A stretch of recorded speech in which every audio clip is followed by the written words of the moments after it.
In the city of Rongcheng, Lin Jie, a man devoted to the path, remained untouched by the entanglements of love. However, one fateful day, he was captured in an indiscreet moment with an enchanting woman.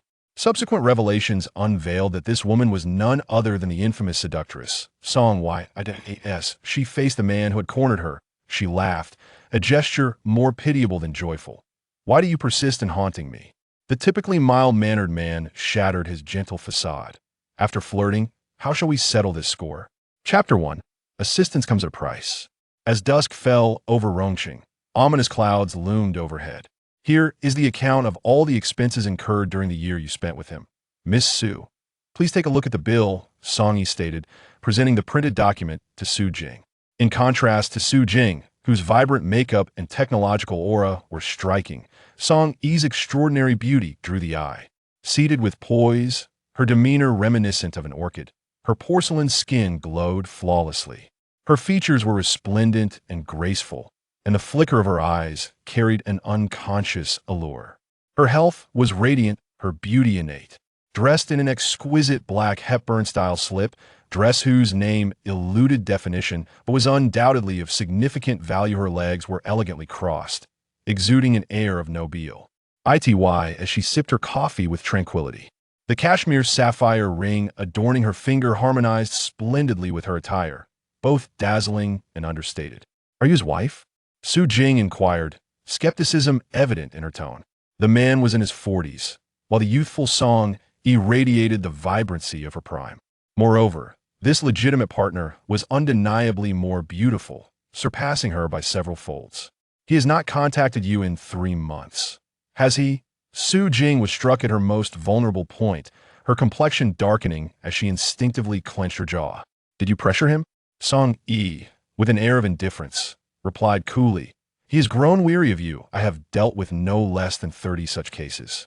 Su Jing's pallor deepened, her confidence waning in stark contrast to the calm demeanor of the other woman, the legitimate wife. "But I am pregnant." This revelation seemed to catch Song Yi off guard, prompting her to scrutinize the frail and somewhat haggard figure before her. The disdainful gaze pierced through Su Jing, leaving her feeling profoundly uncomfortable. "I can comprehend your knave next time. I shall have my lawyer contact you directly," Song Yi declared, rising and grasping her bag, preparing to depart. As Song Yi turned to leave, Su Jing hurriedly followed her. "Madam Lin, I carry a child you cannot," Su Jing implored, her eyes glistening with unshed tears in a bid for sympathy. Song Yi remained as detached as an observer, her current role not permitting her to lose face in the presence of such a woman. Outside, the rain had begun to fall. Standing at the door for a moment, she muttered to herself in resignation. In this day and age, even excrement is hard to swallow, and earning money is a challenge. Many in Rongcheng claim to be masters of breakups, yet none, like Song Yi, could infiltrate high society to secure lucrative contracts. Fortuitously, in these declining times, her company flourished, and her wealth increased day by day. As she walked, she dialed a number, saying, "Madam Lin, the situation has become a bit complicated. She is pregnant." On the other end, Madam Lin's voice was cool and composed. "Is it difficult to resolve?" Song Yi smiled and said, "That is not the case, however. Given the gravity of life and death matters, it is best for us to discuss this in person." In order to prevent any unnecessary complications arising from recording, Song Yi was exceedingly cautious and never discussed important matters over the phone. Mrs. Lin hung up the call first, and Song Yi made her way to the roadside to hail a cab. The rain poured increasingly, a torrential downpour accompanied by gusts of wind, soaking her hair and clothing in the dampness. After waiting for an hour, she finally managed to secure a vehicle. Upon returning to the dilapidated yet familiar Bougainvillea garden community, she approached the pitch-black stairwell, and despite her calls, the motion sensor light remained unresponsive. With a resigned sigh, she activated the flashlight on her phone as she prepared to ascend the stairs. Suddenly, a cold, clammy hand seized her wrist.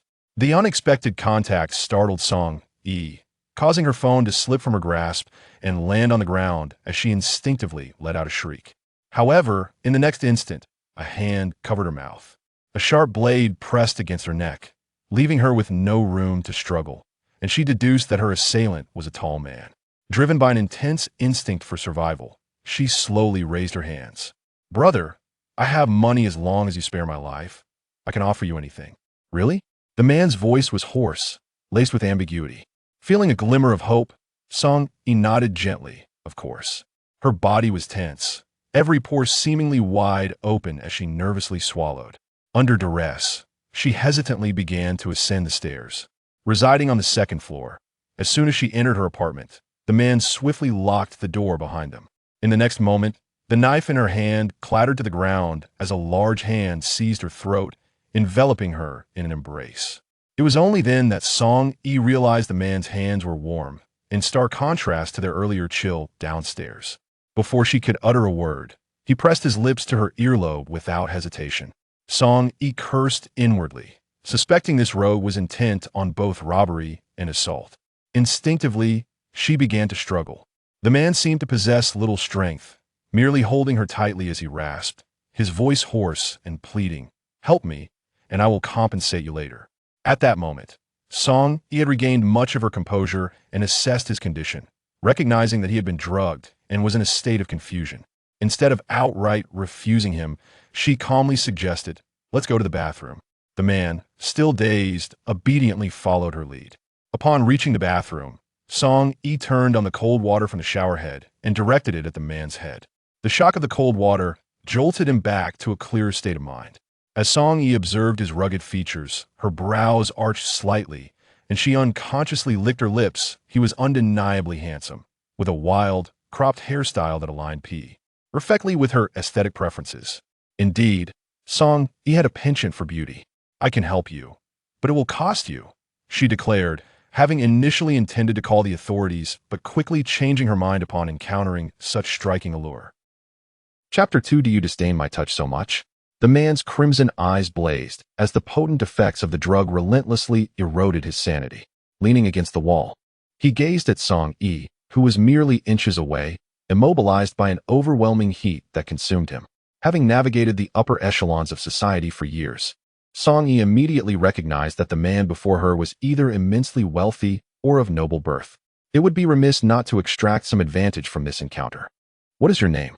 she inquired, continuing to spray water on him to alleviate his discomfort, her tone measured and her lips curling into a playful smile. Momentarily taken aback by her question, Song-yi nodded gently. "A fine name." The name resonated with a sense of familiarity. Lin Hatong's eyes widened in fury as he glared at Song-yi, at that moment wishing to eliminate her from existence. Song-yi retrieved an eyebrow razor from the nearby vanity, a gesture that made Lin Hatong's brow furrow in instinctive apprehension as he instinctively recoiled. Seizing his hand, Song-yi made a deliberate, deep incision in his palm. Blood flowed freely, akin to water spilling forth. The sharp pain in his hand gradually replaced the unbearable heat that enveloped him. "You are as sturdy as an ox. This little blood loss will not be the end of you. Do you feel better now?" Song-yi surveyed the man's striking and intricate features with growing admiration. Lin Hatong's expression darkened, feeling increasingly uneasy under her scrutinizing gaze. "Why do you look at me like that?" Without reservation, Song-yi complimented, "You are quite handsome." A faint scoff escaped Lin Hatong's throat. "If I am so handsome, why do you express such disdain at my touch? I am not well acquainted with you. So how can I ascertain whether you are unwell? Nowadays, both men and women engage in playful antics, regardless of your handsome appearance. I would refrain from any contact should you be afflicted with illness. I possess strong principles." Song-yi concluded her statement with utmost seriousness. Lin Hatong gazed at her with a chilling intensity for a moment before saying, "You may leave." Song-yi promptly released her grip and filled a small bathtub with cool water. "Once the bleeding subsides, you should soak a bit." "Thank you." She continued to watch him, adding, "Do you need assistance with your clothing?" Lin Hatong, unable to suppress a frown, replied curtly, "No need." Song-yi pouted. She had initially wished to admire his physique openly. If he was unwilling, she simply exited the bathroom. Lin Hatong slumbered heavily throughout the night, awakening to find himself on a modest bed. The bedroom was not antiquated. Rather, it boasted a contemporary minimalist style, immaculate and tidy. Though small, the room exuded comfort. Upon emerging from the bedroom, he beheld a breakfast spread on the dining table. Soy milk and egg pancakes, simple yet nourishing, rich in homely warmth. Song-yi emerged from the kitchen, gesturing for him to take a seat and dine. Lin Hatong raised his bandaged hand, expressing gratitude. "Thank you." Song Yu's gaze towards Lin Hatong held a hint of ambiguity. Is that all? Nearly thanking me for tending to your wounds? Lin Hatong was momentarily taken aback. Unable to respond. I exerted considerable effort to carry you from the bathroom to the bed. I washed, dried, and dressed you in your clothes, which, of course, included rather intimate garments. Thank you, thank you. Lin Hatong could only imagine what that scene must have looked like. Her complexion faltered momentarily, and she stumbled over her words. Song Yu chuckled mischievously. You possess a truly remarkable physique. You seem to exude a strong fertility. Heaven knows how much Song Yu appreciated such an exquisite figure last night. It was nothing short of divine craftsmanship. Aren't you concerned that I might be a villain? What if I decided to silence you? Lin Hatong had never encountered a woman so audacious, one with such lasciviousness. My abode is equipped with a smart alarm system. From the moment you crossed my threshold, your basic information was recorded. I even saved your name in the cloud. Should you attempt to harm me, you would find it impossible to escape. Lin Hatong was slightly taken aback. Song Yu possessed a strikingly beautiful visage, appearing to be in her 20s. Yet her vigilance was remarkable. Regardless, I must express my gratitude for last night. No need for thanks. After all, it all comes at a cost. Lin Hatong gazed at Song Yu, momentarily displaying an expression of distress. Upon noticing this look, Song Yu inquired, Please don't tell me you've lost your phone and forgotten your wallet. With a sigh, Song Yu decided, never mind, considering your handsome appearance. I shall treat this as an act of charity. Enjoy your breakfast. I have work to attend to shortly. She lamented her hectic night from the previous evening. Before departing, Lin Hatong left her his number, as he despised being in anyone's debt. Song Yu kindly summoned a car for him. Miss Song, should you require any assistance, do feel free to call this number, and I shall do my utmost. Speaking of assistance, Song Yu indeed had a request in mind. I am currently quite anxious to marry and have children. Can Mr. Lin assist with this matter? Song Yu let out a light, frivolous laugh. Chapter 3. Speak up. How much is it? Lin Hatong suddenly realized he had been teased. His expression gradually cooled, and he silently got into the car and drove away. At 8 in the morning, Song Yu arrived punctually at the Liaoyuan agency. Upon seeing Song Yu emerge from the elevator, Cheng Shuang immediately approached, eager to whisper. Song Yu pushed her aside slightly, inquiring, What's the matter? Mrs. Lin has been waiting for you for half an hour. Why didn't you answer your phone? What were you doing? Cheng Shuang couldn't hide her impatience. Cheng Shuang was taken aback, her eyes widening in surprise, as she leaned in with a look of curiosity. How is Mrs. Lin feeling? Song Yu turned to address the pressing matter. Cheng Shuang shook her head. It's hard to tell. Didn't things go well for you yesterday? After a brief acknowledgement, Song Yu quickened her pace. Mrs. Lin had likely consumed more tea than she could count and had made several trips to the restroom while waiting. Arriving late, Song Yu noticed Mrs. Lin's displeasure. I apologize for keeping you waiting. Here is the strategy one prepared last night. Please have a look, Mrs. Lin. As soon as she sat down, she took charge of the conversation. Mrs. Lin accepted the folder she offered, her previously discontented expression gradually softening. You have indeed put in a considerable effort. Since I have accepted your payment, it is only right that I alleviate your concerns. Mrs. Lin nodded. Your idea is quite commendable. Song Yu sipped from her teacup. However, that comes at a different price. I will be making an additional deposit shortly, with the remaining amount to be settled once your tasks are completed. Things progressed more smoothly than anticipated. Song Yu naturally produced a new contract and handed the pen to Mrs. Lin. Mrs. Lin hesitated for a moment before accepting the pen and signing. You are so obsessed with wealth. Aren't you worried about remaining unmarried? Song Yu replied with a subtle smile. If I wished, there would be many men willing to be my kept lover. Marriage, however, requires careful consideration. Mrs. Lin admired her spirited demeanor and felt a twinge of envy at her youthful achievement of financial independence. Song Yu accompanied Mrs. Lin downstairs along with Cheng Shuang. Although the morning's opening was meant to be a joyous occasion, an unexpected visitor awaited them below, causing the smiles on Song Yu and Cheng Shuang's faces to gradually fade. Noticing the man standing 2 meters away, Song Yu's expression soured. You should go up first, she instructed. Cheng Shuang, concerned, looked at her. Should I call the police? Song Yu glanced at Cheng Shuang and replied, We've just moved in 3 months ago. Calling the police would not reflect well. I will handle it. In front of the fountain, Xie Jingfan spoke first. I know you don't want to see me, but I must remind you that our wedding date is approaching. Song Yu appeared oblivious to his words, seeming distracted. Song Yu, Xie Jingfan, feeling ignored, struggled to contain his rising anger. The violence lurking beneath his facade was not something he could conceal at all times. Your mother and brother are back home. Don't act foolishly. He whispered slowly into her ear. Instinctively, Song Yu clenched her fists, suppressing the fury that surged within her. I would never do such a thing. I sincerely hope your sister treats my mother and younger brother well. Otherwise, even if I were to marry you, I would bring ruin upon the Xie family. Xie Jingfan nodded in agreement. That is undoubtedly true. Xie Jingfan's sister is her father's mistress, wielding substantial power within the Song family. For the sake of her mother and brother, Song Yu has no choice but to endure her father's relentless push into the abyss. Xie Jingfan chuckled softly. I eagerly anticipate our wedding night. After a tormented afternoon of hesitation, Song Yu finally sent the photos taken the previous night to the phone number left by Lin Hatong. Within 10 minutes of dispatching the images, a call came through. Nervously licking her lips, Song Yu felt the palpable tension even through the phone. Mr. Lin, I am aware of your anger. Let us discuss this in person. Please suggest a location, and I will come to you. As soon as the call connected, before Lin Hatong could unleash his fury, Song Yu took the initiative. An hour later, Song Yu arrived at Qingyi Garden, where Lin Hatong was waiting. The traditional Chinese garden, frequented by an elite clientele, offered exceptional privacy. Taking a deep breath outside, she pushed the door open. Lin Hatong was seated at a circular wooden table, presenting a stark contrast to the disheveled state of the previous night. Clad in a suit, with a neatly cropped hairstyle, he exuded an air of refined elegance and composure, appearing as a completely different person from the one who had bid farewell to her that morning. This version of Lin Hatong radiated an imposing presence.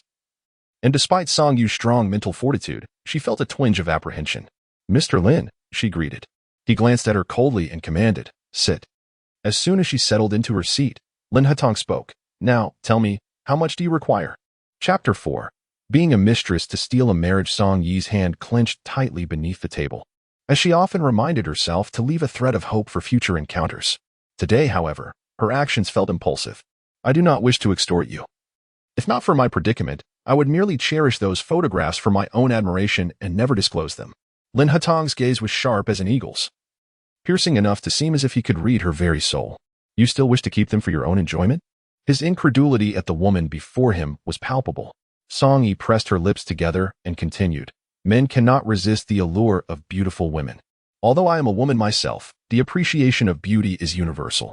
I hold great respect for Mr. Lin, and my admiration is devoid of any disrespectful intent. Her lascivious thoughts were neatly tucked away, leaving her demeanor strikingly serious. Lin Hatong inquired, is there something I can assist you with? I require Mr. Lin to act as a mistress and help me seize a marriage, Song Yi replied bluntly, for the urgency of the matter burned fiercely. Lin Hatong, a man of evident wealth and influence, would find it effortless to aid her in this outrageous request. In his life, Lin Hatong had never encountered such an absurd plea. What was his status, that he would stoop to play the role of a mistress? If she did not wish to marry, she should not have agreed in the first place. Why create such a predicament? With a resigned sigh, Song Yi admitted, I, too, have my own unavoidable reasons. Then perhaps you should state your price. I cannot assist with this matter, Lin Hatong reiterated, dismissing the request as too ludicrous. Song Yi observed him in silence for a moment before retrieving a business card from her bag and placing it on the rotating table, turning it toward him. I own a company that engages in 2 lines of business, matchmaking and assisting individuals with breakups, boasting a perfect satisfaction rate. Perhaps Mr. Lin might find some interest in our services? Although Lin Hatong's expression was rather stoic, he nonetheless picked up the business card and began to examine it. He held the card for an extended period, seemingly lost in thought. Observing Lin Hatong's demeanor, Song Yi's mind began to conjure numerous possibilities. After a moment, Lin Hatong spoke in a calm tone. It is indeed rare to encounter someone as young as you in the matchmaking profession. His words bore neither mockery nor derision, and he found nothing amusing about it. Song Yi couldn't help but regard him with deeper intrigue. He was truly exceptional. What does Mr. Lin think of the prospects in our industry? Lin Hatong lifted his gaze to meet hers. Despite his relaxed demeanor, he exhibited an impressive poise, reminiscent of the refined upbringing of a scion from a distinguished family, an embodiment of propriety. Song Yi's heart fluttered with excitement, nearly causing her to lose her composure. You excel at presenting a Fade. A company that ostensibly fosters romantic unions also engages in severing relationships, achieving a state of sustainable development to a certain extent. Song Yi smiled lightly. Most of the breakups we facilitate involve extramarital affairs. We never partake in unethical business practices. And how would you charge for dismantling a relationship like mine? Song Yi was slightly taken aback. Is Mr. Lin married? Certainly not. Lin Hetong replied. However, there is someone in my life from whom I require external assistance to part ways. You save me from this predicament, and I shall grant you this business. You may set your price, and I will accept it, regardless of the amount. Song Yu had a keen sense of observation, and from Lin Hetong's subtle expressions, she gleaned that this individual might hold some significance. However, it was evident that he would not assist her with this request. This outcome was anticipated by Song Yu. Had Lin Hetong truly possessed a prestigious status, he would never engage in such absurdities as becoming a third party in a marriage. Nevertheless, securing his exorbitantly priced deal was not an entirely fruitless endeavor, and one could not deny that Lin Hetong was quite adept in his dealings. Subsequently, Lin Hetong graciously presented his WeChat contact card to Song Yu. I apologize for having taken your photograph without permission. I will delete it all now. Song Yu approached her clients with utmost sincerity, and when it came to someone as beautiful and cultured as Lin Hetong, her sincerity multiplied manifold. Lin Hetong merely acknowledged with a soft taking her phone. Song Yu rose and seated herself beside Lin Hetong. Perhaps you should supervise me as I delete them, she suggested, intentionally brushing against the man's robust arm. Chapter 5. Miss Song, you are pressing on my arm. Lin Hetong felt compelled to glance down as she deleted the photos. Miss Song, you are pressing on my arm, he gently reminded her, subtly shifting his arm away from her touch. Song Yu wore an expression of regret, gradually sitting up straight, her eyes sparkling with a smile as she replied, I'm sorry, it was unintentional. Let us eat.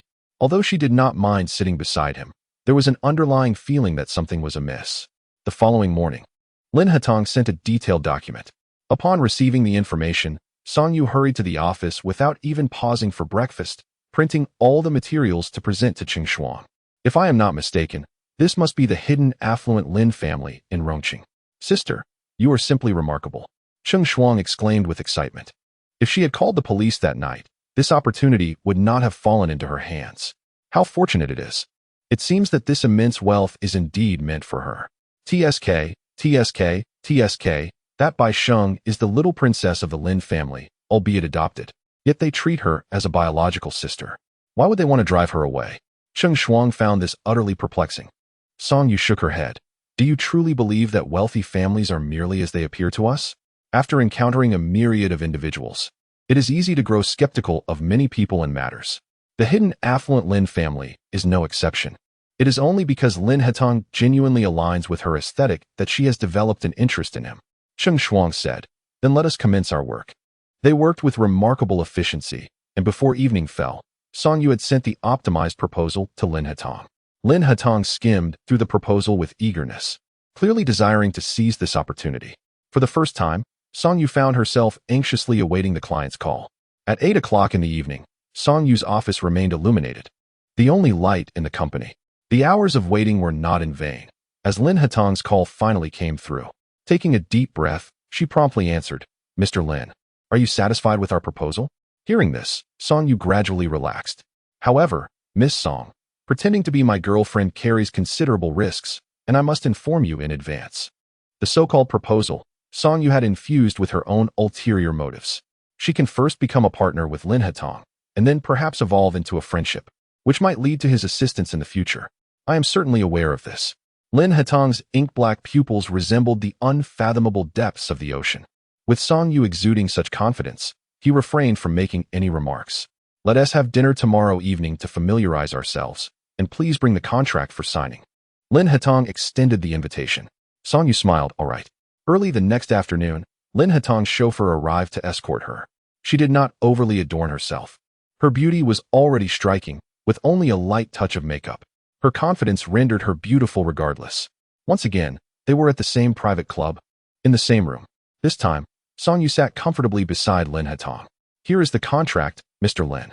Please have a look, and if there are no issues, we can proceed with the signing. Lin Hetong took the folder she handed him and quickly flipped to the signing page, signing his name with swift strokes.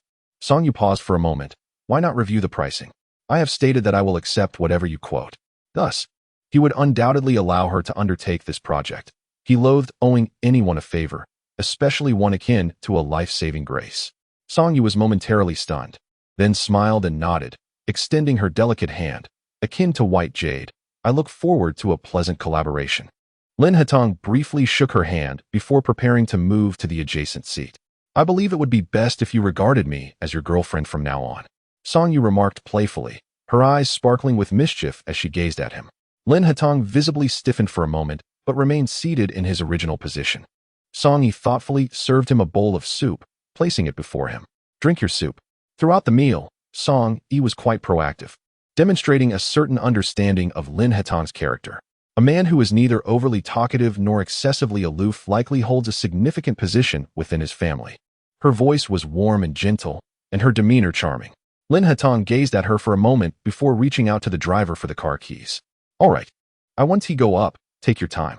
Standing outside, he looked into the darkened corridor, a subtle chill evident in his expression. Mr. Lin, I wish you sweet dreams. Lin Hatong furrowed his brow slightly and instinctively pulled her away. Miss Song, I hope you possess a sense of boundaries. Chapter 6. Forbidden Love. Song Yi smiled lightly. But Mr. Lin, if you are so averse to physical contact, this matter will not proceed smoothly. Besides, I am in good health and free from any infectious diseases. So you need not worry. Lin Hatong seemed to recall something and took a step closer. Weren't you afraid of my illness that night? Song Yi's smile faltered, and she quickly sought to amend her words. Your status is evident, and I believe your family upbringing is quite strict. Individuals of your standing seldom fall prey to such base illnesses. While this may sound somewhat presumptuous, it is an undeniable truth. Under the dim light of the street lamp, Lin Hatong's gaze lingered on the tip of her ear, which appeared to flush subtly. I will do my best to cooperate, but you would do well to refrain from any underhanded schemes. Song Yi nodded earnestly. I shall make an effort to restrain myself. This woman, what a temperament she possesses. Lin Hatong chose not to utter another word and simply turned away. Song Yi stood rooted in place, her gaze lingering on the man's silhouette as it receded from view. What should she do? She found herself quite taken with him. This exquisite catch was one she had to reel in. In pursuit of the lucrative opportunity presented by Lin Hatong, she had redirected all her other business dealings to Cheng Shuang, aside from the ongoing projects in her hands. Yet, Cheng Shuang couldn't help but chide her for forgetting her principles in the wake of her infatuation. Remember, ensure he pays the deposit during your next meeting. While they shared a meal of chicken feet, Cheng Shuang reminded her once more not to let her romantic inclinations cloud her judgment and forget everything else. Song Yi contemplated a retort, but knowing that Cheng Shuang managed the company's finances, she merely nodded in agreement. Cheng Shuang observed her with a hint of concern. Don't tell me you've truly fallen for him. After all, you're still bound by an engagement. If that childhood betrothal of yours finds out, who knows how he might react? It was better not to mention Xie Jingfan, as the mere thought of him irked Song Yi to no end. I know, it's just about making money while taking advantage of the situation. Cheng Shuang smiled, yet frowned slightly. I would rather not use the term lewd to describe a beautiful woman. Song Yi raised her glass and clinked it against Cheng Shuang's. Opportunities like these are rare. You wouldn't understand. Later, on a weekend afternoon, Song Yi received a call from Lin Hatong, inviting her to see a play. She surmised that he was about to get to the point, given that Bai Sheng was a theater actress with a modest reputation in the industry. At the theater, they settled into the prime viewing seats, surrounded by unoccupied spaces, clearly indicating that Lin Hatong had reserved this section entirely. Although they were somewhat distanced from the crowd, the striking presence of a handsome man and a beautiful woman inevitably drew the attention of others. Though Song Yu was not well versed in the world of drama, she found herself momentarily captivated the instant Bai Sheng, the leading actress, graced the stage. Bai Sheng's beauty was beyond question, yet it was her pair of profound, crystalline eyes that truly stirred one's heart. How to describe them? They resembled the serene elegance of fine blue and white porcelain, proud and reserved, evoking a deep sense of admiration.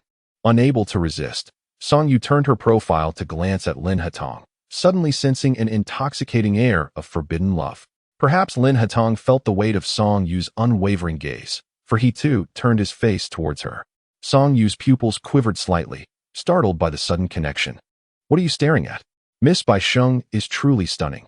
She is undoubtedly a chosen actress, Song Yu remarked candidly. Lin Hatong inexplicably drew closer, causing a brief flutter in Song Yu's heart. Yet she swiftly regained her composure, leaning in to whisper near his ear. From a distance, their interaction appeared exceedingly intimate, reminiscent of lovers sharing secret confessions. The overt display felt somewhat contrived, yet she found it delightful. What was wrong with Bai Sheng? Had she faltered? A ripple of restlessness swept through the audience. Was she unwell? Concerned murmurs filled the air. Lin Hatong also cast a gentle glance towards the stage.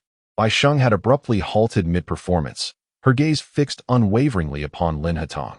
In Chapter 7, Greetings to Sister-in-Law, Song Yu, despite the considerable distance, could sense the wounded expression in Bai Sheng's eyes. Following a prompt from the director, Bai Sheng quickly regained her focus. However, her heart seemed absent throughout that day's performance.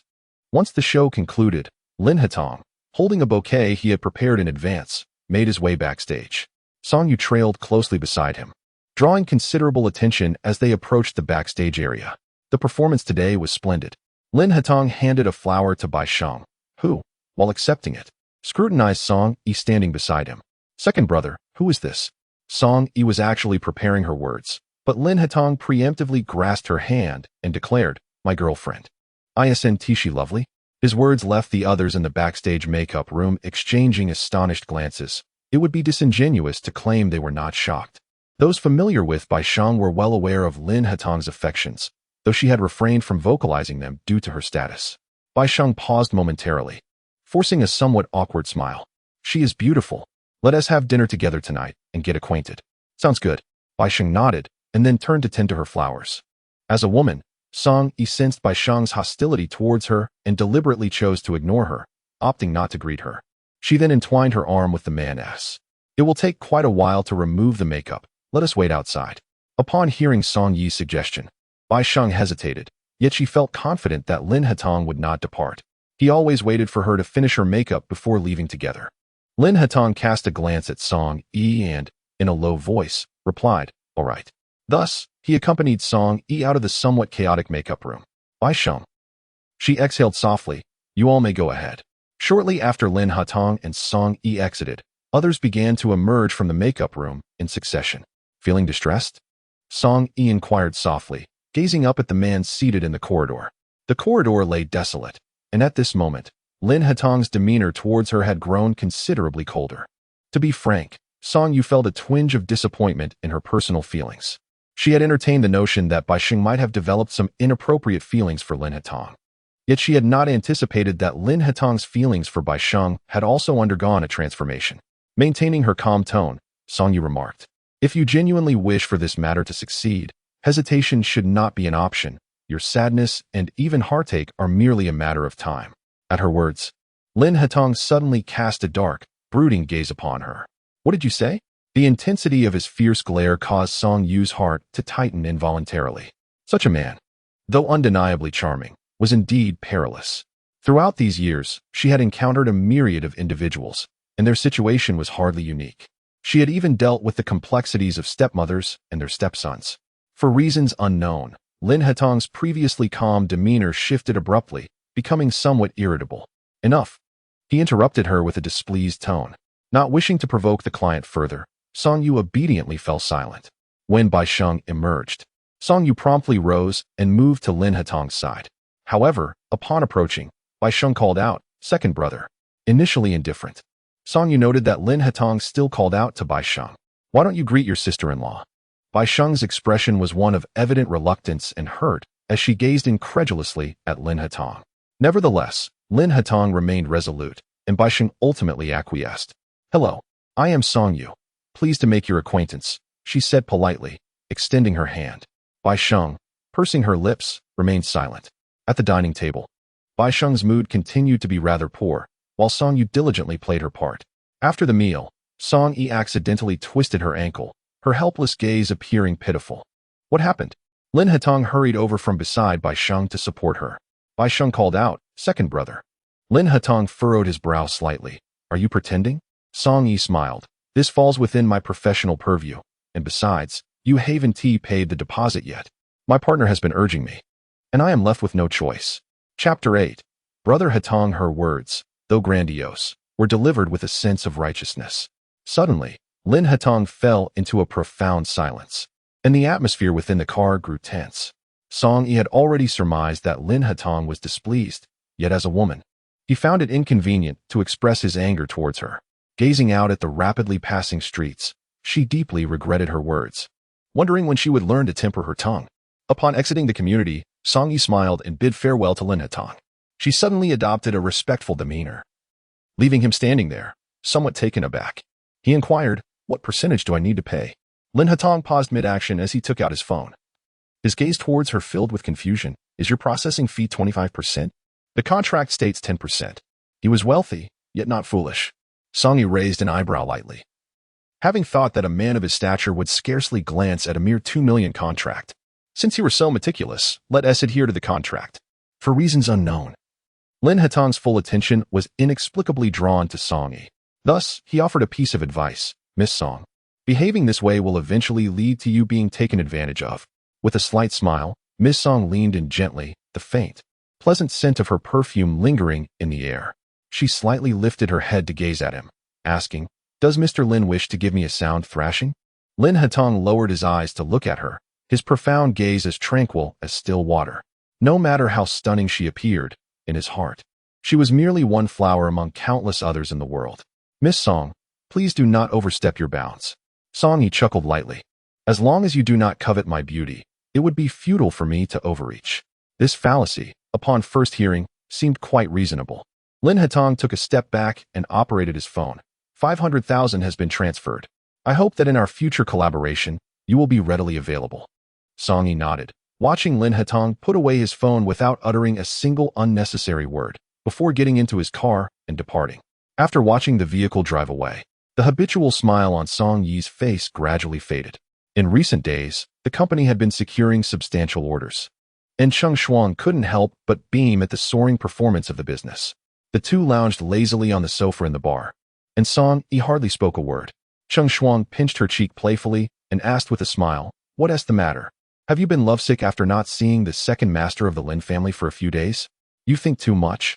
I was merely contemplating matters concerning Madame Lin," Song Yi replied, brushing her hand aside and explaining in a measured tone.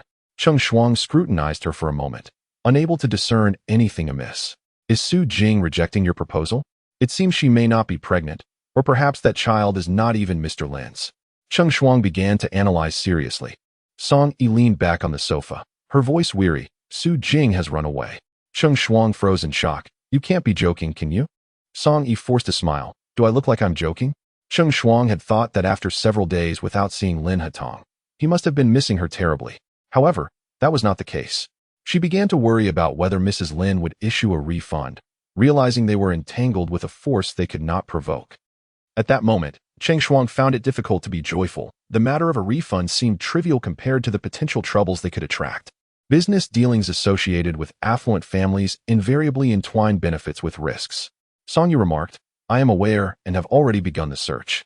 Su Jing lacks significant connections, so locating her should not pose much difficulty." Aside from this unexpected turn of events, Song Yu could not readily recall Lin Hatong.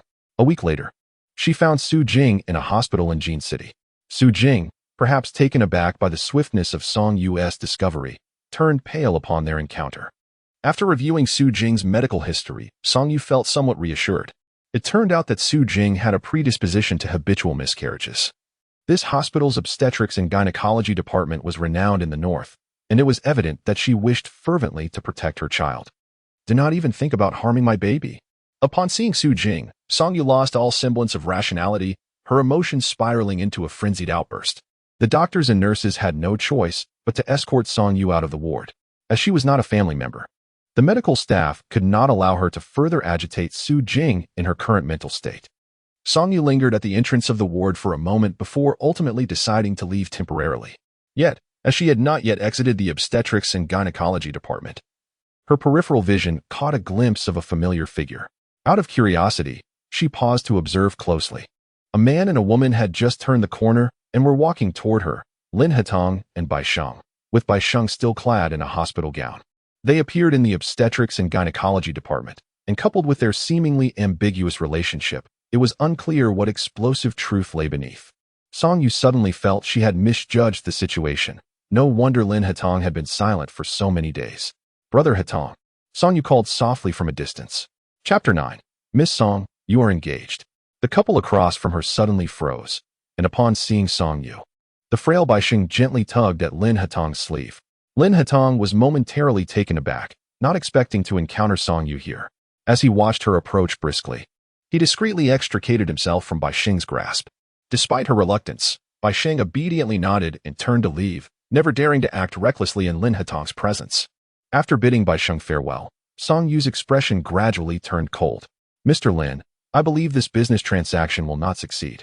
If you have no intention of proceeding, the deposit will not be refunded. Let us discuss this downstairs. Lin Hatong glanced towards the direction Bai Sheng had departed before uttering this remark and turning to leave. Song Yu had no choice but to follow him, as the transaction still held significance. The small garden downstairs in the hospital was quite secluded.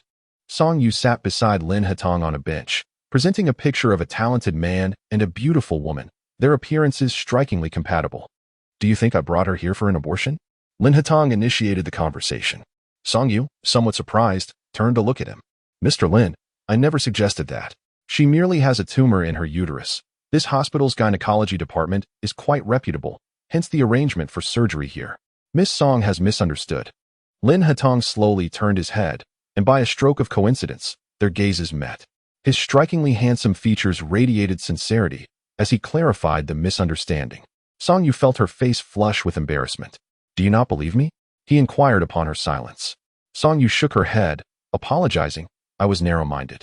You need not feel compelled to explain yourself to me. Yet, Lin Hatong regarded her with utmost seriousness, stating, since you are now my girlfriend, it is imperative that I elucidate the matter. Her heart raced fervently. What a captivating individual he was.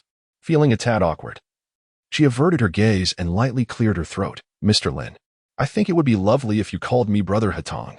Taking a deep breath to steady herself, she looked at him and asked, then, Brother Hatong, may I invite you to dinner as an apology for my unfounded assumptions? Lin Hatong hesitated momentarily, but eventually nodded in agreement.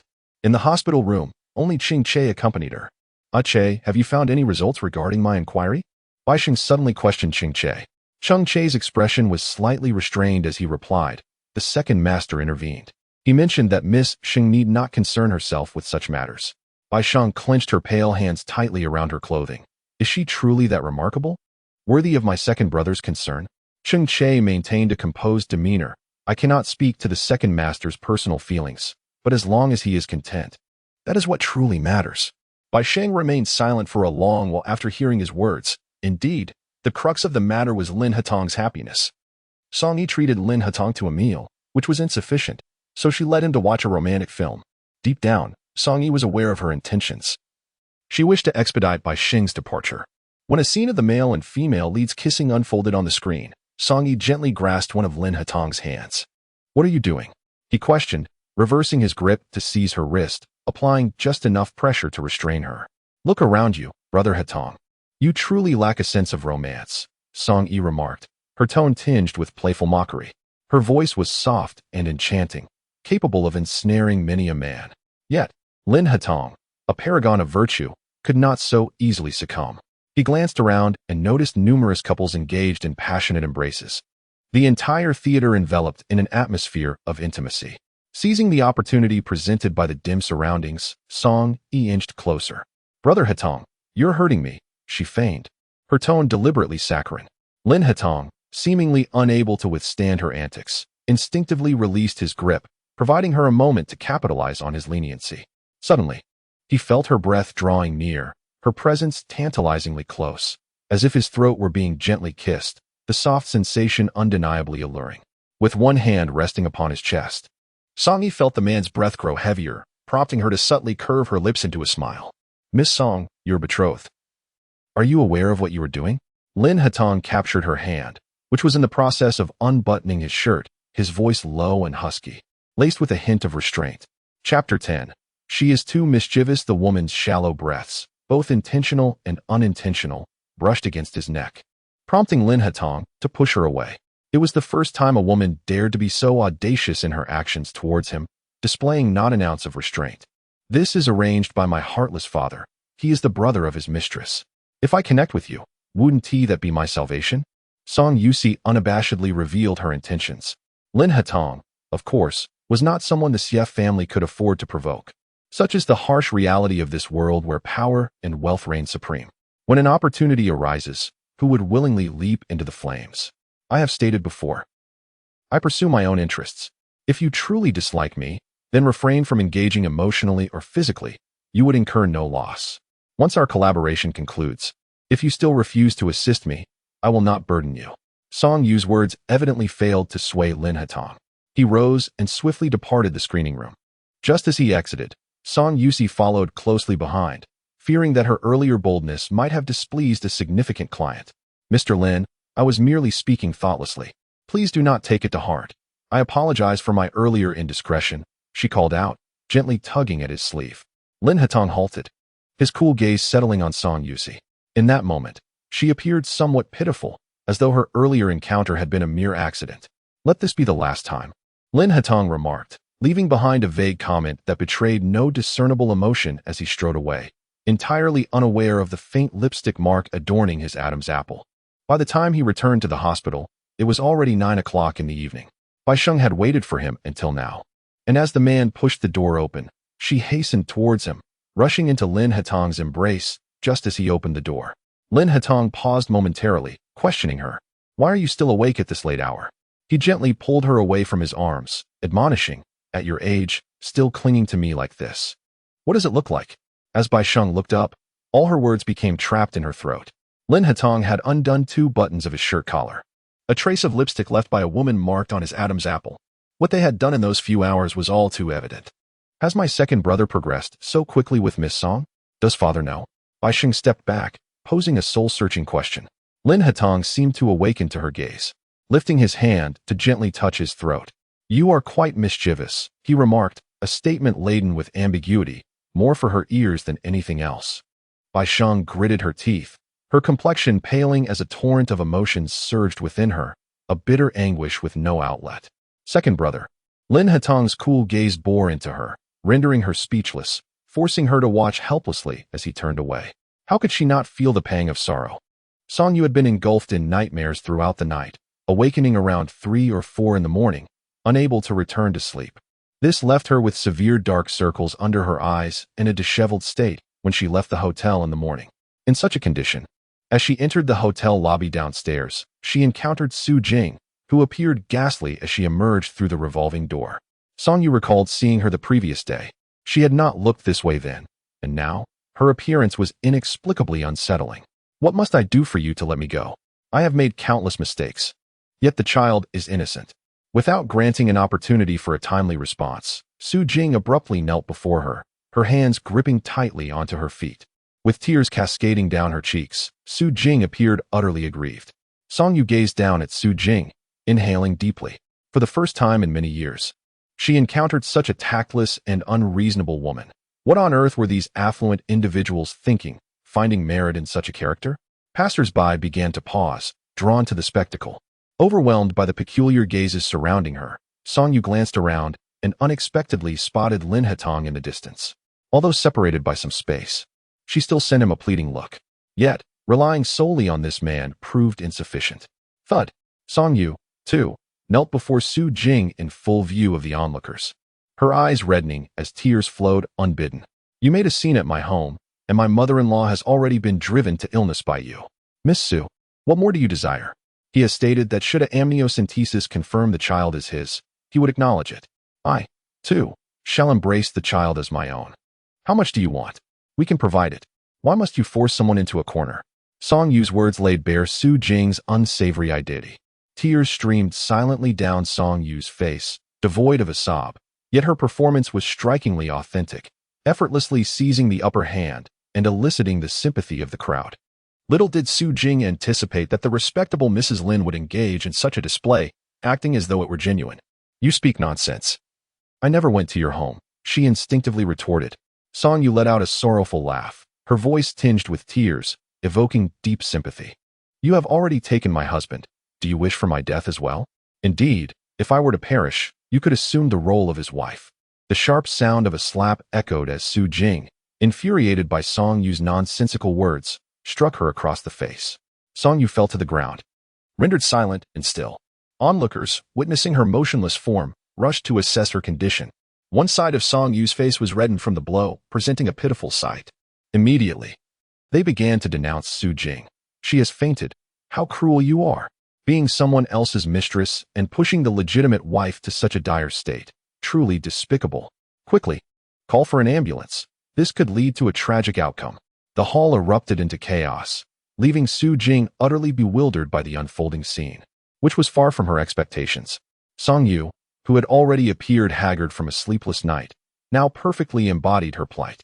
At that moment, Lin Hatong approached the unconscious Song Yu, while Cheng Che entered from outside and swiftly cleared a path. Who is he? That scoundrel? Murmurs of speculation erupted behind him, yet Cheng Che stood resolute, shielding her from the crowd.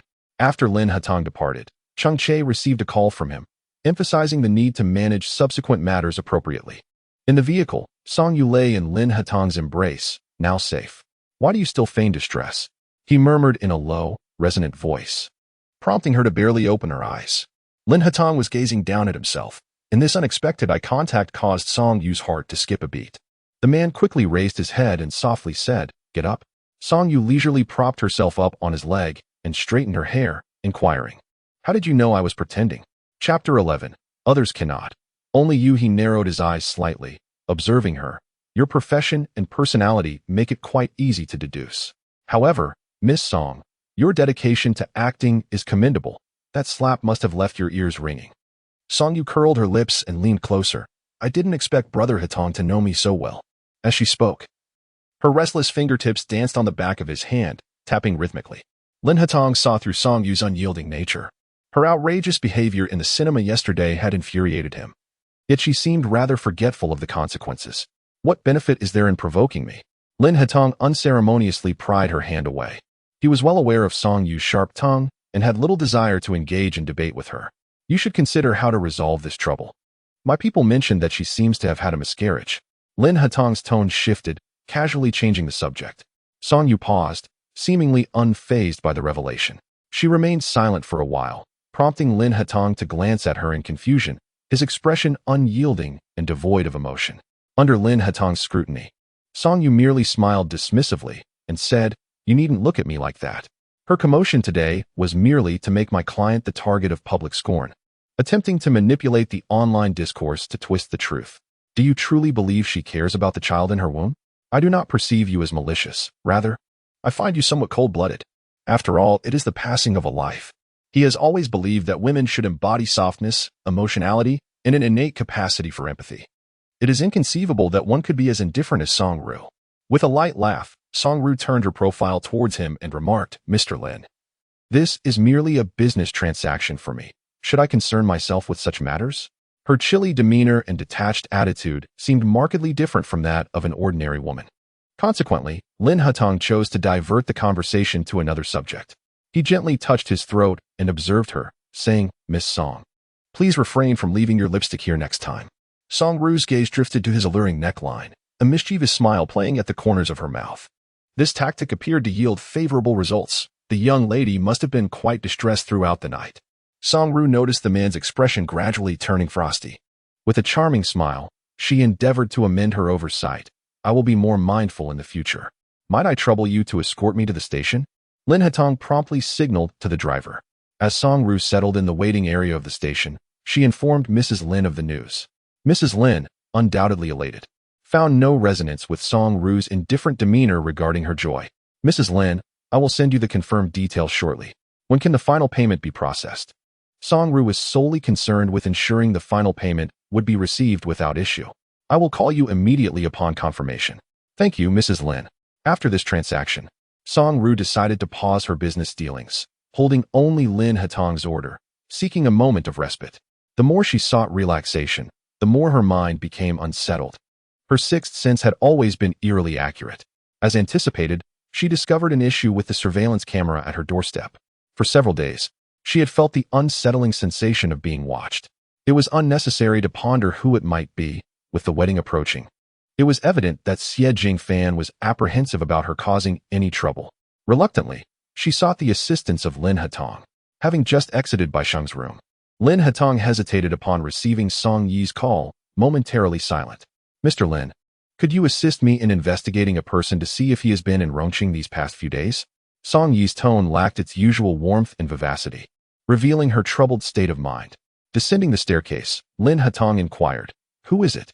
"Xie Jingfan," she replied, while she intended to monitor Xie Jingfan's whereabouts.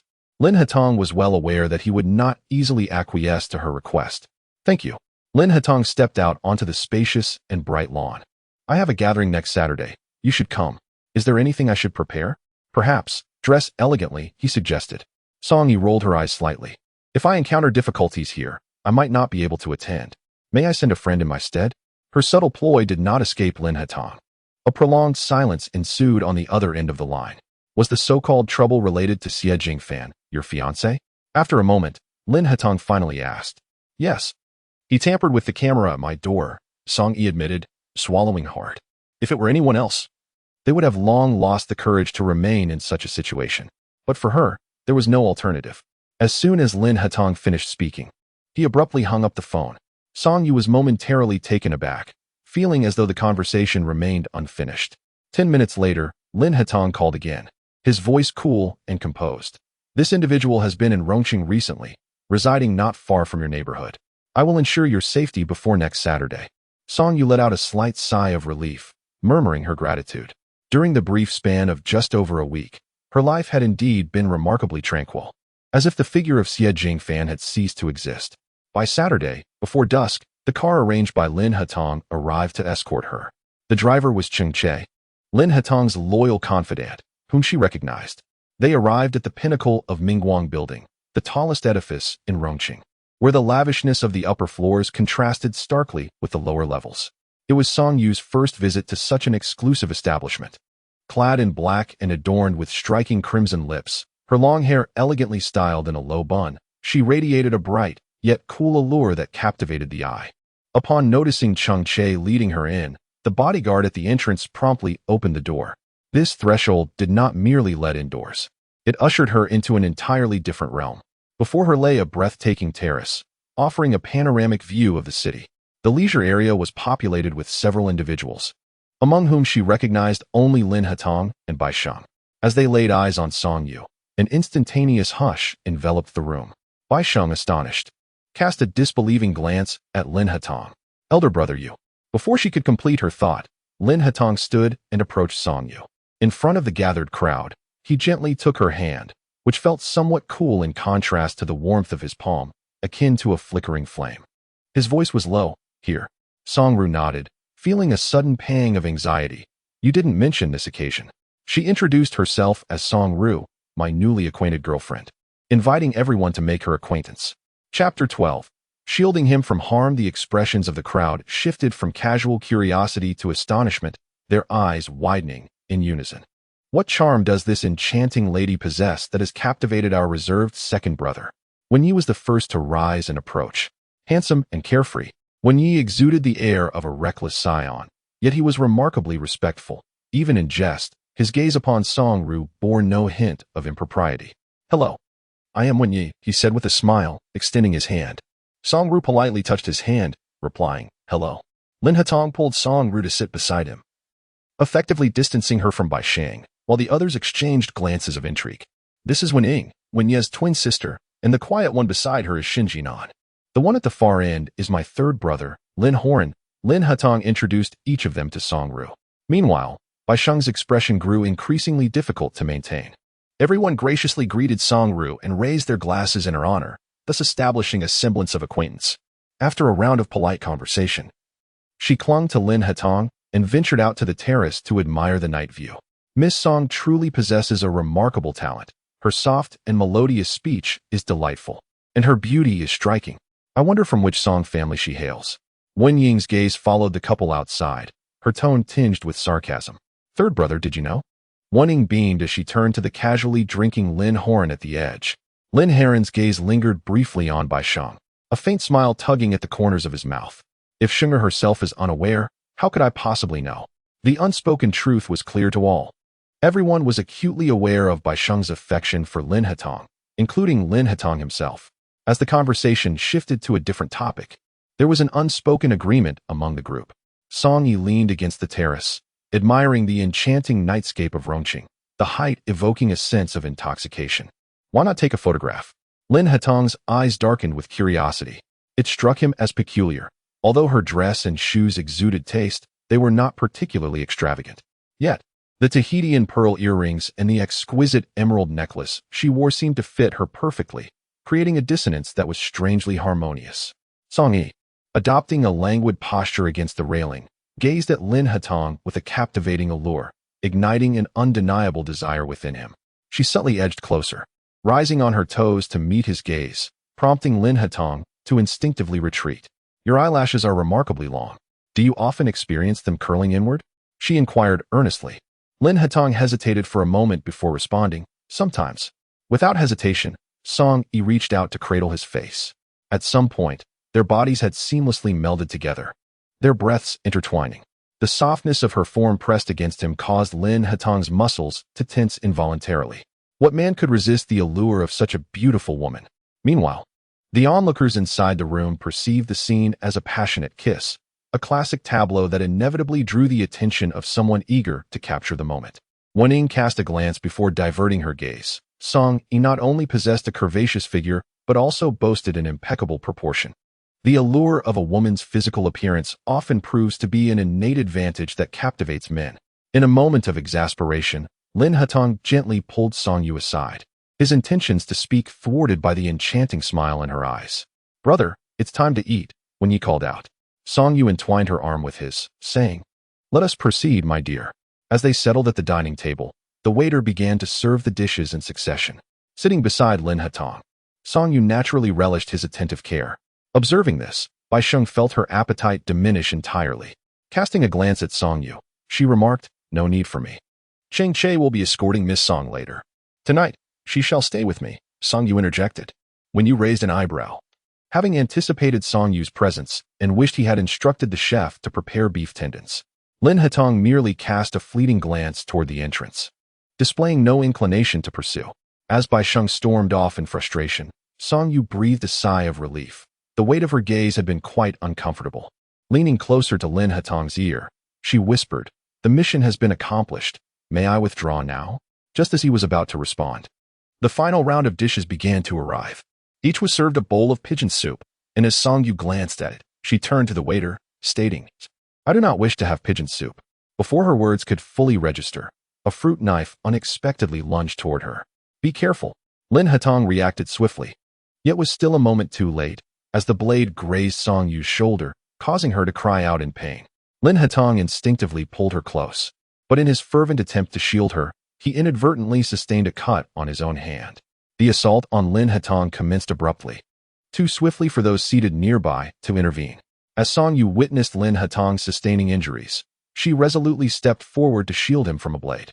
"Su Jing, he is innocent," she admonished, causing the assailant to momentarily falter. Seizing the opportunity, Wen Yi rushed in, kicking the weapon from her grasp and pinning her to the ground, just as the bodyguards entered from outside.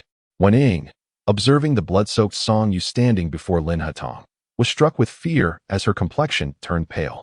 Lin Hatong, taken aback by Song Yu's unexpected act of bravery, instinctively embraced her, who was now teetering on the brink of consciousness. Song Yu.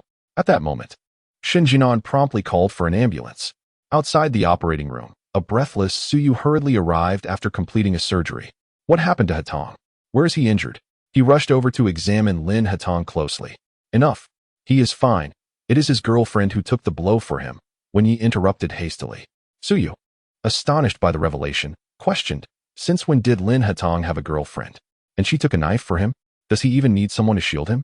His incredulous gaze turned towards Shen Jinan, who nodded affirmatively. "Indeed." Su Yu regarded Lin Hatong with a penetrating gaze.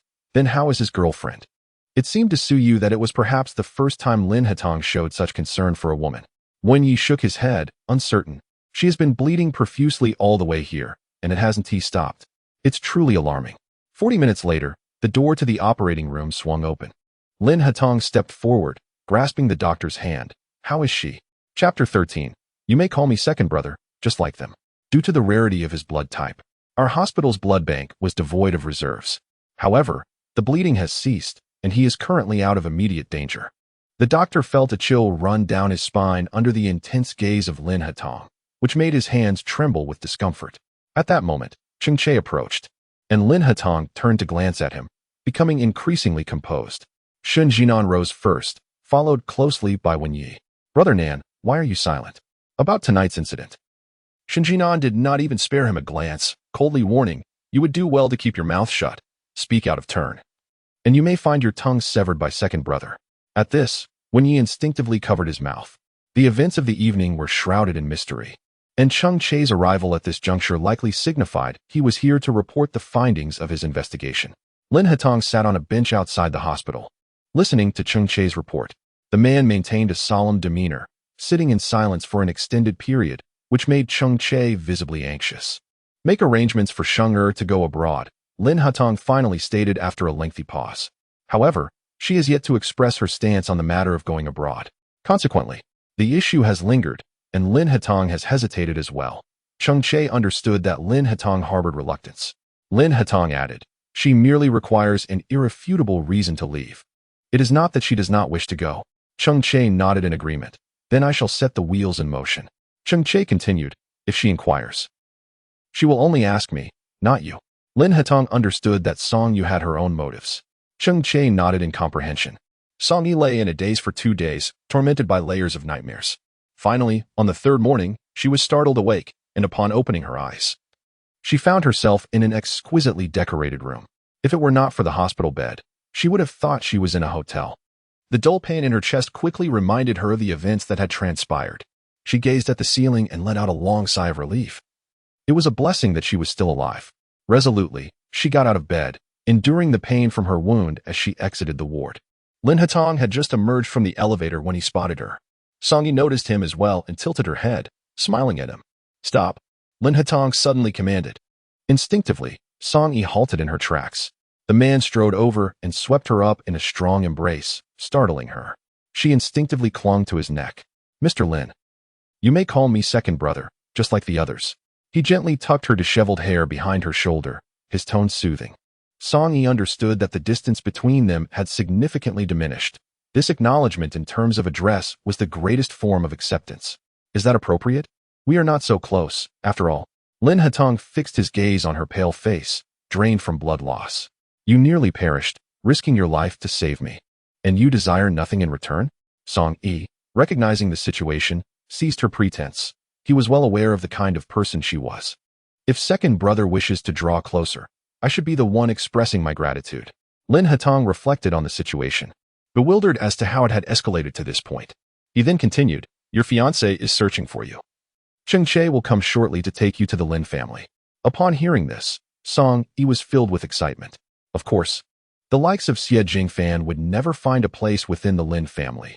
Even if by some chance he did, he would lack the audacity to act upon it. Within the Lin household, she felt entirely secure. Song Yi curved her lips into a faint smile, expressing her gratitude. Thank you. The Lin family resided in the affluent enclave of Zhaoshan, where their opulent European-style mansion resembled a grand castle from afar. During the day, the Lin residence was devoid of anyone but the servants. However, with her arrival, the family's physician accompanied her as well. She was assigned a room on the 3rd floor, offering a panoramic view of the expansive lawn, and stepping out of her room led to a vast terrace. One could not help but marvel at the privileges of being among the elite. When the door was impolitely thrust open, a nurse was present, and Song Yi was still receiving intravenous fluids. Upon seeing her, Bai Sheng, who had previously feigned indifference outside, now regarded her with a frosty glare, devoid of any pretense. What are you doing here? The nurse, sensing the palpable tension between the two, promptly excused herself. Song Yi replied with a smile. Second brother sent Cheng Che to bring me here for recuperation. My previous residence was not particularly conducive to healing. Bai Sheng had always been restrained. Yet Song Yi's casual reference to second brother provoked her ire. What makes you think you have the right to call him that? Father would never approve of your association. Bai Sheng stepped closer, her gaze condescending and filled with disdain. The contrast between this moment and her dazzling stage presence as the white moonlight was stark. Injured and lacking strength, Song Yi could only sit and observe her, yet her calm demeanor retained a certain intimidating quality. He enjoys it when I call him that. Song Yi replied, unperturbed, maintaining her composure. In Bai Sheng's eyes, she was merely relying on Lin Hetong's affection to bolster her confidence. A tempest of intense jealousy surged within her, gnawing at her rationality.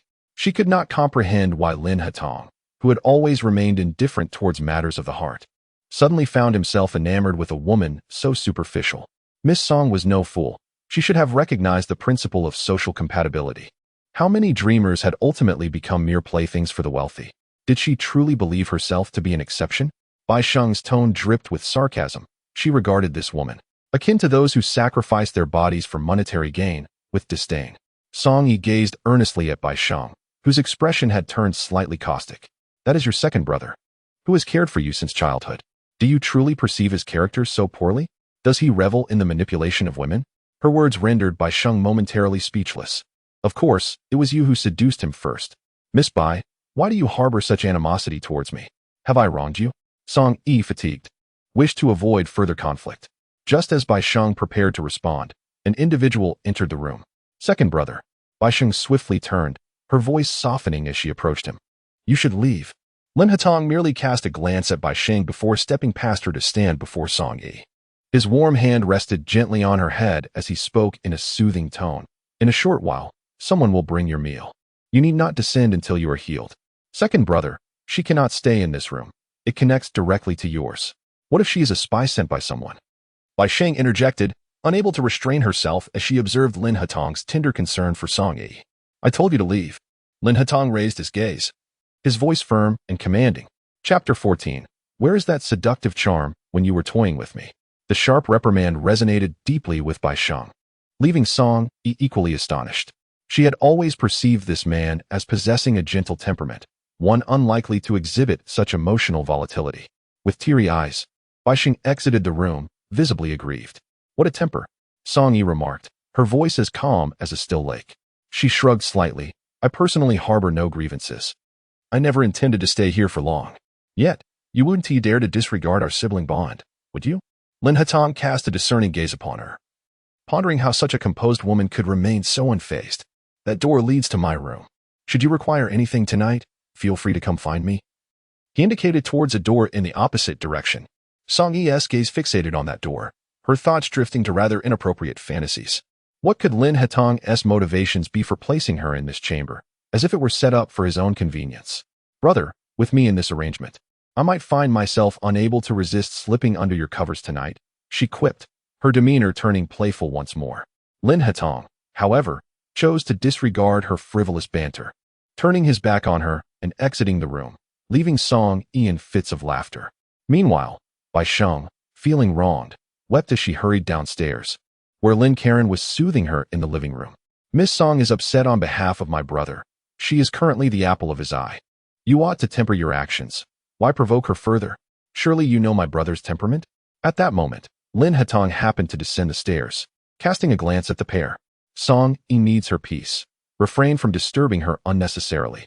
Lin Heron smiled at Lin Hatong, remarking that even if she were the second brother's girlfriend, she could never compare to Shenger. How could the second brother lose his temper with Shenger because of her?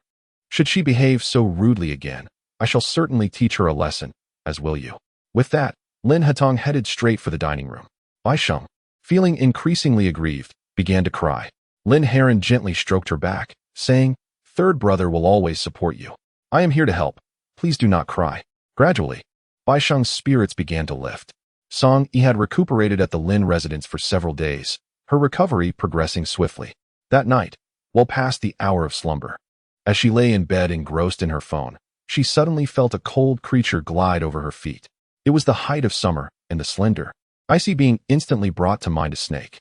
A nearly 2-meter-long black mamba was swiftly slithering across her bed. Taking a deep breath, Song Yi leaped onto the bed and precisely pinned the snake's head. In an instant, its body coiled around her arm. Grasping the tail, she forcefully tugged and swung it, striking it against the wall like a whip.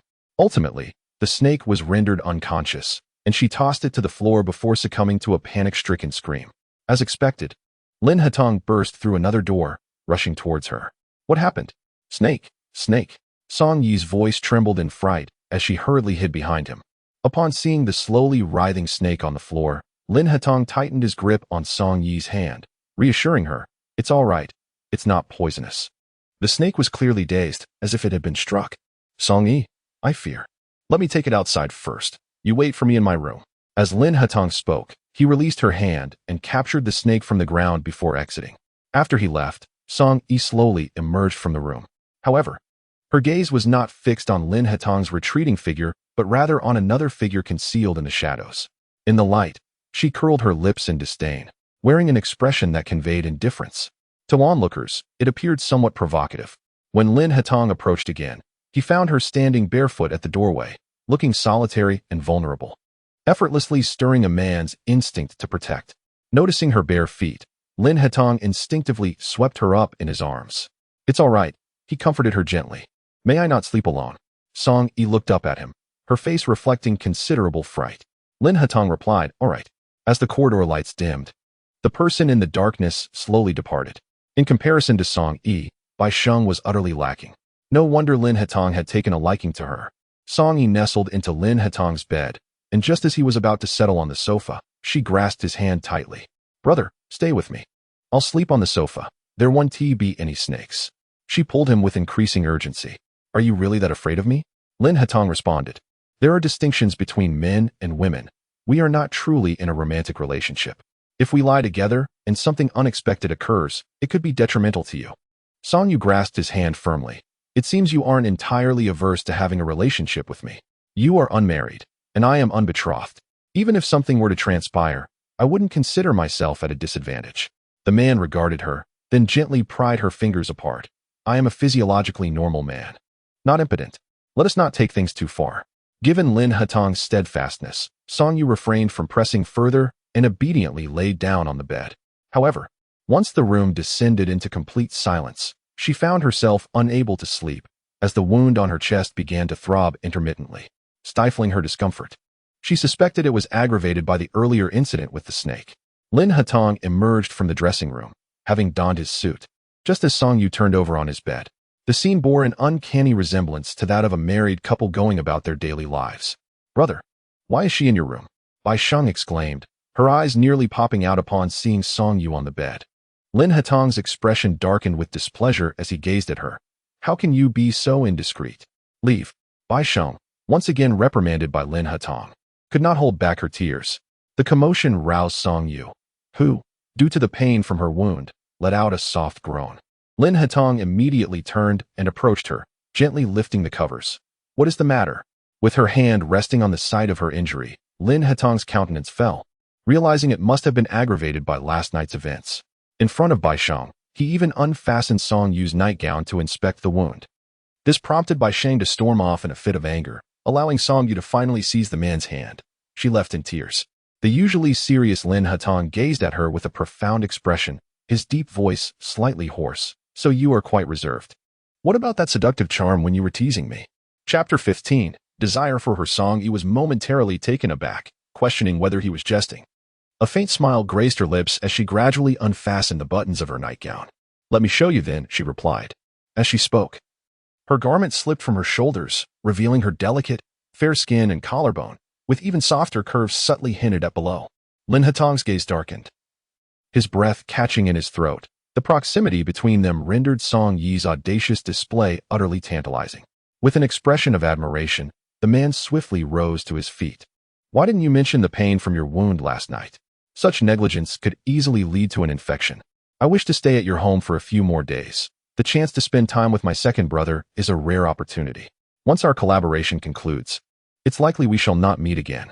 Lin Hatong was acutely aware that she simply sought to distance herself from her fiancé. "I will call the doctor to examine you." He disregarded her, glancing at his watch before striding towards the door. "Thank you," Song Yi said softly. White Sheng had vanished, and as Lin Hatong exited the villa, he spotted Lin Heron leaning against the car, smoking. Cheng Che was waiting by the vehicle for Lin Hatong. Upon seeing him approach, he opened the door. However, Lin Hatong abruptly changed direction, striding directly towards Lin Heron. "Second brother, is there something you need?" Lin Heron smiled, not extinguishing the cigarette in his hand. In response, Lin Hatong delivered a sharp punch, causing Lin Heron to stagger back a step. Lin Heron pressed his tongue against his cheek, the searing pain at the corner of his mouth causing him to frown in discomfort. "What have I done to upset my second brother?" Lin Hatong's expression was icy. "You know precisely how you have wronged me. The actions you incited Sheng Erye to undertake. Should father become aware of any one of them, you shall face dire consequences." Initially indifferent, Lin Heron's demeanor gradually shifted as he approached Lin Hatong with his hands on his hips. "Why are you so angry, second brother? I merely wish to indulge Sheng Erye's unreciprocated sentiments. Moreover, that Song Yi does not appear to be of good character. She was the one who killed the snake last night." Lin Hatong retorted, "What kind of person she is not your concern. I warn you, if you continue to incite Sheng'er to act recklessly, do not blame me for disregarding our brotherly bond. He cast Lin Heron a disdainful glance before turning away. Lin Heron touched the corner of his mouth, which was subtly bleeding from the blow, his gaze darkening as he watched the black Maybach recede into the distance. On the terrace of the third floor, Song Yi observed this scene unfold. The three brothers of the Lin family, each with their own mother, appeared harmonious on the surface yet were embroiled in fierce rivalry behind closed doors. Where is the simplicity and affection often attributed to affluent families? Mother, Song Yi whispered softly, but on the other end, silence prevailed for a prolonged moment, causing her heart to race. Yet, she refrained from speaking further. Eventually, a soft voice emerged from the phone. Xiejingfan's, Erye, where are you? Although Song Yi had mentally prepared herself, her heart trembled at the sound of Xiejingfan's voice. She knew that her mother and younger brother's struggles were about to intensify once more. Taking a deep breath, she endeavored to maintain a calm tone. Where's my mother? Auntie is quite well. However, if one does not behave, it becomes difficult to articulate. Xie Jingfan suppressed his irritable temperament. During this visit to Rong City, he suddenly found himself unable to trace her whereabouts, an occurrence that had not happened in many years. If she had not grown stronger, it was likely that she had found a more formidable ally in Rong City. Song Yi, I sustained an injury and have been recuperating, hence my lack of communication. Please do not misunderstand. Upon hearing this, Xie Jingfan felt a flicker of concern. How did you get injured? A client encountered some issues and wounded me with a knife. I lost consciousness for quite some time, only regaining awareness yesterday. As Song Yi spoke, her voice was frail, and she coughed weakly. Xie Jingfan, noticing her weakened state, instinctively tightened his grip on the phone. Which hospital are you in? I will come to see you. Song Yi sighed with relief internally. I will send you the information shortly. I would like to speak with my mother for a moment, if that is all right. Xie Jingfan, of course. He then handed the phone to Song Jingtan, who had been listening to the earlier conversation and could sense Xie Jingfan's anxiety, indicating that Song Yi was indeed gravely injured. Upon hearing her daughter's voice, Song Jingtan's tears fell before any words could be exchanged. The sound of her mother's weeping eased Song Yi's tension, and after a brief exchange of words, she ended the call. Subsequently, she contacted Cheng Che to update him on the situation. Cheng Che exhibited remarkable efficiency. Within an hour, arrangements were made at the hospital, and a driver arrived to take her there. Song Yi felt a profound sense of appreciation for the undeniable power of wealth and influence. Inherently suspicious, Xie Jingfan not only examined the medical records and consulted with the doctors, but also inquired about the patients in the adjacent wards.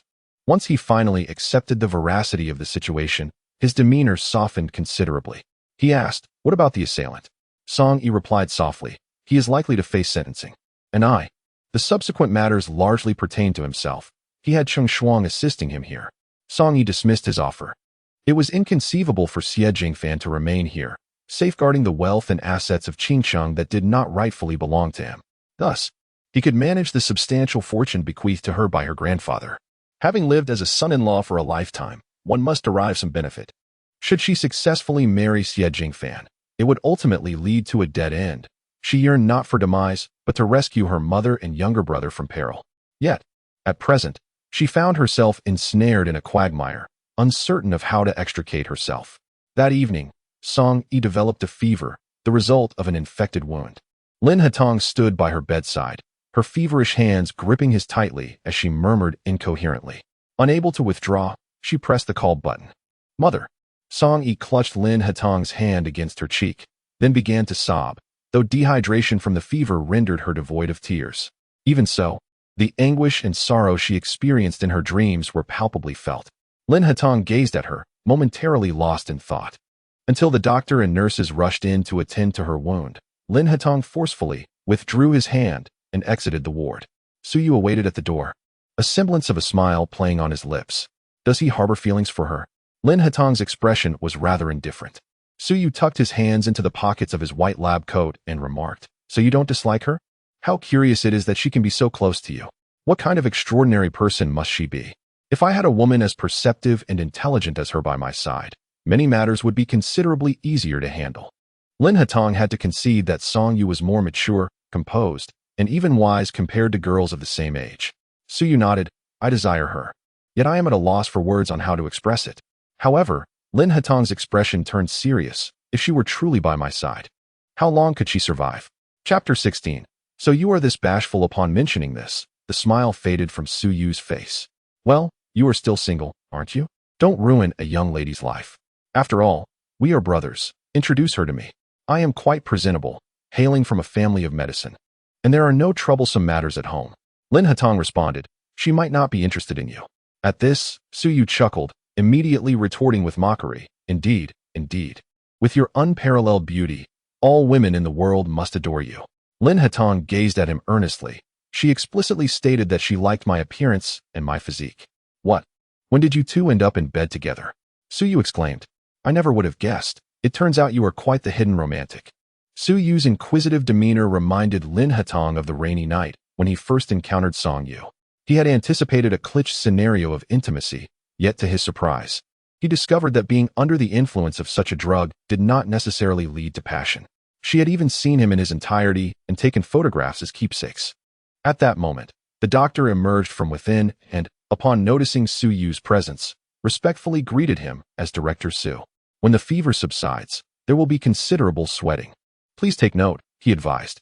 Lin Hatong nodded in acknowledgement and proceeded into the ward. When Song Yi awoke, it was already the following day. As she opened her eyes, she found herself no longer in the original hospital room. In the ward, Lin Hatong sat on the sofa, his legs crossed, fixated upon her. Having just recovered from a fever, Song Yi felt extremely weak and propped herself up in a seated position on the bed, silently regarding Lin Hatong, reluctant to speak. Song Yi nodded. I understand. Thank you, second brother, for assisting me with such a significant matter. Lin Hatong gazed at her unwaveringly, easily discerning her unspoken thoughts. It seemed she had something to convey. I aspire to be a person of value to you, second brother. I am uncertain if you regard me favorably. To her, Lin Hatong represented her sole glimmer of hope, and she was determined not to let this opportunity slip away. Are you considering breaking off the engagement? Lin Hatong inquired. Song Yi shook her head. It's more than that.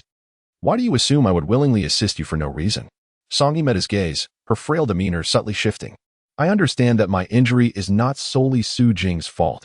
It may involve others from the Lin family, such as Bai Sheng, or perhaps others.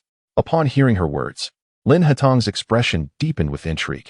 What evidence do you possess to substantiate that this matter is connected to the Lin family? Song Yi exhaled softly. I have no concrete evidence, only conjectures. Do you believe my speculation holds any merit? This state of Song Yi was one rarely seen in her usual demeanor. What if my conjecture is correct? Miss Bai Sheng has garnered a modicum of fame within the industry, and it would be unfortunate if some trivial matter were to incite unfounded rumors.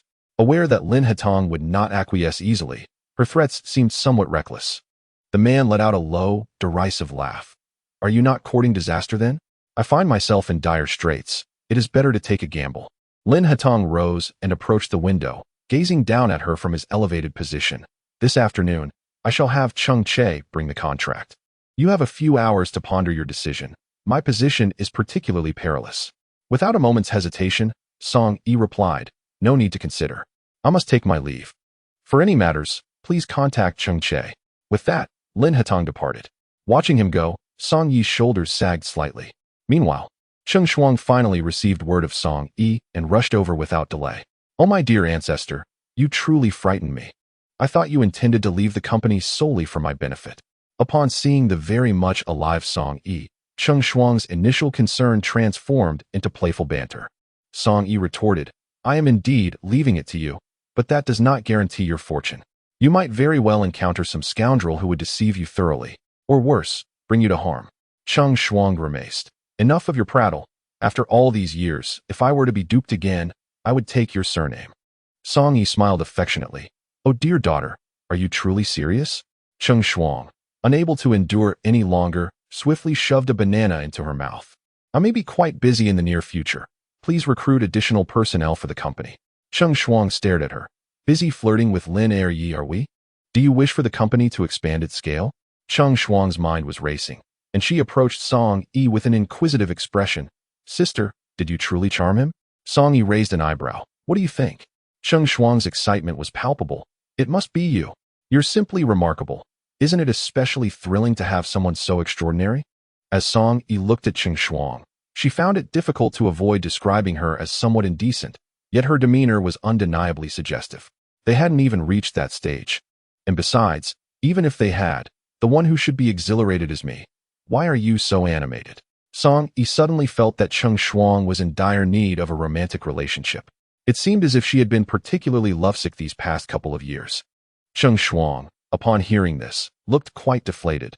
Since Yu Haven Tea successfully gotten to that point, it means Yu Haven Tea truly captivated him.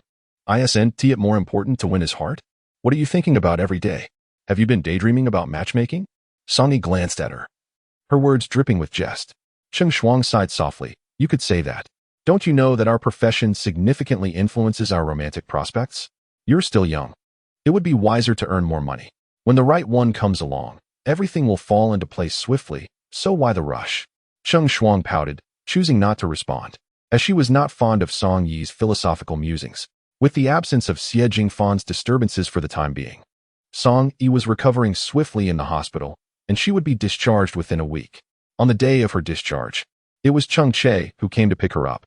Song-yi was well aware that her first task remained unfulfilled.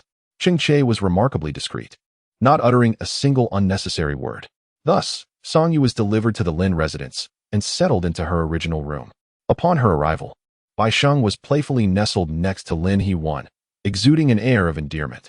Lin He-wan wore a beaming smile, clearly amused by Bai Sheng's antics.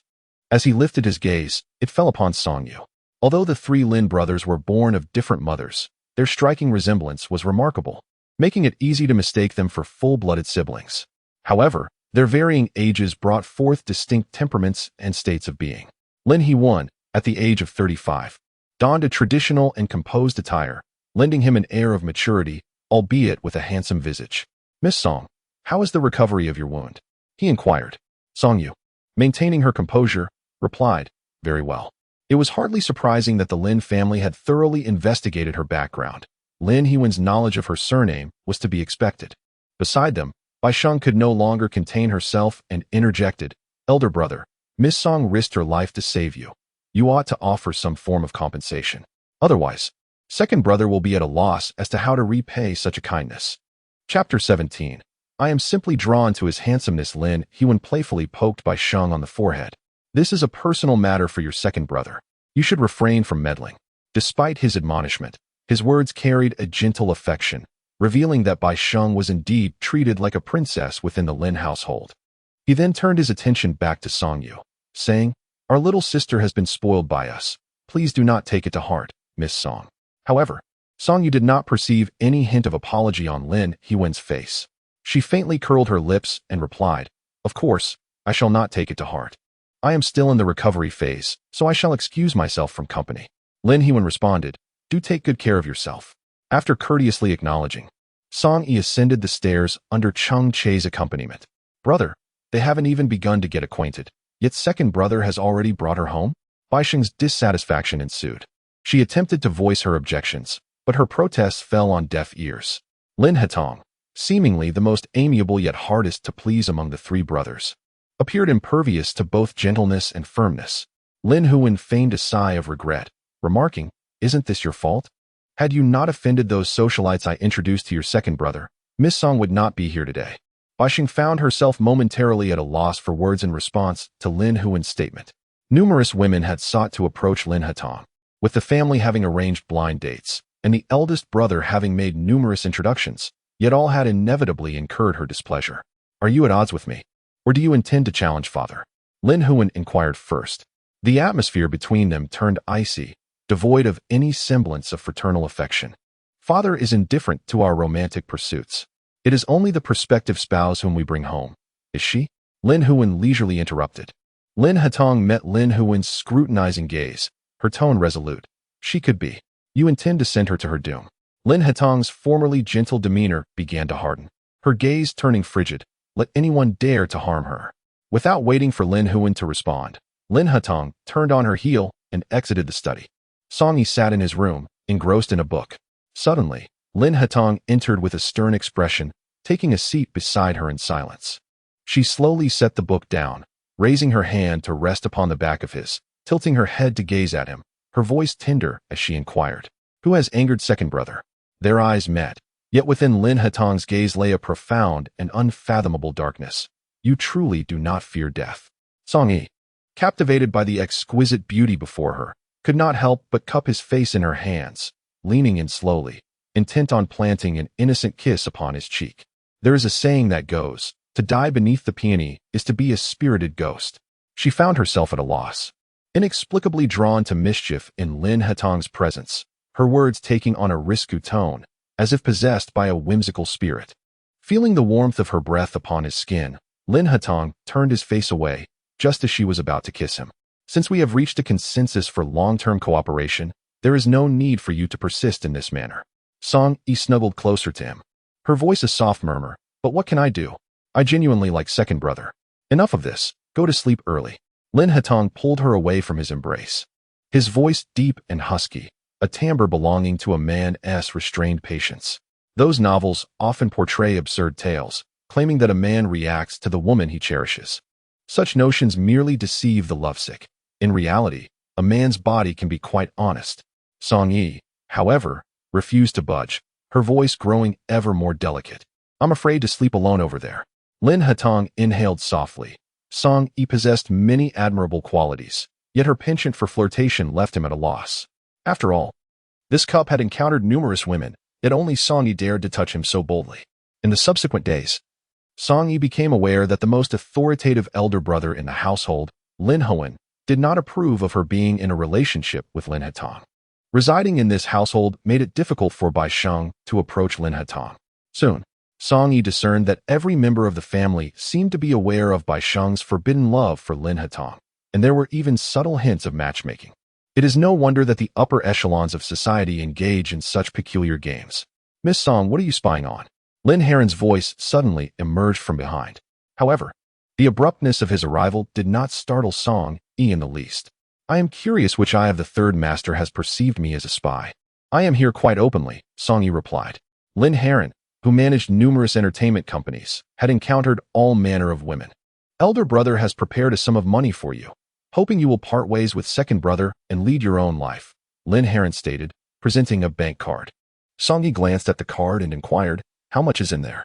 Noticing her curiosity about the amount, Lin Heron regarded her with a hint of disdain. 10 million. For someone of your standing, this is undoubtedly a windfall, granting you financial freedom. Song Yi then raised her gaze to Lin Heron's somewhat scornful expression. It is said that the Lin family's enterprises are valued at over $1 trillion. How could they possibly think to dismiss someone with merely 10 million? Lin Heron scoffed. Money is not an issue, as long as you comply. With a smile that danced on the edge of mockery, Song Yi replied, what can I say? I am simply captivated by his looks. Though her words were sincere, to Lin Heron, they merely seemed like an attempt at negotiation. In our family, death is a commonplace occurrence. Miss Song believes she possesses several lives to amuse us with. Lin Heron harbors a disdain for women lacking awareness of the situation. How shall one execute the deed? Release a snake? The corners of Song Yu's lips curled into a smirk as she regarded Lin Heron with sardonic amusement. Her gaze was clear, yet equally incisive. Lin Heron chuckled softly. Your second brother certainly confides everything to you. I was merely jesting. Song Yu gradually approached him, while Lin Heron made no move to retreat, allowing her to close the distance. Her slender, alabaster fingers languidly settled upon his collar, an act both improper and suggestive. Lin Heron grimaced in aversion. I did not anticipate Miss Song to be so shameless, brazenly seducing me in broad daylight. Third Master, on what grounds do you presume yourself superior to your second brother? Is it in appearance, physique, or perhaps character? Song Yu's comparative remarks caused Lin Heron's expression to darken. Despite their proximity, Song Yu's body never truly pressed against his. You bear the pallor of one drained of vitality. What makes you think I would wish to entice you? Her subsequent words were sharp as daggers, ruthlessly trampling upon the man's dignity. What did you say? Lin Heron's countenance betrayed his shock as his tone grew increasingly exasperated. Song Yu, undeterred, escalated her provocation. Am I mistaken? You delight in playing by the unspoken rules, frequenting nightclubs at such a tender age. Whoever marries you will be bound to a life of solitude. I refuse to resign myself to such despair. Finally incensed, Lin Heron instinctively raised his hand. In the next moment, Song Yu seized the opportunity to gently tap his elbow, causing his entire arm to suddenly lose strength and fall limply. What have you done? Lin Heron's expression shifted to one of bewildered frustration. Chapter 18. She is a temptress. As Lin Heron was about to reach for Song Yi with his other hand, Lin Hengtong suddenly intercepted him. Startled, Song Yi hurriedly hid behind Lin Hengtong. I merely wish to remain here in peace for a while. I am unaware of what has displeased Third Master. He accuses me of enticing him. This assertion, while not entirely distorting the truth, was indeed a statement made by Lin Heron. However, Song Yi's tone and demeanor were undeniably reminiscent of a manipulative flirt, provoking irritation. At this juncture, Lin Hengtong's grip tightened instinctively, the atmosphere between the two brothers becoming palpably tense. Second brother, this is our home, Bai Sheng remarked, observing the imminent confrontation, and hurriedly positioned himself beside Lin Hengtong, gazing at him with concern. You are exceedingly audacious. My patience has its limits. Despite his words, Lin Hengtong relented, releasing his hold. Song Yi remained an observer, quietly watching, knowing that Lin Hengtong's anger was not genuinely directed at her. Let us depart, Lin Hengtong said, glancing at Song Yi as he extended his hand towards her. He fixed his gaze upon her, asserting, he will no longer act with impunity. One must possess a modicum of self-awareness. Residing here is rather uncomfortable for me, and I have no inclination to please others, she retorted. Lin Hengtong remained silent, simply taking her hand and leading her away. Upon reaching the staircase, Lin Hengtong released her hand, and they ascended the steps side by side. Song Yi turned her profile to him and inquired, how do you know that I have done nothing? At her words, Lin Hengtong paused, looking at the confident Song Yi. She had been recuperating these past few days. Had she indeed engaged in anything? Song Yu approached him with a cheerful smile, saying, you have no idea. My family possesses a considerable fortune. If it were to be stolen, all my years of saving would be in vain. Lin Hengtong lowered his gaze to her and felt compelled to warn her, Song Yu, we have a contract. If your performance is subpar, I shall unilaterally terminate our agreement, and you will end up with nothing. Song Yu nodded, I am well aware of that. Lin Hengtong initially dismissed her words until, a week later, Lin Heron stormed into his office, visibly agitated. Where's Song Yu? Where has she gone? Lin Heron's face flushed with anger as he frantically pounded on Lin Hengtong's desk, resembling someone afflicted with a fit of rage. Outside, Cheng Che promptly shut the door, muffling all sounds. Lin Hengtong was taken aback. He had never seen Lin Heron so emotionally volatile. Did Song Yu dig up your ancestral grave? Why are you so furious? Lin Hengtong retorted coolly. Lin Heron shot back. Isn't my ancestral grave your ancestral grave? Where on earth did you find such an extraordinary girlfriend? Damn it, she practices witchcraft. Lin Hengtong smirked slightly. We are all educated individuals. We must trust in science. Lin Heron, uninterested in his slow banter, swiftly produced his phone and presented a strange message to him. The message read, if the third master cannot perform, ask the second brother to relay a message for me. Lin Hengtong, not one to be easily fooled, grasped the implication immediately. It seemed his younger brother had found himself unexpectedly incapacitated in the company of some young starlet. The message from Song Yu was undeniably provocative, dismissing Lin Heron entirely. In response, Lin Hengtong chuckled softly. What has she done to you? Don't give me this nonsense. I want to see her now. Immediately. Lin Heron was truly infuriated, nearly beside himself. After work, I'll take you. Just wait for me outside. Brother, this woman is a seductress. You will eventually fall into her clutches. Do you believe it? Lin Heron, witnessing Lin Hengtong's calm demeanor, felt his agitation intensify.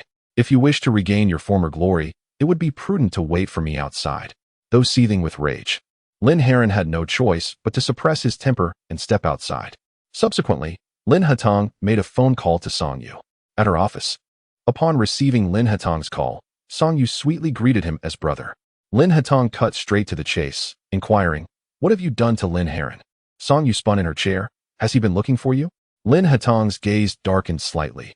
This woman was more cunning than he had anticipated, her demeanor contrasting with the information he had gathered. I will bring him over after work. Where do you think would be a suitable place to meet? Glancing at the time on her desk, Song Yu replied, I'm afraid today is quite hectic at the office. With numerous clients, I may have to work overtime. Then I shall come to the office. Song Yu did not refuse. All right. After work, Lin Hengtong led Lin Heron to Song Yu's company. Lin Heron felt somewhat out of place in such a crowded office building. The striking beauty and elegance of the two individuals successfully captured the attention of everyone along the way, drawing curious glances from all sides. Meanwhile, Cheng Che diligently managed the videos and photographs taken by those trailing behind. In Cheng Shuang's office, Song Yu sat across from an elderly woman adorned in designer attire and dazzling gold and silver jewelry, a testament to her affluence. After an entire afternoon of entanglement, Song Yu found herself on the brink of losing patience, while only Cheng Shuang continued to offer gentle persuasion. The woman's son, having been divorced twice and exhibiting tendencies towards violence, wished to marry a young lady of commendable background, education, and capability. Such aspirations were indeed fanciful. As if one were merely purchasing a bride, they engaged in mid to high-end business, but such dealings were never entertained by them. The woman, oblivious to this, had come through a friend's introduction. President Song, there are two gentlemen waiting for you in the reception room, the young assistant announced as she knocked on the door. As if rescued, Song Yu immediately responded, "All right, I'll be there shortly." Just as she was about to leave, the woman hurriedly followed her, pleading, "President Song, please pity my plight. My son will surely reform." Song Yu swiftly departed, and Cheng Shuang promptly intervened to block the elderly woman's path. "Prepare 2 cups of Bailuo Chun tea and 1 cup of plain water," Song Yu instructed her assistant before entering the reception room. The assistant nodded, and Song Yu then proceeded inside. "Second brother, as you can see, I am truly overwhelmed with work," she exclaimed, instantly adopting a playful demeanor as she approached Lin Hatong, deliberately choosing to sit beside him and resting her small hand on his arm. Lin Heron glared at Song Yi and demanded, "Speak, what have you done to me?" Chapter 19. This woman is truly venomous, I must say. Third Master, your reputation as a womanizer is well known. At least allow your little starlets some respite, for they are indeed your golden geese. Lin Heron's face turned a deep shade of anger. "Song Yi, do not provoke me. Do you believe I could make you vanish without a trace?" Song Yi nodded in acknowledgement. "Of course I believe it.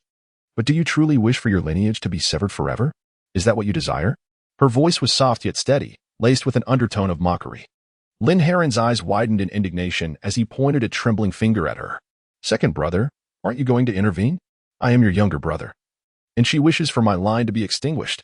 Lin Hatong maintained an impassive expression, merely glancing at Song Yi's smiling visage without uttering a word. Secretly, he felt that his judgment was astute. Song Yi was indeed exceptional.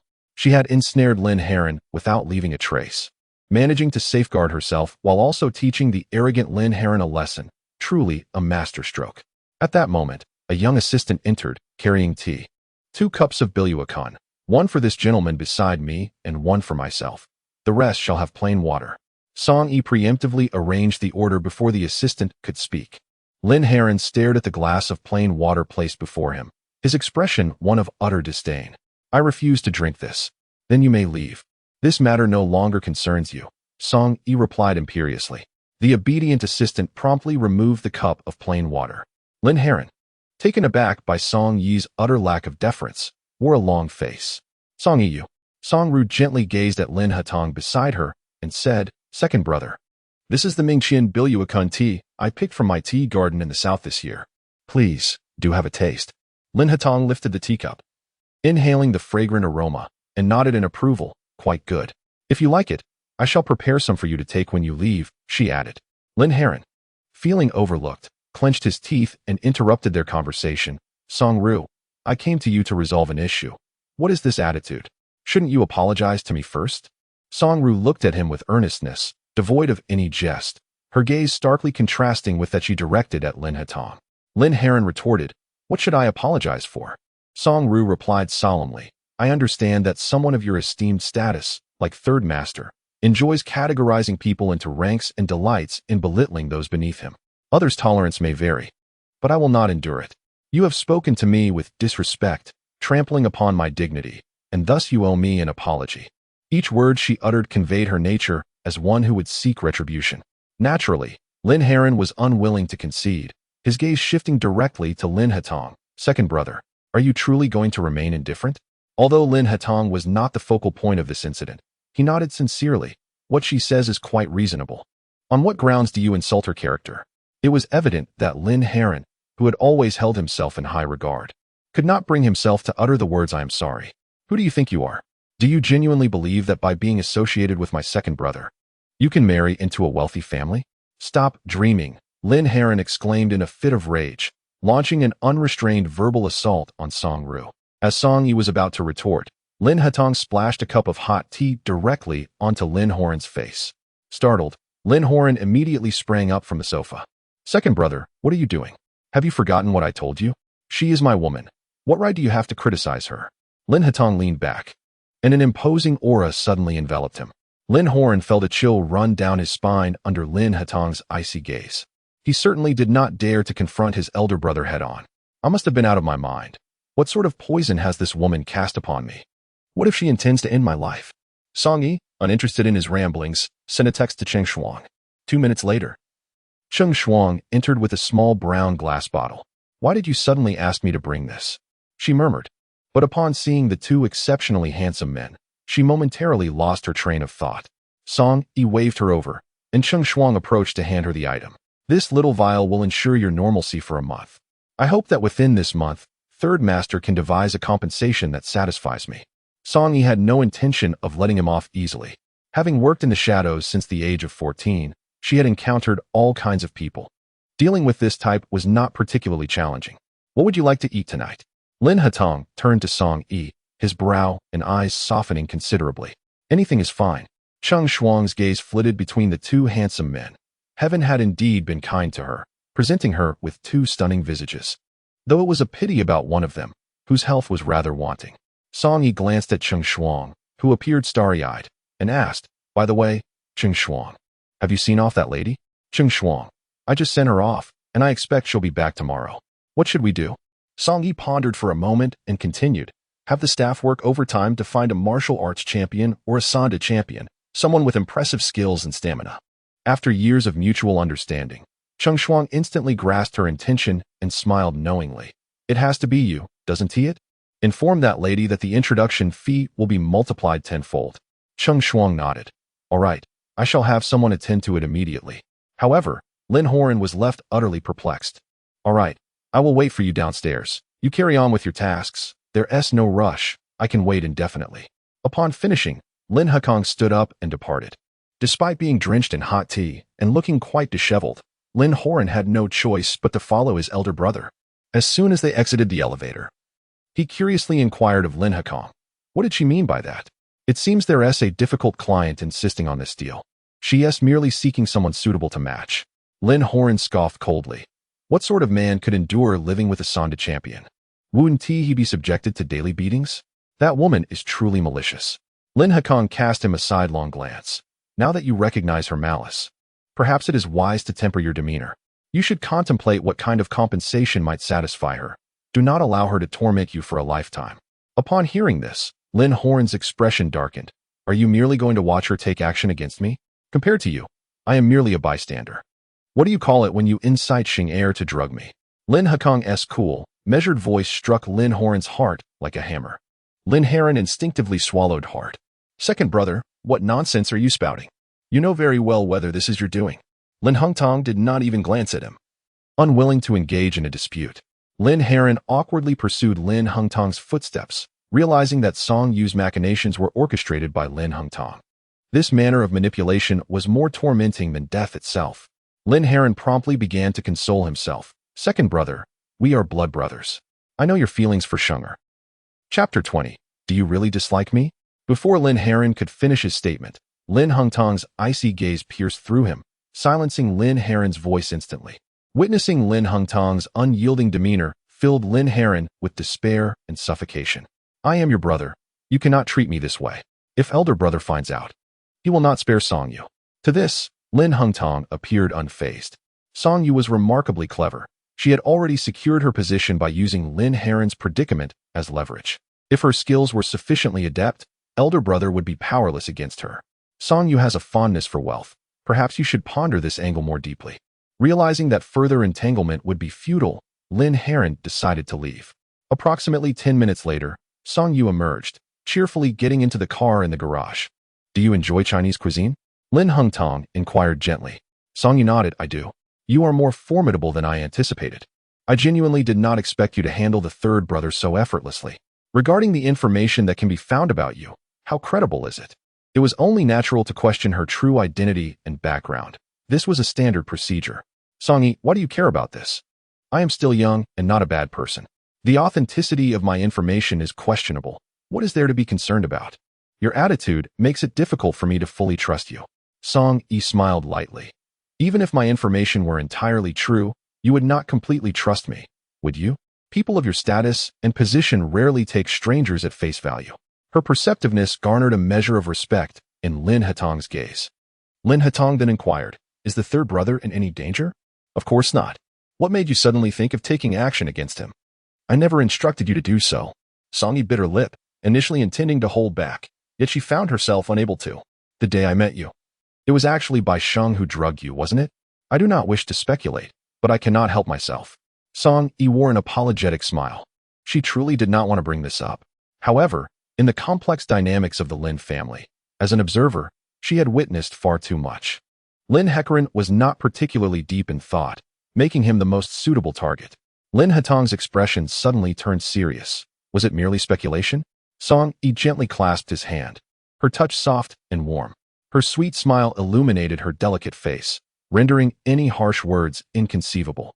Consider this a good deed on my part. You are brothers, and it is difficult for you to act against him. As an outsider without blood ties or emotional connections, I find this task quite simple. Song Yi linked her arm with his and quietly leaned closer. Thank you, second brother. She would certainly not refuse. After all, who would turn away from money? Moreover, she had indeed invested her labor, and this was her rightful due. All the spies that Xie Jingfan had planted around you have been entirely replaced. Song Yi felt quite satisfied. Indeed, with both beauty and character, she was a person of her word. What to do? The more she looked, the more she liked him. Do not gaze at me with such adoring eyes. Ling Hetong felt uncomfortable under her sweet, lingering gaze. To his surprise, Song Yi leaned in closer, her delicate fingers playfully touching the man's chin as she teased. What? Afraid of falling for me?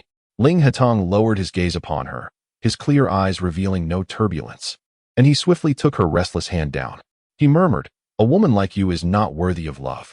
But, second brother, I am sincere, she replied. Ling Hetong gently pushed her aside. You are sincere towards any handsome man, aren't you? Upon hearing this, Song Yi couldn't help but laugh.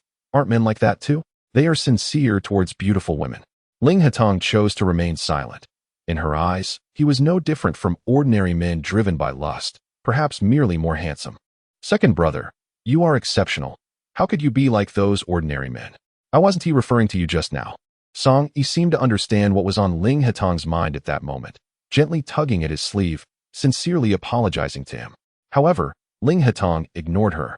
Later, when they arrived at the little Jiangnan, Song Yi linked her arm through his, and only then did Ling Hetong reluctantly show her a hint of warmth. Are you no longer angry? Song Yi tilted her head and asked him with a playful curiosity. Why should I be angry with you? Song Yi's laughter was light and airy. Perhaps you have developed feelings for me. Lin Yitang exhaled gently, yet patiently endeavored to explain. Do not indulge in such self-deception. Once they reached the serene private room, Song Yi relented. How do you fare with alcohol? After taking a seat, Lin Yitang's gaze fell upon Song Yi, who was admiring the view from the window. He began pouring her a glass of white liquor, curious to gauge her tolerance. Song Yi then approached, leisurely taking the glass from him and sipping it delicately. Unlike the customary practice of consuming white liquor in one gulp, her manner was distinctly unhurried. Lin Yitang found himself momentarily entranced by her exquisite profile, unable to divert his gaze. She was indeed a stunning beauty, captivating from every angle, yet, regrettably, beauty can be perilous. Are you not concerned about tarnishing your reputation by introducing a capable woman to your client? Lin Yitang inquired seemingly casually. Do you think I am lacking in integrity? Song Yi rested her chin on her hand, regarding him with a smile that was both playful and enigmatic. Unconsciously, she licked her lips, and indeed, the allure of her gaze was enough to leave one parched. That is not my intention. I merely worry that you may attract trouble. Song Yi scoffed lightly. What kind of trouble have I not encountered throughout my life? If a common girl cannot hold her own, isn't it preferable to find her a son who can? During their meal, Lin Yitang intentionally and unintentionally poured her a considerable amount of liquor, successfully intoxicating her. However, he was not well acquainted with her drinking habits. On the drive back, Song Yi remained surprisingly quiet. After Lin Hetong ushered her through the door, Song Yi suddenly felt the effects of the alcohol surge within her. Brother Hetong, do you truly not have any affection for me? Her delicate hand entwined around his neck, and her sweet, almost intoxicating voice threatened to melt the very bones of the man before her. In Chapter 21, one might wonder what qualities she possessed that could keep him from returning home at night. She was so soft and pliable, as though she might topple over if not supported. Reluctantly, Lin Hatong had to steady her, yet he attempted to extricate her from his grasp. However, Song Yu clung to him like an octopus, refusing to let go. He felt his muscles involuntarily tense up. It was impossible to deny the physiological response elicited by a woman of such striking beauty and figure. A wave of desire surged within him, and he swallowed hard. Song Yu Lin Hatong instinctively tightened his grip around her waist. She let out a soft moan, her fingers grazing his Adam's apple, igniting a fire within him that nearly spiraled out of control. "Brother Hatong, I am being sincere," she murmured, her words laced with earnestness. Lin Hatong's breath became heavy and warm, overwhelmed by the intoxicating scent of alcohol that enveloped her. Yes, it was raw and inexperienced, as if she had never kissed anyone before. The two became entangled in a fervent embrace at the threshold. Lin Hatong found himself lost in the moment. But just as the tension reached its peak, Song Yu abruptly withdrew, his body aflame with desire. He yearned to pull her back and continue. But in the blink of an eye, Song Yu had wobbled into the living room, still clutching at him. "I'm not after your money. I'm incredibly wealthy. If you don't believe me, just watch." As she spoke, she approached the wall behind the sofa, fumbling for a moment before pressing a hidden mechanism, causing a beautifully crafted panel to swing open. The scene before Lin Hatong left him momentarily speechless. Embedded in the expansive wall was a safe, sizable enough to boast double doors. The heat that had surged within him began to dissipate. He truly felt unhinged for having not restrained himself amidst Song Yi's inebriation. Regaining his composure swiftly, Lin Hatong approached and supported her from behind, saying, "Forget it if you can't recall. It's time to sleep." Song Yi stubbornly shook her head. "I can remember. I truly have a great deal of money. I must show you." Before she could finish her sentence, her consciousness abruptly faded. Fortunately, Lin Hatong was there to catch her, preventing her from collapsing onto the floor. That night, in a drunken stupor, Song Yi experienced a vivid dream, not with another, but with Lin Hatong himself. Upon awakening, she found herself lying unclothed on her soft bed, the memories of the previous night entwined with her dreams, rendering her unable to distinguish between the two.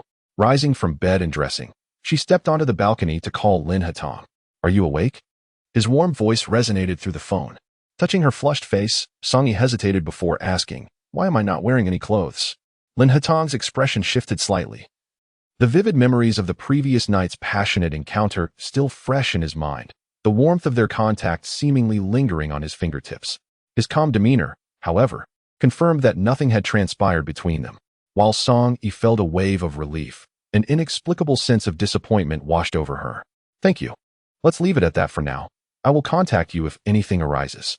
Subconsciously, Song Yi traced her collarbone, pondering, as a man, "My second brother had such a splendid opportunity last night, and yet harbored no improper thoughts towards me. Am I truly devoid of charm?" Lin Hatong's brows furrowed slightly as he stated, "How many times must I say it for you to remember? I will never harbor any affection for you, let alone touch you." Song Yi smirked. "You truly are a gentleman, second brother." Chengzhe glanced at Lin Hatong through the rearview mirror, inquiring, "Shall we head directly to the company, second master?" He was perplexed as to why Lin Hatong had lingered outside this old neighborhood for an entire night. What was troubling him? Chengzhe continued, "Yesterday afternoon, I handed over the overseas documents to the young lady. She might have lost control of her emotions because of that." Lin Hatong's brow slightly knitted together, and without uttering a word, he ascended the stairs. Pausing momentarily at the door of Bai Sheng's room, he ultimately chose not to enter. Just as he turned to leave, Bai Sheng opened the door, revealing her tear-stained, swollen eyes. Upon seeing Lin Hatong at the threshold, the tears she had just managed to hold back began to flow once more as she threw herself into his embrace. "Second brother, I do not wish to go abroad." Lin Hatong gently pulled her from his arms, looking down at her with an indifferent gaze. "This is your best option." Bai Sheng caught a whiff of the faint fragrance that belonged to women emanating from him. He had spent the entire night with Song Yi. With tear-filled eyes, she gazed up at Lin Hatong. "I would excel just as well here in our country." Lin Hatong regarded her silently. "If you were to withdraw entirely from your current career and enter into a business marriage, would you accept it?" Bai Sheng's expression suddenly stiffened. "Second brother, our family does not require such alliances."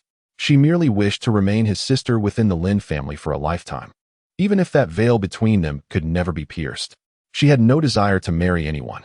Lin Hatong asserted, I will make you marry, even if you resist.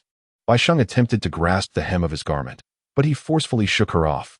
Both her elder brother and third brother had mentioned that the second brother's feelings for her were distinct. How could he be so cruel? In an instant, she wept, her sorrow akin to rain-soaked pear blossoms. I cannot believe you would stand idly by as I wed another. Lin Hatong glanced at his watch, his patience waning.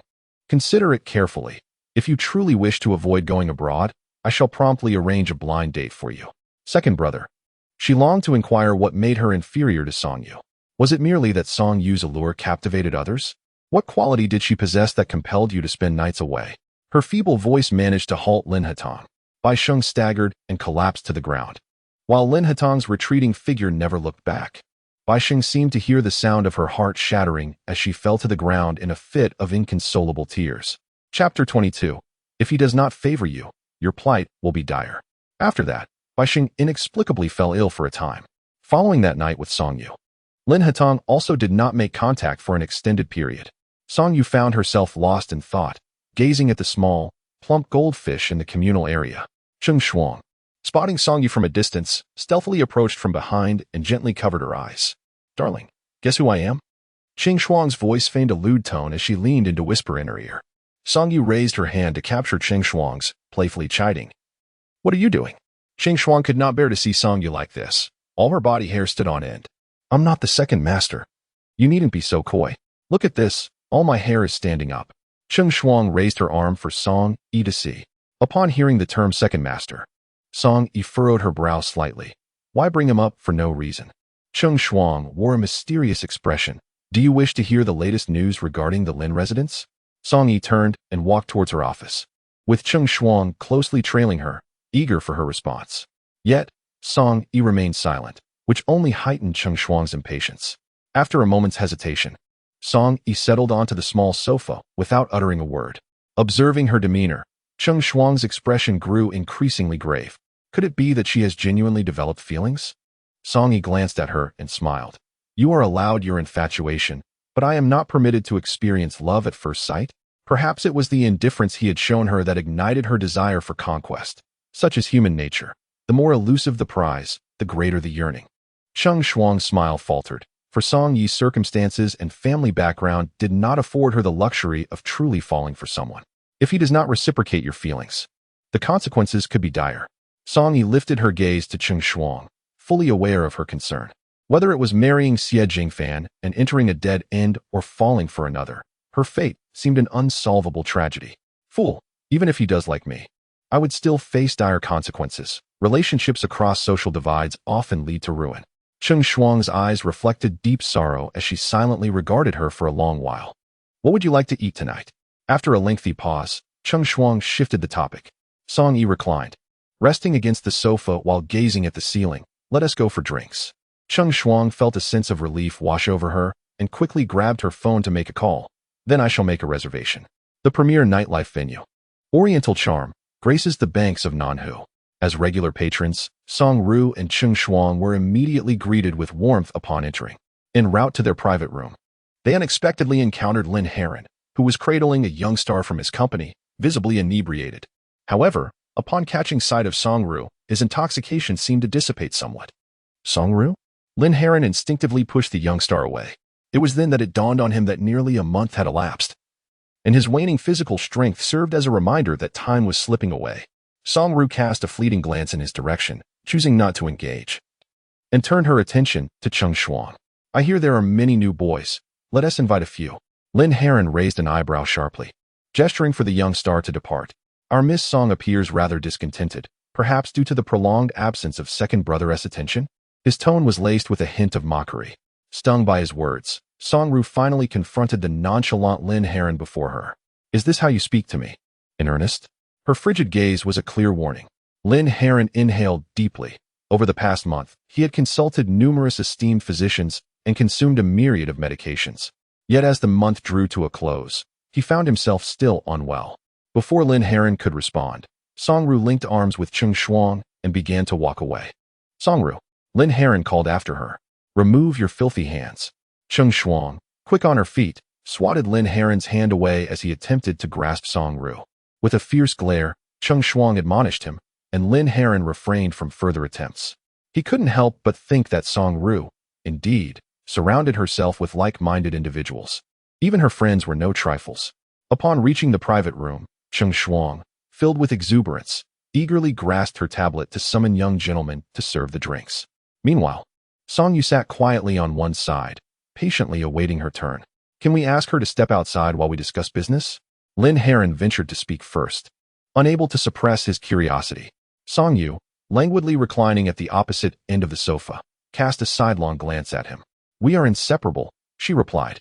For the first time in his life, Lin Heron felt utterly cornered, unable to mount any resistance against the audacious Song Yu. Ultimately, he found himself compelled to lower his proud head. I shall have a contract prepared by tomorrow. What do you think of an investment of 100 million? Song Yu nodded slightly. And what else? Are you perhaps being excessively greedy? Disregarding Lin Heron's displeasure, Song Yu continued, given the nature of my relationship with second brother. Your family's elders may seek to complicate matters for me. You must ensure my safety and inform me immediately of any news regarding second brother. Should you act deceitfully, I assure you, you will never rise again in this life. Her words carried a profound weight, striking fear into the heart of any man.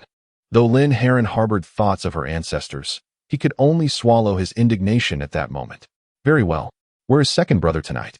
Immediately after, Song Yu inquired about Lin Heron's whereabouts. At that moment, the young gentlemen delivering the drinks began to stream in, each in their early 20s, fresh-faced and charming. Their sweet words of sister igniting joy in the hearts of all present. Cheng Shuang hurriedly approached to pull her favored one closer. Song Yu's gaze flitted over the group of youthful males, an uncontainable smile gracing her lips, reminiscent of a dashing libertine in search of floral delights. In a moment of uncertainty, Lin Heron found herself at a loss for words to describe Song Yi. It was quite rare to encounter a woman who was both stunningly beautiful and affluent, indulging in such extravagant pursuits. Song Yi raised her hand, gesturing towards the two handsome young men. You two, stay. Lin Heron's expression soured. Song Yi, did you hear what I said? Call him over. Song Yi's tone remained gentle, devoid of any visible emotion. Unable to suppress a scoff, Lin Heron retorted, do you truly believe he would abandon Xinger to come see you? Noticing Song Yi's unwavering stance, a flicker of unease stirred within Lin Heron. Song Yi, I have acquiesced to all your conditions. Are you toying with me? Song Yi accepted a drink handed to her by her brother, casting a glance at Lin Heron. I'll have Cheng Shuang deliver it to you tomorrow. Can't you take a break tonight? Lin Heron bit her lip, yearning to unleash her frustration, but ultimately refrained, rising to leave. Once Lin Heron departed, Song Yi turned her attention to the young man beside her, who greeted her with a beaming smile. Dear brother, could you do me a favor? As she spoke, Song Yi retrieved a thick stack of cash from her bag and pressed it into his hands. Chapter 23. The final revelry before marriage. The young man's face radiated uncontainable delight. Sister, just say the word. I wish to know the private room of the second master of the Lin family. Seeing Song Yi's generosity, another young man, who had been by Cheng Shuang's side, quickly approached. Sister, let us add each other on WeChat. Should you ever need assistance from your brother, do not hesitate to ask. Song Yi glanced at the visibly displeased Cheng Shuang. That one, like myself, is an exceedingly generous heiress. Once introductions are made, a tip shall be inevitable. Song Yi, upon receiving the card, smiled and gently caressed the boy's face, saying, Good brother, I shall request you again next time. Where are you going? Cheng Shuang, noticing Song Yi rising to leave, immediately called out to her. As thoughts of longing began to stir within him, he realized it was a rare opportunity for him to be present, prompting her to take a look. Cheng Shuang did not attempt to stop her again. Recognizing that this was, after all, the final revelry, Song Yi made her way to the VIP floor, where two bodyguards stood at the entrance to the private room occupied by Lin Hatong. Before she could approach, the guards intercepted her, stating, Miss, you may have come to the wrong place. Is Cheng Che not here today? Song Yi inquired, not in a hurry to establish a connection with Lin Hatong, merely checking on Cheng Che's presence. However, the name Cheng Che was not familiar to most people. One of the guards then made a phone call. In just a few minutes, Cheng Che arrived. Upon seeing Song Yi, he was momentarily taken aback. Miss Song, what brings you here? Song Yi replied, Am I not permitted to come? Or is the gathering inside not open to me? Of course, you may enter, Cheng Che responded without hesitation, signaling the bodyguards to open the door. The door to the private room swung open abruptly, interrupting the lively atmosphere within, even halting the music. Inside, a dozen individuals were gathered. Lin Hetong and Bai Sheng sat together, their warm smiles freezing upon seeing Song Yi. Cheng Che. Bai Sheng was the first to react, calling out to the figure at the entrance. Cheng Che entered, maintaining a composed demeanor as he slightly nodded. Miss Song is the second masteress girlfriend. I have permitted her entry. I trust the young lady will understand. The room fell silent, with all eyes on Bai Sheng and Lin Hetong, observing their expressions. In truth, the most disheartened was Song Yu.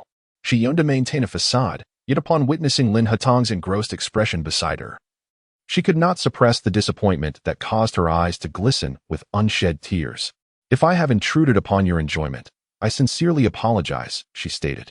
Taking a deep breath, Song Yu turned to depart. In that fleeting moment, tears cascaded down her cheeks, while Lin Hetong gazed at her, unable to discern whether her emotions were genuine or merely an act. The one who should apologize is I. I should not have quarreled with you and caused you sorrow. Please, do not cry. He gently wiped away her tears before the assembled guests. In the next instant, Song Yu threw herself into his embrace, her delicate voice laced with longing. I simply miss you too much, second brother. Please don't ignore me. I want tea, Lin Hetong softly reassured, patting her back. The expressions of those present varied, as they quietly observed Bai Sheng's reaction, only winning focused on Song Yu. Reflecting on the adage that a woman's charm can often be her greatest asset, it was unexpected that the typically aloof Lin Hetong would be so easily swayed. She smiled and said, second brother, since Miss Song is here, why not enjoy together? Just as Song Yu was about to speak, Lin Hetong grasped her hand and interjected. Perhaps another day. Bai Sheng's eyes brimmed with tears. Under the gaze of many, she could not confront Lin Hetong. Yet, with Song Yu's arrival, everything transformed. Song Yu cast a meaningful glance at Bai Sheng before following Lin Hetong out. As they departed, Cheng Che offered Song Yu a smile, as if to suggest her timing was impeccable. Upon exiting the private room, Lin Hetong did not release her hand, and Song Yu gazed down at his large hand enveloping hers, feeling a sweetness bloom within her heart. Suddenly, Lin Hetong forcefully slammed her against the wall, causing Song Yi to feel a sharp pain in her back. So fierce, is it my fault for interrupting your tender moment with your sister? Song Yi smirked, her voice as gentle as flowing water, and reached up to caress his face. Faced with Song Yi's tender onslaught, Lin Hetong found it difficult to harbor any anger. She entwined herself around him, resting her head against his arm, and began to cling. I simply wish to be with you. Lin Hetong made no attempt to resist, allowing her to wrap around him, and together they exited the nightclub. Once in the car, Song Yi leaned in, wrapping her arms around the man's neck. The driver, ever aware of propriety, discreetly raised the privacy partition. As Song Yi embraced him, Lin Hetong's muscles instinctively tensed. Looking down, he met her enchanting peach blossom eyes, and his breath hitched slightly. With a deep, gravelly voice, he exerted all his restraint. Song Yi, do not play with fire. Song Yi, in essence, had ignited her man's desires. Unfazed by Lin Hetong's warning, she raised an eyebrow and audaciously pinched his face. In such a confined space, every one of her actions was laced with provocation and seduction. Lin Hetong soon felt a wave of thirst wash over him, his gaze towards her growing fervent. Song Yi, even if we were to develop a romantic relationship, there would be no future for us. Do you truly not care? Song Yi smirked, her smile radiant and captivating. Consider it my last hurrah before marriage. Lin Hetong, inherently traditional, perceived Song Yi's behavior as indulgent and frivolous, yet which man would willingly refuse? This is perhaps the inherent flaw of man. The atmosphere had become so charged with ambiguity that the man's desires were taut with anticipation. Suddenly, the car window slid down, and a fierce gust of cold wind rushed in, startling Song Yi, prompting Lin Hetong to push her aside. What trouble had arisen? Lin Hetong faced the open window, striving to quell the boiling heat within him. Song Yi remarked, why must you be so dull? Engaging with other men before marriage only lays traps for your future. With a resigned sigh and an eye roll, she added, you Qing dynasty people are truly hard to deal with. The Qing has long fallen, you know? It was indeed hard to fathom that in this day and age, a man of Lin Hetong's caliber still existed. Speak plainly. What do you need me to assist you with? With his direct confrontation, Song Yi decided to drop her pretense. During the autumn auction at Sotheby's Hong Kong, could you help me bid on an item? Chapter 24. I never would have guessed you fancy married women, Song Yi continued. I truly believe it would be best if you accompany me to Hong Kong. Lin Hatong cast her a fleeting glance. Why must I accompany you to Hong Kong? Song Yi gazed deeply into his eyes. This auction item is my grandfather's heirloom. My father has already sold many of his possessions, which I have secretly repurchased. He has begun to suspect me this year. Having you there would provide me with some reassurance. While Wen Yi was rather flippant, he was competent when it came to business. Song Yi gently grasped the man's fingers, her voice soft. But I only trust you, second brother. Recently, Sheng'er has not been in good health. The gentle expression on Song Yi's face gradually faded, replaced by a look of seriousness in her eyes. Is the second brother truly prepared to stand by her side, ready to shield her from familial disputes that could ensnare her, ultimately leading her to become a mere casualty? To speak plainly, in such a family, Bai Sheng is destined to be a pawn, a piece meant to topple you. Even if she harbors a modicum of affection for him, she cannot bear to witness Lin Hatong tread a path of despair. Lin Hatong found himself gazing at her intently. Song Yi's clarity and understanding were strikingly mismatched with her age. You will not fare any better by my side. Song Yi offered a nonchalant smile. I was exiled by my father at the tender age of 10. Each time I ventured near Qingqing, he would send someone to beat me.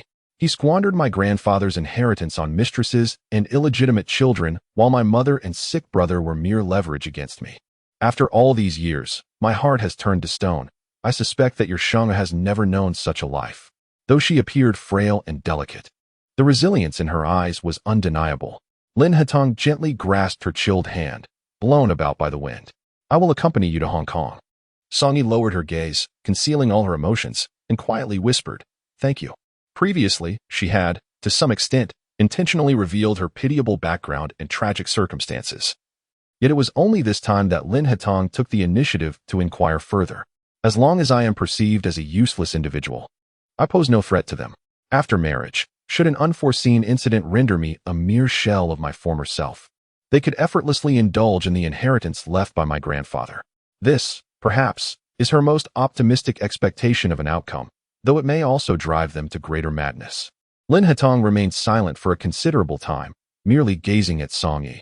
As long as you are in Rong City, I shall always protect you. Song Yi lowered her gaze to the man's hand clasped around hers, astonished at how he could speak such earnest words while holding her hand so solemnly. For you to do this for me, second brother, I am at a loss for how to repay you. Perhaps I should offer myself in return. A mischievous thought crossed her mind as she playfully squeezed Lin Hatong's hand. It was only then that he realized he had been holding her hand without releasing it. Upon her squeeze, he swiftly let go. No need. Our connection is one of mutual assistance. Neither of us owes the other. Song Yi leaned against the car window, a wry smile gracing her face. But you also lack a firm resolve to let her go, second brother. The push and pull of such a relationship often leads to endless repercussions. Lin Hatong's usually calm demeanor showed a flicker of emotion.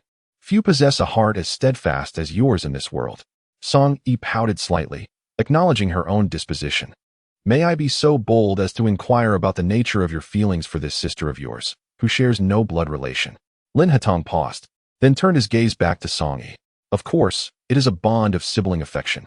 His earnestness was undeniable, and Song Yi gleaned a deeper understanding. It seemed that Bai Sheng's feelings were indeed unreciprocated.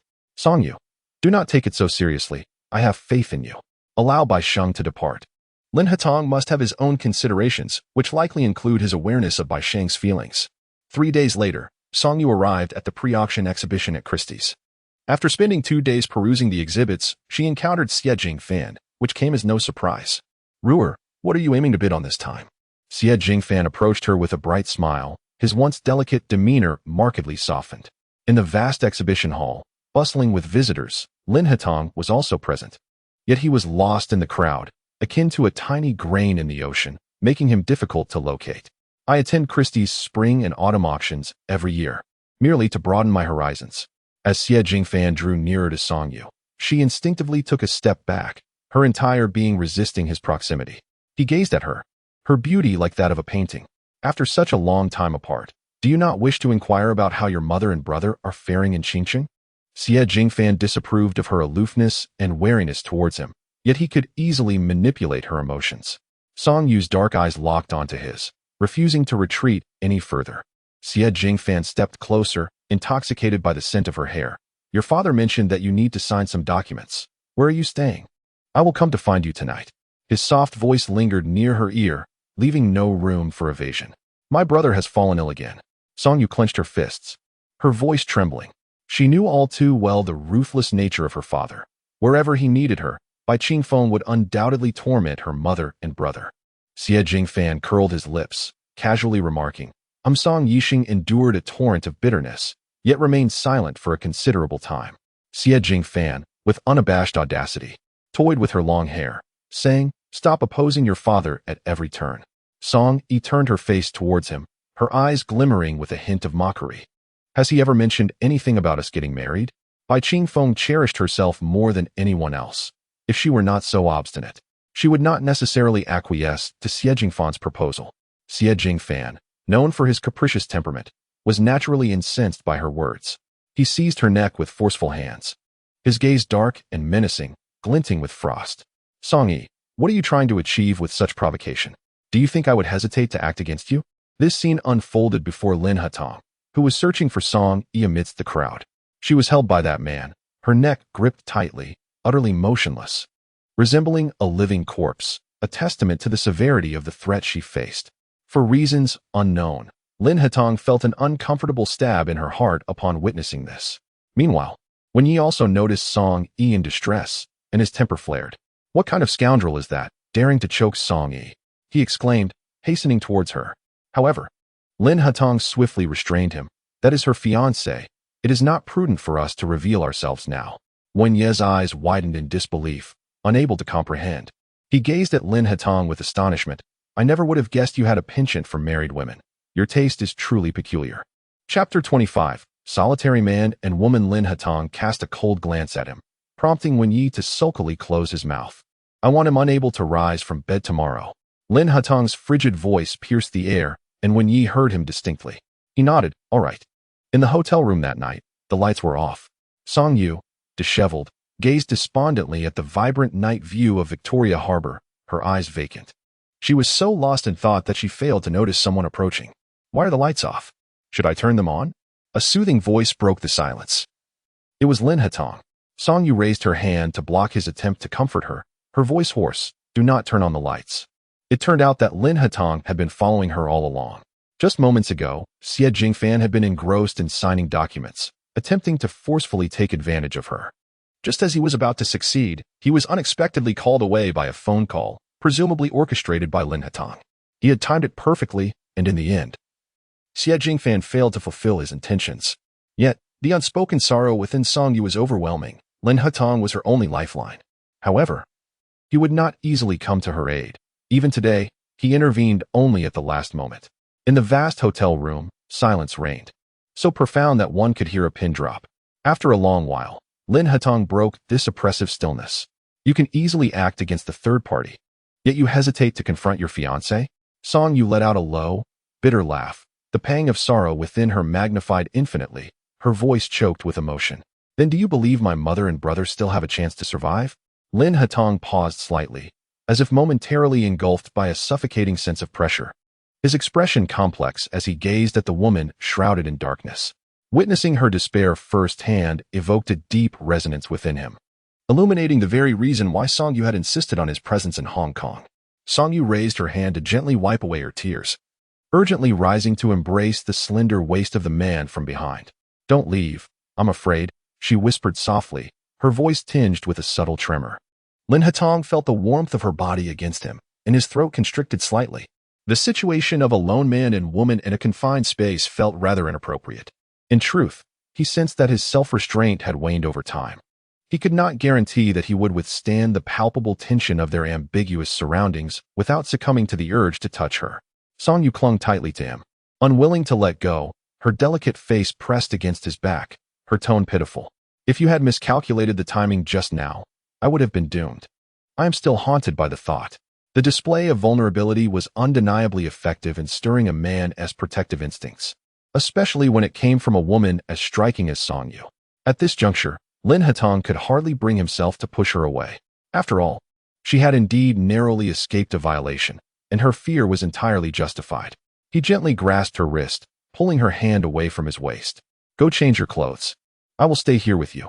With her eyes cast down, Song Yu was about to respond when Lin Hatong slowly lifted the torn remnants of her blouse that had slipped from her shoulder. The accidental brush of his fingers felt electric, causing her heart to skip a beat, and an uncontrollable surge of warmth coursed through her veins. Lin Hatong showed no inclination to withdraw, prompting Song Yu to take a deep breath before darting towards the bathroom. Before she had run far, Song Yu let out a piercing cry as she fell heavily to the ground. Upon hearing her distress, Lin Hatong hurried towards her, gently cradling the back of her head. "Did you hit your head?" His voice was smooth and warm, exuding a charm that was particularly captivating when he expressed concern. Song Yu, wincing in pain as she touched her knee, replied, "No." Before her words could fully escape her lips, the man swept her off her feet in a tender embrace, his movements so gentle that they did not aggravate her knee's discomfort. He carried her a few steps, and then all the lights in the room flickered to life.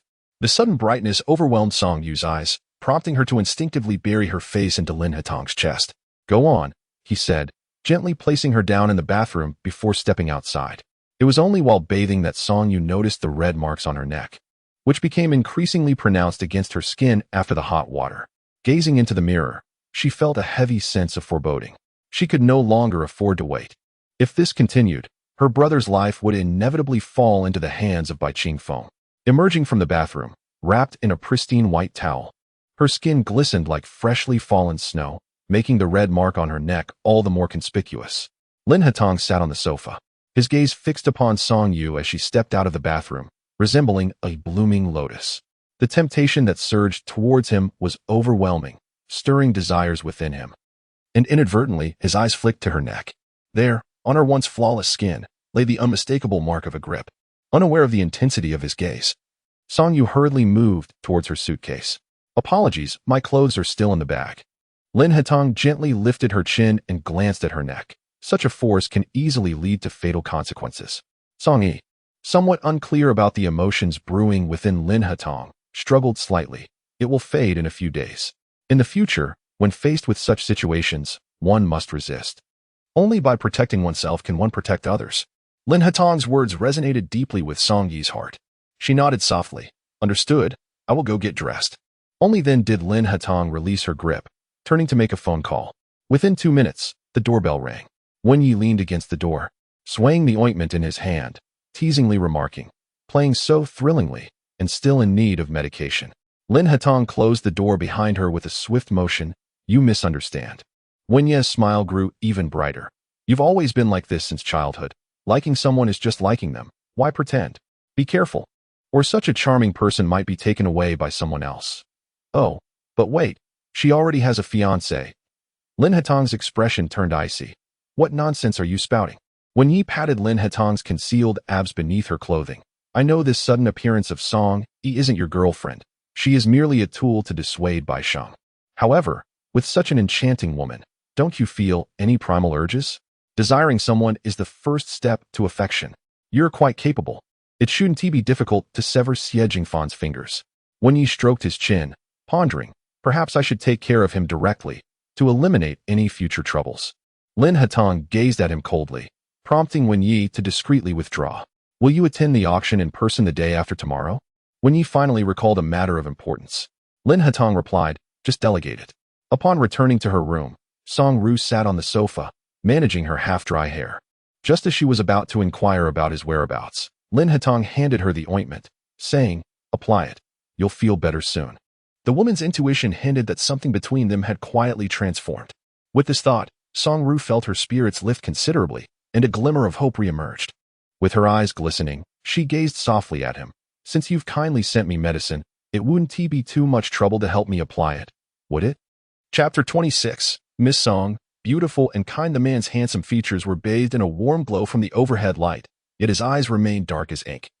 Profound and unfathomable. Song Ru leaned closer, her faint fragrance wafting towards him after her recent shower. Lin Hatong suppressed a momentary flutter of anxiety and gently gathered her long hair, securing it with a hair tie. Song Ru promptly handed him the tie. Her hair was neatly arranged, causing her no discomfort, and she felt a tenderness in her heart. He truly was a meticulous man. Her gaze towards him deepened with affection. Whoever would become his wife in the future would undoubtedly be very fortunate. If she could merely be a fleeting memory in his past, she would have no regrets. With this thought, she leaned in closer and unexpectedly pressed her lips against Lin Hatong's. Lin Hatong's hand, applying the ointment, suddenly froze, while his other hand nearly crushed the tube. "Don't be ridiculous," Song Yi admonished gently. "You are truly wonderful. Perhaps you are the best man I have ever encountered in this lifetime. My knee is still throbbing from the fall. Does this medicine even work?" she queried, resting her legs atop his and playfully winking. Lin Hatong exhaled deeply and patiently applied the ointment to the bruised area of her knee. That night, Song Yi slept soundly, comforted by Lin Hatong's presence. However, Lin Hatong found himself almost sleepless as the plane touched down in Rong City. When Yi announced the good news, the exquisite Dotsai cup had been successfully auctioned for 6 million Hong Kong dollars. Lin Hatong promptly showed her the photograph. He nodded before inquiring, "This is an antique. You must have attended many auctions. Your grandfather must have collected quite a number of antiques." Lin Hatong offered no further comments on this. Just outside the airport, Cheng Shuang waved at her. After bidding farewell to Lin Hatong, Song Yi departed with Cheng Shuang. Cheng Che also picked up Lin Hatong, passing him a tablet once they were in the car. As Lin Hatong listened to Cheng Che's updates, he perused the materials. Muttering to himself, "How complicated can it be?" His remark prompted Cheng Che to turn in surprise from the passenger seat. Lin Hatong, maintaining a calm demeanor, asked, "What are you staring at?" "I am quite pleased to see you so attentive to Miss Song," Cheng Che replied. Lin Hatong lowered his gaze, continuing to examine the documents. "Are you pleased that there is now little chance of issues arising between Shang and me?" Cheng Che, as his trusted confidant, considered every aspect of Lin Hatong's affairs. Miss Song possesses both beauty and a kind heart. Even if there are no outcomes in the future, I believe that Master Erye would have no regrets. He continued to observe Lin Hatong's tranquil expression. Lin Hatong, however, did not refute. He was not blind. Regardless of the circumstances, Song Yi is undoubtedly an exceptional woman in every aspect. Bai Qingfeng is the son-in-law of the Song family, a veritable phoenix man. Lin Hatong recalled the uncontrollable sadness that enveloped Song Yi whenever she mentioned her younger brother and instinctively inquired, "Is her brother's condition quite severe this time?" Chengzhi replied, "It is quite normal for chronic illnesses to recur over time, but I have consulted Dr. Su, and her brother's condition can only be completely cured with a kidney transplant." No wonder Song Yi's intentions are always so pronounced, sometimes even undisguised. She is genuinely anxious. Look into Bai Qingfeng's financial situation. Chengzhi paused for a moment before nodding. "Understood. Where are we going?" Cheng Shuang asked with an air of mystery. "Of course, it's a wonderful place." Song Yi fixed her gaze on Cheng Shuang's expression. "To play with your brother during the day? Isn't that rather inappropriate?" Cheng Shuang's face darkened. "Do you really think so lowly of me?" Leaning wearily against the chair, Song Yi chuckled lazily. "Ever since you were wronged, you have completely let yourself go. Don't you have any self-awareness?" Reminded of her past, Cheng Shuang shot a fierce glare at Song Yi. "Must you always bring up that old story? It has been years." Cheng Shuang pouted. All right, I get it." After a brief respite, the car had already parked in the underground garage of a skyscraper in the city center. Song Yi alighted from the vehicle and surveyed her surroundings. Luxurious cars and elite vehicles adorned the area, exuding an air of opulence. It suddenly dawned on her that Lin Hatong had mentioned changing their office building, a detail she had forgotten in the ensuing days. Once inside the elevator, she glanced at the subdued yet excited Cheng Shuang beside her, a gentle smile gracing her lips. It was an indescribable sensation. Her heart felt slightly aflame, and her eyes brimmed with warmth. This was the feeling of being cherished, and Lin Hatong must truly be a remarkable individual. Upon reaching the 28th floor, a sprawling office space of nearly 2,000 square meters unfolded before her. As she stepped through the entrance, the staff who had been waiting eagerly erupted in a shower of confetti.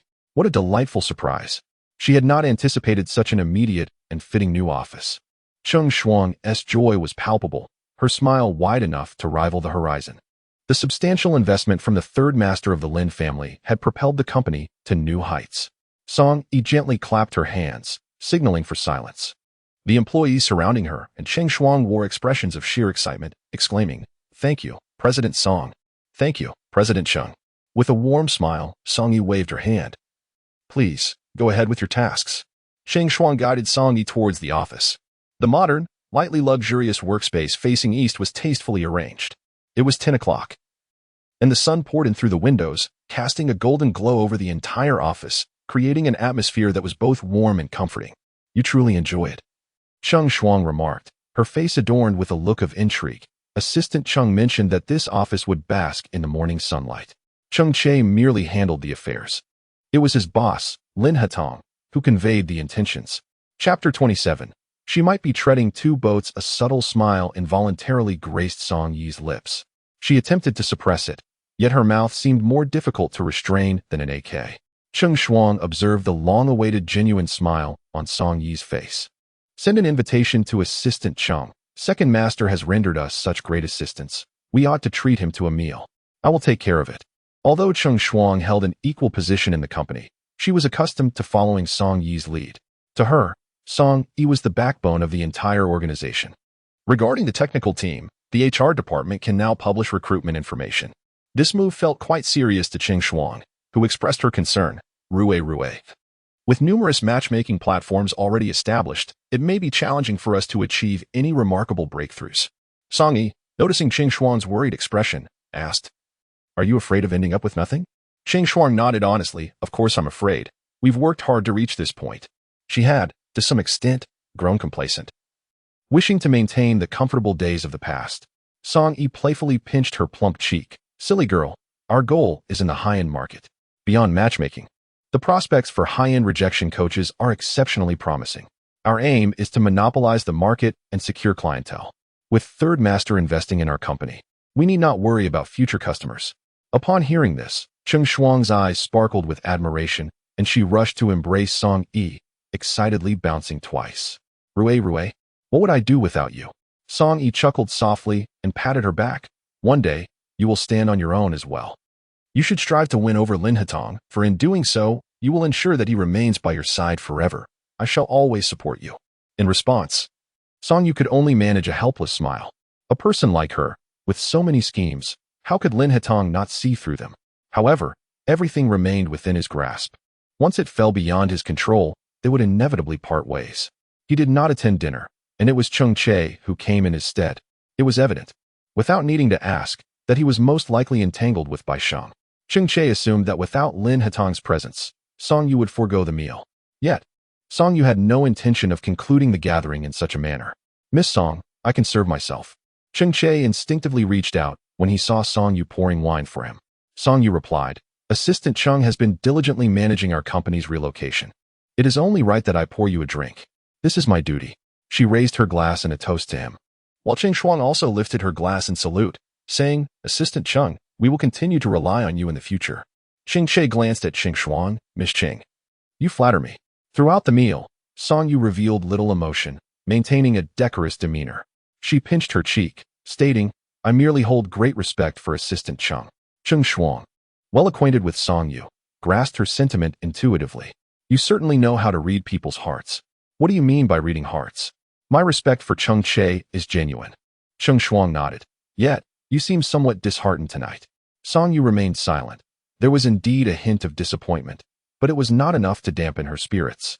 Perhaps the bond between him and Bai Xing was exceptionally profound.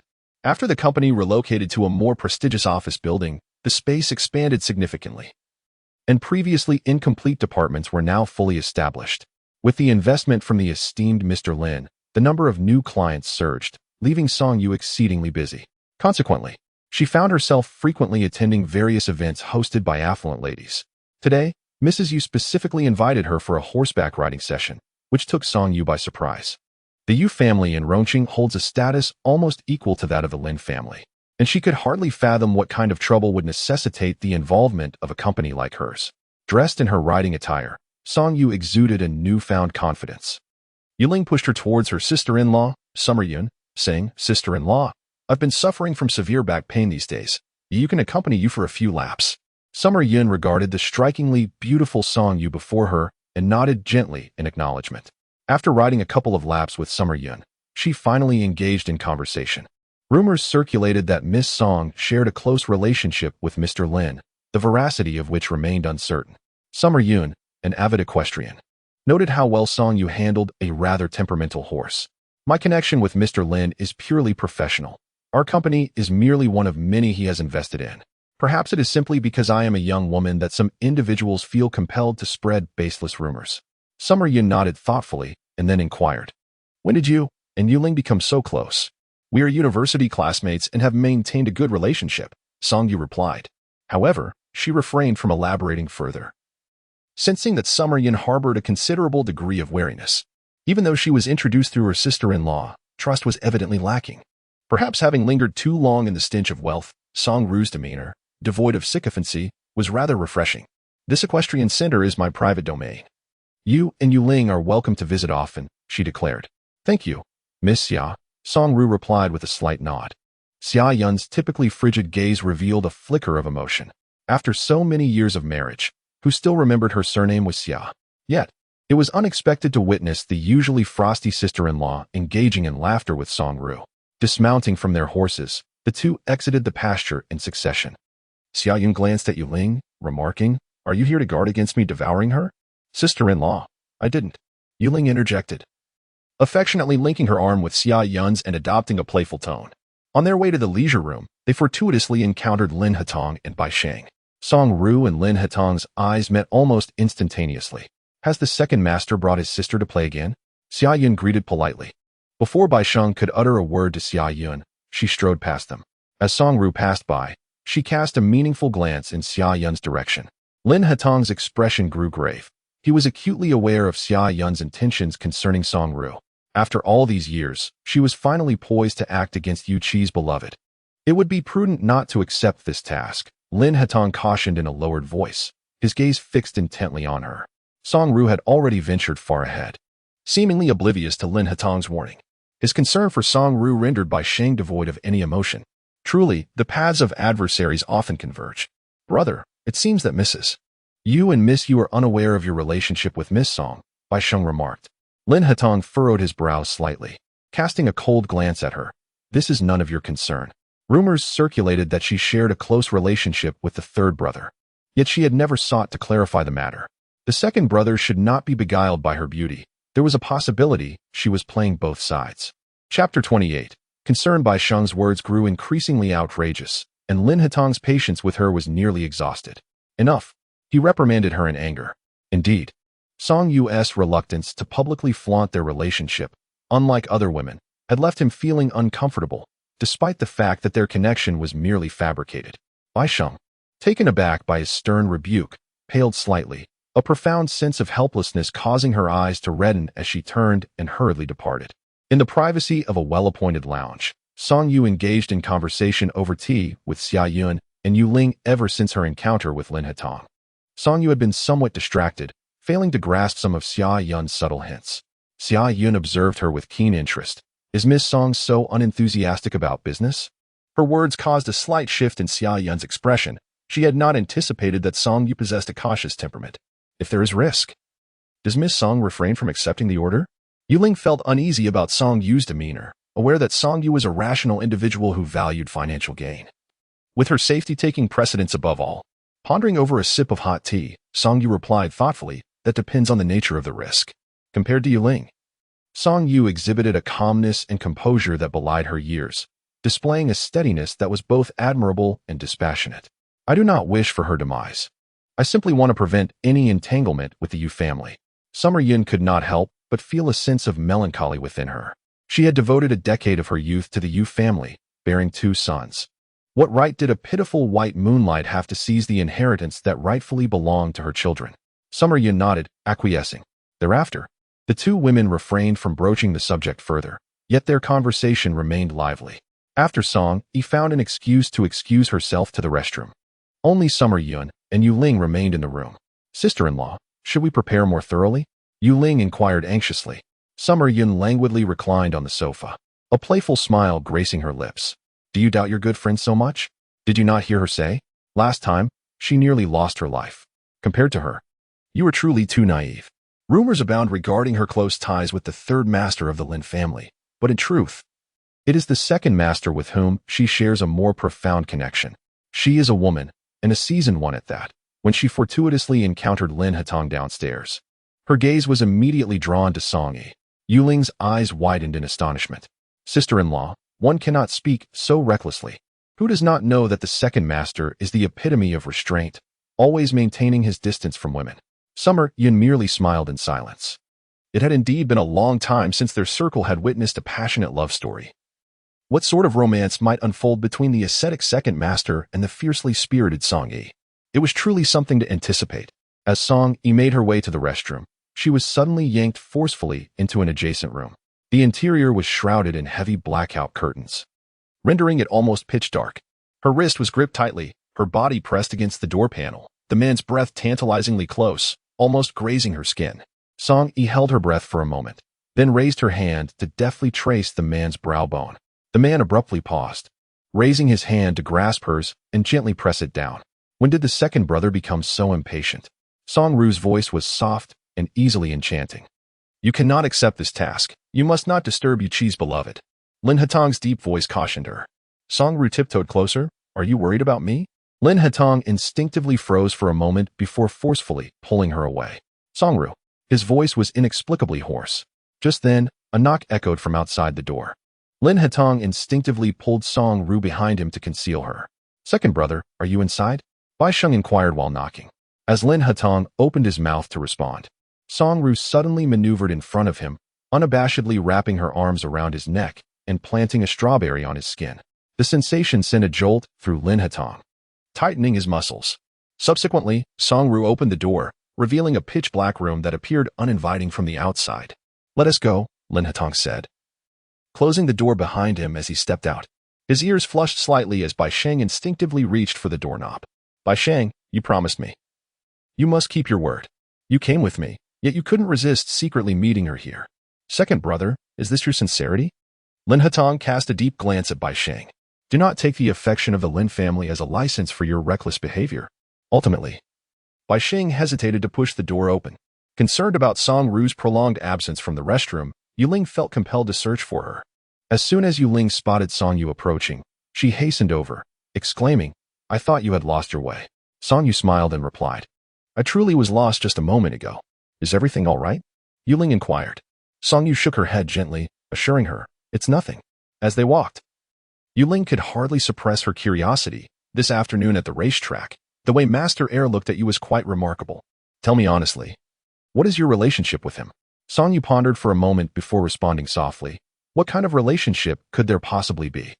Do you truly believe a man as ethereal as Master Erye would take an interest in someone as mundane as me? Yuling pressed her lips together, sensing the ambiguity in her words. According to Desa, Master Erye's gaze towards her was anything but innocent. Lin Hatong, who had remained single for 28 years, had never regarded any other woman with such a distinctive gaze. Song Yu was the sole exception that captivated him. It seems you are utterly oblivious to your own allure. He likely does not harbor any feelings for me. Why would you think that? Even if he were a monk, he is still a man. You possess remarkable qualities that undoubtedly attract men. Song Yu fell silent for a moment. Even if Lin Hatong might have developed feelings for her, his heart would always belong to Bai Sheng. Attracting men is not necessarily a blessing. Yuling tilted her head to glance at her. Ru, what troubles you? Song Yu merely shook her head, choosing not to respond. Just let me down now. Yuling replied, we are not there yet. With a sigh of resignation, Yuling cautioned, please be careful. After Song Yu alighted from the vehicle, Yuling turned and departed. At the entrance of the community, a black Maybach, frequently occupied by Lin Hatong, awaited. Shortly after Song Yi alighted from the vehicle, Lin Hatong, too, made his descent. Chapter 29, Settling Matters with the Second Master Tonight. Song Yi transitioned from a leisurely walk to a brisk jog. Lin Hatong, observing her approach with a swift gait, found himself momentarily distracted, subconsciously moving toward her. Caution! Just as Song Yi nearly stumbled over a loose tile, Lin Hatong sprang forward, his reflexes quick, and steadied her arm. She naturally fell into his embrace, a jolt resonating within Lin Hatong's heart. In the next moment, he gently released her, striving to maintain an appropriate distance. You came specifically for Miss Xia? Song Yi gazed at him with a beaming smile. Lin Hatong regarded her with a serious expression. You are not lacking in funds at present. Whether or not you accept this deal bears little consequence for you. I believe Miss Xia is a commendable individual. Should I befriend her? It would be entirely advantageous for me. Song Yi had never adhered to the notion of placing all her hopes upon a singular entity, even if it was someone she genuinely admired. Lin Hatong paused, realizing he was not her only option. She stepped onto the stepping stones of high society, seeking to establish more robust connections. Xia Yun was a person of notably frigid temperament. Even if you were to assist her without expectation, it would not guarantee friendship. Moreover, Your involvement in this matter could prove perilous. Unbeknownst to Lin Hatong, a hint of emotion tinged his words. The chill of autumn nights was significantly more biting than that of the day. Her attire was scant, and a gust of wind made her shiver. Song-yi. Without waiting for Lin Hatong to speak, she entered the community directly after finishing her words. Lin Hatong stood in place for a long while until Cheng Che, unable to bear the silence, approached him. Upon returning to the car, Lin Hatong remained enveloped in silence. Cheng Che understood that his thoughts were myriad, and his feelings for Song-yi had likely grown increasingly complex. He suggested allocating some funds to the local road administration to replace the loose tiles. After a moment, Lin Hatong quietly articulated, "Let us also update the security system around the community." "Is the second young master unhappy?" Cheng Che inquired. "If she encounters someone more suitable than I, she might never seek me out again," Lin Hatong responded. "Life experiences differ, and so do personalities. For someone like Song-yi, her own interests take precedence." This character, often deemed detestable, somehow failed to evoke disdain in Lin Hatong. Every decision she made could be justified by her circumstances. He chose not to delve deeper into the topic of Song-yi, hoping instead for her success in this endeavor. The following day, in the company office, Song-yi sat with Cheng Shuang, examining the profile of the esteemed Jiangan from Yuechi. In truth, Cheng Shuang found such challenging assignments quite daunting, feeling her mental faculties were insufficient to handle individuals like this. "Where did you procure all this extraneous information?" Song-yi inquired, glancing at her nonchalantly. "Our investors arranged for a professional team to assist us in restructuring the company. We now have a background check department, and these are the results of their investigations." Song-yi paused slightly. Lin Heron harbored a deep-seated animosity towards her, gnashing his teeth in resentment, and would certainly not willingly send anyone to assist her. The individual who had arrived was, without a doubt, sent by Lin Hatong. "We lack experience in this regard. You are often at the company and could learn considerably." Cheng Shuang nodded in agreement. "I will." "Have you made any progress with the second master?" Cheng Shuang inexplicably broached this topic once more. Song-yi replied, "What progress could there be? Someone of his standing has too many reservations. I am not particularly hopeful." Cheng Shuang gazed at her, recognizing her Capricorn nature at times. She was indeed rational to the point of being cold-blooded. "Was your mindset the same when you broke up with Lu Jiro?" Song-yi's hand, which had been flipping through documents, gradually came to a halt. "Why must you bring up such matters?" Cheng Shuang pouted. "Well, you are crystal clear about your feelings. I just think the second master is quite a decent person. If all else fails, perhaps you could give him a little potion and let the rice cook itself." Song-yi rolled the documents into a tube and playfully struck her on the head. "What nonsensical thoughts occupy your mind?" Cheng Shuang leaned in with a mischievous grin. "I believe that if someone like him were to have relations with you, he would undoubtedly take responsibility. You are naive. Even if he did take responsibility, there would always be lingering resentment." Cheng Shuang shrugged. "But isn't that a form of attainment?" Song-yi regarded her with a helpless smile. Cheng Shuang remained ever the same, fixated on acquisition. "I merely wish to utilize him to achieve my own means of protection." Cheng Shuang pondered deeply before inquiring, "But does this conflict with the notion of affection?" After 2 or 3 days of diligent research and contemplation, Song-yu ultimately resolved to accept the project with Xia Yun. Just as she finalized the contract with Xia Yun, a call from Cheng Che interrupted her thoughts. "Thank heavens, Miss Song, you were able to take this call immediately." Cheng Che's tone was laced with urgency, awakening an ominous premonition within Song-yu. As a trusted confidant of Lin Hatong, Cheng Che was typically composed. Such desperation indicated a matter of considerable gravity that he could not manage alone. "What is it?" Song-yu turned slightly, unable to suppress her frown. Her expression shifted as she realized that her conversation with Xia Yun was far from over, and abruptly departing at this juncture would be a regrettable decision. After a brief silence, which Cheng Che interpreted as hesitation, perhaps she was engaged in something of great importance, he pressed on, "Miss Song, this is an excellent opportunity. If you can secure the second master tonight, you will become the apple of his eye." Chapter 30. You saved me again across from her. Xia Yun observed Song-yu's changing demeanor with keen interest, leisurely sipping her drink. "I understand," Song-yu replied before ending the call. Before she could speak further, Xia Yun interjected, "If you have pressing matters, you should attend to them. Miss Xia, if one constantly weighs the pros and cons, they may ultimately end up with nothing." Xia Yun seemed to see through her thoughts. At that moment, Xia Yun's gaze shifted to a striking woman with long, straight black hair playing the piano in the center of the hall. Coincidentally, I have some matters to attend to as well. Upon stepping out, he immediately dialed the number of Lin Heron, who was currently entangled in a tempestuous affair in bed. Initially, Lin Heron contemplated dismissing the call, yet the incessant ringing of his phone proved too insistent to ignore. Third Master, who is Song Yi? A sultry voice inquired, as she waved the phone in front of Lin Heron. Upon hearing the name, Lin Heron's interest waned entirely. He snatched the phone from her grasp and wrapped a towel around his waist as he rose from the bed. The crucial point was that they had yet to commence their game of poker. Third Master, what's the matter? The woman asked, her tone tinged with frustration.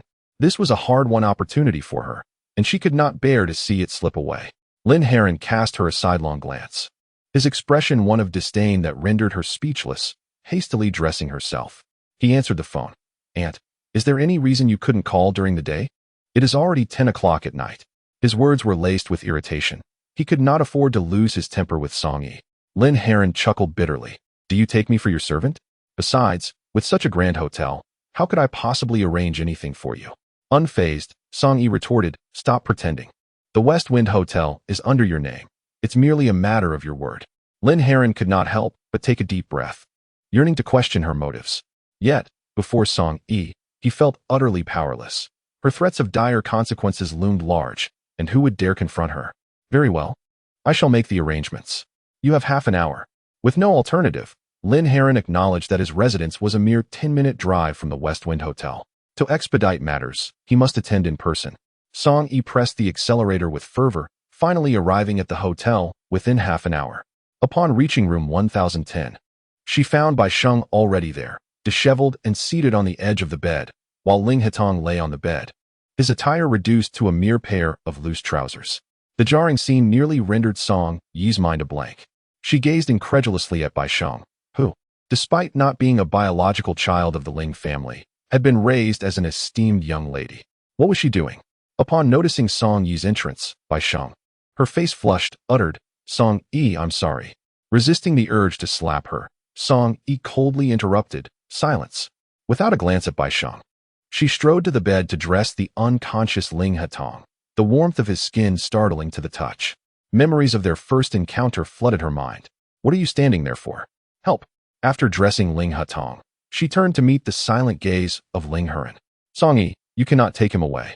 Bai Sheng, realizing the gravity of the situation, quickly positioned herself in front of Song Yi to obstruct her path. Do not force me to strike you. Step aside. Song Yi's temper had reached its zenith, her words laced with venom, a stark contrast to her usual composed demeanor. Bai Sheng, intimidated by Song Yi's fierce glare, took a step back. Ling Heron was left with no choice but to approach and help Ling Hetong off the bed, supporting him as they prepared to leave. Song Yi, if it weren't for you, my brother wouldn't treat me this way.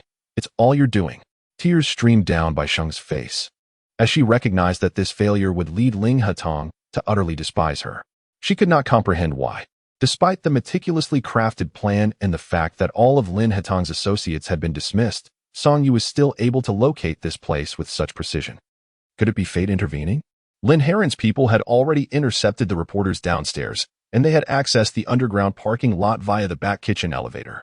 After ensuring Lin Hetong was safely in the car, Lin Heron pressed his hand against the driver's side door. You did not harm Shinger tonight. Thank you. Song Yi scoffed, wondering if the men of the Lin family had never encountered a younger sister, allowing Bai Sheng to be so utterly spoiled. Your family's affairs are not my concern. I merely wish to rescue the person I care for from peril. There was a glimmer of genuine emotion in Song Yi's eyes. Lin Heron parted his lips slightly. What does your affection matter? Even if my second brother cherishes you, in the end, he shall not marry you. And what of it? I have always been able to let go and move on. With that, she brushed aside Lin Heron's hand and entered the vehicle. Song Yi drove off, leaving Lin Heron standing there. This was the second time Song Yi had risked herself to save him. Had Lin Hetong perhaps saved the world in a past life? For all his indulgence in the pleasures of life, Lin Heron had never encountered a woman like Song Yi. It seemed he was burdened with too many debts of affection. At the garage entrance, reporters were present, yet Song Yi's modest Volkswagen, valued at over 100,000, failed to capture their attention.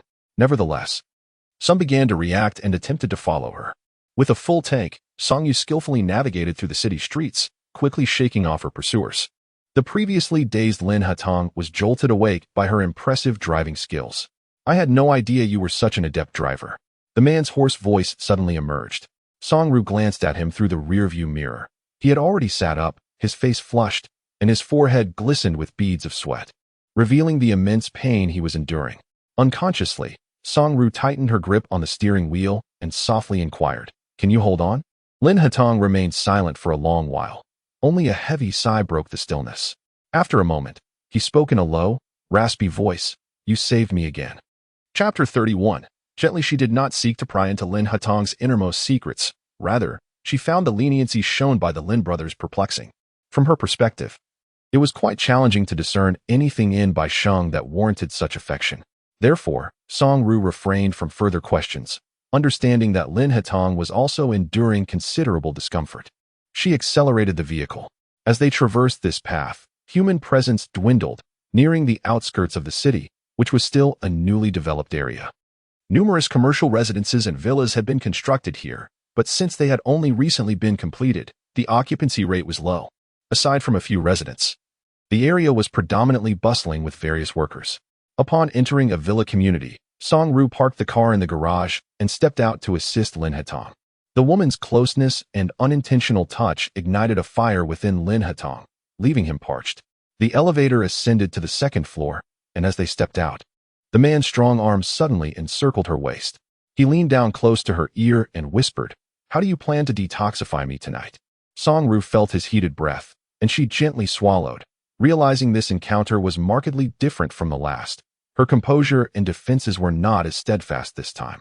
Yet, she still overestimated her own strength.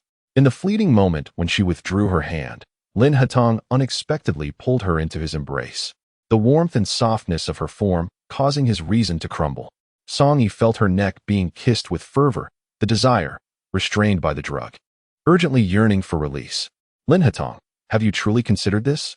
With all her strength, Song-Yi pushed him away slightly. Lin Hatong's eyes, once gentle and refined, now burned with a crimson intensity. Song-Yi clutched the fabric of the man's clothing tightly, her gaze reflecting an equally impure longing. "Of course, I will take responsibility for you." No sooner had he spoken than he tenderly cupped her face, his passionate, fervent kiss accompanied by his scorching breath enveloping her. Song-Yi's petite form was effortlessly lifted by Lin Hatong, their garments strewn across the floor upon entering the bedroom. As he touched her youthful, exquisite body, it was as if he had unlocked the door to a new world, becoming utterly entranced. In a hushed tone, he whispered in her ear, "You are truly a captivating little enchantress." Song-Yi's ears flushed crimson with embarrassment, her fair arms draping over the muscular contours of his shoulders like delicate willows swaying in the breeze, exuding an enchanting allure. A soft, sultry murmur escaped her lips, enticing him to the brink of desire. Lin Hatong gently parted her long, delicate legs, poised for what was to come. Just moments ago lost in a haze of passion, Song-Yi suddenly regained her composure, her gaze towards Lin Hatong tinged with nervous apprehension. "Be gentle, it's my first time." Her fingertips lightly grasped the man's flesh. Trembling with nervousness, Lin Hatong's pupils momentarily widened, and he suddenly froze, the emotions driven by desire abruptly calming. "What did you say?" he asked in a low voice. Song-Yi noticed that Lin Hatong's demeanor was somewhat off, and she vaguely sensed something amiss. Her arms gradually tightened, her warm, soft body fitting snugly against him. Nevertheless, Lin Hatong still removed her hand from his body, turning to grab a blanket from beside him to cover Song-Yi's exquisite figure completely. Song-Yi sat up. "What's wrong?" Lin Hatong, with his back turned to her as he sat on the edge of the bed, his voice growing hoarse, replied, "Bring a knife." Just like last time, fill the bathtub with cold water. The room still lingered with the remnants of their recent intimacy, and Song-Yi could not help but inhale deeply. "You don't believe this is my first time?" Her voice, now composed, carried a hint of indignation. Lin Hatong responded, "If your fiancé finds out you are not a virgin on your wedding night, it might cost you your life. I do not wish to tarnish you." Upon hearing this, Song-Yi paused for a few seconds, then let out a bitter laugh, yet she still rose to dress and fetched a knife for him. She watched, dazed, as he sliced open his palm to let the blood flow. "I'm sorry about earlier." After a moment, Lin Hatong lifted his gaze to meet hers. Song-Yi smiled nonchalantly. "Sorry for not satisfying you earlier?" Lin Hatong replied, "Song-Yi, if you keep being drugged like this, you will inevitably suffer from erectile dysfunction. And by then, I may no longer find you appealing." Looking at Song-Yi's unrestrained manner, he inexplicably inquired, Do you like me very much right now? Song Yu paused for a moment before nodding. Of course I like it. Her gaze was candid and straightforward, devoid of any semblance of deceit. In truth, Song Yu harbored a hint of anticipation, yet Lin Hatong chose not to elaborate further and instead rose to head to the bathroom. That night, Song Yu remained on the firm, traditional Chinese sofa in the bedroom, vigilantly keeping watch over Lin Hatong throughout the night. When Lin Hatong awoke the following morning, his eyes fell upon Song Yu, who was asleep on the sofa. Perhaps the discomfort of sleeping on the sofa caused her to furrow her brow throughout the night. He found himself lost in thought, unable to shake off the memory of the passionate encounter they had shared the previous evening. The sight of her in bed was utterly captivating. However, the thought that one day she might lie beneath Xie Jingfan stirred an inexplicable unease within him. That night, the Lin family searched the city for him, their hearts laden with anxiety. Upon receiving Lin Hatong's call, Cheng Che was nearly brought to tears with relief. Finally, I have news of you. Are you all right?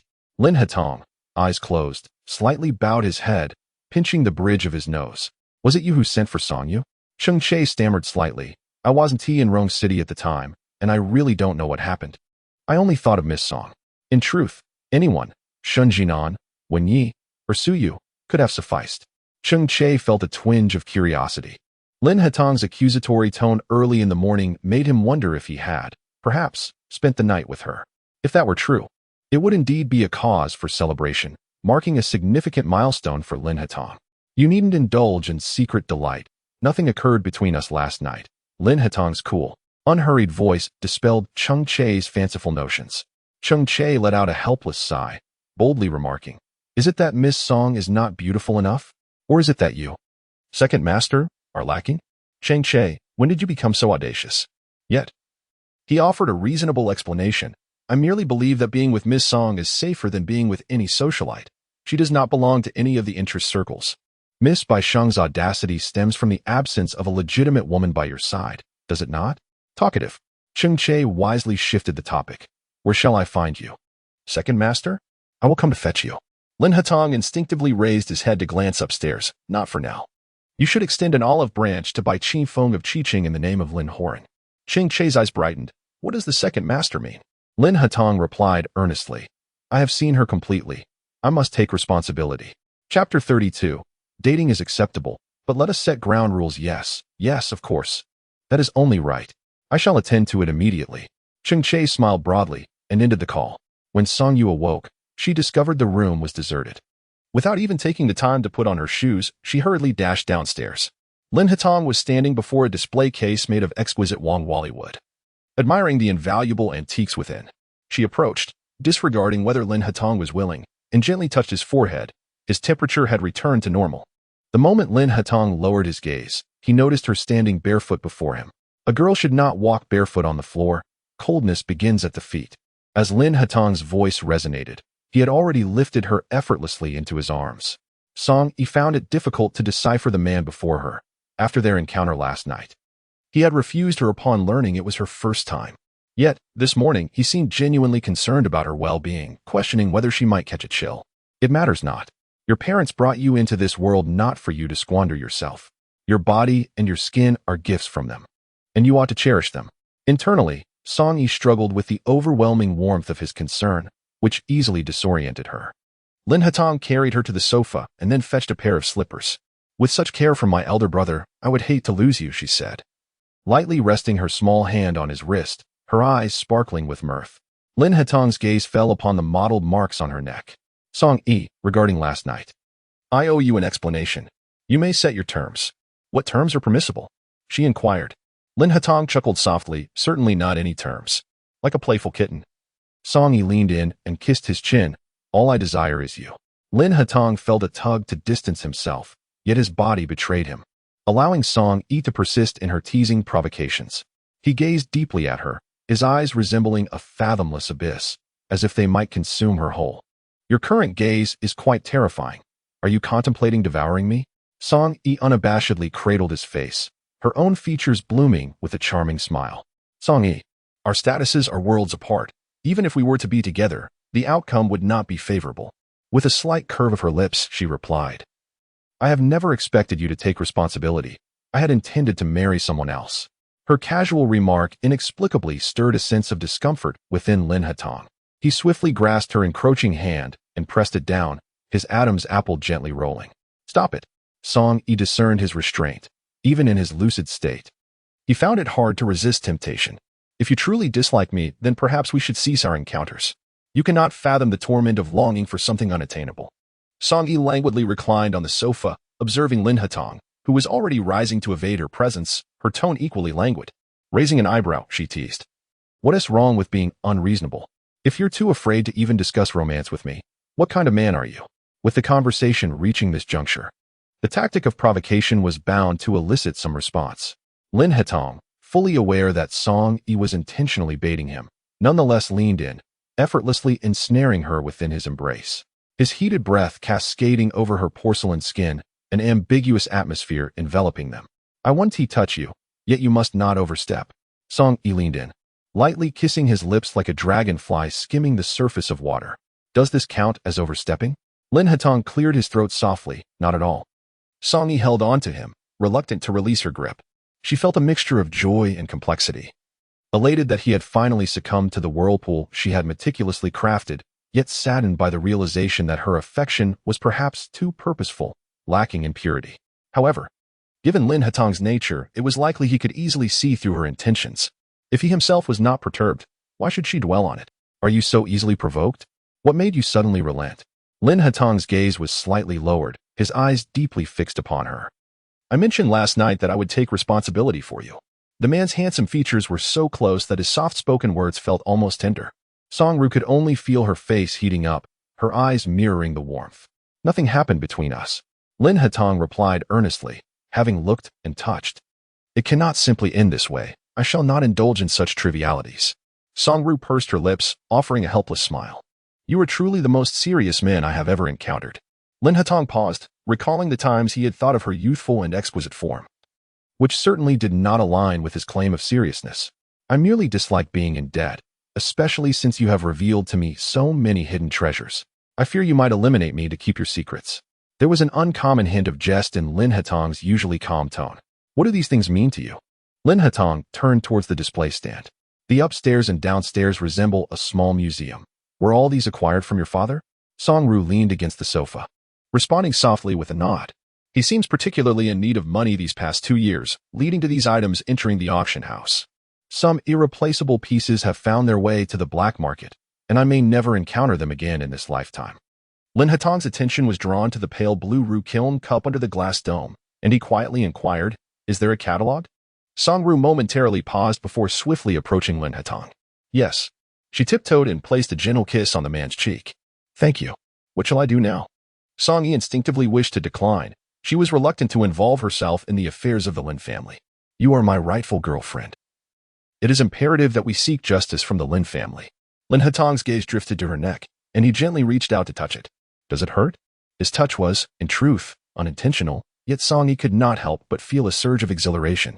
"It feels rather pleasant. Would you care to try?" With that, she leaned in, intending to plant a few strawberry marks on his neck. Lin Hatong replied, "Such marks are quite precious. If they were to be marred, you would surely weep."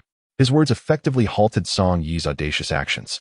The two lingered in the villa until late before finally departing for the Lin residence.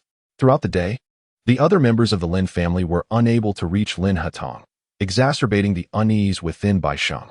When Lin Hatong appeared alongside Song Yi, her remaining hopes were utterly shattered.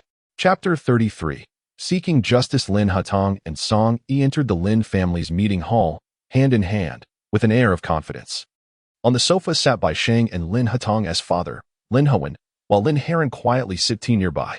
A fleeting glance at the entwined fingers of the couple caused Lin Heron to momentarily pause. Lin Howen's expression remained frosty, offering not a single glance towards Song Yi. "Today, we are discussing matters among family. Why have you brought an outsider?" Lin Hatong led Song Yi to an empty sofa on the right and looked up at Lin Howen. "She is my girlfriend. Ultimately, this matter is closely tied to her." Bai Sheng's face turned ashen, devoid of color, but Lin Hatong did not regard her. His demeanor was resolute. He was determined to settle accounts with her. "Sheng-Er is still quite young and lacks discernment in her actions. Must you, as her second elder brother, be so meticulous?" Lin Hewen furrowed his brow, visibly displeased. Lin Hitang continued Lin Hewen's train of thought.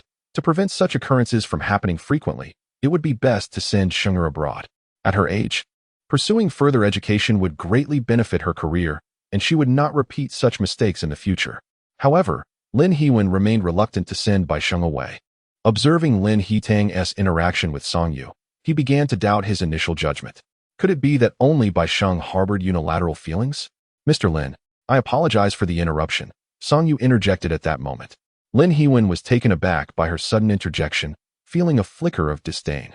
Her rebellious nature clashed with the stringent decorum of the Lin family, and he found her lack of propriety quite unappealing. Forgive my candor, but there is no room for Miss Song to speak here, he retorted dismissively, regarding her with contempt. Song Yu casually rested one hand on Lin Hitang's leg, exuding an even more defiant attitude. If a foster daughter were to develop inappropriate feelings for her non-biological brother, it would surely become a scandal of monumental proportions. What face would the Lin family have to maintain in society? As the elder brother, Mr. Lin, you failed to intervene. Are you intent on dragging the Lin family's reputation through the mud? Meanwhile, Lin Hiran, who had been silently observing, cast Song Yu a look of valor. Lin Hewen felt a surge of annoyance at being so openly exposed. He shot a displeased glance at Song Yu. Miss Song, I kindly ask you to exercise discretion in your remarks. The atmosphere in the hall was suffocatingly tense, with every face but Song Yu's reflecting a grave demeanor. Well, I suppose I must report that second master has committed assault, she declared, her words striking with startling audacity. This revelation startled Lin Hatong, who instinctively glanced at the woman beside him. The marks on Song Yu's neck were conspicuously evident, visible to all, and Lin Heron was equally taken aback by her pronouncement. In this household, to oppose the elder brother was tantamount to courting death.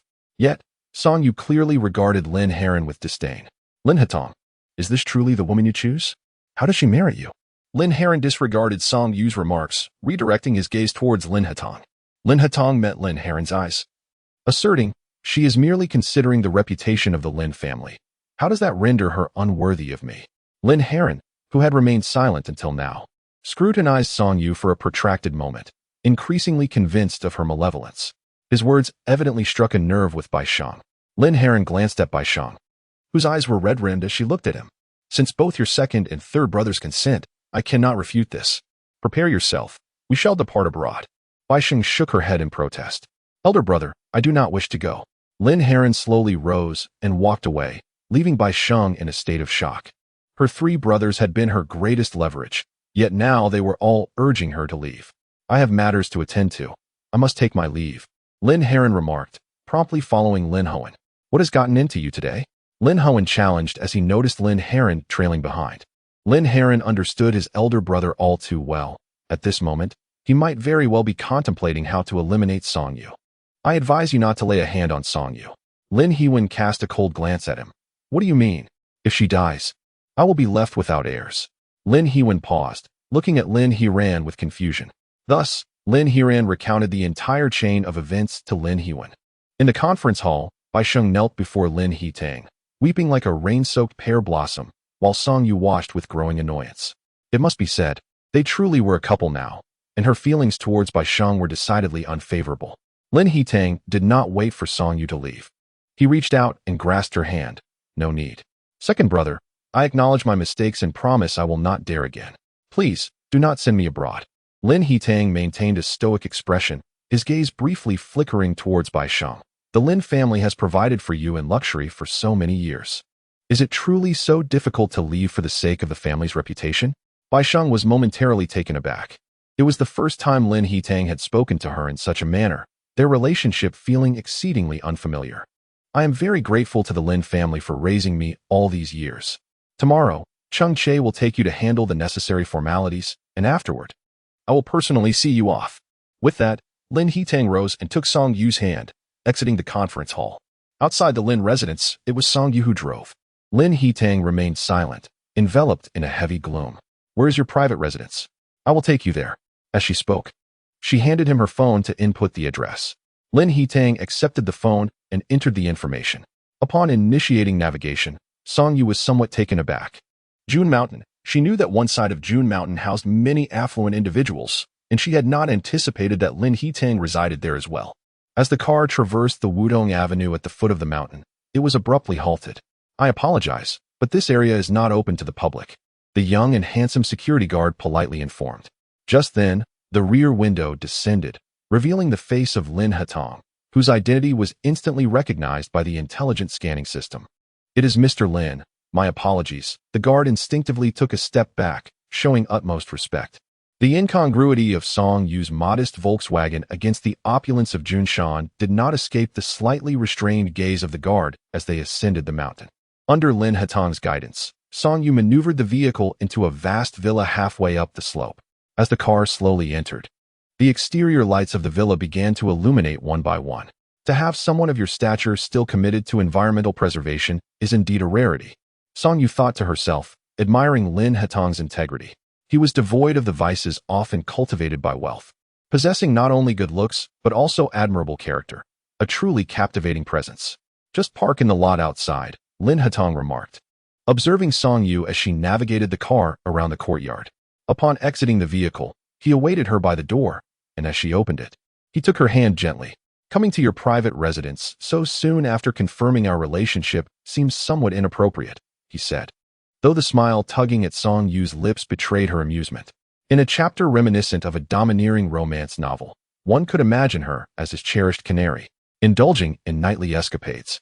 Noticing Song Yu walking with her head down, yet sporting an unusual smile, Lin Hetong, as they stepped inside, raised his hand to touch her face. "Are you unwell? Why is your face so warm?" Taking advantage of the moment, Song Yu grasped his hand and slowly leaned closer to him. "I was just pondering whether, if I were the heroine of a romance novel, we would be kissing upon entering the room." Lin Hetong gently tightened his grip on her wrist. "Do not jest." At that moment, Song Yu's thoughts became rather impure, and her other hand began to wander restlessly. Suddenly startled by an unexpected voice, she stumbled back, losing her balance.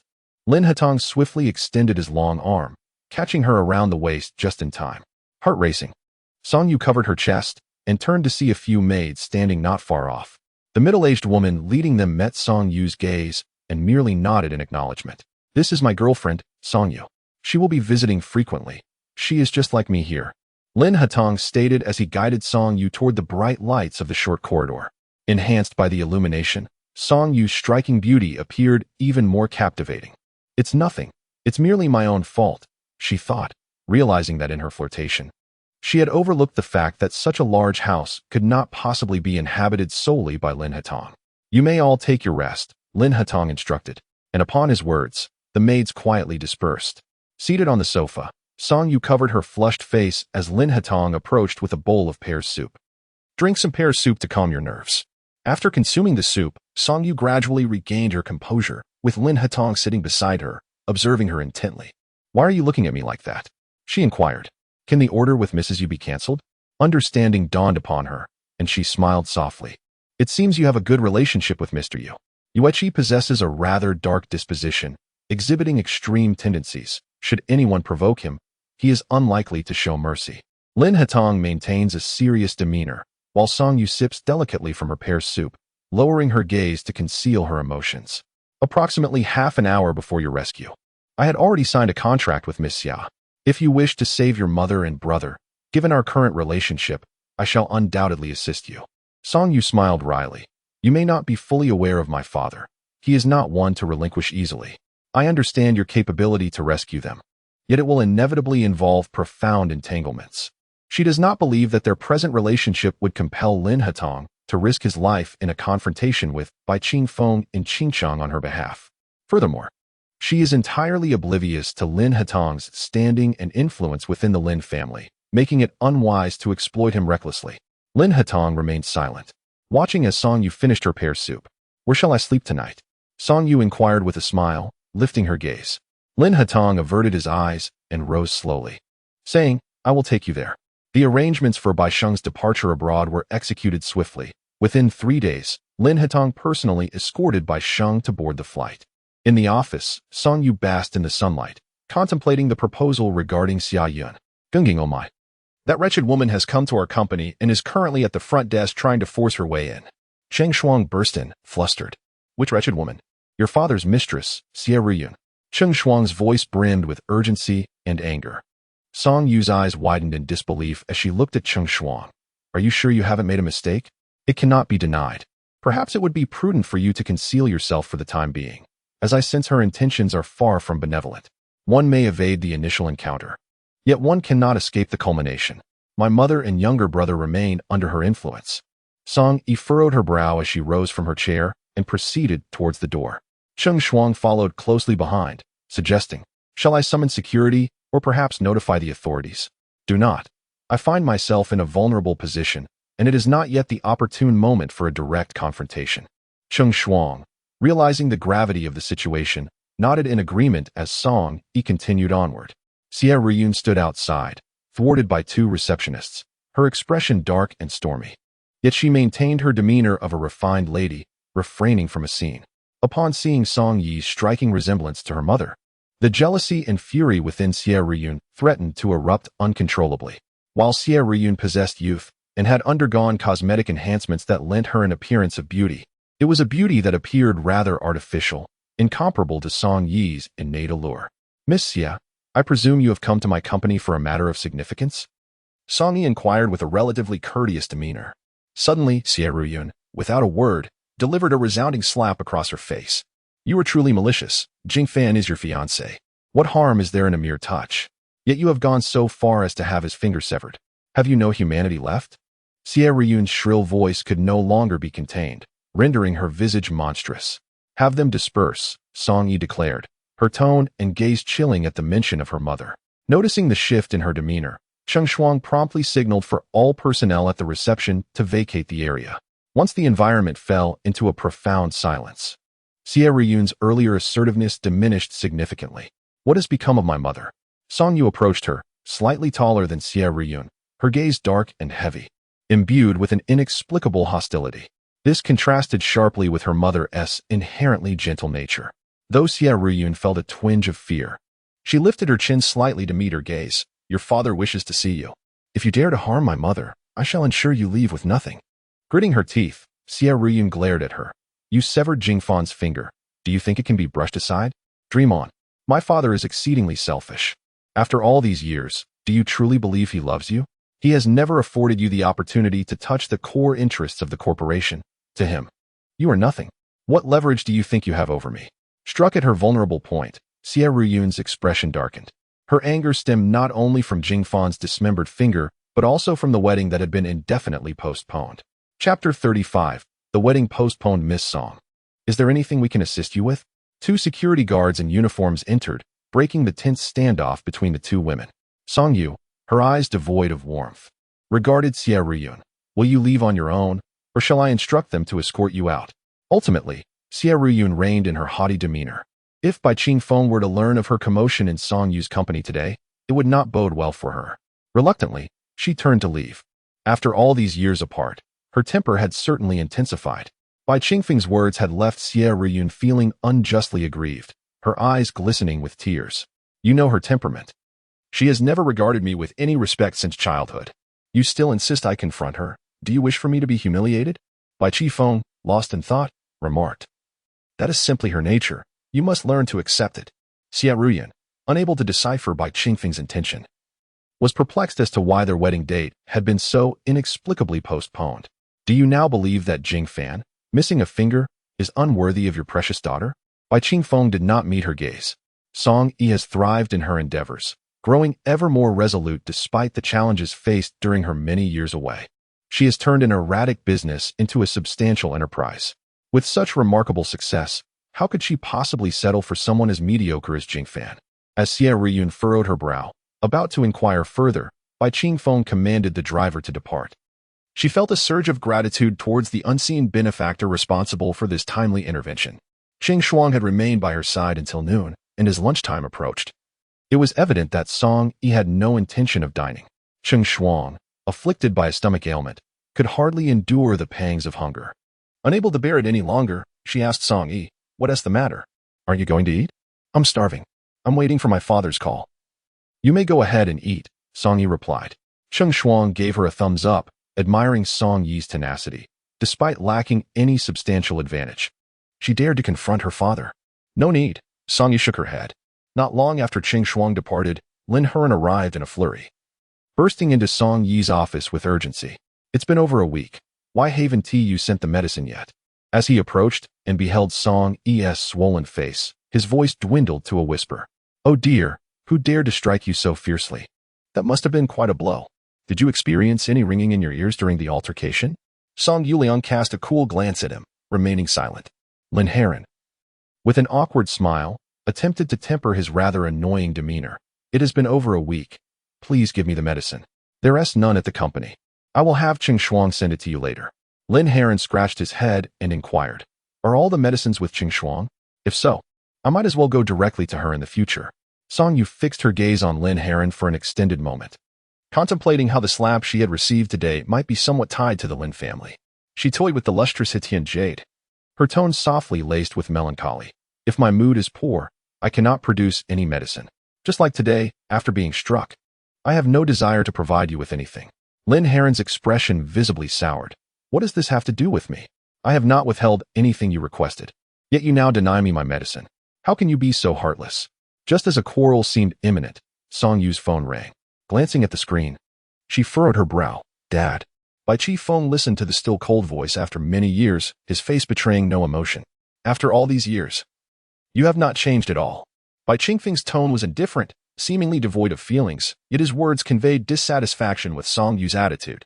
There are many matters at the company. I apologize. Upon hearing this, Bai Qingfeng let out a shallow, detached laugh. So, must I schedule a special appointment to see you? Given your temperament, I suspect that even if I arrange a meeting, you would not choose my venue. Therefore, simply inform me once you have secured a place. Bai Qifeng, there is a small river near your company, and the park over there boasts a pleasant environment. Very well. Song Yi walked to the park by the riverside, while Bai Qifeng sat on a bench beneath a fiery red maple tree, accompanied by several bodyguards.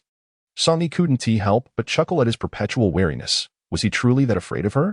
With such a heavy sense of suspicion, he might never enjoy a restful night's sleep in his life. Approaching him, she teased him in a rather indifferent tone. Bai Qifeng, however, seemed unfazed by her calling him dad. You can stand right there, he indicated with a gesture, signaling her to halt a meter away. Thus, she ceased her advance. Since you did not come specifically to meet me, please speak plainly. I am quite busy this afternoon. Song Yi glanced at her watch, her patience wearing thin, especially after the unpleasant encounter with Xie Ruyun that morning. Was it you who caused Xie Jingfan's fingers to be severed? She asked, regarding him with a cool demeanor. Indeed, who could resist his fidgeting? Bai Qifeng observed her in silence for a moment, a cryptic smile playing on his lips. You would not resort to such measures. It seems you have befriended some remarkable figures in Rongcheng. In an instant, Song Yi recalled those 2 days spent in Hong Kong. You are overthinking it, she replied. I have postponed your marriage to Xie Jingfan. Since you have secured influential connections in Rongcheng, there is no need for urgency regarding that union. Song Yi's mind was astute. She understood that Bai Qifeng, who rarely acted without personal gain, was not one to easily comprehend reason. A sense of unease crept into her heart, leaving her uncertain of what Lin Hatong might be orchestrating behind the scenes. I wish to maintain communication with my mother and younger brother. Song Yi directly articulated her request, which finally stirred a flicker of emotion in Bai Qifeng, though it was fleeting. Your brother's health has stabilized, and your mother has been in Qiqing all this time. Bai Qifeng certainly did not wish to confront Song Yu directly on this matter. After all, who would oppose money? He gazed at her with a profound intensity and replied, all right. Song Yu's intentions were not difficult to discern. She was wholly intent on persuading her mother to leave Qiqing. She gradually halted her pacing, her cool gaze settling on Bai Qifeng's face, and she stepped toward him. The bodyguards who had been on watch immediately positioned themselves in front of Bai Qifeng. If you allow Xie Ruyun to torment her, I swear, even if it leads to our mutual destruction, I will not spare you, Song Yu declared, her tone laced with malice, exhibiting a newfound defiance. Chapter 36. Sincere affection in the comfortable circle of Qiqing. It had been quite some time since anyone had dared to provoke Bai Qifeng in such a manner. She is my wife. Naturally, I shall treat her well. If you keep your word, at least this time, you will successfully finalize the contract. Song Yu could no longer contain her fury and, having said her piece, turned on her heel and departed briskly. Upon returning to her office, her mood was decidedly foul. Qing Shuang, recognizing her discontent, chose not to disturb her. It was only late in the evening, when the office was nearly empty, That Song Yu finally emerged from her workspace at a leisurely pace. Upon exiting the lobby downstairs, she spotted the familiar black Maybach just a few steps away. Suddenly, a torrent of emotions surged within her, and she hastened toward the vehicle, her hurried steps becoming disordered. The black coat billowed gracefully in the frigid night breeze, mirroring the flowing strands of her long hair. Second Master, Miss Song is here, Cheng Che softly informed. Lin Hatong replied, you may leave for the day. Cheng Che acknowledged with a nod and stepped out of the car, just as Song Yu approached. Miss Song, he greeted. Song Yu gently inclined her head. Good evening. Assistant Cheng, I am leaving now. I entrust Second Master to you. Before she could articulate further, Cheng Che had already turned away and departed hastily. Lin Hatong then exited the vehicle, and Song Yu, her eyes slightly reddened, leaned her head against his chest. The man tenderly caressed her somewhat swollen face. What happened to your face? People are often like this. The more aggrieved they feel, the less they wish to be questioned. For a single inquiry can easily unravel their emotions. It's nothing, Song Yu murmured, burying her face against him, her voice tinged with a sob. Lin Hatong wrapped her in a gentle embrace, his large hand soothingly stroking her back, silently comforting her feelings. Fresh from the plane, Cheng Che had already briefed him on all the circumstances. I haven't eaten yet. Would you care to accompany me for a meal? After a moment, Lin Hatong spoke slowly. Song Yu responded with a soft whimper. The dining venue was quite distant, a private rooftop club known for its serene and elegant atmosphere. This soup is delightful. Do give it a try. Lin Hatong offered a bowl of steaming soup to her. While in Hong Kong, did you have someone sever Xie Jingfan's fingers? Song Yu lowered her gaze, stirring the soup with her spoon, her demeanor unhurried yet pensive. She found herself perplexed, unable to comprehend Lin Hatong's mindset at that time, which led him to orchestrate such an act. Lin Hatong maintained a serene expression as he remarked. He was unscrupulous at the gambling table. In others' domains, there exist their own rules. He has violated those rules himself and cannot blame others. Song Yi felt a pang of sorrow in her heart and lifted her gaze to deeply observe Lin Hatong. Her eyes brimmed with a myriad of complex emotions she had seldom experienced before. Lin Hatong inadvertently averted his gaze, asking, what is it? Did he lose a finger and you feel pity? After all these years, you are the first who has come to my aid.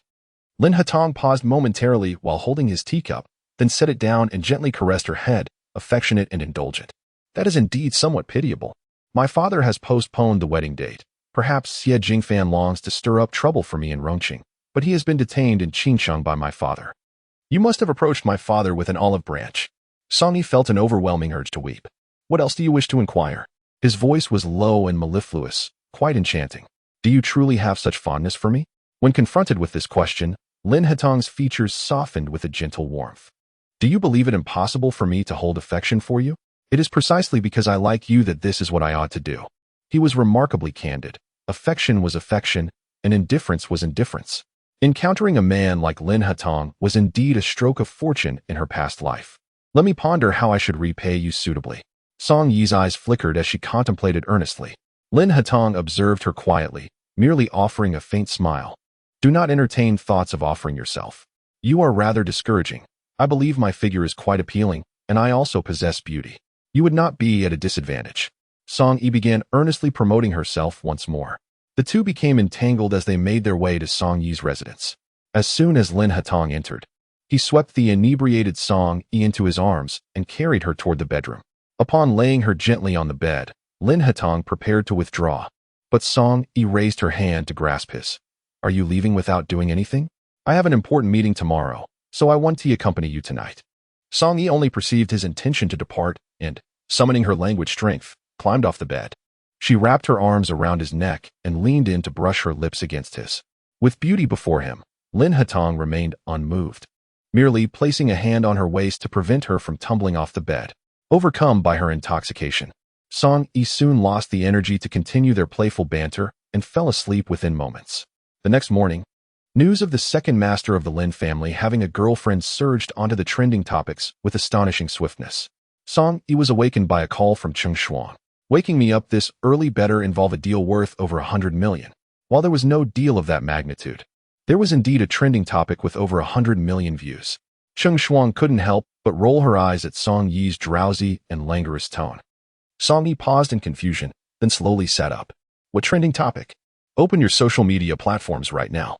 That black coat you wore is sold out this morning. And the brand is positively beaming. Cheng Shuang lamented that such extravagant fortune had not graced her own company. Momentarily blanking, Song Yi swiftly opened her dating app on her phone. The photograph captures her leaning against Lin Hetong's chest last night, yet ironically, this angle fails to reveal her face. The black coat she dons undoubtedly enhances her elegance, rivaling the allure of a model. The photographer possesses commendable skills, artfully showcasing my physique. After much contemplation, Song Yu ultimately arrived at this conclusion. You and Second Master are genuinely involved. He is plainly signaling to everyone that he is taken. An unmarried man and an unmarried woman engaging in a romantic relationship is hardly a crime. Cheng Shuang, seated before the mirror, desperately attempts to conceal her dark circles. You may revel in your romance, but I am on the verge of insanity due to Lin Heron's incessant torment. If I do not provide him with medication, he bombards me with calls. It is utterly exasperating.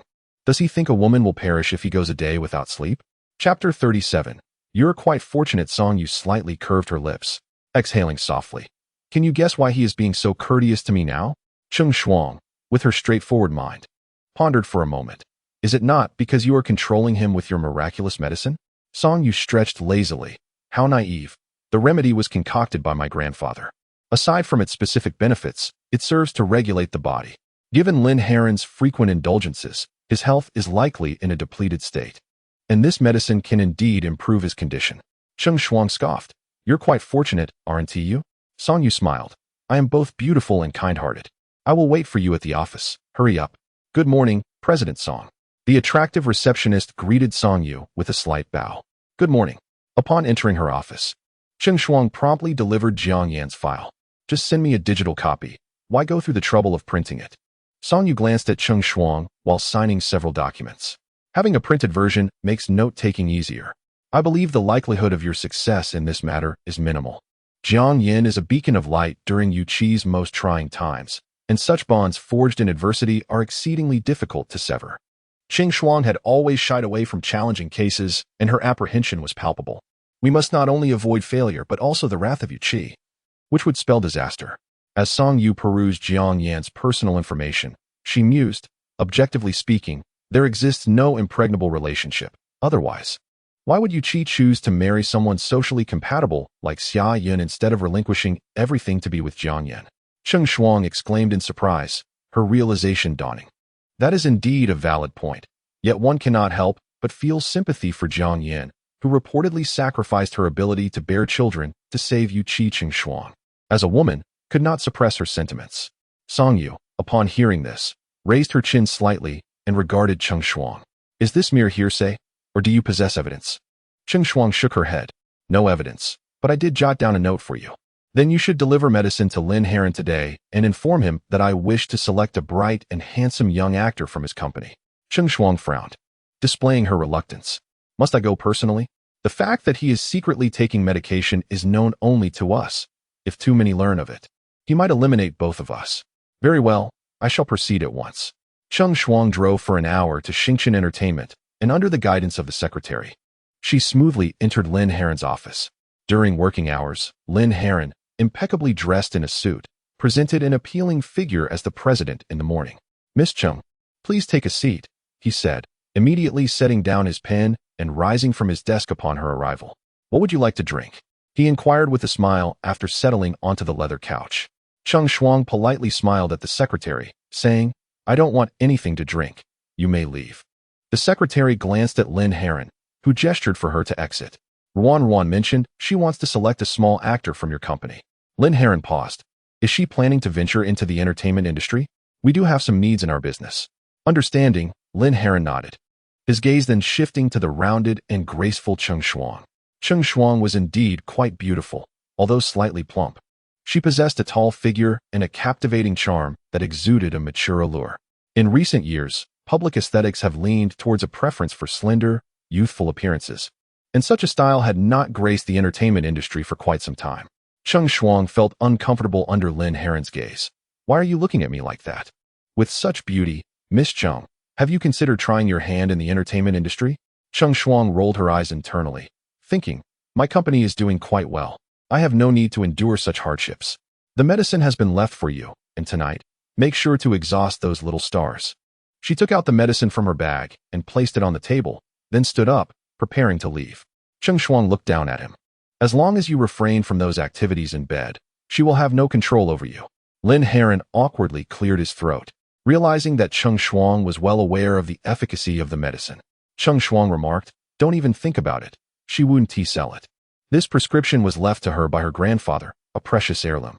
However, I suppose someone like Third Master would find it rather difficult to comprehend."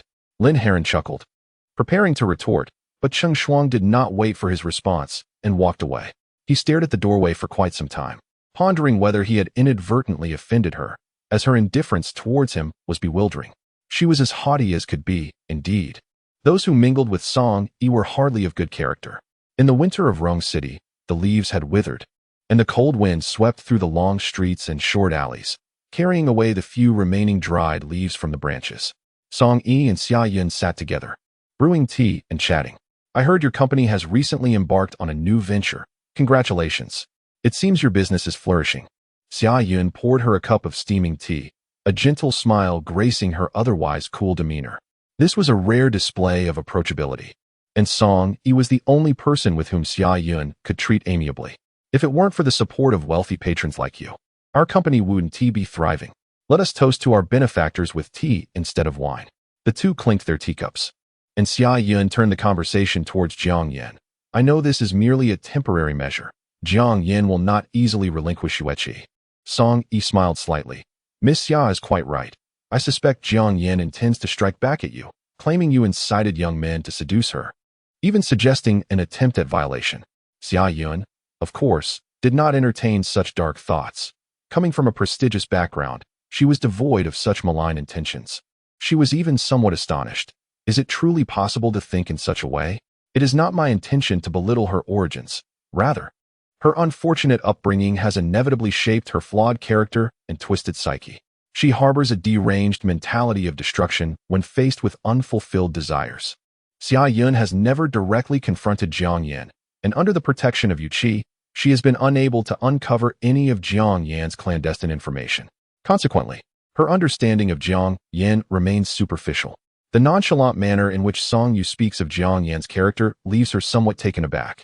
For the individuals and world she has known since childhood have never included someone like Jiang Yan. Xia Yun finds herself engulfed in prolonged silence. Hence, for the Yu family, this presents a perilous and inescapable dilemma. Song Yu nods in agreement. Indeed, if your husband could personally handle her, it would be the ideal resolution. Xia Yun chuckles softly. Song Yu, do you truly believe that is feasible? Very well, I shall endeavor to make it happen. The thought of her two young sons causes Xia Yun to frown involuntarily. I can double your remuneration. This matter must be resolved at all costs. Jiang Yan proves to be far more formidable and dangerous than she had anticipated. Chapter 38. A strange vehicle is following me. Should you succeed in this endeavor, we shall be like sisters. I will assist you in any way possible. Observing Song Yu's earnest attitude, Xia Yun refills her cup with tea, sincerity evident in her demeanor. Setting aside compassion, even from a pragmatic standpoint, she is determined to see this matter through. Very well. She silently maneuvers the car into their blind spot. Despite the considerable distance between them, the figure of Yuqi remained vividly discernible. Adorned with a pair of rimless glasses, he exuded an air of refined handsomeness, his allure rivaling that of the three Lin brothers. In that moment, she grasped the essence of Xia Yun's unwavering commitment. He was indeed a paragon of manhood, difficult to relinquish. Who was he meeting? Why did their conversation extend so late into the night? As Yuqi emerged from the vehicle, he stood before Xia Yun with an icy demeanor. Xia Yun casually cast a glance in the direction of Song Yi, scoffing as she remarked, President Yu, ever the busy bee, when did you become so invested in my schedule? When have I ever ceased to care for you? Xia Yun, disinterested in engaging in a dispute, coolly brushed past him. Upon reaching the front of the car, she halted, pivoting to regard Yuqi with a gaze laced with derision. You truly are a man of contrasts, serious when it matters, frivolous when it doesn't. At her scathing words, Yuqi's expression soured instantaneously. He strode forward, his long legs closing the distance, and gripped her chin with his slender fingers, his gaze cold as he scrutinized her. It is said that women at 30 are like wolves. Have I not satisfied you this past month? I cannot simply submit my efforts without recompense. Xia Yun regarded him with a frigid stare, her emotions dangerously close to the surface. Unable to contain herself any longer, she raised her hand and struck him across the face. Momentarily stunned by the slap, Yu Qi's expression shifted to one of fierce intensity. Xia Yun, I am a woman, not a wanton creature. Unlike Jiang Yan, I do not wither without male attention. Whether you complete this task or not is of no consequence to me. Her eyes were glacial as she spoke, leaving Yu Qi momentarily speechless, allowing her to open the car door and enter. Song Yu chuckled softly, remarking how it felt like something out of a novel, quite amusing indeed. After driving for over an hour, the car behind her remained persistent, and an unsettling feeling began to creep in. At that moment, Lin Hatong had just disembarked from his flight when he received a call from her. Yu, he called gently, a smile playing on his lips. There's a car following me. It feels rather ominous. Lin Hatong inhaled deeply. Where are you? I've initiated location sharing. Just then, Cheng Che approached, noticing Lin Hatong had just hung up. His usually warm and handsome face was unusually cold, causing Cheng Che's heart to race. Lin Hatong, maintaining his composure, glanced at his phone. I'm going to find Song Yu. Understanding the gravity of the situation, Cheng Che promptly sent his assistant away and fell into step with Lin Hatong. Once in the car, Cheng Che learned that Song Yu had activated location sharing with Lin Hatong and was being followed by an unfamiliar vehicle. A wave of shame washed over him. This incident reflected his negligence, as the personnel he dispatched failed to ensure Song Yu's safety. Lin Hatong remained stoic, not uttering a word, creating a suffocating atmosphere in the vehicle that left Cheng Che anxious, praying that nothing unfortunate would befall Song Yu, lest his own position be compromised. Meanwhile, Song Yu drove in circles, and the fuel gauge, already low, soon sounded an alarm. As her speed decreased, she merely glanced at the rearview mirror when suddenly, a 4 or 5-year-old child dashed across the road. Startled, she slammed on the brakes, the seatbelt constricting painfully against her chest, causing her to gasp in shock. Reluctantly, Song Yu had to exit the vehicle to assess the situation. The young boy lay on the ground, blood seeping from his ankle. Instinctively, Song Yu glanced back, noticing that the 2 cars trailing her had come to a halt, and individuals were emerging, approaching as onlookers. A strong sense of danger enveloped her. These men were burly, their eyes glinting ominously, clearly not there for benign purposes. An accident had occurred, and with it, chaos ensued. How could you drive like this? How could you not see such a large child? A man hastened towards her, unceremoniously launching into accusations against Song Yu. Gradually, more and more individuals disembarked from their vehicles, encircling her. I did not do this intentionally. I have already called the nearest hospital, and the ambulance will arrive shortly, she asserted. You are lying. It appears you wish to flee. You did not make any call. The child is alone. We can accompany him to the hospital, and you must come with us. 2 men adopted a self-righteous demeanor, their words inciting agreement among the surrounding crowd. Song Yu glanced at her phone. Lin Hatong was still 2 kilometers away. How do you know I didn't call?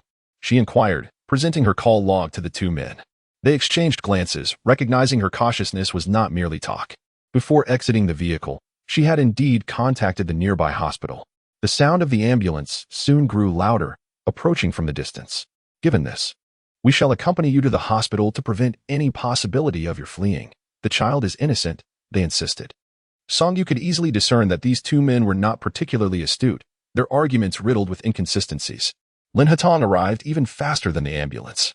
Take your time, sir, she urged. Cheng Che observed Lin Hatong hastily alight from the vehicle and dash towards the crowd, prompting him to follow suit with urgency.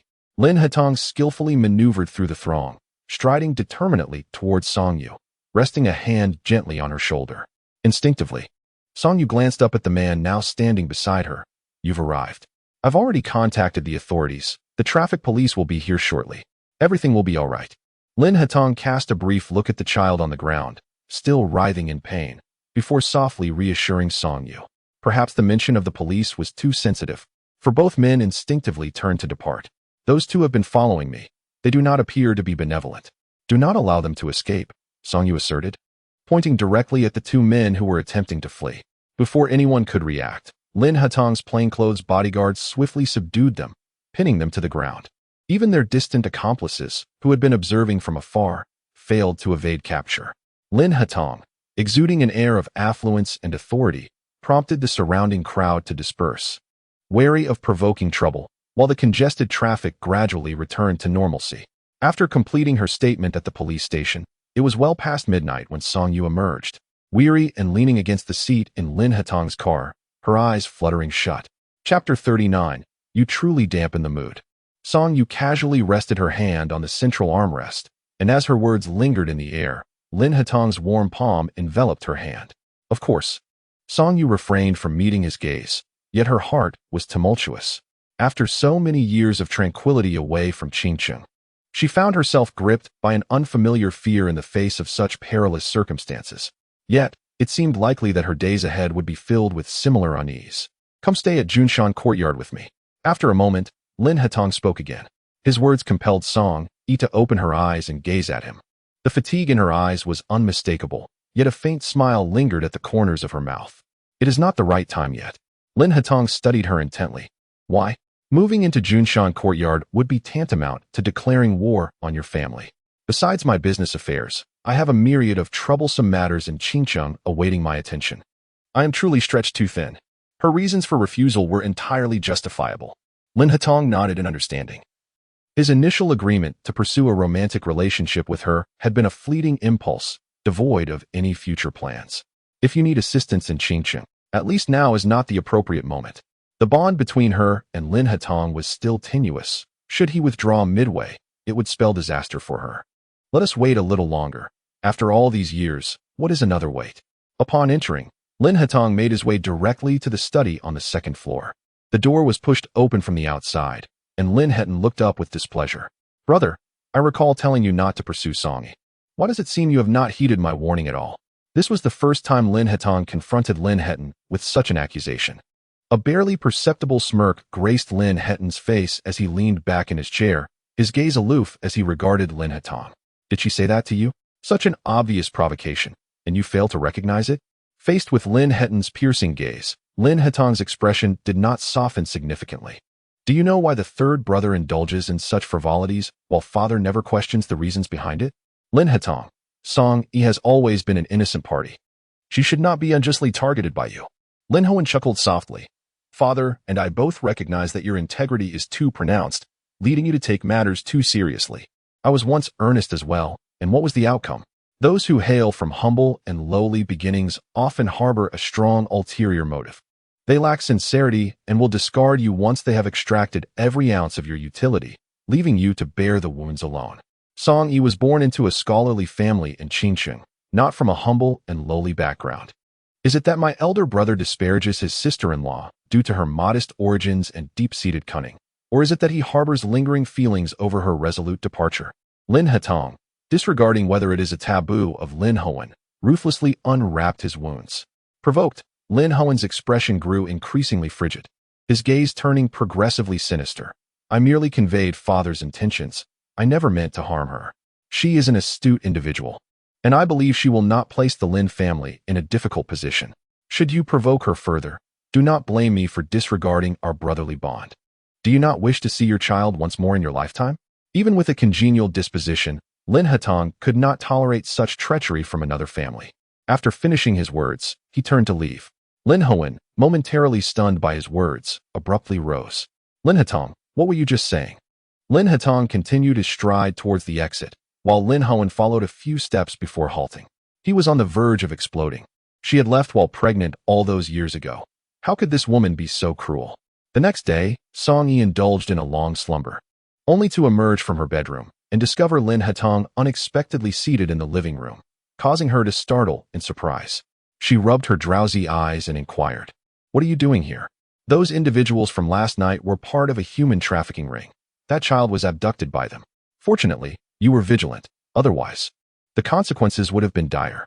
Once, intoxicated, you inadvertently disclosed the door lock code to me. Lin Hetong, noticing her still groggy demeanor, offered an explanation. Your judgment was not mistaken. It was indeed our family's misstep. However, there was nothing inherently wrong. Had I been in your position, I might have acted similarly.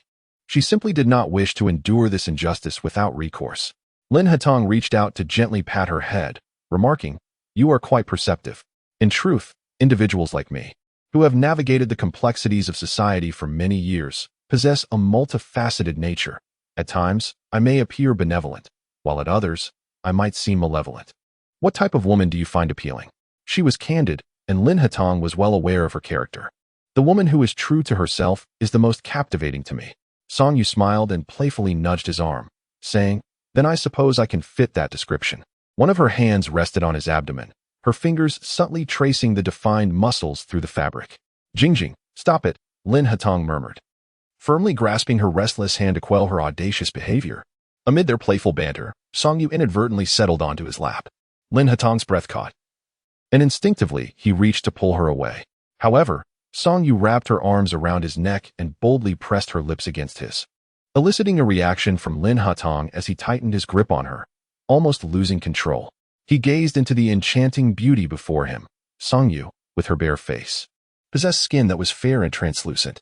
Song Yu was soon pressed against the sofa, the man's hand gripping her waist with a certain intensity. The two were locked in a passionate kiss, reluctant to part, as her nightgown slipped down to her waist. Lin Hatong's desire surged within him, an overwhelming and primal urge to possess her completely.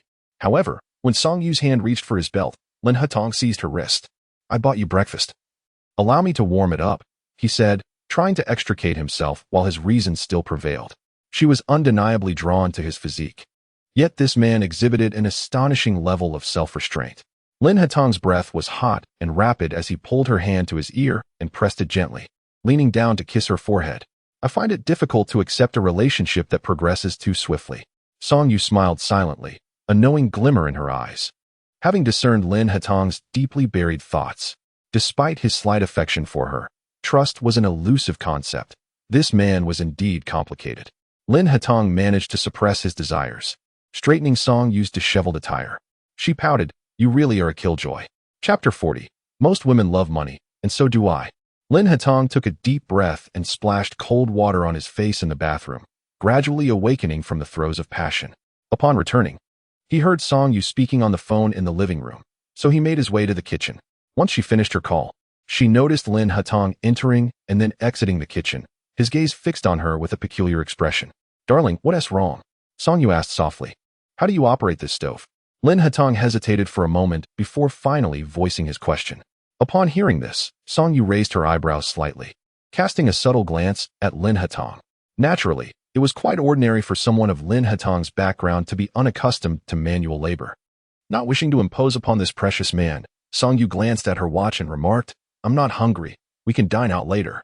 However, Lin Hatong remained motionless at the kitchen door, his gaze fixed upon her. Sensing his unwavering attention, Song Yu exhaled lightly and then made her way to the kitchen.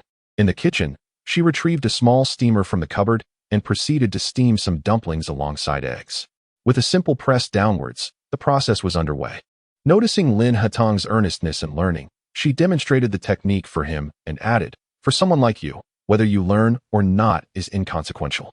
You may never need it in this lifetime. Women, I believe, tend to prefer more down-to-earth men. Stepping closer, she lightly pinched the man's cheek and continued, you are mistaken. Most women, including myself, have a fondness for wealth. Her words carried a ring of sincerity. I see you have a penchant for gemstones. Perhaps I can take you to see some raw stones another day? Song Yu instinctively raised an eyebrow. I merely enjoy trading gemstones for profit. My affection for them is not so profound. While raw stones are indeed exquisite, Mr. Lin, I believe in earning my keep. Yet, through her eyes, Lin Hatong discerned the ambition she concealed beneath the surface. After their meal, the two departed in opposite directions. Lin Hatong sat in his car, contemplating for a moment before speaking in a low voice. There is no need to expedite matters regarding Qingqing. Cheng Che momentarily believed he had misheard. Second master. What did you just say? If one day she grows independent and I am no longer needed, what do you think she would do? Second master? Lin Hatong maintained his usual demeanor of serene elegance, gazing steadily at Cheng Che. I should not repeat my elder brother's mistakes. She must remain by my side for a lifetime. Cheng Che nodded gently, fully aware of Lin Hatong's depth of character. Throughout the years, no woman had ever captured his attention so profoundly. Song Yi's allure was indeed remarkable. I comprehend the intent of the second master. The following day, Song Yi met the young man Su Chun, whom she had sent, at Lin Heron's company. In the quiet practice room, Su Chun sat with his head slightly bowed, remaining silent for a considerable time. Miss Song, I sincerely apologize. Song Yi slowly rose and turned towards the door, pausing just before exiting. I must remind you, should you violate our agreement, not only will you forfeit your prospects at Xingchen Entertainment, but you will also find yourself in an irrevocable predicament. You cannot afford to offend anyone in this industry. Su Chun stared blankly at the door where Song Yi stood, speechless for a long while, watching as she opened the door and stepped out. Outside, Lin Heron extinguished his cigarette and approached her, observing her displeased expression. You seem rather unhappy. Would you like me to find someone else for you?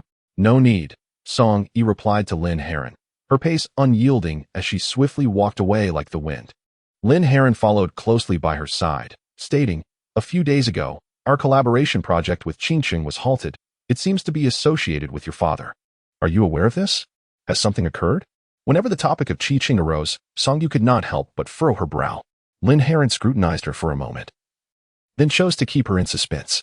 Perceiving his intent, Song Yu decided to disregard him and made to leave. Oh, why are you so impatient? How did your temperament bring the company to its current stature? Lin Heron swiftly positioned himself in her path. Cheng Shuang is my capable partner. She is far more adept at managing the company than I am. This is my elder brother's wish. I assumed you were informed.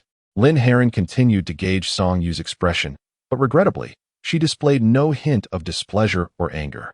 Her demeanor mirrored that of his elder brother, who had always maintained a steady temperament since childhood, making it difficult to provoke any emotion within her. So what reaction do you expect from me? Anger or sadness? Song Yu's gaze sharpened suddenly. Lin Heron discreetly took a step back, a facade of false cheer quickly adorning his handsome features. You misunderstand. I merely wish to inform you of this matter out of goodwill. After all, my elder brother has never engaged in such clandestine dealings. I find it quite peculiar. Song Yu regarded him with a hint of amusement, a soft chuckle escaping her lips, her expression tinged with mockery. I am aware of your vacillating nature. You are destined to remain distant from the nexus of family power. Why persist in such futile endeavors? Would it not be more comfortable to be the third young master of the Lin family, frolicking amidst the frivolities? Unbeknownst to Song Yu, her words struck a nerve within Lin Heron, whose handsome visage gradually transformed into a mask of icy detachment. With each utterance, Lin Heron's emotions spiraled further out of control.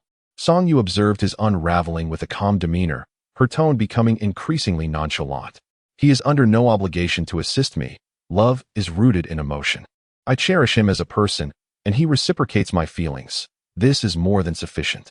Her bright, peach blossom-like eyes sparkled with clarity, unwavering in emotion. Lin Heron furrowed his brow, his gaze towards Song Yu growing increasingly intricate. What kind of psychological resilience must one possess to maintain such a formidable inner strength? Impervious to external emotional influences? This was no mere woman. She was, without a doubt, a siren. Three Master is rather unstable today. Let us converse another time. Song Yu remarked softly before departing from his side. She lingered alone in the car for an extended period, contemplating the implications of Lin Heron's deliberate revelation. It was nothing more than an attempt to sow discord between her and Lin Huitang. Yet, she found it difficult to decipher Lin Huitang's motives. Mother, what troubles you? Song Jingtan's voice was low, tinged with evident concern. Xie Jingfan has left Qingqing. He is likely seeking you out. Upon hearing this, Song Yu felt her breath catch, instinctively tightening her grip on her phone. When had this transpired? It dawned on her that her recent unease stemmed from this revelation. Perhaps a few days ago. I only learned today, Ru, that he harbors resentment towards you for the loss of his finger. You must exercise caution. Song Yu remained silent for an extended moment, her lack of response eliciting further worry from Song Jing'an. Erye, it's all right. How's your brother doing lately?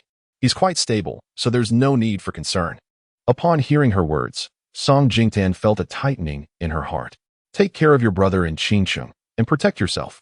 Let's leave it at that for now. Song Erye wished to avoid hearing her mother's tears and hastily ended the call. She knew that Xie Jingfan was aware of her whereabouts. Furthermore, the villa in the suburbs held an array of antiques she had purchased, a place she could not dare to inhabit, lest Xie Jingfan discover it and bring about disaster. As night fell, she drove towards Junshan. The leaves lining Wutong Avenue rustled in the mountain breeze. Song Erye parked her car a kilometer away from Junshan, standing beneath a street lamp like a statue, allowing the biting cold wind to weave through her hair and bones. The inner turmoil and unease gradually eroded her rationality. Isolated and helpless, She desperately needed the shelter of Lin Hatong, her steadfast tree. Finally, Lin Hatong's car appeared on Wudong Avenue. And Song Riri's lonely figure beneath the street lamp was striking. Cheng Che, noticing from a distance, remarked, "Second master, it seems Miss Song is up ahead." Lin Hatong leaned closer to the window, his voice gentle as he observed her. Song Riri was dressed lightly, a black sweater paired with a rather uninsulating brown coat, accentuating her tall figure.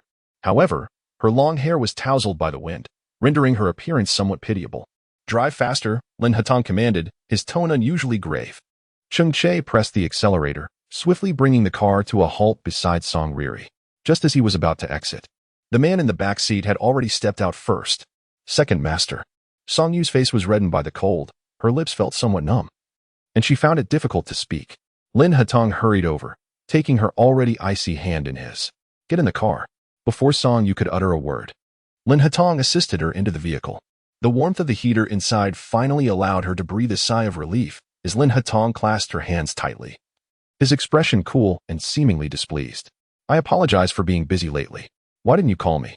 His tone carried a hint of reproach. "I didn't want to disturb you." Lin Hatong tightened his grip on her hand. "You are never a disturbance, no matter when you call." Song Yu gazed at the man before her. Recalling what Lin Hetran had said earlier that afternoon, for the first time, she found herself unable to make a proper judgment. "Of course," Lin Hatong replied. Song Yu lowered her gaze, averting her eyes. "Thank you. What's wrong?" Upon entering, Lin Hatong instructed the servant. "Prepare a bowl of ginger soup and bring it to my room. You should lie down for a bit. I will run a hot bath for you." After placing Song Yu on the bed, he intended to head to the bathroom. Song Yu reached out, grasping his arm. "Just hold me for a while. It's not that cold, and I'm not so fragile as to catch a cold." Lin Hatong, feeling helpless, sat beside her and drew her into his embrace, enveloping her in the warmth of the blankets. "Xie Jingfan has left Qingqing." Song Yu's voice was soft, yet Lin Hatong heard her clearly. He tightened his hold on her. "When did this happen? I thought you, with your connections, would have known by now. I apologize for my oversight." Lin Hatong's breath caught momentarily. "Of course I don't mind. You are my girlfriend, and you may reside wherever you wish in my abode." Song Ru cherished the unwavering sense of security that Lin Hatong exuded, prompting her to embrace him more tightly. "You are truly wonderful. I shall prepare some warm water for you. It is never beneficial for a girl to be chilled." Lin Hatong gently removed her hand from his waist and rose to head towards the bathroom. "Second master, the ginger soup is ready." Lin Hatong emerged from the wardrobe, draped in a set of women's loungewear, gesturing with his eyes towards the coffee table. "Just place it there." This villa was devoid of women's attire until Song Ru's previous visit, after which Lin Hatong had procured a variety of styles of women's clothing, jewelry, toiletries, and cosmetics. His intentions were unmistakable. It was evident that Song Ru was destined to assume the role of the lady of the house. "Second master, the ginger soup is most effective when consumed while hot." After enjoying a warm bath, Song Ru felt completely invigorated, her previously anxious heart now soothed. "The ginger soup is ready. Once you have soaked, come out to drink it." The man's voice faintly echoed from beyond the door, despite the good soundproofing. Song Ru's keen ears discerned his words clearly. Suddenly, she realized that the bathroom contained only a towel, and her clothes had become damp with steam, rendering them unwearable. Wrapping herself in the towel, she approached the bathroom door. "I have no clothes. May I come in?" Outside, Lin Hatong paused for a few seconds before inquiring. Separated by a mere door, Song Ru felt her heartbeat quicken uncontrollably, and her cheeks flushed with warmth, unfazed by the allure of passion. "What truly unsettles me is this tantalizing ambiguity, a delicate tug-of-war that sends both mind and body into disarray." Chapter 42. You are coveted like the flesh of the monk Tang's son. "No need to enter. I await you at the threshold. Just hand it to me." Shortly thereafter, the door creaked open a fraction, and Lin Hatong slipped women's garments through the crack. Song Yi was momentarily taken aback, but then considered that these might belong to Bai Shang. Given her favored status within the Lin household, it was likely that she had clothing at each of her brother's residences. Song Yi accepted the garments from him, saying, "Thank you." Lin Hatong let out a soft, understated laugh. "Are you afraid I might do something untoward if I entered?" His voice was warm and melodious, tranquil as a still lake. Song Yi was well aware that Lin Hatong was not that sort of man. Her earlier turmoil had clouded her judgment. However, after a brief moment, she fully opened the door, clad in a bath towel with her hair loosely tied up for convenience. Her delicate features were flushed, exuding an irresistible charm. I am merely concerned about making a mistake. After all, this is your home. And it would be quite awkward if a servant were to catch us. Song-yi recalled the discomfort of their last encounter when her entrance had been interrupted. Lin Hatong cast her a fleeting glance before turning away. Get dressed and join me for ginger soup. It's nearly cold. Observing the way he hastily retreated in response to her presence, Song-yi couldn't help but chuckle. Her earlier apprehensions seemed rather unwarranted. If he could manage to suppress his impulses even when the tension was palpable, how could he possibly act out of line with her? After putting on her clothes, Song-yi realized how well they fitted her figure, highlighting the noticeable difference between her and Bai Sheng. Bai Sheng was slender and lacked curves, whereas she possessed a physique that appeared slim in clothing yet voluptuous when undressed. However, she did not dwell on this thought for long and made her way to Lin Hatong. Once she settled down, Lin Hatong presented her with a bowl of ginger soup. Song-yi gazed at him, her eyes glistening with a captivating allure. Please feed me, second master. I still have some work to do. Is it too much to ask for you to spare a moment even for this? Lin Hatong, feeling resigned, sat down and began to feed her the soup. As she looked at him, a delicate smile graced her lips, making her appear enchanting. Recently, I've been in close contact with Miss Xia and the upper-class circle, and I've heard about one of your nicknames. They say you are the top Tang sung among the wealthy, always maintaining a heart of purity, with rumors suggesting you have peculiar preferences. Lin Hatong did not exhibit any particular reaction until Song-yi's slender hand rested on his thigh, causing his gaze to deepen significantly. Is this how you treat other men as well? He inquired. Song-yi shook her head. Only with you. But if you find it too frivolous, I shall restrain myself in the future. She was eager to extract something from this man. After all, she had not promised him anything. What reason did he have to assist her? She would be immensely grateful if he could help delay her marriage. Just be yourself, he replied softly after a brief pause. Hearing this, Song-yi couldn't help but laugh, realizing that he seemed to enjoy her playful teasing. What are you laughing at? Song-yi bit her lip, stifling an uncontrollable laugh. It's nothing, just my own fantasies. Get some rest, I might have to work late. After feeding her ginger soup, Lin Hatong gently caressed the top of her head before rising to leave. Later, Song-yi found herself leaning against the sofa, drifting into a hazy slumber. She was awakened in the morning by the incessant ringing of her phone. Reluctantly, she opened her eyes and reached for the device. Hello, she murmured, her voice slightly hoarse, tinged with the languor of sleep and impatience. There was a long silence on the other end, and suddenly, she felt a jolt of clarity, springing upright in bed. Glancing at her phone screen, she noticed an unfamiliar number from Chingcheng. In that instant, it felt as though she had been struck by lightning, and she gradually brought the phone to her ear. Xie Jingfan. A disconcerting laughter emanated from the other side, its tone ambiguous, a hint of madness barely perceptible. Who was this man? Xie Jingfan wasted no time, diving straight into the matter at hand. As Song-yi rose from her bed and approached a window bathed in morning sunlight, she gazed far beyond, taking in the expansive view of Junshan and the nearby urban landscape below. I don't know what you're talking about, she replied, forcing herself to suppress the unease that coursed through her, striving for a calm demeanor. Xie Jingfan, sensing her bravado, let out an even more eerie laugh. Rue, have I not treated you well all these years? I love you so much. Why would you treat me like this? Even through the phone, Song-yi felt a chill run down her spine. Perhaps Xie Jingfan's insistence on marrying her stemmed from genuine affection, yet his love was undeniably coercive, obsessive, and twisted. At present, the project is halted, and Bai Qingfeng remains uncertain about how to face her mother. To provoke Xie Jingfan further would be akin to throwing oneself into the flames. However, our engagement has been predetermined since childhood and cannot be altered. Song-yi kept her eyes wide open without blinking for a long while, and soon her eyelids began to redden, brimming with unshed tears. So, my life or death means nothing to you, she uttered, her voice tinged with a soft sob, resonating with profound sorrow. Xie Jingfan was momentarily taken aback.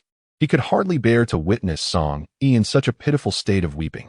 At that moment, Lin Hatong suddenly appeared by her side. Song-yi glanced at him and raised her hand to signal him to remain silent. I wish to see you. Xie Jingfan's demeanor finally softened a touch. Song-yi felt a slight relief in her heart and did not refuse. When? I am rather busy lately and need to schedule it in advance. Tomorrow. All right. Song-yi acquiesced. Even if it were merely a temporary reprieve, it was better than remaining in a state of incessant anxiety. After the call ended, She leaned into Lin Hatong's embrace. Whose call was that? Although Lin Hatong had his suspicions, he still inquired. Song Yi buried her face against his chest. Her voice muffled. Xie Jingfan. Lin Hatong frowned slightly. You wish to see him? Otherwise, will I wait for him to search for me like a madman throughout the city? Given the current scale of the company, I cannot afford any issues at this time. Lin Hatong gently stroked her back. It's all right. I will ensure someone accompanies you. I am merely curious as to why he suddenly left Qingcheng. I wonder if something has occurred there. After a moment of silence, Lin Hatong replied, Perhaps. Song Yu then inquired, I am eager to understand how I might compel you to assist me fully. Chapter 43. Clinging tightly to the second master's leg, the man's long fingers gently caressed her flowing hair. His tone calm and unhurried. As long as you remain within the realm of my influence, you shall be safe. Song Yu buried her face in his chest. Yet she fell into a prolonged silence. It was impossible to catch a wolf with empty hands. However, he was neither greedy for wealth nor driven by lust, leaving her utterly perplexed regarding where to begin. What was it that he truly desired? She refrained from posing further questions and chose instead to conserve her energy for dealing with Xie Jingfan. The following morning, Song Yu met Xie Jingfan at a nearby CAF. It was the midst of working hours, and the CAF was bustling with patrons. The crowd provided a sense of security. Did you select this place out of fear of what I might do to you? Xie Jingfan remarked, his voice laced with mockery as he discerned her thoughts. Song Yu maintained her composure, leisurely sipping her hot coffee while deliberately averting her gaze to avoid the piercing, effeminate eyes of Xie Jingfan. The company is in this vicinity. It is quite convenient. Xie Jingfan nodded, finding her rationale quite reasonable. To have your father postpone the wedding, you must possess some merit. I have indeed underestimated you all these years. His gaze remained fixed on Song Yu. A few years prior, her appearance and demeanor had been somewhat youthful and naive. But upon closer inspection, he now observed a marked maturity and composure about her that rendered her less transparent. White Qingfeng harbored similar sentiments within. Xie Jingfan did not refute this. The Song family of that era was a preeminent noble family in Qingcheng, ranking first among all families in the region. Even after the elder's passing, the Song family's reputation continued to thrive in Qingcheng, and for many years, Bai Qingfeng had benefited significantly from the family's past acclaim. Regardless of the circumstances, I am resolute in my intention to marry you. Xie Jingfan placed the hand with the severed finger on the table. The atmosphere between them became eerily quiet. Song Ru met Xie Jingfan's gaze, suppressing her own sense of guilt. No. Xie Jingfan glanced at the various elites bustling in the CAF, his tone icy. Ru, do not let me catch you. Otherwise, the consequences will be dire. I detest betrayal. Song Ru pressed her fingertips into her palm, whispering, Understood. Upon arriving at the company, Song Ru appeared somewhat disoriented, completely out of sorts. Cheng Shuang slammed a pile of documents onto the table to gauge her reaction, but Song Ru remained transfixed, staring blankly at the floor-to-ceiling window without any response.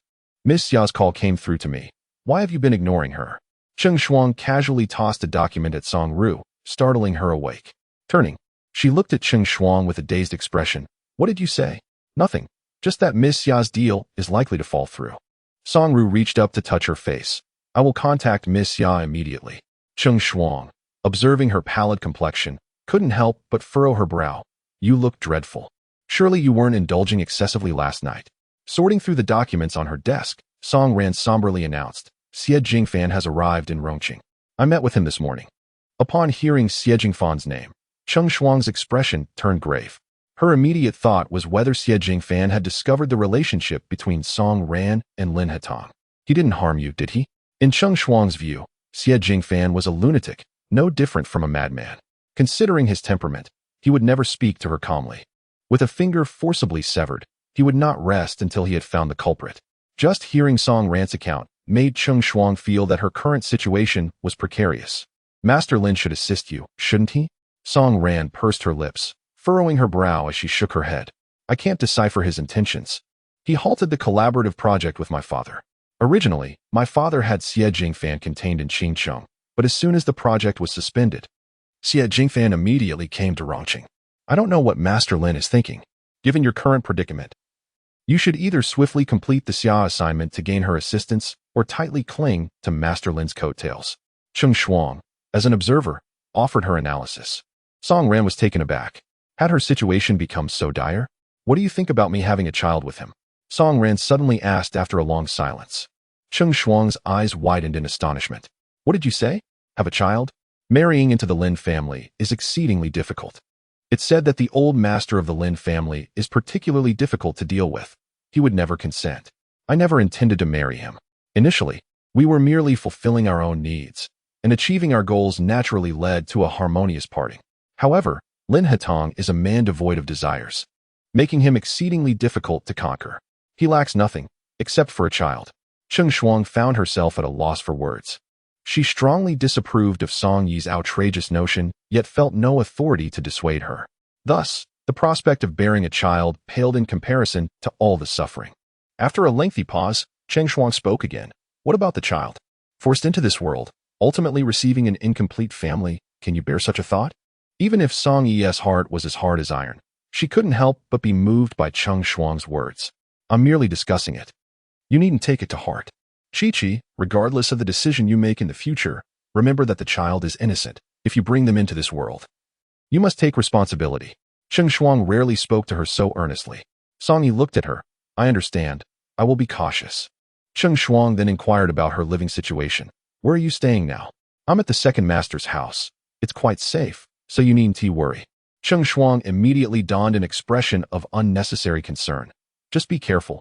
Don't let Xie Jingfan catch you, or you'll be in a dire predicament. Understood. That evening, Song Yi went to meet Xia Yun, and they encountered each other at the entrance.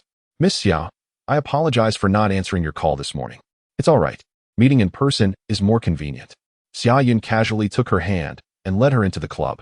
Song Yi glanced around nonchalantly, feeling a familiar gaze upon her, likely Xie Jingfan, intent on catching her in the act. Upon entering the room with Xia Yun, Song Yi was momentarily taken aback upon seeing a man brewing tea at the table. She instinctively inquired, why is second master here? Although surprised by Lin Hetong's presence, her heart settled instantly. Just moments ago, she had been contemplating how to safely reach Junshan alone, only to find that Lin Hetong had already been waiting for her upon her arrival. As Song Yi moved to take a seat beside Xia Yun, Lin Hetong gently patted the empty space next to him and said warmly, please, come sit here. Xia Yun then patted Song Yu's hand and encouraged, go on. Others may be unaware, but I know the nature of your relationship.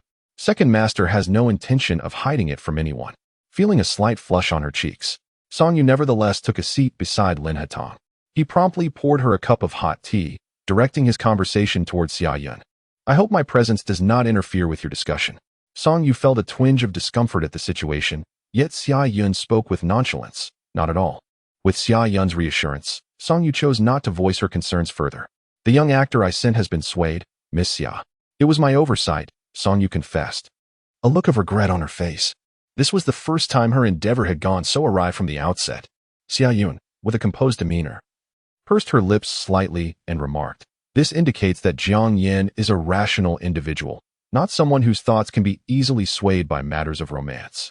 Your approach served as an excellent test, and it cannot be deemed a complete failure.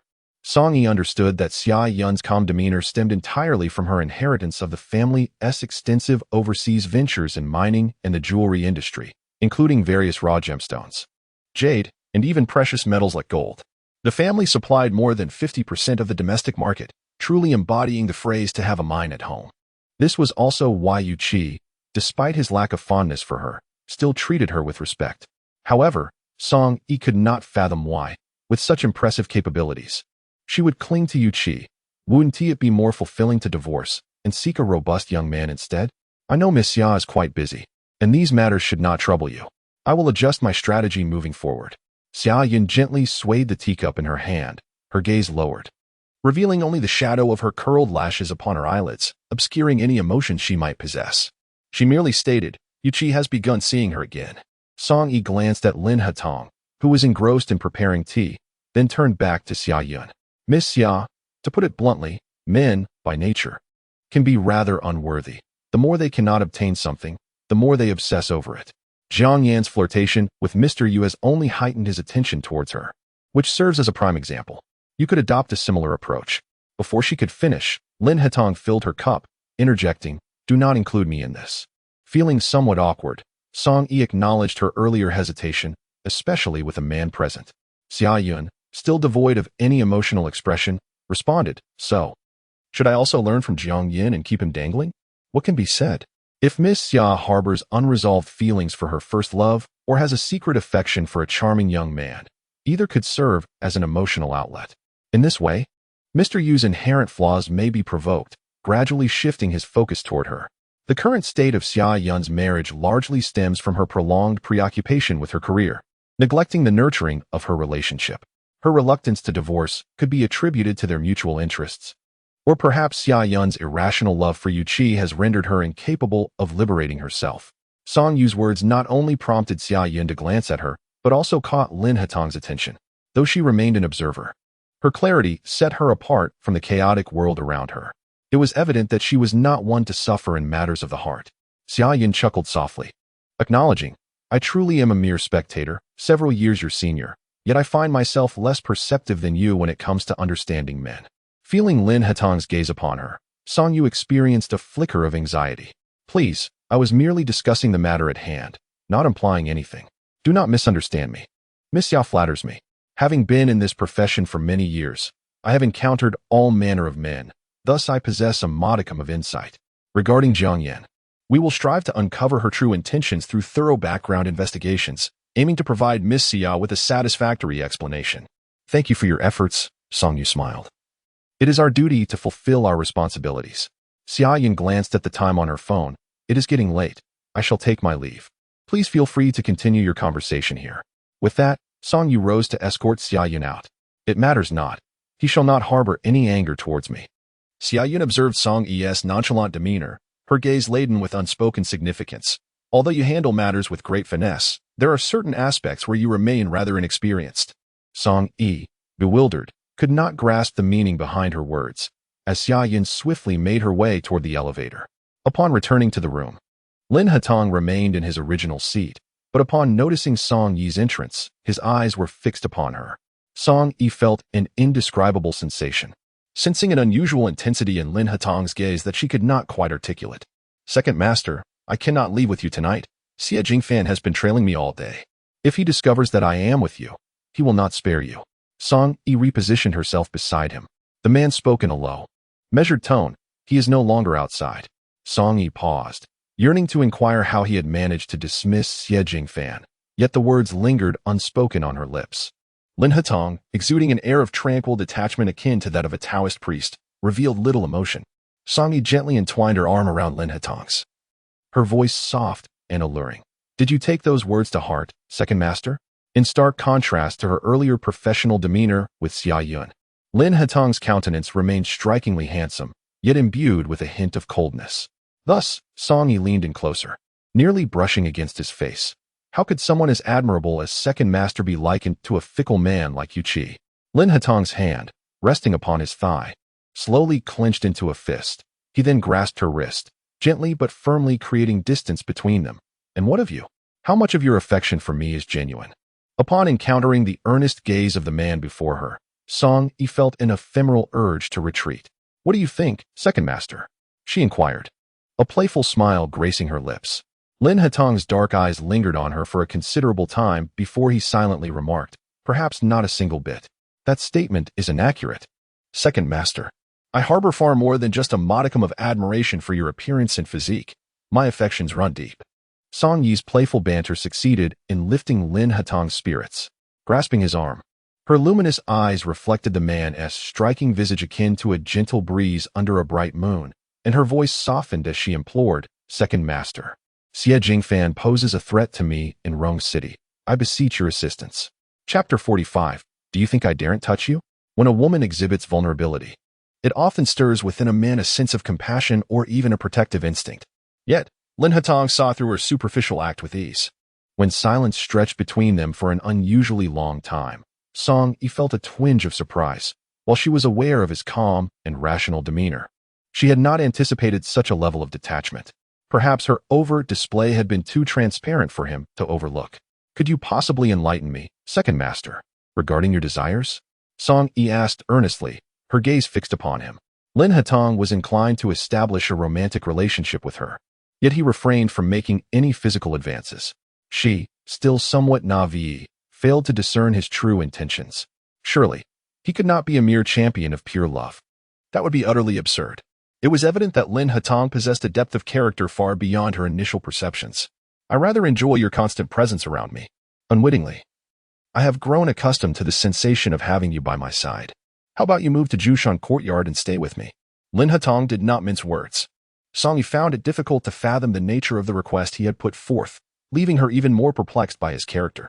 Unwilling? Seeing her silence, Lin Hatong's tone grew somewhat frosty. Yet, it was not a matter of reluctance. He simply had not anticipated that her request would be so uncomplicated. Surely, there are no spirits in your household that require a living sacrifice? Song Yi inquired half-jokingly, as she was pulled along by him. The seemingly gentle grip left her with no room to struggle, a sensation of his firm hand holding hers. Just before stepping out, the man draped his coat over her shoulders and, without so much as a word of negotiation, swept her into his arms. Startled, she instinctively clutched the fabric of his chest. Second master? His arms exuded strength, and as he lifted her, she felt incredibly light, as though he was merely carrying a delicate dish. Song Yi obediently nestled her head against his chest, listening to the resounding rhythm of his heartbeat through the bones. In an era where men of sound mind and noble lineage were rare, it was quite the coincidence that she had encountered one. Once in the car, a central armrest separated the two in the back seat, and Lin Hatong made no attempt to breach that boundary. I will promise you, Song Yi said slowly, tilting her head to admire his handsome profile. Lin Hatong paused, then turned his gaze toward her. I have little patience for those lacking integrity and responsibility. Without hesitation, Song Yi nodded. Rest assured, I am certainly not that kind of person. The depth of Lin Hatong's gaze intensified significantly as Song Yi looked into his dark eyes, feeling as though she was on the verge of being drawn into their depths. She slowly leaned closer, asking, Are you gazing at me like that because you wish to kiss me? The sudden flirtation nearly caught Lin Hatong off guard. He gently grasped her chin with a large hand, admonishing, Do not cause a commotion in the car, before pushing her away. Lin Hatong. Song Yi found herself ensnared by the force of inertia, tumbling into his embrace. Second master, what is the matter? Lin Hatong lowered his gaze to her, his eyes shrouded in ambiguity, his cool voice descending upon Song Yi with an unspoken pressure. You must take responsibility for your words and promises. Do you understand? Forced to meet his gaze, Song Yi suddenly found herself devoid of the courage to feign indifference. If second master does not trust me, then why establish a romantic relationship and allow me to reside here? Are you intending to take full responsibility for me? Although she was a woman, and though he had seen her in a vulnerable state, nothing substantial had transpired between them. So did she truly owe him any obligation? Lin Hatong gradually leaned down, whispering into her ear, You do not like the idea of me being responsible for you. Song Yi paused momentarily, then smiled softly. Of course I like it. How could I not? But nothing has happened between us, so what responsibility do you need to bear? Despite his adherence to propriety, Lin Hatong was still a physiologically normal man, and the daily temptation posed by a bewitching woman had pushed him to the brink of collapse. Song Yi reached up, delicately cradling his face, her fingertips trailing along his jawline. Lin Hatong's Adam's apple visibly bobbed several times, an uncontrollable fire igniting within him. He abruptly seized her wrist, forcing her against the wall, and leaned down to press his lips against her soft, crimson ones. The overwhelming intensity of his advance left Song Yi momentarily stunned, leaning against the wall in silence. Suddenly, a sharp gasp escaped her lips as he bit her neck after kissing it. Instinctively, she attempted to push him away, but his firm grip on her shoulder immobilized her. His eyes were clouded with a potent desire that surged uncontrollably, transforming his once gentle gaze into that of a predator fixating on its prey. His heated breaths grew increasingly labored. Did you think I wouldn't dare to touch you? Song Yi could no longer muster a smile. She swallowed nervously. Second master. Miss Song, the kitchen has prepared soup. With a effade of cheerfulness, Song Yi approached. Thank you. Implicitly, she acknowledged that Lin Hatong was robust, and her delicate frame could hardly withstand him. As for Song Yi, after having the soup, she ascended the stairs, appearing as though she had been frightened. Lin Hatong cast her a chilly glance. What did you see? His expression darkened, nearly palpable with tension, as he sternly commanded, Silence. Chapter 46. Ever in peril, Lin Hatong had just returned upstairs after a quick shower, managing to quell the raging desire within him. The project with Rongcheng could now proceed. He made a phone call to Lin Heron. Reluctantly answering while enjoying his leisure, Lin Heron grumbled, Second brother, could you please choose another time to call? A moment of spring night is worth 1,000 pieces of gold. Lin Hatong has always looked down upon his decadent lifestyle, questioning when he might alter his ways. Your lifeline is still in Song Yi's hands. How can you speak to me so rudely? Lin Heron, feeling the pressure on his vulnerability, sighed in resignation and wrapped himself in a blanket before descending from the bed to the restroom. Lin Heron scoffed, understood. I shall have someone take care of it tomorrow. He nodded. Very well, I comprehend. As for Xie Jingfan, he had only recently discovered the truth. It was indeed surprising how Song Yi, already betrothed, was so eagerly enticing Lin Hatong, displaying a rather shameless demeanor. A day later, Song Yi received a call from Bai Qifeng. Listening to his cheerful tone, she realized that Lin Hatong had fulfilled his promise. One would expect her to breathe a sigh of relief, yet she inexplicably recalled that night when she unexpectedly witnessed his aggressive and primal side. It was difficult to remember how she and Lin Hatong had arrived at this juncture. Was it truly a result of her meticulous planning? Perhaps it was due to her reliance on Lin Hatong's influence, or maybe she felt emboldened, having shed much of her previous fear of Bai Qingfeng. Bai Qingfeng's demeanor was utterly indifferent, as if he did not care for Song Yi's fate. If anything were to happen to me, not only would half of the inheritance left by my grandfather be returned to society, but your collaboration with the Lin family would also yield no profit, she pressed, targeting Bai Qingfeng's most cherished concerns, which caused his expression to grow increasingly cold. For many years, he merely managed these enterprises, while those old-timers have consistently acknowledged only Song Yu, disregarding even her brother. Although the old man departed early, he left countless strategies to deal with him. I am aware of this. After hanging up the phone, Song Yu cast her device onto the table and rose to pace towards the window. After pondering for a considerable time, feeling uneasy in the silence, she decided to visit Cheng Shuang's office. Cheng Shuang sat in her chair, her legs propped up on the desk, exuding a relaxed demeanor. Song Yu approached and tapped her leg. This is an office. Could you not be so carefree? Cheng Shuang, clutching a box of potato chips, reveled in her snack. I am not as busy as you. Not so many people come looking for me. I suspect you are simply lazy. The company has recently launched new projects, yet you remain so idle. It demonstrates your lack of commitment. Every project you initiated has been profitable. Your intellect is truly remarkable. Engaging in romantic relations for celebrities is quite an ingenious concept. Our consultation calls have been inundated. We are poised to reap substantial profits. When it comes to making money, Cheng Shuang's excitement is palpable, her joy almost radiating from her face. What's wrong? Is making money not a cause for happiness? Cheng Shuang, well acquainted with Song Yu, sensed that something was amiss. It's nothing. I just feel as though I've fallen into some sort of trap, yet I cannot comprehend what about me is worth scheming over. Cheng Shuang nodded knowingly. What has the second master done to you? Changing your office, investing in you, and protecting you. Does that sound like someone who would scheme against you? That night, perhaps stirred by his flirtation, she remained untouched by him, truly a paragon of virtue. Was it I who was merely paranoid? Cheng Shuang remarked. You have always been suspicious. The cold wave swept southward, enveloping the entire city overnight. Flurries of snow began to dance in the air at Junshan Courtyard, captivating Song Yu's gaze. This winter was far colder than those of previous years. Before Lin Hatong entered, he had just concluded a call with Bai Qingfeng. Recently, news of Xie Jingfan had abruptly vanished, prompting Bai Qifeng to caution him against unforeseen events. After disembarking from the car, he hastily approached Song Yu. He gently embraced her from behind, his warm hand enveloping her smaller one. Why linger outside on such a frigid day? He inquired. It's snowing, she replied. It's cold outside. Let us go inside. Lin Hatong took her hand and led her indoors. Song Yu keenly sensed that Lin Hatong's mood was not particularly bright today. Are there troubles at work? She asked. Lin Hatong lowered his gaze to meet hers. It's nothing major. Your father informed me that Xie Jingfan severed ties with Qingcheng and has seemingly vanished in Rongcheng as well. This is a matter I overlooked. This implied that Song Yu could be in peril at any moment. Although she had anticipated potential mishaps, she had not expected Xie Jingfan to act in such a manner. Just as she was about to speak, Lin Hatong's phone rang again. Observing him answer the call and lower his voice as he moved to the living room, Song Yu headed directly to the dining room. Miss Song, may we begin the meal?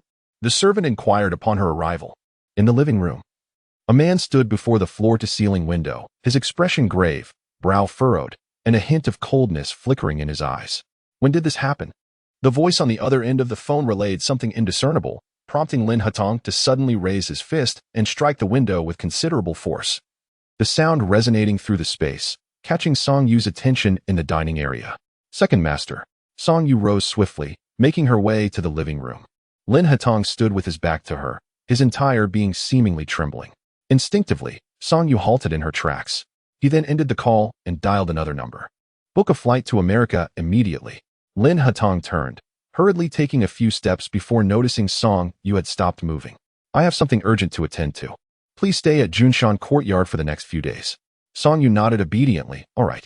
She refrained from pressing for details. It was likely related to Bai Shang, and his urgency suggested something significant had transpired. Lin Hatong approached her and gently kissed her forehead, murmuring, I'm sorry. Chapter 47. Abduction, disappearance. It's fine. Some matters take precedence over others. I will ensure my safety, Song Yu replied, demonstrating her understanding. It was vital for one to recognize their own position. Even if she felt uneasy, this was not the moment to create discord. She knew she could not compare herself to Bai Shang in any regard. Without uttering another word, the man turned and left, leaving Song Yu standing alone in contemplation for a considerable time. Miss Song, the food will get cold. She acknowledged. Then turned and walked towards the dining area. Once a shared meal for two, now she finds herself dining alone, feeling a tinge of melancholy. It seems that solitude is indeed preferable. After only a few days of companionship, she has surprisingly begun to acclimatize to the rhythm of shared existence. Have Butler Zhang and those few young ladies dined? Song Yu inquired, glancing at her companions in the dining hall. With a light laugh, she shook her head, recalling her own cultured upbringing. In her childhood, their residents had often welcomed both male and female workers, and her grandfather had treated them without any sense of class distinction. Thus, despite her affluence, she never developed a sense of superiority. Please, feel at ease while I am here, with so many people in the house. It should have a lively atmosphere. A stagnant environment could adversely affect the home's feng shui. Momentarily, Song Yu set aside her feelings of disappointment and engaged in joyful conversation with them. She took a sip of her drink and refrained from further inquiries, recalling that these individuals were all part of Lin Hatong's circle, and asking too many questions might be unwise.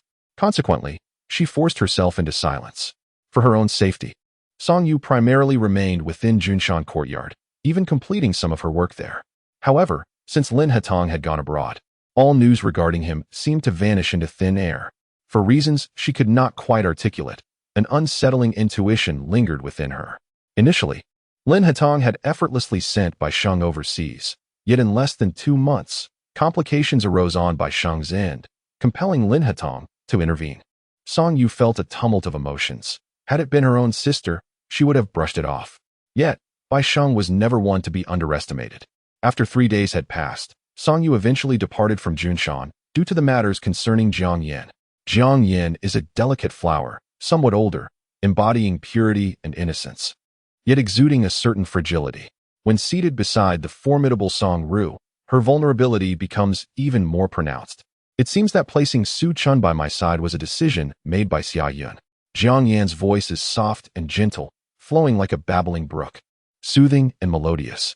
Across the table, Song Ru scrutinizes Jiang Yan, remarking, Miss Jiang, if you are so certain, why do you not confront her directly? Instead, you choose to inquire of me. Jiang Yan gazes at Song Ru with an expression of innocence, responding, I do not wish to contest anything. It is merely that Achi cannot let go of me. A subtle smile lingers on Song Ru's face, her demeanor betraying no emotion. If Mr. You truly cannot let go, why then do you accept his gifted shares? Would it not be better to leave Rongcheng quietly? You could potentially acquire a substantial sum, ensuring a comfortable existence for the rest of your days. Yet, why do you hesitate to depart? Song Ru's question cuts to the heart of the matter, her incisive words rendering Jiang Yan momentarily speechless. After a pause, Jiang Yan deftly shifts the topic, stating, if Mr. Yu were to discover what Xia Yun has done, he would be quite furious. With poise, Song Ru sips her tea, responding, Mr. Yu may well be aware. Do you presume him to be a foolish man, Miss Jiang? Jiang Yan is taken aback by her assertion. Song Ru's confidence leaves her momentarily bewildered. Yu Qi is certainly no ordinary man. Having grown up in a world of cunning within a prominent family, eventually ascending to the pinnacle of corporate leadership, it is inconceivable that he lacks intelligence. Song Yi observed that Jiang Yan remained silent, and she couldn't help but let out a silent scoff. Let us conclude our discussion for today. To ascertain the truth, it would be prudent for you to inquire directly with Mr. Yu. These past few days had not been particularly favorable for Yu Qi, with Xia Yun holding his lifeline. He dared to act recklessly, revealing a significant rebellious streak. The sky outside was heavily overcast. Glancing at the dense clouds, Song Yi hastened towards the parking lot, sensing that snow might soon fall. As she entered her vehicle and started the engine to warm it up, an unexpected chill ran down her spine. Instinctively, she glanced into the rearview mirror, only to be startled by the delicate, ethereal visage of Xie Jingfan. Shocked, she instinctively reached for her phone to call for help, but Xie Jingfan swiftly seized her hair, pressing a cloth soaked with a sedative over her mouth and nose. In a matter of seconds, her vigorous struggles subsided, and her consciousness began to fade as she weakly slumped in the passenger seat, reluctantly closing her eyes. With no word from Song Yi throughout the afternoon, Cheng Che sensed something amiss. He learned that she had left early in the morning and had completely vanished after leaving the tea house. Disregarding the time difference with the United States, he immediately called Lin Hatong. What has happened? Lin Hatong's voice was hoarse when he answered, revealing his fatigue. Miss Song is missing. Cheng Che's voice was low, but to Lin Hatong, it struck like a thunderclap. Even through the phone, Cheng Che could sense the palpable pressure emanating from the man. Lin Hatong was busy with work every day and could not keep a constant watch over Song Yi. She was an adult, not a child of 3, and could not always be monitored. However, these rationalizations could only be whispered to oneself in solitude. Afternoon today, Miss Song encountered Mr. Yu's ethereal light, Jiang Yan, and then vanished without a trace upon leaving. I will instruct Wen Yi to conduct a thorough search throughout Rong City, and you must offer your utmost assistance, refraining from alerting the authorities unless absolutely necessary. He was uncertain of how Xie Jingfan would handle Song Yi. Hastily involving the police was not the wisest course of action. Chapter 48. If you perish here, no one shall know. With that, Lin Hatong promptly dialed Wen Yi. The latter, currently at a ski resort, was taken aback by the call. While waving to his girlfriend, he inquired, "How is Sheng? Why are you calling me at this hour?" Lin Hatong was not one to intrude without cause. Over the years, Wen Yi had grown accustomed to this. Having suffered emotional distress, one requires time to heal. There was nothing else of note. Wen Yi nodded. Did my second brother summon me for another matter? A faint smile graced Wen Yi's lips. It was indeed a rarity to hear a plea from anyone within the Lin family. Understood. I will make arrangements immediately. Thank you. Wen Yi chuckled. What is there to thank me for? Our Wen family owes our current standing to your support. I would not hesitate to sacrifice everything for you. Lin Hatong's voice was low and reassuring. With you around, I feel at ease. Did my second brother call you? Wen Ying was well aware of her brother's demeanor and his respect for Lin Hatong. Wen Yi disregarded his sister's question and made his way to the nearby gondola. Wen Yi cast her a fleeting glance, his thoughts often laid bare, leaving him uncertain of the troubles he might inadvertently stir in the future. Your brother considers you merely a sister. Do not indulge in dreams. He spoke with a harshness that pierced through the air. The patriarch of the Lin family would never consent to his brother's union with Song Yi, so why squander your existence in this manner? Wen Ying attempted to interject. Wen Yi shot her a frigid glance, dismissively shoving her aside. Even if the old man disapproves of my brother's relationship with Song Yi, he certainly would not approve of your marriage into the Lin family. Wen Ying, if you wish to continue your glamorous life as a young lady, you must suppress those inappropriate thoughts. Wen Ying gradually halted her steps, watching helplessly as Wen Yi vanished from her sight. If an ordinary person like Song Yi could capture Lin Hatong's affection, why couldn't she, a young lady of status, aspire for the same? Meanwhile, across the ocean, the night enveloped America. After concluding his call with Wen Yi, Lin Hatong found himself wide awake, his mind restless. He decided to take a stroll to ease his troubled spirit, only to open the door and find Bai Sheng waiting outside, seemingly for an eternity. What brings you here? Bai Sheng's tear-streaked face bore a desolate look, her shoulders trembling uncontrollably. I am afraid, brother, I am afraid. Lin Hatong regarded her in silence before stepping aside. Please, come in.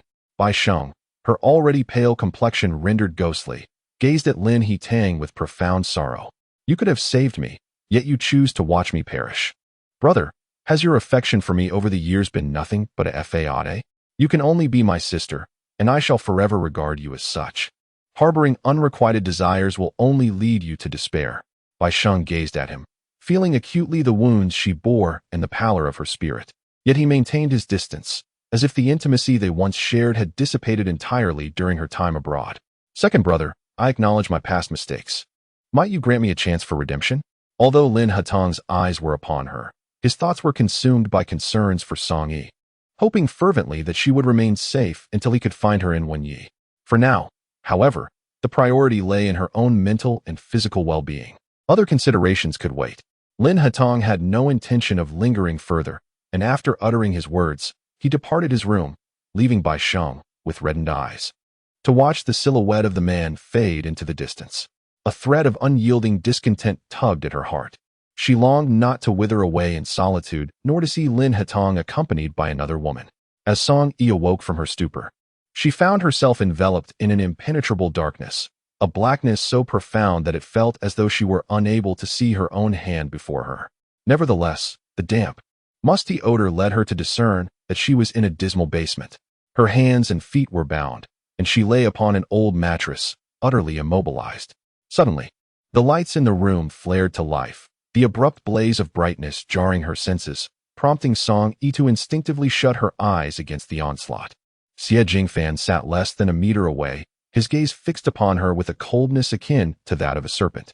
To be frank, Song Yi had harbored a deep-seated fear of such a gaze from a young age. The psychological shadow he cast over her remained indelible. What? Do I appear frightful? You don't even spare me a glance. It seems you've truly made a name for yourself in Rongcheng these past few years. Xie Jingfan's voice always carried an inexplicable shadow, evoking a sense of eerie discomfort. Song Yi remained silent, unwilling to utter a word. Xie Jingfan had undoubtedly captured her this time, and would not easily let her go. Given his perverse temperament, any words she might speak would only bring her further suffering. So it was better to remain silent and infuriate him. Indeed, Xie Jingfan's composure lasted no more than 5 minutes. Noticing her silence, he rose and brusquely grasped her chin, compelling her to meet his gaze. Song Yi's eyes were filled with a chilling frost, and although Xie Jingfan held her firmly, she did not flinch, her expression imbued with an unprecedented defiance. Xie Jingfan gazed deeply into her eyes, striving to unravel her thoughts, yet found it exceedingly difficult. Should you perish here, none would know, and your beloved would never uncover your remains. Song Yi, to live is to harbor hope, even if she had previously endured. She felt no inclination to continue doing so now. Xie Jingfan, do you believe he cares for you? He does not care for me, but he certainly values the wealth of the Song family. Should I die, a significant portion of the estate would revert to society, and he would be loath to part with it. Chapter 49. The brutal beating. This was something Xie Jingfan was unaware of, which elucidated why Bai Qingfeng had never considered taking Song Yi's life all these years. The elder of the Song family had, with remarkable foresight, bestowed upon Song Yi a talisman for survival, even in death. Your sister has toiled for so many years, squandering time and youth, only to end up with nothing. How lamentable that would be. Of course, like Xie Jingfan, many valued wealth, but he sought to possess Song Yi herself in addition to it. With his sister around, Song Yi could never hope to be with him, let alone share her heart. Instead, she could only harbor resentment towards her. Xie Jingfan's capricious temperament seemed to have been suppressed. What is the password to your phone? Having fallen to such a plight, do you not wish for him to rescue you? She recalled the times in her childhood when she was trapped in her room, her pale face stricken with fear, continuously pleading for him to release her. Back then, she did not possess the same temperament she had now, bound tightly like a twist of dough. She was unable to move, yet remained obstinate. Xie Jingfan grasped her chin, fixating on her unyielding demeanor, wishing to shatter the mask she wore. How had she transformed so drastically in just a few years? Just call him, and I will refrain from touching you. Song Yi gazed at him with that disquieting look that unsettled him deeply. What power do I possess to reach such heights as the nobility of Rongcheng? Xie Jingfan clenched his teeth, gradually exerting more force. Crack! In a sudden loss of control, Xie Jingfan struck her across the face. In an instant, Song Yi felt a ringing in her ears, and for a moment, she could hear nothing.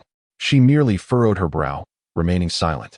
And her reaction ignited the fury that Xie Jingfan had been struggling to contain. Wretched girl, do you believe I want to end you?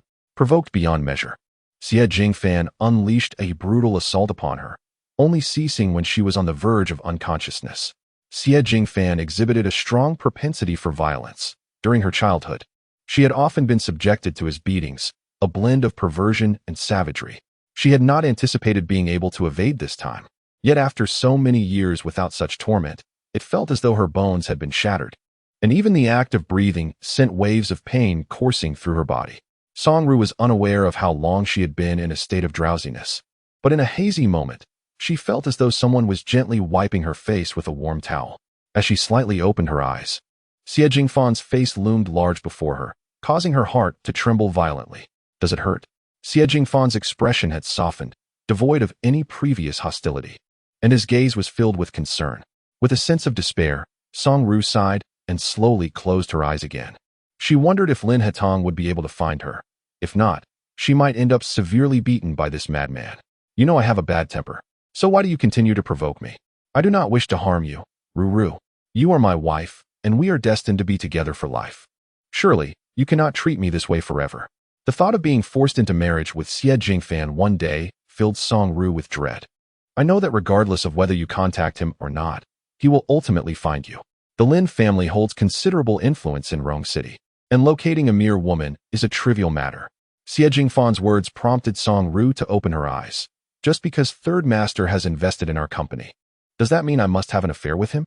Xie Jingfan's hand gently rested on her head. I have no doubt in your fidelity. It is possible that that man harbors feelings for you unilaterally. His unusually gentle demeanor sent an inexplicable chill through Song-ru. It was then that she realized her clothes had been changed, and her wounds seemed to have been treated. What have you done to me? Xie Jingfan lifted his hand, brushing against her face. Although Song-yi was not bound, her entire body ached, rendering her unable to move even slightly, and she could only turn her face away in silent defiance of his touch.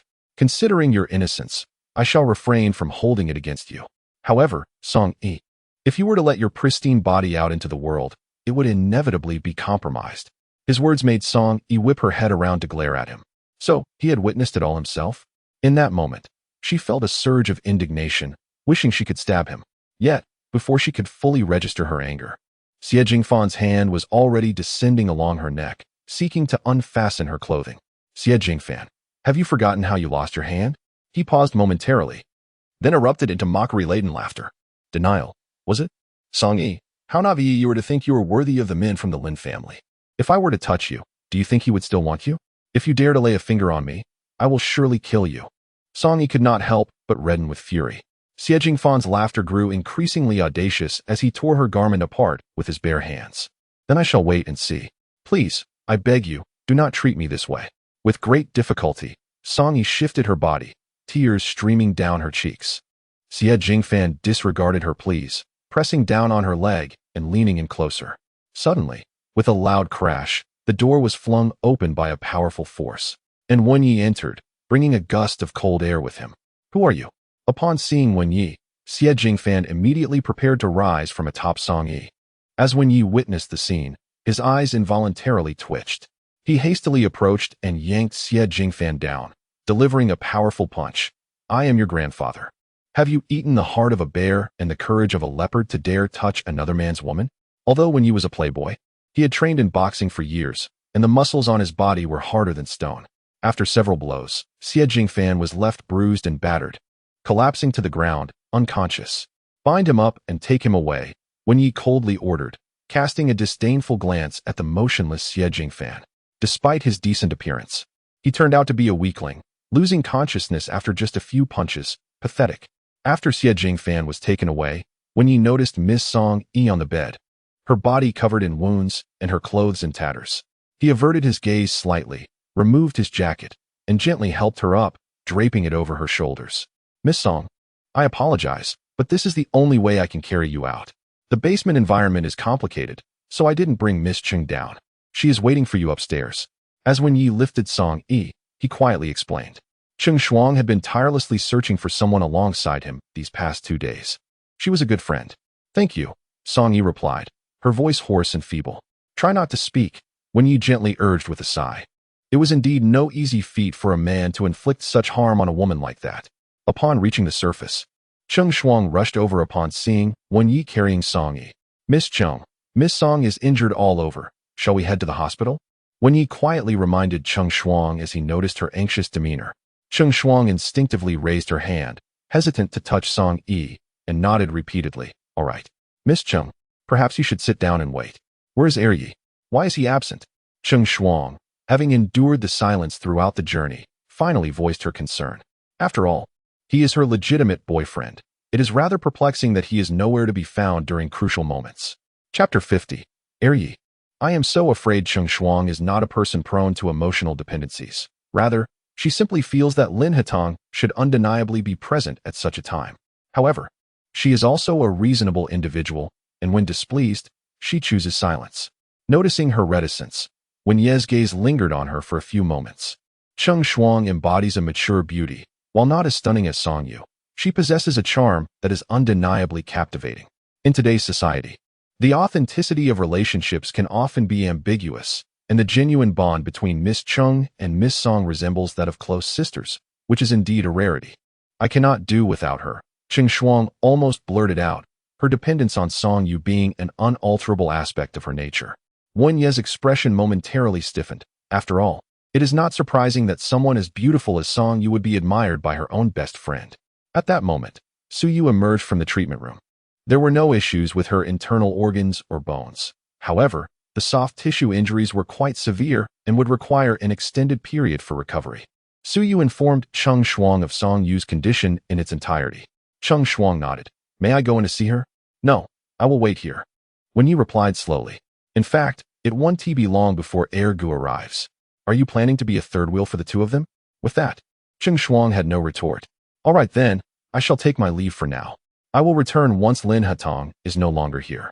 Wen Yi donned his coat and approached her effortlessly, saying, I'll walk you. Cheng Shuang merely glanced at Wen Yi and did not decline his offer. Over the past few days, Wen Yi had indeed been diligent in assisting her in her search, and she did not wish to show him any disdain. In the tranquil hospital room, Song Yi finally managed to enjoy a restful slumber, aided by the sedatives. Upon awakening, she noticed that only the auxiliary light was illuminated, and the surrounding environment allowed her to finally relax her anxious heart. He had, after all, done his utmost to locate her in the shortest time possible. Song Yi could not help but exhale deeply, wishing to move, but the pain throughout her body made her gasp in discomfort. That scoundrel Xie Jingfan had truly done a number on her. It felt as though every part of her was in agony. Nevertheless, she endured the pain and pressed the call button, and soon, doctors and nurses filed in from outside. The leading physician was Su Yu, and Song Yi was momentarily taken aback by the sight before her, her expression momentarily vacant. I believe you are Director Su, she remarked. Su Yu glanced at the nearby instruments and then at Song Yi, inquiring, Is there anywhere that feels uncomfortable? I am in pain all over, but nothing else, she replied. That is good to hear. You may all leave now. Su Yu then gestured for the others who had accompanied him to exit. He continued, He Ting should be landing in about an hour. You are quite safe here. Song Yi nodded appreciatively. Thank you. He was abroad, and he had arranged all these matters domestically. We were merely executing his wishes. Su Yu was quite eloquent, inadvertently elevating Lin He-Tang's stature in the process. Song Yu wore a look of deep understanding as she spoke. I comprehend. I hold no grievances against him. These past few days have truly been arduous for you all, and I sincerely apologize for the troubles I have caused. Su Yu, observing Song Yu's empathetic demeanor, felt a swell of confusion within her. Throughout the entire exchange, she had refrained from uttering a single inquiry regarding Lin Hatong, as if the man held a minuscule place in her heart, one so insignificant that he was hardly worthy of her questioning. I presumed you might feel angered by his absence at such a critical moment, Su Yu remarked. Song Yu smiled serenely. He has his own matters to attend to. I am not afflicted with a princess complex that necessitates constant attention. I do not believe I occupy a more significant position in his heart than Bai Sheng. I am already immensely grateful to her for rescuing me. Su Yu chuckled softly. You truly possess a remarkable understanding of others, devoid of any irritability. I have always considered myself quite perceptive as well. Then do take care and rest well. I shall take my leave.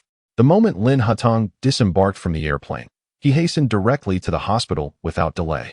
Su Yu, nearly succumbing to drowsiness, noted that it was already past midnight. You actually came. Do you not wish to check the time? Upon encountering Lin Hatong before her, she was genuinely astonished. When had he begun to engage with genuine emotions?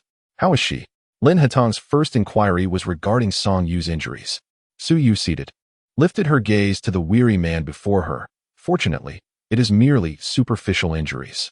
Wen Yi has already subdued the assailant, awaiting your intervention. You are aware that she had previously sustained an injury to her chest.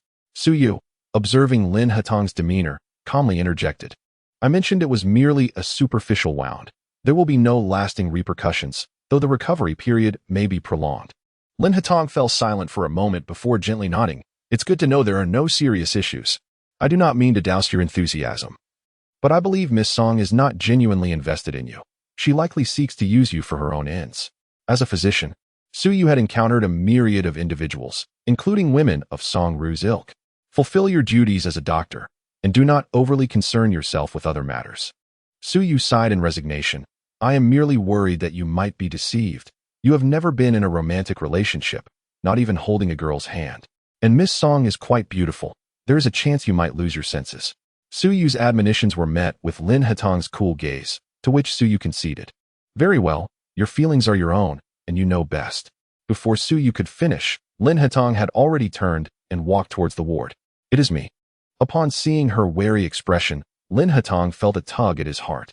Though her face bore few injuries, her neck and downward were marred with bruises, presenting a rather alarming sight. Song Ru gazed at him. Her eyes slightly reddened at the corners. May I have a hug? Lin Hatong gently grasped her small hand and then leaned down to embrace her tenderly, cautious not to inadvertently cause her pain, his movement somewhat stiff. Second master. I am so afraid. Song Ru's voice was soft, tinged with a slight tremor. Chapter 51. Do not fear.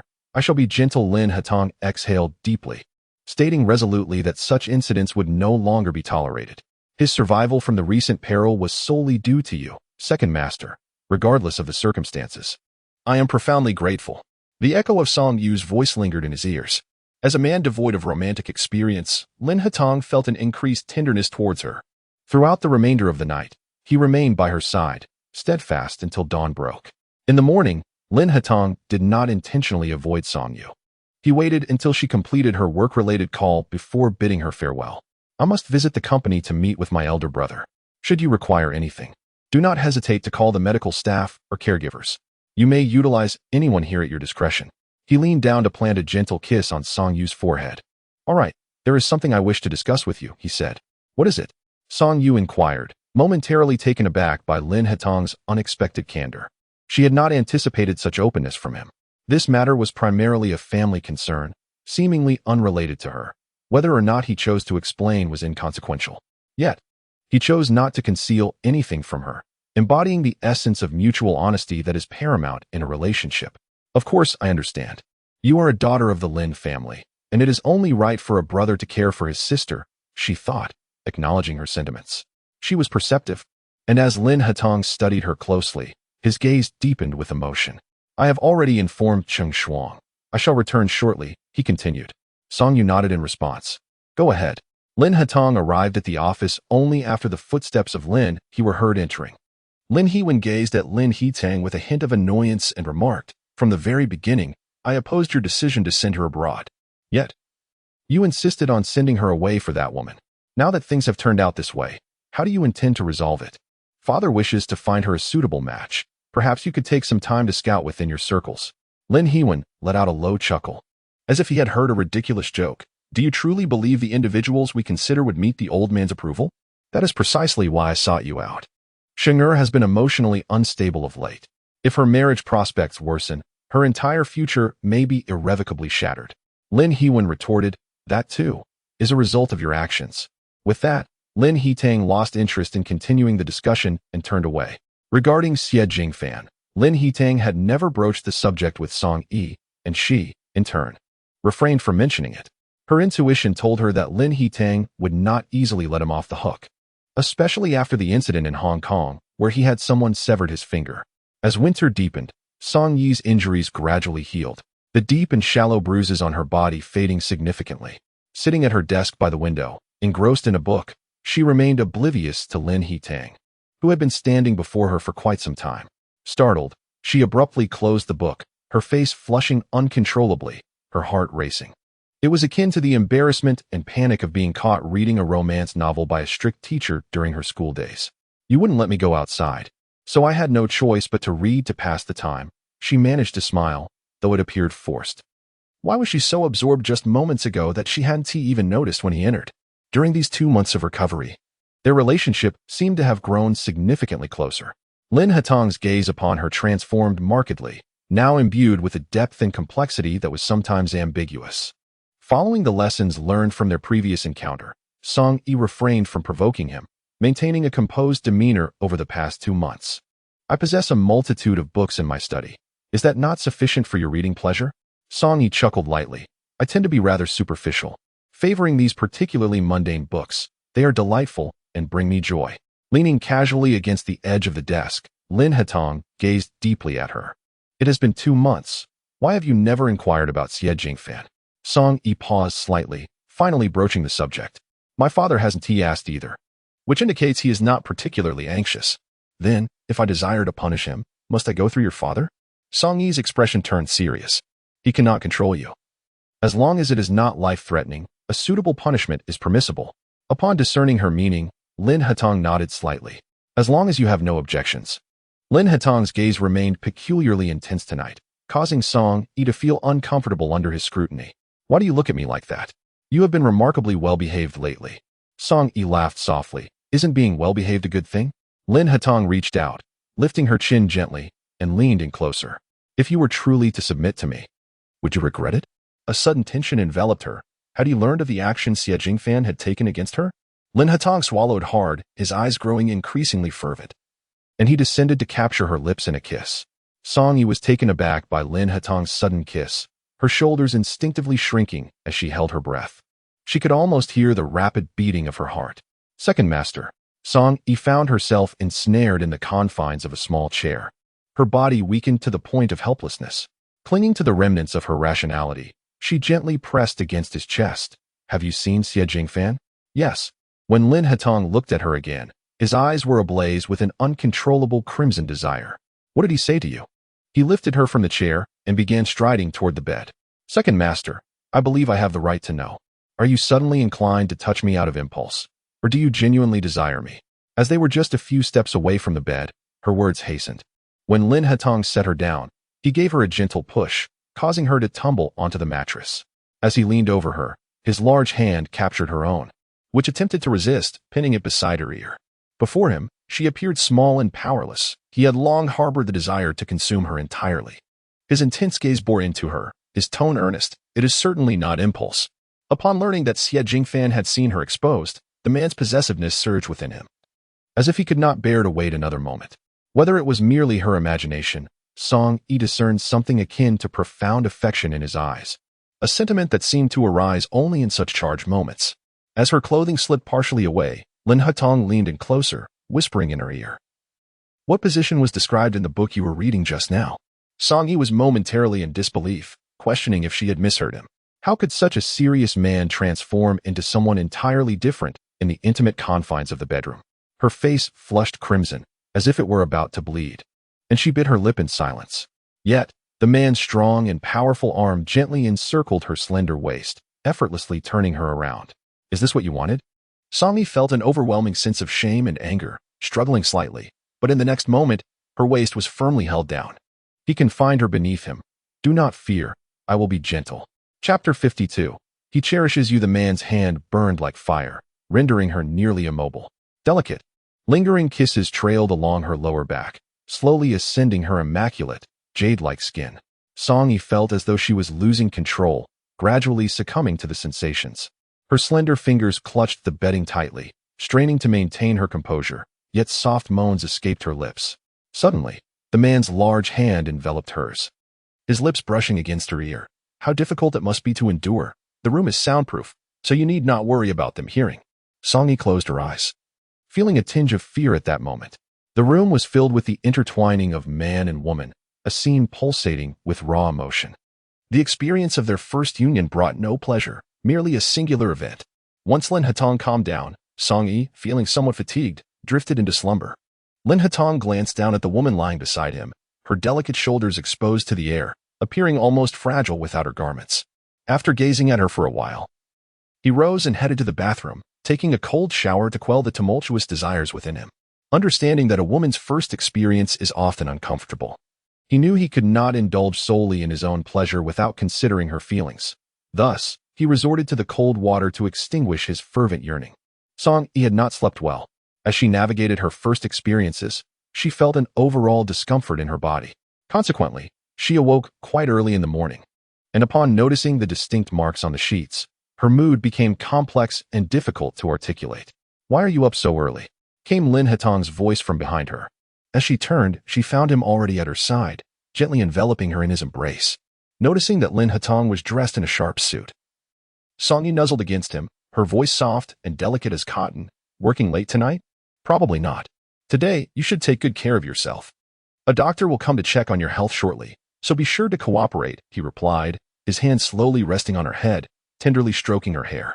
Song Yi, momentarily taken aback, asked in confusion, "My injuries have all healed. Why must the doctor come?" Lin Hatong's gaze lingered meaningfully on her face for a moment before gradually descending. "I hurt you last night. Neither of us has experience in this regard. Isn't it wise to have the doctor take a look?" His expression was remarkably calm, as if this were a trivial matter. Song Yi felt her cheeks flush uncontrollably and subtly shifted away from his embrace. "I know my own body. It's not as severe as you imagine." Lin Hatong narrowed his eyes at her, leaning slightly closer. "I was concerned given that it was your first time. It won't happen again, so it's best to heed the doctor's advice." Instinctively, Song Yi bit her lip, fully aware of the intensity of his gaze. Eventually, she relented, obediently nodding in agreement. Seeing that she no longer resisted, Lin Hatong gently placed a kiss on her forehead and said, "I'm off to work now. Just wait a few more days." With that, he turned and departed. Approximately an hour after breakfast, the doctor arrived, a middle-aged female physician. It must be said that Lin Hatong's arrangements were quite thoughtful. An experienced female doctor could deftly circumvent many awkward issues. After conducting a thorough examination, the doctor's warm demeanor was complemented by a hint of gentle amusement. "What is the doctor smiling about?" Song Yu asked, puzzled as she donned her clothes. "Oh, it's nothing. After decades in obstetrics and gynecology, it's rare to encounter a man like Mr. Lin who is so considerate of women." Song Yu couldn't help but chuckle. The second master might be overreacting a bit. "He cares for you," which is quite uncommon. Many men are indifferent even when their wives are in labor, and some don't even bother to come to the hospital. "Miss Song, you are indeed fortunate." As an obstetrician, she had witnessed her fair share of unworthy men over the years. Those who were both poor and vile, yet still managed to have descendants. "Indeed, the second master is a good man," Song Yu affirmed. The doctor smiled at her. "You are a good girl too." It had been quite some time since she had examined such a healthy body. Suddenly receiving such praise left Song Yu momentarily at a loss for expression, prompting her to shift the topic. "So, I'm not injured then?" The doctor shook her head. "No, you're not." This matter certainly warranted commendation for Lin Hatong. His tenderness was genuine. As the doctor tidied up to leave, she turned to glance at Song Yu, seemingly recalling something. "However, to better adapt to your intimate life, I recommend resting for 2 days. If you do not wish to conceive, please remember to use contraception." Song Yu's face flushed a deep crimson, resembling a ripe apple. She bit her lip with determination, nodding gently, yet her thoughts wandered to Lin Hatong's fervent demeanor in bed, pondering whether she truly had any say in the matter. Eventually, feeling too embarrassed to see the doctor out, she entrusted Zhang Zhang with the task, anticipating further admonitions. Meanwhile, Lin Hatong, enduring a day of torment, hurriedly exited his office well before the end of his shift. Just then, Cheng Che approached him with urgent news. "Second master, Miss Bai is waiting for you downstairs." Lin Hatong's impatient emotions were abruptly doused with cold water. Why had Tishi informed him of her visit beforehand? He shot Cheng Che a reproachful glare. Cheng Che wished to defend himself but refrained, clarifying instead, "I was unaware she would come. I only learned of it when she reported to the front desk." Lin Hatong's expression grew frosty, and without uttering another word, he strode toward the elevator. Earlier that morning, he had appeared quite cheerful, leaving Cheng Che to wonder if his displeasure stemmed from Bai Sheng's interference with his date with Song Yu. What then accounted for his morning's buoyancy? Cheng Che pondered for a moment before a look of enlightenment crossed his face, realizing that Lin Hatong had indeed won over Song Yu. In the break room, Bai Sheng sat alone, her expression vacant, until Lin Hatong's arrival ignited a flicker of warmth in her eyes. "Second brother," she called softly, "I have been quite occupied lately. For any matters, you may directly approach your elder brother or third brother." Lin Hatong exhibits little patience. His gaze towards Bai Sheng is rather indifferent. Observing the drastic change in Lin Hatong, Bai Sheng feels as though she is being flayed alive. She has merely spent 2 months abroad, yet his attitude towards her has shifted dramatically. I have heard that you allowed Song Yi to reside in Junshan Courtyard. Lin Hatong spoke in a tone devoid of emotion. If your loquacious friends cannot restrain their tongues, I can ensure their disappearance. Chapter 53. You have never been in a romantic relationship. We all fear that you might be deceived. Bai Xing's lips twitched slightly as she hurriedly clarified. It was not them. It was I who inquired. He is now fervently yearning to return. Having no desire to squander time with Bai Xing. Noticing his impatience, her heart ached even more. There have already been numerous rumors regarding Song Yi. She is merely using you to fulfill her own objectives, and it does not necessarily imply that she holds genuine affection for you. Second brother. You have never been in love. We all fear that you might be misled. Have any of the recent suitors met your approval? Lin Hatong inquired coolly. Bai Sheng's expression gradually stiffened. She had forgotten that the purpose of her visit was indeed this matter. Second brother, might we forego the matchmaking? Bai Sheng's voice was barely a whisper, as she suddenly realized that Lin Hatong would undoubtedly stand firm on this issue, even if it was for her own sake. Though she had initially displayed a countenance of grievance and reluctance, she soon composed herself and took a step back. As long as you understand in your heart, that is sufficient. I have matters to attend to. I shall take my leave now. Lin Hatong observed the retreating figure of Bai Sheng, choosing not to pursue her further. He swiftly turned away with a resolute demeanor. Bai Sheng, captivated by his departing silhouette, realized that her appeal should not be directed at her second brother, but rather at her elder brother, who wielded the ultimate authority. Outside, the sun lingered in the sky, casting a breathtaking view of Junshan at dusk. Just 10 minutes prior, the household steward and servants had unexpectedly left work early. Song Yu leaned against the doorway, gazing vacantly at the small lawn in the courtyard. Suddenly, a tall figure intruded upon her line of sight, prompting Song Yu to stand upright. Lin Hatong, noticing her at the entrance, hurried towards her. The man, slightly out of breath, lifted her face with his hand and, with a hint of boldness, captured her lips in a fervent kiss. Taken aback by this unexpected display of affection, Song Yu instinctively stumbled backward, only to be steadied by Lin Hatong's strong hand at her waist. They soon found themselves retreating to the foyer, where Song Yu's back was pressed against the wooden cabinet, rendered powerless against Lin Hatong's dominant advances. She felt a pang at the root of her tongue, akin to a lamb awaiting sacrifice, effortlessly ensnared by his control. Her casual, loose-fitting loungewear was almost torn asunder by his hand, leaving her upper body barely concealed, alluringly soft and tantalizing. Second master, you're hurting me, she murmured. Lin Hatong abruptly halted, his heated gaze fixed upon her face. Apologies. It was you who made them leave early. Indeed, Song Yu replied with a gentle cough. Pushing him away slightly. Didn't the doctor report to you? She advised that we should rest for 2 days. Lin Hatong paused for a moment, his heaving chest gradually calming. With a helpless smile, he confessed, I simply miss you too much. Though he was 27, the experience was overwhelmingly intoxicating for a man. Having tasted the first time, one naturally craved more. His earlier clumsy demeanor resembled that of an inexperienced youth. Seeing him fidgeting with his buttons, appearing as if he intended to retreat, evoked a sense of pity in Song Yi. Compelled by an inexplicable impulse, she reached out and grasped his hand, saying, Second master, if you hurt me, I may lose interest in such matters in the future, do you understand?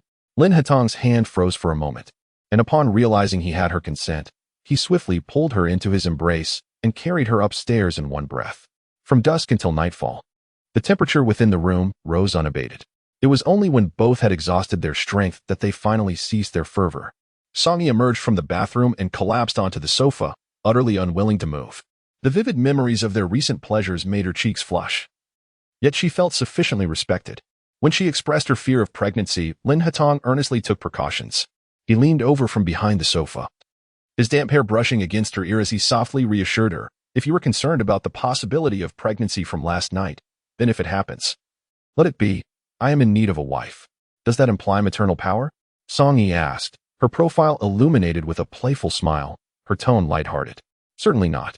However, if you wish, I could marry you right now. Lin Hatong seldom jested with her, always maintaining a serious demeanor, save for moments spent in bed. Upon meeting the earnest gaze of the man, Song Yi instinctively averted her eyes. My menstrual cycle is typically quite regular. Yesterday was a safe period, so the likelihood of pregnancy is minimal. She hesitated to discuss the matter, perhaps from the very beginning, had no intention of taking responsibility. You must be hungry. Let me take you out for a bite. Lin Hatong refrained from pressing further, believing that time was on his side. It was nearly 9 o'clock. Perhaps it was better to forego dinner, as one could survive a night without food.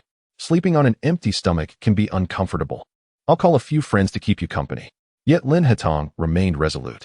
Considering his friends were likely night owls, they probably had not yet embarked on their evening revelries. All right, may I indulge in some drinks tonight? Certainly. You're so kind. Lin Hatong gently pinched the tip of her nose. Is it not sufficient that I permit you to drink? Always accommodating my wishes, is that not a good thing? Song Yi smiled, gazing into the man's eyes, and gradually leaned in to place a soft kiss on his cheek. Lin Hatong's eyes sparkled with undisguised joy. Let us change into our attire. The evening's activities were set in the same establishment where she had previously suffered an injury. Though they were no longer in the grand suite or on the top floor, still, the night view outside remained captivating.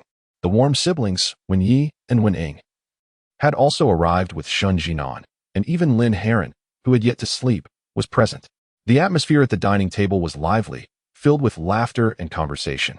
However, Song Yi, having just engaged in strenuous activity, felt an overwhelming hunger and was wholly absorbed in her meal. Her quiet enjoyment of the food stood in stark contrast to the lively atmosphere surrounding the dining table, yet it possessed a unique charm. Lin Heron observed Song Yi with a blend of intent and casualness. Despite her turtleneck sweater, the fresh love bites were still somewhat visible. Look at his usually serious older brother, utterly smitten with her. It was a quintessential display of infatuation. After their intimate moments, he was likely even more entranced by this woman. Thus, what was the merit in being serious? Men often prefer to dangle precariously from a single tree. Older brother, you two truly excel. After a quarrel at home, you still have the energy to indulge in merriment. Your vitality is remarkable. As Lin Heron mused, he began to perform wildly under the influence of alcohol. With a single remark, he successfully drew the attention of everyone at the table towards Song Yi. Chapter 54. What gives you the right to stand out? Lin Hatong's smile widened. Song Yi's candid admission was indeed unexpected. However, her straightforward nature, devoid of any coyness, aligned perfectly with her true self. Lin Heron, unable to outwit Song Yi, merely pouted and ceased to speak. After years of knowing Lin Hatong, he had never witnessed such genuine concern for a woman, let alone a casual intimacy. Aside from her appearance, Song Yi seemed to possess little else. What could possibly merit such affection? At that moment, Song Yi's phone chimed, and she glanced at it absent-mindedly, suddenly pausing, her brow furrowing as she picked it up. Excuse me, I need to take this call. Then she stepped onto the balcony to take the call. Lin Hatong glanced around at the people seated at the table and said, why don't you all find some amusement? If you tire of it, feel free to leave. Wen Yi, who had been relatively silent, slowly spoke up. I believe it's quite pleasant to gather here with second brother occasionally. Frequent visits to nightclubs not only become monotonous, but also take a toll on one's health. Lin Hatong nodded in acknowledgement and inquired, so, how many rounds shall we play? At this, Wen Yi and Lin Heron both became animated, as their competitive spirits ignited, especially since they had lost every time. Song Yi leaned against the corner of the balcony, waiting for the voice on the other end to speak first. Bai Qingfeng stood in the midst of it all, his expression devoid of emotion, though he too quickly found his patience wearing thin with Song Yi. Despite having been expelled from Qingqing, the trials and tribulations she had faced over the years had honed her resilience, truly living up to her heritage as the grandson of that old gentleman. Exhibiting a strikingly similar demeanor at times. It had been over 2 months since Xie Jingfan had gone missing. Where could he be? Bai Qingfeng's cold voice resonated through the phone, and to Song Yi, his tone no longer instilled any fear. Perhaps this was the advantage of associating with the powerful. Song Yi's fair fingers gently caressed the railing, her tone exceedingly gentle. You were the one who let him go. As for his current whereabouts, how would I know? She appeared to adopt an attitude of detachment, which momentarily infuriated Bai Qingfeng, deepening the shadows on his face. Do not think of using him for your own ends. You will achieve none of your objectives. How could Song Yi be unaware of his own selfishness and indifference? To him, Xie Jingfan was merely an outsider. And the fact that he could be coerced by Xie Ruyun to make this call indicated that she held some compromising leverage against him. Song Yi pressed her lips together. Not only has he kidnapped me, but he also nearly took my life. Father, it is not that I do not wish to let him go. The gentleman from the Lin family is quite furious. Upon hearing this, Bai Qingfeng felt a jolt of surprise. Releasing Xie Jingfan served both as a means to intimidate Song Yi and as a way to probe the Lin gentleman's sentiments towards her. He had indeed underestimated the allure of this daughter. However, you must understand, any actions taken against him would only result in self-harm. Inflicting 1,000 wounds on oneself, while dealing only 800 to the enemy, yielding no tangible advantage. Song Yi's hand, which was clutching the railing, gradually formed a fist.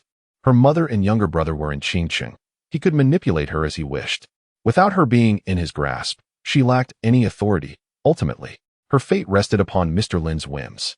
In just a few words, Song Yi distanced herself from the situation. From the moment she had entangled herself with Lin Hatong, her destiny with Bai Qingfeng had been sealed in a deadly struggle.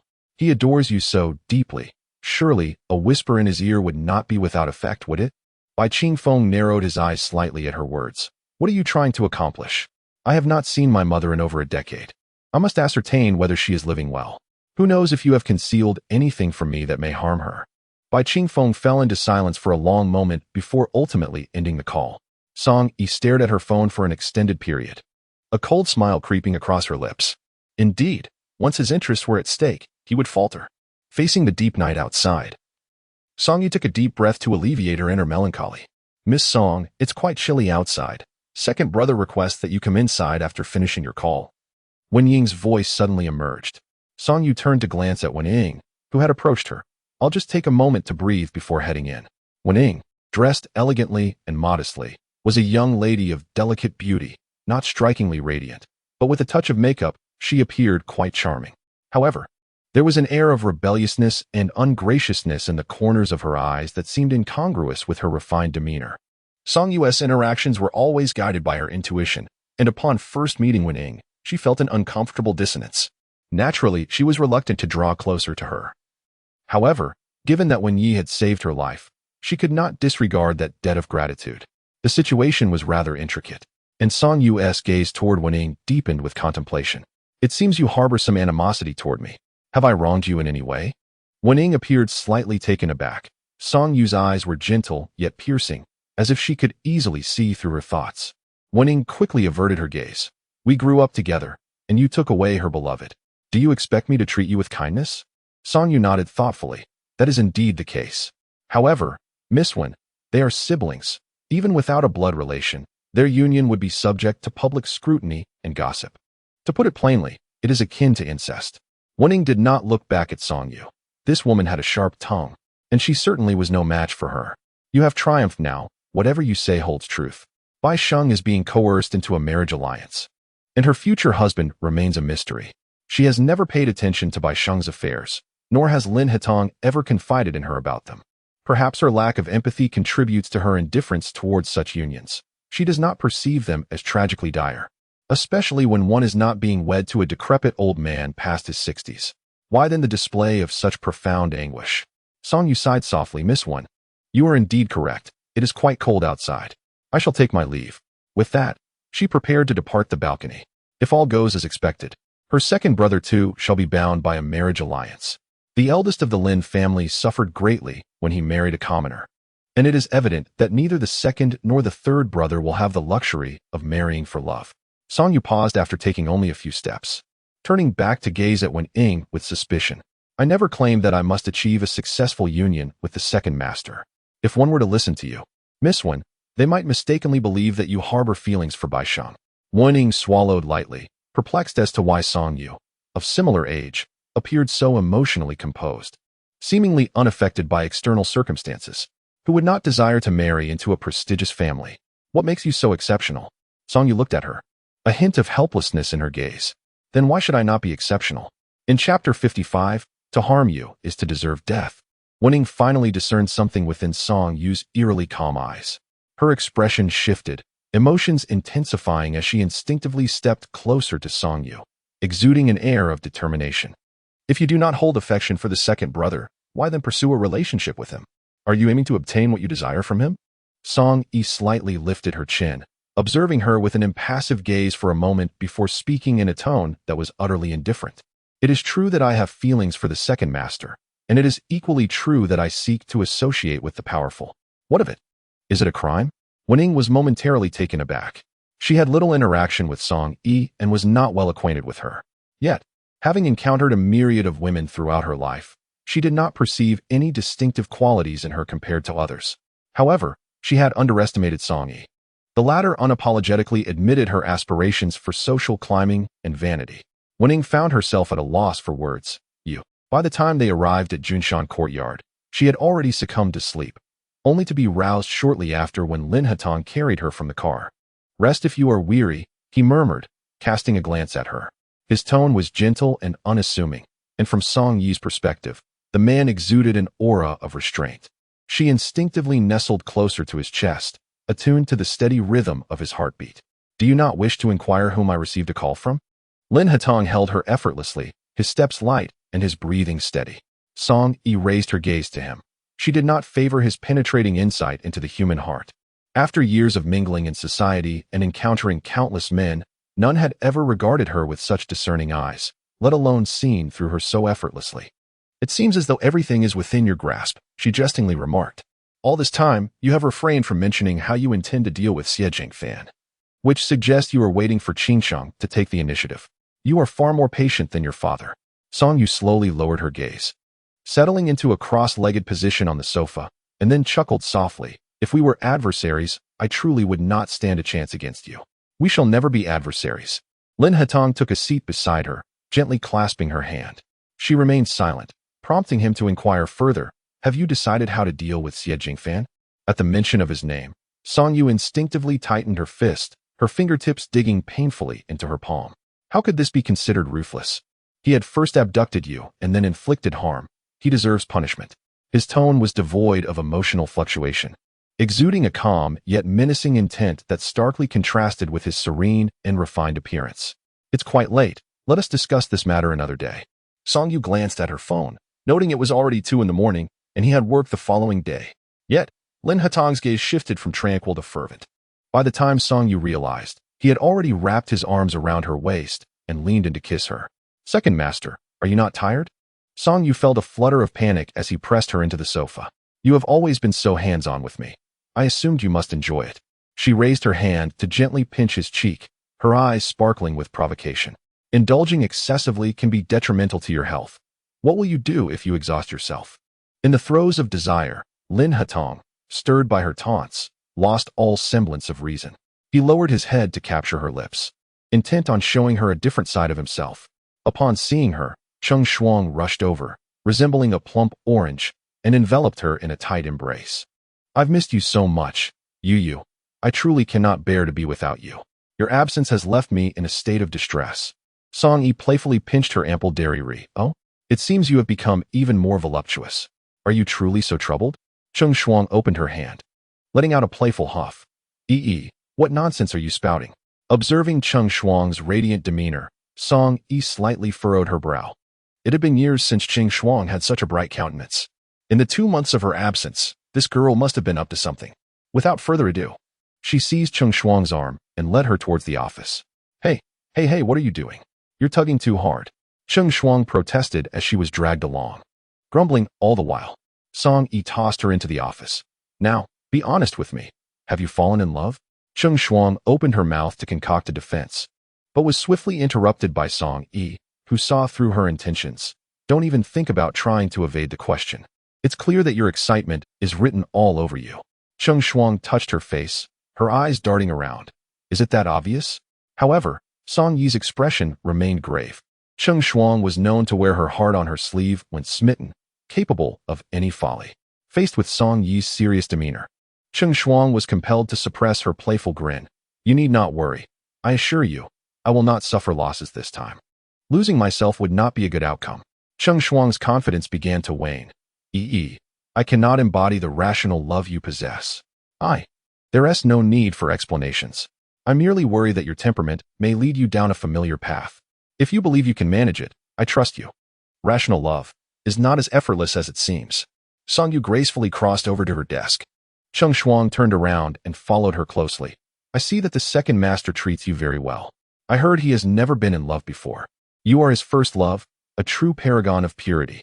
Seated elegantly with her legs crossed, Song Yu let out a light smile. "Do you think that just because he has never been in love, he is merely a lovesick fool? If we were to compete, I certainly would not be his match." Cheng Shuang fell silent. Acknowledging someone as formidable as Song Yu was indeed an indicator of considerable strength. Well, while you enjoy yourself, do be cautious. What has Jiang Yin been up to lately? Song Yu paused for a moment. Gynecological issues? Chapter 56. So heartbroken. Perhaps it would be better to confine her in a gilded cage. Cheng Shuang nodded. Indeed. Before coming, Song Yu had perused the trending gossip headlines from the past few days. Rumors of Xia Yun's divorce from Yu Qi were rampant, and it seemed that the Yu family was rife with internal conflicts. Compared to someone like Xia Yun, who hailed from a prominent family, Jiang Yin was rather pedestrian and not particularly astute, lacking the qualities to stand out in any regard. Her defeat in the future was inevitable. Are you so certain? There are plenty of mistresses ascending in status these days. Song Yu smiled, tinged with disdain. As long as Xia Yun is willing, she can manipulate the Yu family as she pleases. When it comes to interests, a mere Jiang Yin could vanish at any moment. Cheng Shuang listened, wide-eyed. She had heard many explosive stories from the upper echelons, but hearing Song Yu's rational analysis of the pros and cons was truly chilling. With her intellect, she would likely not survive even the first episode of a tale set in a wealthy family. Thus, from the very outset, you hoped for this matter to escalate, reaching the level of vested interests. Song Yi nodded. That seems about right. The year-end is approaching, and Xia Yin might take her child abroad for the new year. I should pay her a visit. Cheng Shuang agreed. That is your domain. I will leave work a bit earlier this afternoon. You should also go. It wouldn't hurt to become a familiar face. After all, Xia Yun is a significant financial benefactor. Cheng Shuang contemplated resisting this idea, but ultimately held back. While she valued wealth, she did not possess the same overt ambition as Song Yi, and she was quite content with her current circumstances. The meeting with Xia Yun was not at a private club, but rather at a vibrant nightlife venue. Navigating through the throngs of revelers, Song Yi and Cheng Shuang finally located Xia Yun. Seated beside her were two strikingly handsome young men, embodying the youthful and energetic charm. In such a public setting, should any photographs be captured and disseminated online, it would undoubtedly lead to an embarrassing situation. You're here, Xia Yun greeted them, gesturing for them to take a seat. Miss Xia, you should send them away, Song Yi asserted, moving to sit beside Xia Yun and leaning in to speak almost directly into her ear. Xia Yun glanced at the handsome young man on her other side. Tonight, you must ensure this lady enjoys herself. Do you understand? The young man's gaze fell upon Song Yi, the dim, colorful lights of the venue casting an alluring glow upon her, rendering him momentarily spellbound. In that instant, Song Yi's mind inadvertently flickered to Lin Hatong's face, and she quickly declined. Miss Xia, I don't require that. As Xia Yun imbibed a bit too much, she found herself slightly tipsy. She gently lifted Song Yi's chin and remarked, It seems you used to enjoy this sort of thing, didn't you? What has changed? Now that you're with the second master, have you settled down? Song Yi chuckled awkwardly. Miss Xia, I simply wish to avoid trouble. Then don't cause any. Just give your attention to Miss Cheng. After a brief moment of hesitation, Cheng Shuang promptly seated herself next to the boy and cheerfully inquired, How old are you this year, little brother? I had wagered incorrectly. He used to mind my closeness to other men, yet now, he appears indifferent. Song Yi poured herself a glass of wine and clinked it against the one in Xia Yun's hand, saying, He may not care anymore, but Miss Xia, you still cannot let go. Song Yi, if I end up divorced, I assure you, I won't give you a single penny. Despite the sadness in her gaze, Xia Yun's stance remained resolute. Song Yi paused, and it was evident to all that Yu Qi no longer loved her. Why did she persist? Is this what they call sacrificing oneself for the sake of the child? I understand. Xia Yun patted her hand, her voice cool yet tinged with a languid undertone. Then you must strive diligently. Known for her aloof demeanor, Xia Yun seldom frequented such chaotic places, and her fresh allure inevitably attracted many audacious glances. Miss Xia, this place is rife with unsavory characters. It truly isn't suitable for you. We should leave, Song Yi urged, sensing the impending danger. Are you afraid? Xia Yun asked nonchalantly, casting a sidelong glance at her. Song Yi tugged at the corner of her mouth, expressing her apprehension. Of course I am afraid. I am not particularly fond of visiting such unsafe places. Miss Xia should not take such risks. It's nothing, she added, observing Xia Yun indulging her desires. Song Yi found herself at a loss for words, resigned to simply accompany her. As the night wore on and the drinks flowed, Song Yi became somewhat inebriated, while Xia Yun thoughtfully arranged for a young man to accompany her. When she was assisted out of the nightclub, she noticed Lin Hatong had already been waiting outside. Accompanied by Yu Qi, and even Lin Heron was present. Both Song Yi and Cheng Shuang, somewhat overwhelmed by the alcohol, were supported by their respective companions, while Xia Yun's attendant merely feigned assistance. Lin Hatong stepped forward to support Song Yi, remarking, "How could you drink so much?" The scent of alcohol clung to her. Xia Yun cast a glance at the indifferent Yu Qi and then at Lin Hatong, retorting, "I am her client. Is it not expected for me to drink with her? If you are so concerned, perhaps you should confine her in a gilded cage." Upon hearing this, Lin Hatong's expression darkened, his face as inscrutable as water. "Xia Yun, have you had enough?" Yu Qi finally interjected with a reprimand. Xia Yun shot a frosty glance in his direction, and soon thereafter, her driver arrived. Hastily exiting the vehicle to assist her, "Where are you going?" Yu Qi inquired, his face taut with anger as he pursued her, intent on a confrontation. Lin Hatong merely nodded and helped her into the car. Once they had departed, Cheng Shuang, who had been swaying and bleary-eyed moments before, gradually straightened. Watching as the vehicle carrying Song Yi disappeared from sight, Cheng Shuang cast a cool glance at his face. Aware of her good tolerance for alcohol and the fact that someone would come to fetch her, Lin Heron's thin lips gradually pressed into a straight line. And after a moment, he asked, "Did you tell her? Why? She shouldn't know? It turned out that you intended to cultivate a clandestine relationship with me. I must apologize, but I am not inclined to do so." As Cheng Shuang spoke, she walked towards the roadside, preparing to hail a taxi. Lin Heron hesitated for a moment before swiftly pursuing her. "Isn't it my concern that she might interfere? You know I cannot provoke her. Your relationship with her is akin to that of sisters, and she feels like a mother-in-law." Chapter 57. Killing with a borrowed knife. Cheng Shuang raised her hand, and a taxi waiting not far away immediately approached. Cheng Shuang. Lin Heron noticed she had no intention of getting into his car, and his expression slightly changed. "If you are serious, you might as well treat her like a mother-in-law." Apart from her words, I heed no one else's. With that, Cheng Shuang entered the taxi. Lin Heron instinctively took a few steps forward, then helplessly stopped. It seemed that since he began to show her kindness, this marked the 5th time he had failed. Was this tactic of feigned indifference also taught to her by Song Yu? Beside them, Song Yu sensed the atmosphere in the car was rather tense and reached out to touch his hand. "I'm driving. Don't make a fuss." Lin Heron gently brushed her hand away. "What kind of jealousy is this, second master? I am merely accompanying a client today. Those young men are just staff." Song Yu did not wish to elaborate, but felt compelled to clarify to avoid offending him and incurring unnecessary trouble.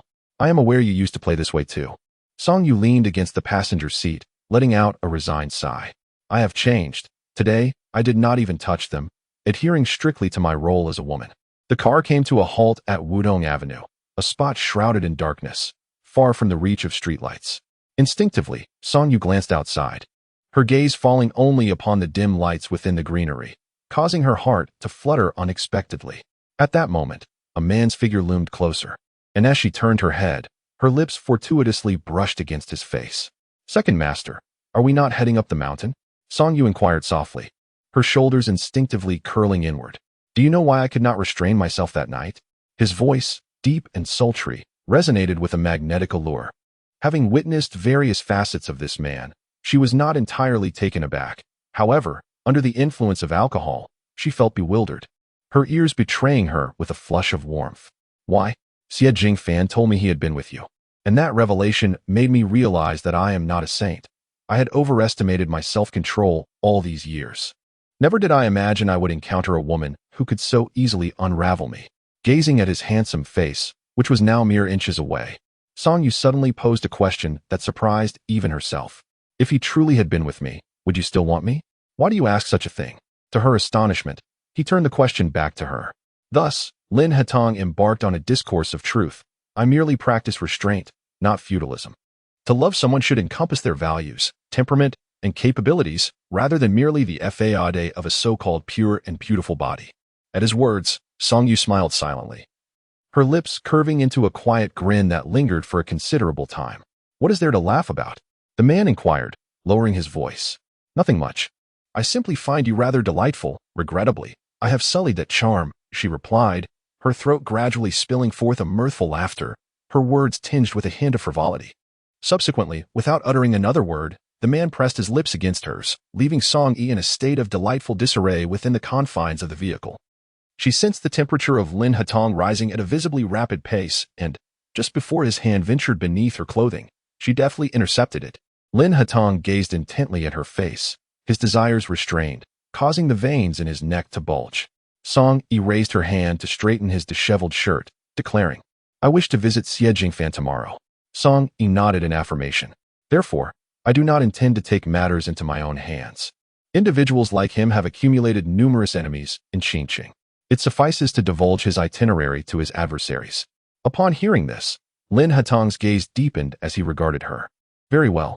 When Song Yi encountered Xie Jingfan at a villa under Wen Ye's name, he appeared gaunt, unkempt, with an unshaven face and hair that had grown to a disheveled state. Yet, at first glance, there were no apparent injuries upon him. Physical assault, after all, is a crime that Lin Hatong would never commit. However, mental torment was likely inevitable. Xie Jingfan sat on the ground, his blurred vision sharpening upon the moment he beheld Song Yi, dressed in a black coat. With her long hair elegantly coiled into a bun at the back of her head, she stood there like a graceful black swan. For reasons unbeknownst to her, Xie Jingfan suddenly erupted into a fit of manic laughter as he gazed at her. "Your prowess is indeed remarkable. Do the men of Rong City lack intellect? Or is it your extraordinary skills that leave them utterly entranced?" Xie Jingfan's voice, devoid of vigor, retained its characteristic softness, while his gaze resembled that of a venomous serpent, icy and unforgiving. Song Yu observed him seated on the ground, drained of strength, and approached him with deliberate calmness. This was the most exhilarating moment she had experienced in years, as she looked down upon him with an air of disdain and contempt. Xie Jingfan comprehended the derision in her eyes. His own widened in fury, yet he found himself unable to move, his body stiff and numb. The effort caused a thin sheen of sweat to form on his forehead. Ultimately, he succumbed to his weakness, collapsing in frustration, glaring at her with fiery resentment. "Song Yu, your father has not annulled our engagement. We are destined to marry, sooner or later." As he gazed at her, an inexplicable chill crept up his spine, and a torrent of curses lodged in his throat, leaving him too intimidated to voice them. Chapter 58. No one but me shall dare to flirt. A flicker of trepidation seeped into Xie Jingfan's heart. For years, he had believed her to be within his control. When had she begun to slip from his grasp? Song Yu gradually crouched down, her cold eyes reflecting his gaunt, unsettling visage. "Spare your life for the sake of my mother and brother. Should any misfortune befall them in Rongcheng, I will hold you accountable tenfold." Upon hearing this, Song Yu pursed her lips, a smile that was more chilling than amusing gracing her features. Things are different now. She had allies, leverage, and the ability to negotiate terms with Bai Qingfeng. Xie Jingfan remained silent, her gaze growing increasingly frigid. The moment she stepped outside, Lin Hatong reached out to grasp her hand. Song Yi allowed him to tighten his grip, and then spoke softly, "I have made the necessary arrangements. Let us see him off tomorrow." Lin Hatong regarded the seemingly innocent woman before him, his eyes darkening. How can one appear so harmless while engaging in such nefarious deeds? Song Yi's smile widened. He has merely brought this upon himself. Had he not made so many enemies, I would not have acted against him this time. Lin Hatong refrained from commenting. The grievances between Song Yi and Xie Jingfan were foreign to him, and thus, he held no standing to speak. Downstairs, Wen Yi extinguished his cigarette upon seeing the two descend. "Miss Song, are you satisfied?" Song Yi nodded. "Thank you." Wen Yi glanced at Lin Hatong. "It is my duty. I shall wait for you outside." Song Yi slowly withdrew her hand from Lin Hatong's grasp, turning to leave before he could utter a word. After watching her disappear from view, Lin Hatong turned his attention to Wen Yi. Wen Yi flashed a brilliant smile. "Second brother, do you realize how you behave when you are in love?" Lin Hatong raised an eyebrow. "How so?" "Like someone with a love-struck mind." Lin Hatong's brow furrowed slightly. What a peculiar description. Is being in love synonymous with being love-struck? What absurd logic is this? So soon? I have yet to fully indulge in it. On her way back, Song Yi sat in the passenger seat, her profile gazing out of the window. Clad in black, she appeared to be enveloped in an endless darkness. A solitude that isolated her from the world. Though everything was within reach, it felt achingly distant. This was the most palpable sensation for Lin Hatong. Even after their intimate encounters, he sensed little sincerity from her. "Second master," she suddenly broke the silence. "What's the matter?" Lin Hatong turned his head to glance at her, a faint frown of displeasure and confusion flickering in his eyes. "You've done me such a tremendous favor. How should I express my gratitude?" Lin Hatong tightened his grip on the steering wheel, his expression cooling as he processed her words. "We both have our respective duties. Living together could lead to various inconveniences and temptations. Right now, Miss Xia's situation is of paramount importance, and I wish to concentrate on my work. As she articulated her points with precision, Lin Hatong's demeanor grew increasingly frosty. I can exercise restraint. Second master, I will not neglect my work for anyone. People perish for wealth, just as birds for food. You should understand this truth well. In the face of Lin Hatong's displeasure, Song Yi remained resolute. Very well. After a moment of contemplation, Lin Hatong acquiesced. Perhaps he had underestimated Song Yi in certain respects. She seemed a person who found it challenging to fully depend on anyone.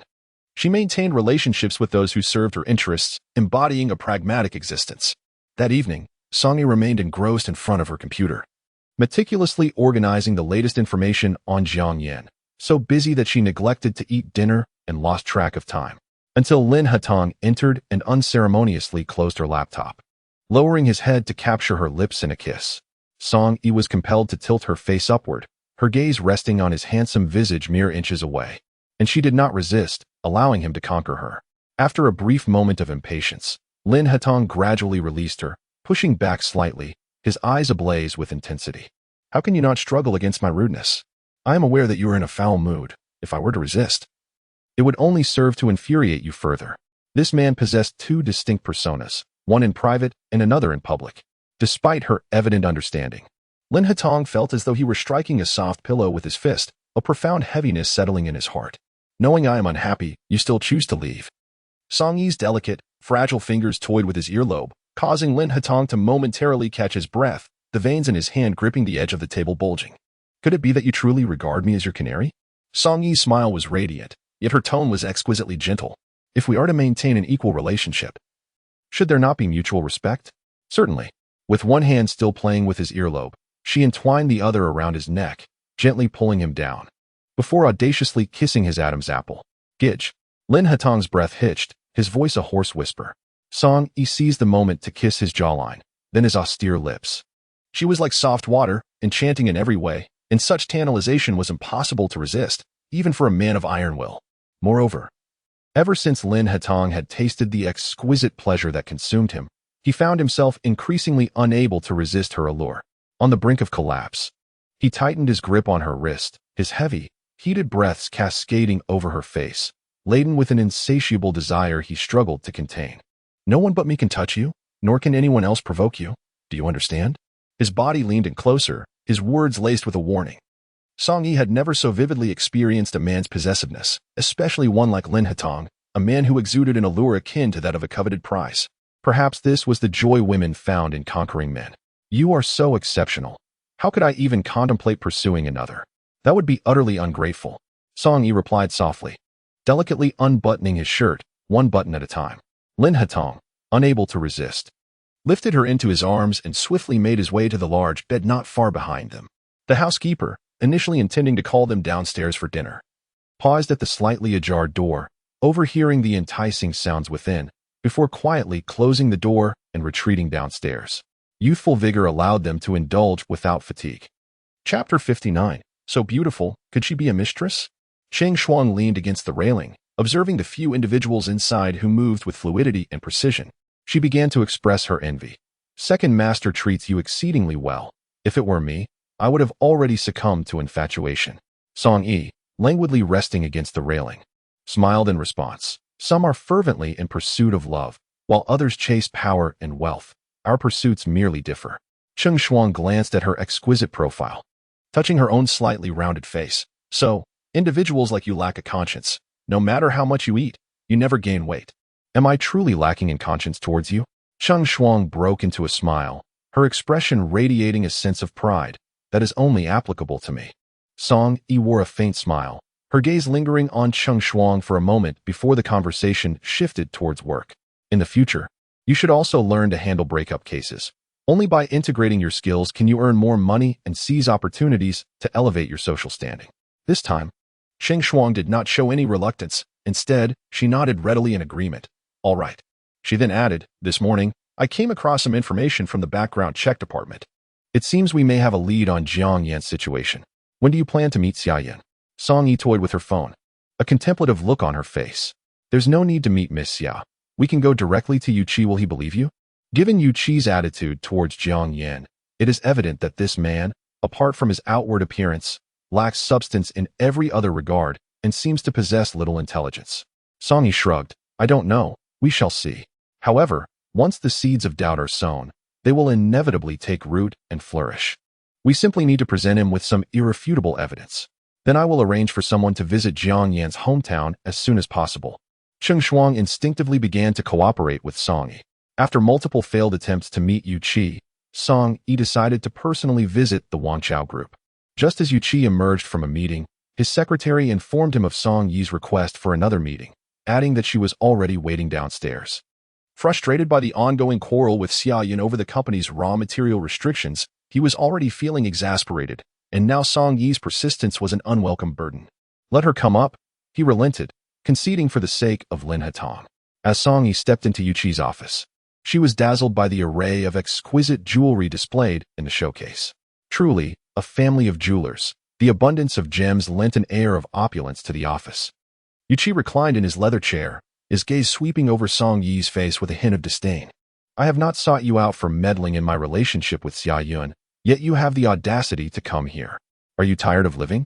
Song Yi approached his desk with deliberate grace, her eyes casually glancing at Yu Qi's features. He possessed a noble demeanor, with strikingly handsome, well-defined features. While not overwhelmingly unique among attractive men, his glasses accentuated his scholarly charm, rendering him quite captivating. Mr. Yu, your assertion is misguided. Even in my absence, Miss Xia would seek assistance elsewhere for her troubles, perhaps even employing her own legal team. She does not wish to contend with you. Rather, her expressions of love simply lack propriety. Initially indifferent to Song Yi, her words compelled Yu Qi to look up. If you have come to see me, why do you refer to her as Miss Xia? Song Yi rolled her eyes inwardly, bemused by the multitude of arrogant men in the world, particularly Yu Qi, who instinctively regarded the capable Xia Yun as his subordinate. With a dismissive curl of his lips, Yu Qi picked up a document, intending to discard it into the trash. Jiang Yin suffered injury and infertility for your sake. You owe her a debt. Have you never considered clarifying this matter? Yu Qi furrowed his brow. What do you mean? After descending from the Wanchao group, Song Yi encountered the newly arrived Bai Sheng in the grand hall below. Bai Sheng appeared gaunt, her entire being seemingly devoid of vitality. Though Song Yi initially intended to ignore her presence, Bai Sheng deliberately obstructed her path, exclaiming, I am hardly a fearsome beast. Must you flee at the sight of me? Accompanying her was Wen Ying, and Song Yi's gaze briefly flitted between the two, maintaining a demeanor of politeness. The few passers-by nearby could not help but glance in their direction. At that moment, Bai Sheng, resembling a delicate white flower, regarded Song Yi with a look brimming with resentment before suddenly striking her across the face with a swift motion, leaving Song Yi momentarily stunned. Wen Ying, taken aback, quickly grasped Bai Sheng's trembling hand, saying Sheng. Instinctively, Song Yi stepped back, covering her face in shock as she stared at the cold expression on Bai Sheng's face. The surrounding murmurs escalated, with many pointing accusatory fingers at Song Yi. So beautiful. Could she be a mistress? Some speculated. Perhaps, given that some women, taking advantage of their looks, delight in enticing men who are already committed. Others chimed in. She deserves to be struck. Such baseless conjectures unjustly branded Song Yi as a homewrecker. In this world, there are always individuals devoid of shame, who, lacking evidence, freely spout whatever comes to mind. Miss Bai, if you have finished your tirade, I must take my leave, Song Yi stated, offering no opportunity for Bai Sheng to respond as she gracefully passed by, her figure gradually receding. Bai Sheng even contemplated pursuing further, but was halted by Wen Ying's firm grasp. Shenger, we are here for serious matters. If you strike her, your second brother will be quite displeased. Why burden yourself with such strife? It was evident that the woman was merely coveting their family's power and wealth. Why couldn't her second brother see through her shallow pretenses? What merits did such a worldly woman possess? Bai Sheng's voice trembled with emotion. Wen Ying gently patted her back, attempting to soothe her distress. Not necessarily. Someone like your second brother is unlikely to misjudge character. Bai Sheng furrowed her brow at her. Did you not say she explicitly revealed her intention to climb the social ladder? Chapter 60. Exposure. Wen Ying forced a smile, her lips curling in a strained manner. Perhaps she merely spoke in jest. Maintaining her cheerful facade, she continued. Indeed, the Lin family is the preeminent clan in Rong City, and any prospective spouse must be of equal standing. We should proceed upstairs. Miss Yu has been waiting for quite some time. Beyond her indignation towards Song Yi's pursuit of power, Bai Sheng was primarily troubled by her own engagement, which had been arranged not by the Lin brothers, but by her father overseas, a man well into his 40s from Haiqing, whose status undoubtedly matched the expectations of such a union. Consequently, her spirits had been low, and her temper, understandably foul. In this state, she found it impossible to perform in the play. Her elder brother had to assign more individuals to accompany her to prevent any unforeseen incidents. The commotion downstairs quickly made its way onto the internet. Catching the Lin family off guard, Bai Sheng's identity was effortlessly exposed, yet Song Yi's remained shrouded in secrecy, as if encrypted, eluding any attempts at revelation. It was merely because this incident solidified the relationship between her and Lin Hatong. At the pinnacle of the Mingyao Group's edifice, the secretary hurriedly entered Lin Hatong's office, presenting him with a tablet displaying a headline that blazed in a deep crimson hue. The aloof second master's mysterious girlfriend revealed. This is what she truly looks like. The old man would inevitably discover this sooner or later. I believe Lin Hatong is mentally prepared for it. The fervor surrounding this revelation indicates his desire to publicly acknowledge Song Yu. Otherwise, a simple notification to the media-savvy Shinjinan family would suffice to quell the situation. Yet he refrained from doing so. However, Lin Hatong pinched the bridge of his nose. I am overwhelmed with my own work. I have no time to concern myself with his matters. Leave. The secretary, feeling helpless, picked up the tablet and exited the office. Song Yu had yet to arrive at the company when her phone erupted with a cacophony of notifications, each alarming ping heightening her sense of caution. Pulling over to a parking area, she answered the call. Her expression shifted, and her heart skipped a beat. She had only recently quarreled with Bai Sheng in the lobby. How had it escalated to trending so swiftly? Logically, the Lin family would never permit such a scandal to surface. Perplexed and somewhat anxious, this was entirely beyond her expectations. She had previously witnessed how Lin Hatong thwarted such occurrences. Why was he now indifferent? Song Yu's demeanor grew colder as she forced herself to regain composure. The past few days had been consumed with matters concerning Jiang Yan, and she had hardly maintained contact with Lin Hatong, leaving her unaware of his itinerary. I understand, the media. I know. It's a case of ignorance when questioned. Cheng Shuang felt that Song Yu seemed to be somewhat flustered. Rarely was there a situation that spiraled out of control like this. She might need time to calm down and contemplate her next steps. After observing this from a distance, she did not hesitate to turn her car around and leave. As she aimlessly drove along the road, depleting the fuel in her tank, the phone call from Lin Hatong came through. Yu. His voice on the other end was deep, suppressing all his emotions, exuding a steady sense of security. Upon hearing his voice, the tension that had been hanging in Song Yu's heart seemed to dissipate. It was the very safety she both desired to escape from and could not resist. She parked the car in the park's lot, feeling as though her strength had waned in an instant, slowly leaning back against the seat and closing her eyes. Where are you? I'm coming to find you. Song Yu listened to his voice, yet remained silent for a long while. Yu? Why didn't you stop this from trending? After a pause, Song Yu finally voiced her doubts about Lin Hatong. For you. It's just a matter of a phone call. Yu. I was on a plane without my phone. I only learned that Sheng Erye called you after landing. She has been in a foul mood lately, and I will certainly reprimand her. Lin Hatong unintentionally diverted the topic. Yet, Song Yu found herself unable to identify any flaws in his words, and after some contemplation, she deemed her suspicions absurd. What manner of man is the second master of the Lin family, that he would go to such lengths to exert control over her? With a mere beckon, he could summon countless women of superior lineage and refinement, far beyond what she could ever claim. She exhaled softly. I am in a park. I will send you my location. In less than half an hour, Lin Hatong arrived.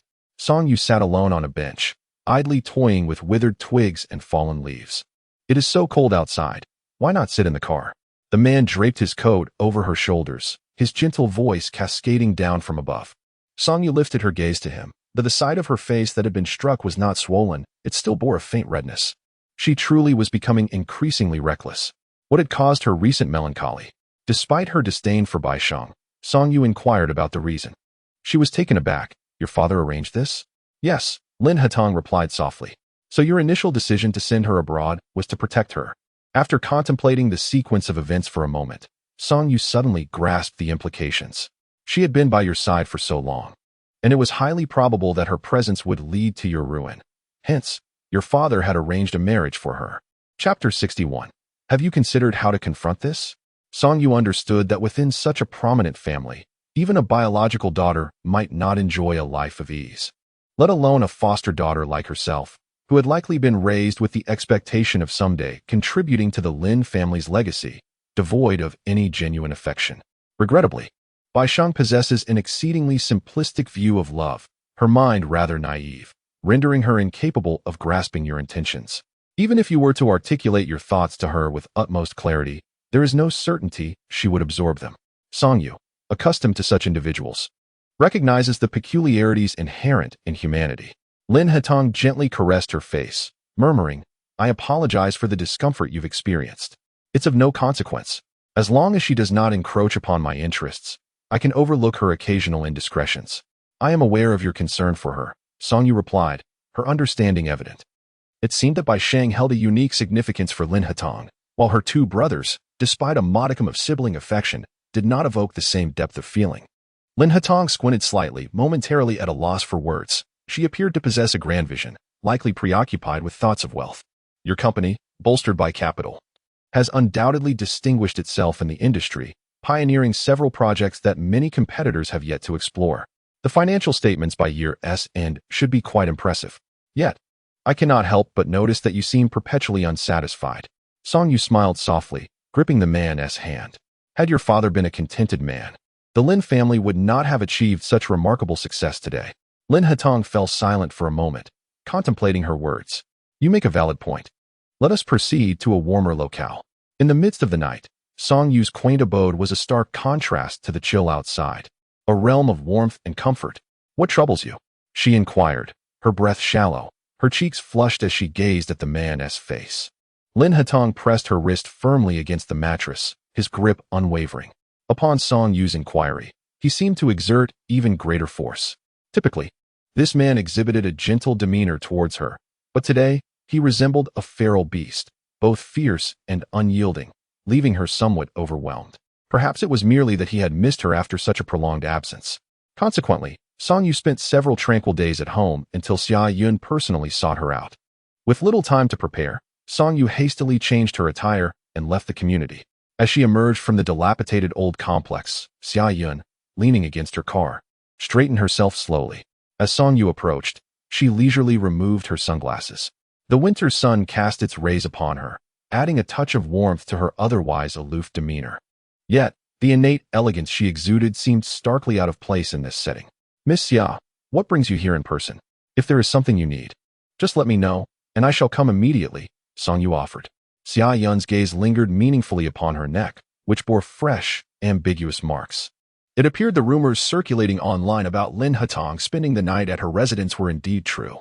"It's nothing of great consequence. I was merely curious about your living arrangements. I never imagined that a young executive of a reputable company would reside in such a locale. Don't you worry about the potential for burglary, given your wealth?" Song Yu chuckled lightly. The neighboring community is home to dignitaries and affluent individuals. The safety of this street surpasses that of any location in Rongcheng.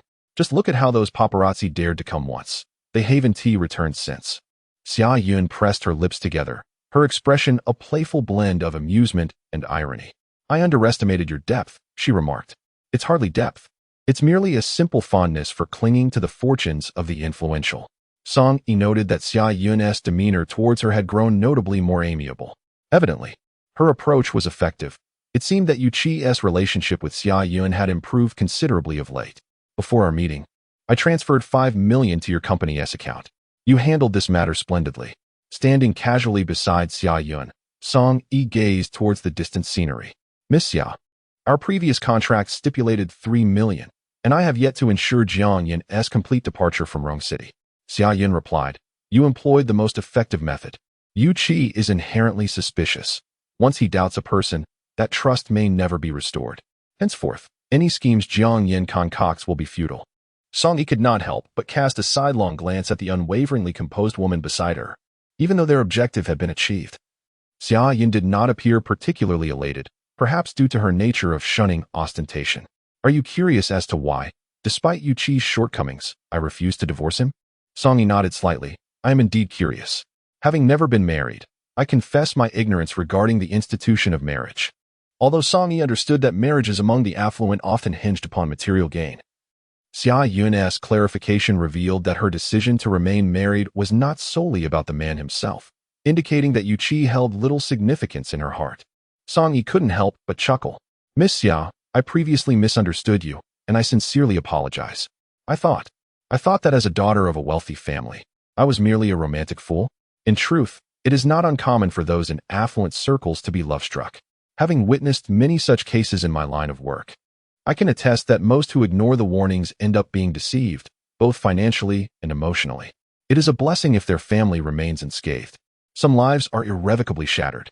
Xia Yun exhaled softly, her heart mildly stirred. "Thus, I admire you, Miss Song. You embody the person I once aspired to become. I, too, am compelled by circumstances. Were I to possess a lineage like yours, I would relish being a carefree sloth." Xia Yun paused momentarily, contemplating that perhaps this was the essence of envy. While one covets another's existence, the other may simultaneously yearn for theirs. Such realizations, when confronted with reality, can be profoundly enlightening. In Chapter 62, I Will Miss You, Xia Yun gazed deeply at her for a considerable time before slightly curling her lips into a smile. "I wish you the best of luck." As mealtime approached, Song Yi invited Miss Xia to share a meal in this vibrant yet quaint locale.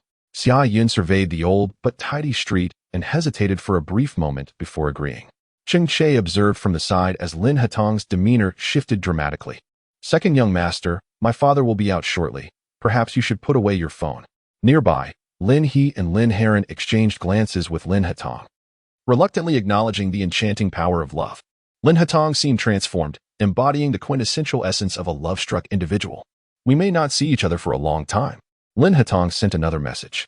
As the crowd parted, Cheng Che observed Lin Hongxing emerging from the VIP passage, prompting him to remind once more. Lin Hatong deactivated his phone and handed the collected items to Cheng Che, who then stepped back to align himself alongside the assistants of the other two gentlemen. The three sons slightly bowed before Lin Hongxing, exuding a demeanor of utmost respect. Lin Hongxing affectionately patted each of their shoulders, his smile radiating a touch of paternal warmth. "Good sons, I appreciate your efforts in coming here." His ambiguous words rendered the three sons speechless, standing upright in silence. The youthful father, imbued with the aura of past struggles, exerted a palpable pressure upon the young men. Lin Hongxing's gaze lightly brushed over Bai Sheng's face. "I heard you were unwell. Are you feeling better now?" Bai Sheng looked eagerly at Lin Hongxing. "Father, the meal is ready. Shall we dine first?"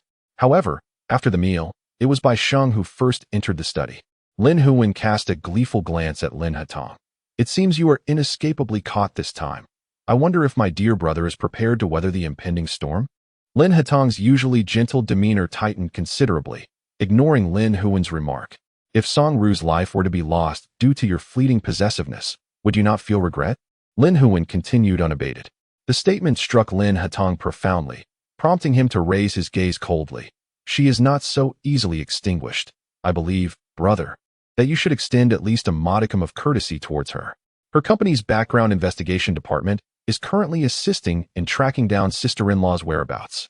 Lin Huwen's previously enigmatic smile gradually faded as he stepped forward to stand before him. The two brothers bore a resemblance, sharing similar heights, yet their temperaments diverged significantly. Lin Huwen exuded a cunning nature, while Lin Hatong mirrored their late mother, gentle, humble, and somewhat irksome. Nevertheless, at that moment, both of their auras radiated formidable strength. "Lin Hatong, have you perhaps overestimated her?"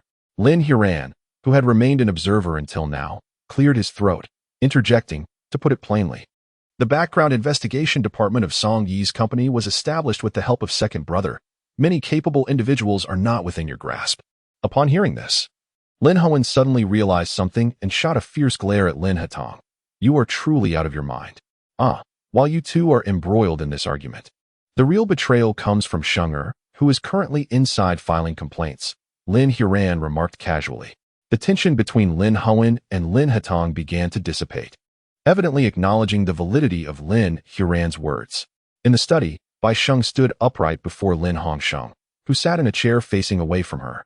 "Everything you say is known to me, yet it constitutes nothing of value." His voice was low and cool, the palpable pressure causing Bai Sheng to feel an involuntary tension. She could not help but feel a sting in her eyes. tears cascading uncontrollably down her cheeks.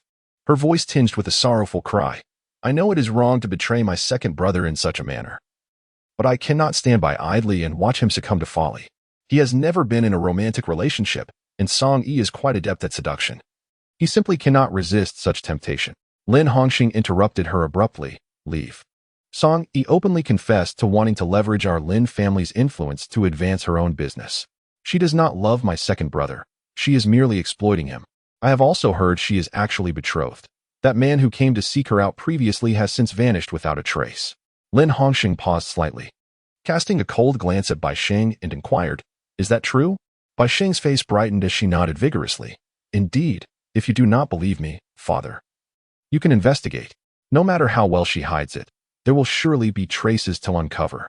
Lin Hongxing's piercing gaze seemed to penetrate Bai Sheng's very soul. What do you desire?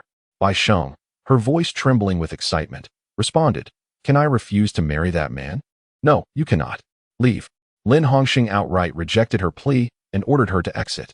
Bai Sheng clenched her fists tightly, ultimately too intimidated to confront her father, and left the study with a heart full of grievances.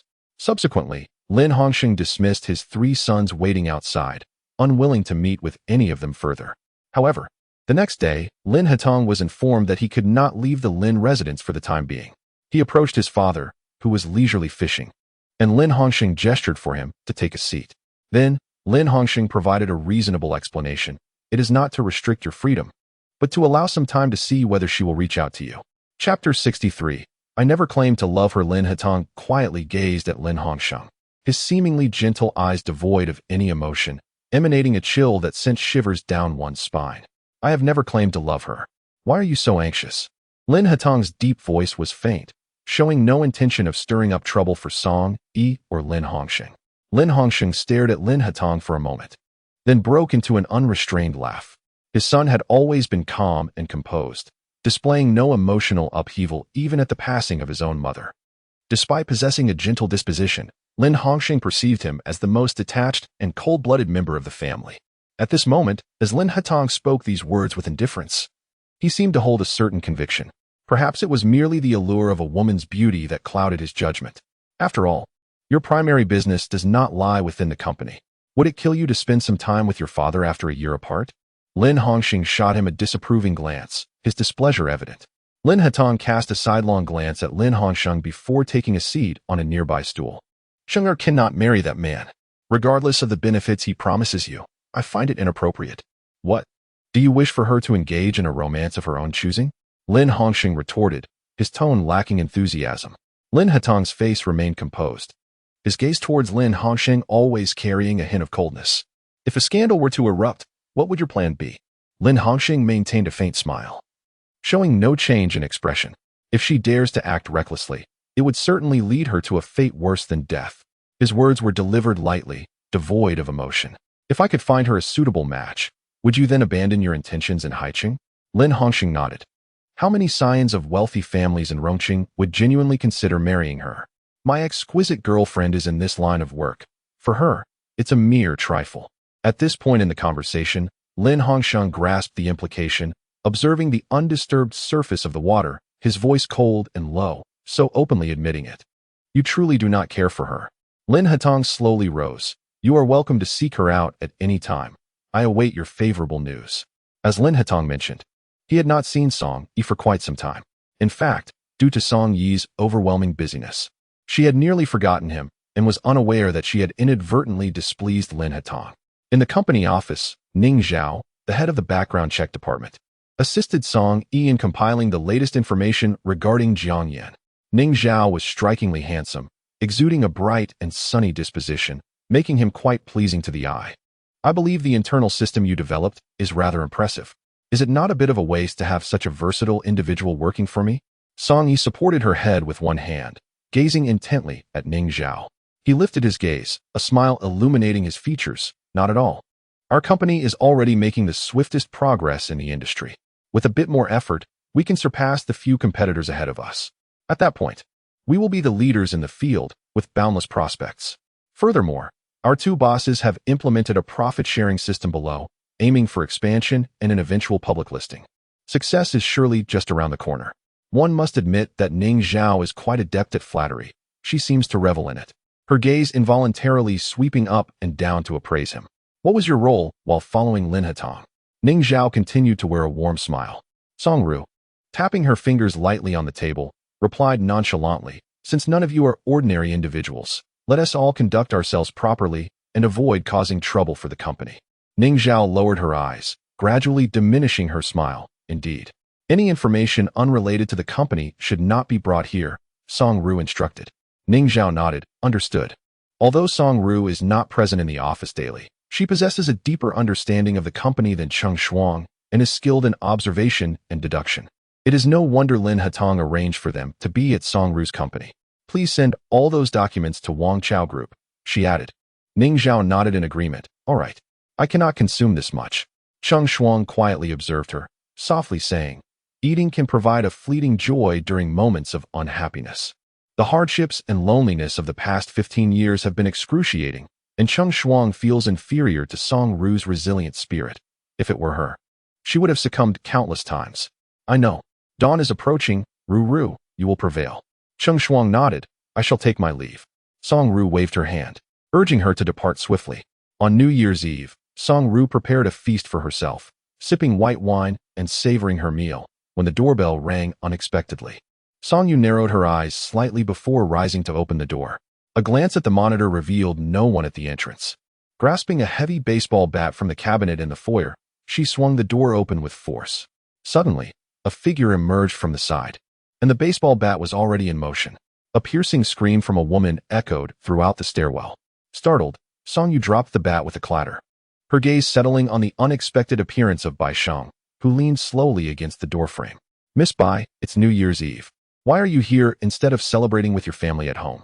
Did you not feel satisfied after slapping me last time? Bai Sheng's face was flushed with cold, her eyes reflecting a pitiful look as she gazed at Songyu. I apologize. I was too agitated last time. I didn't mean to strike you. Unable to restrain her curiosity, she glanced inside, noting the desolate living room, dark and devoid of any festive spirit. I beg you to help me.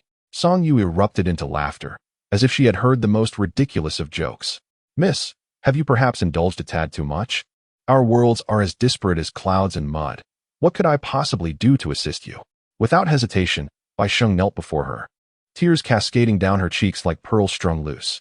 Chapter 64. How should I punish you, I know you possess the capability. You resolved the marital crisis between Yu Qi and Xia Yun. Your reputation within the industry precedes you. Such news could easily be gleaned from attending a few afternoon teas or other gatherings of affluent socialites. She was raised in the Lin family from a young age, nurtured to be both naive and simple-minded, never once considering the existence of a formidable woman like Songyu until she burst onto the scene of affluent socialites, reluctantly acknowledging, yet unable to deny, that Songyu possessed exceptional capabilities, a talent for resolving troubles. Without waiting for Bai Sheng to respond, she stepped back and closed the door, leaving her heartlessly outside. They had not been in contact for quite some time. This was their first conversation in almost half a month, leaving them at a loss for words. Lin Hatong's gaze was profound, his voice low as he called out to her, You. The man's magnetic tone inadvertently stirred something within Songyu. She could only wonder what expression Lin Hatong wore on the other side of the phone. As a scion of a prominent family, he should understand that in the realm of adult relationships, mutual attraction often serves both parties' needs, and a state of mutual indifference can be rather agreeable. Why should it be so? Did I not refrain from seeking you out as well? Neither had taken the initiative, and it felt as though their past entanglements were akin to a fleeting romance. Songyu failed to detect any other emotion in his voice, feeling somewhat reassured. Your sister has come to me. Please take her away. All right, I will have someone come to fetch her shortly. Songyu pressed her lips together. Goodbye. An hour later, Songyu observed through the monitor as two bodyguards approached to escort Bai Sheng away, who was weeping inconsolably, pleading for her help. Just as she settled down, the doorbell rang again. Songyu's gaze shifted toward the entrance, her heart skipping a beat as her intuition suggested that the visitor was Lin Hatong. She remained seated, unmoving, as the doorbell incessantly rang. Songyu thought to herself that the sound insulation in this old building was quite poor, and it would be wise to avoid any unnecessary troubles. Nevertheless, she eventually rose to open the door. As soon as she cracked it open, a forceful push sent the door swinging wide, and a tall man, visibly agitated, strode in, closing the door with a definitive thud that carried the chill from outside. Noticing the unusual intensity in Lin Hatong's demeanor, Song Yu instinctively wanted to retreat to a safer distance, but it was too late. His hand had already reached out, grasping her wrist with a gentle yet firm pull that brought her closer. She found herself nestled against his chest, an inexplicable anxiety washing over her. The man, who had sounded calm and composed over the phone, now seemed to radiate an anger that was palpable. Second Master Song Yu inhaled deeply, preparing to offer some soothing words. But before she could utter anything, his cold lips descended upon hers, forcefully silencing her. His icy fingertips gripped her chin, leaving no room for resistance. She was pressed against the wall by the entrance, overwhelmed by his assertive advance, which bore an unusual ferocity. The kiss was suffocating and fervent, causing Song Yu to quickly lose her strength, her breath growing shallow as if all vitality had been drained from her. Just as she felt her balance falter, he released her slightly, allowing her to catch her breath. His strong hand encircled her waist, steadying her while simultaneously restraining her. His gaze gradually lowered, fixating on the rise and fall of her chest, his eyes darkening with a hollow intensity that held no glimmer of light. The noise that had been suppressed for so long could no longer be contained at this moment, and a large hand swiftly reached out. When Lin Hatong's sturdy chest pressed against her back, she involuntarily shivered slightly. Second Master, do you intend to have your fill today and then forgo it in the future? She turned over to face him.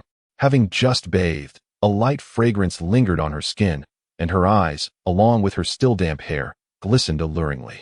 Lin Hatong's fingertips gently traced her brows and eyes, his voice languid and unhurried. If you continue like this, I shall ensure you cannot rise from your bed for 3 days. Aren't you afraid? I have many matters yet to attend to, and I do not wish to risk my life for the sake of romance with you. Despite her words, there was not a trace of fear or apprehension on Song Yu's face. She seemed utterly indifferent to Lin Rongcheng. Sleep, Lin Hatong declared, opting to abandon the topic, his large hand resting reassuringly on her shoulder. Exhausted, Song Yu complied, obediently closing her eyes and succumbing to slumber almost instantly. Not long after she fell asleep, Lin Hatong received a call from Xiao Chuan, a confidant of Lin Rongcheng. 10 minutes later, Lin Hatong arrived downstairs, and Xiao Chuan could see that the hours had been quite gratifying for him. Second Master, he addressed, but if he intended to act against Song Yu, so be it. Lin Hatong stated this and strode out of the community, vanishing completely from Xiao Chuan's sight. With no other choice, Xiao Chuan could only return empty-handed. This evening marks the eve of the Lunar New Year, and the family has scarcely found rest. Lin Heron harbors the desire to flee but lacks the courage, while Lin Herwin, at this inopportune moment, finds his thoughts consumed by his wife, who is currently expecting. In Chapter 65, The Thorny Rose, they remain unconstrained in their discourse.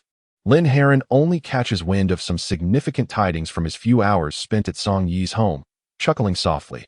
Elder brother, truly, after experiencing affection for the first time. It seems this past fortnight without any intimacy has driven him nearly mad. His indiscreet remark earns him icy glares from his father and elder brother. Realizing his indiscretion, he lightly tapped his lips. I merely worry that if others were to discover how uncharacteristically frivolous our typically aloof elder brother has become, it may lead to some undesirable repercussions for him.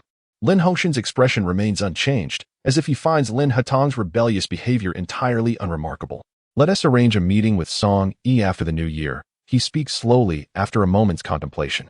Lin Heron's countenance subtly shifts, yet he refrains from voicing his thoughts. It is Lin Herwin, who has remained silent until now, who speaks up. Father intends to. Lin Hongxing interjects. All available information regarding Song Yi spans merely the past 15 years in Rongcheng. Prior to this, her familial background and relationships remain shrouded in obscurity. What you know is merely surface-level knowledge. Do you truly believe such a person can be approached without caution? Lin Heron exhales slowly, recognizing the truth in his father's words. Indeed, one cannot recklessly sever ties with her, for his very essence rests within her grasp. In truth, uncovering familial connections is relatively straightforward. It is the absence of more substantial information that poses the challenge. Lin Herwin continues. It is also possible that Bai Qifeng deliberately concealed the identities of Song Ru and her mother.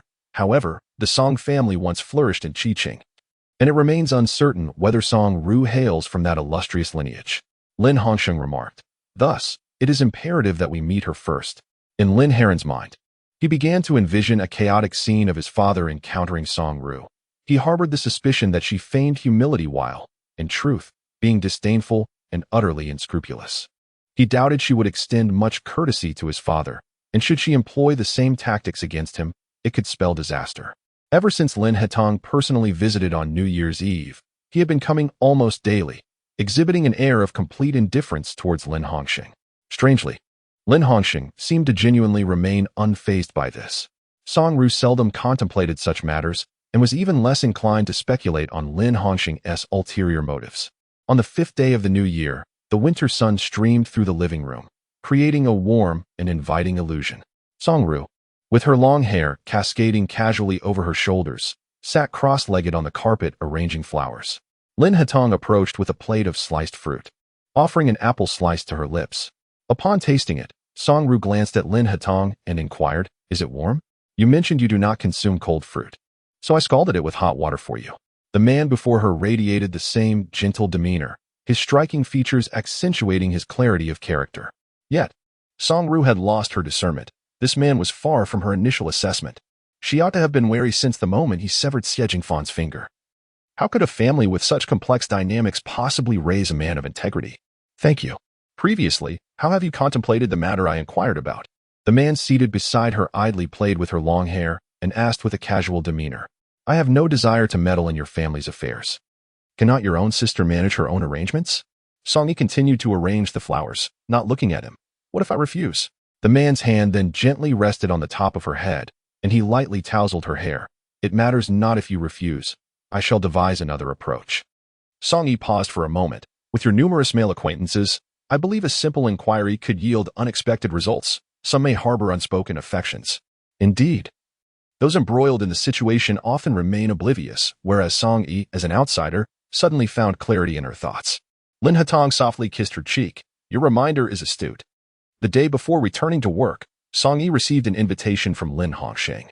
She had imagined countless scenarios regarding this encounter and contemplated various reasons for it. Yet she was taken aback by his prompt approach. The inconspicuous little CAF by the roadside was cleared for their meeting, and as Song Yi sat across from Lin Hongsheng, her strikingly beautiful features made a significant visual impact. Lin Hongsheng understood why Lin Hetong was so enamored with her. Such beauty could easily incite chaos in ancient times, rendering her a bewitching femme fatale. Recently, Miss Song has gained considerable notoriety. The company's business has undoubtedly experienced a surge since the new year. Lin Hongsheng began to speak leisurely, shedding any semblance of a senior's authoritative demeanor, adopting a tone that was entirely casual. Though he appeared affable, the glint in his eyes bore a mocking gaze, as if surveying the world with disdain, leaving Song Yu feeling a twinge of insult. Naturally, her own expression was hardly benevolent. "My entanglement with Second Master is merely a physical arrangement, devoid of true love.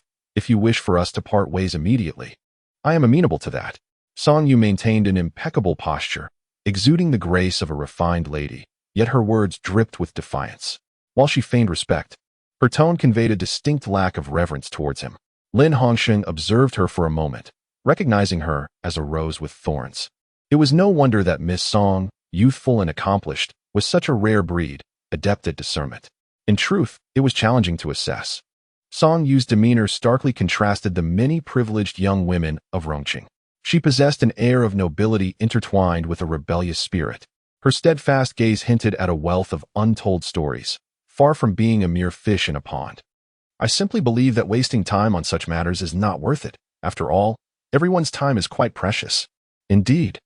Many young women have entered affluent families through their own efforts, and I am not so antiquated. I might not be entirely opposed to the idea."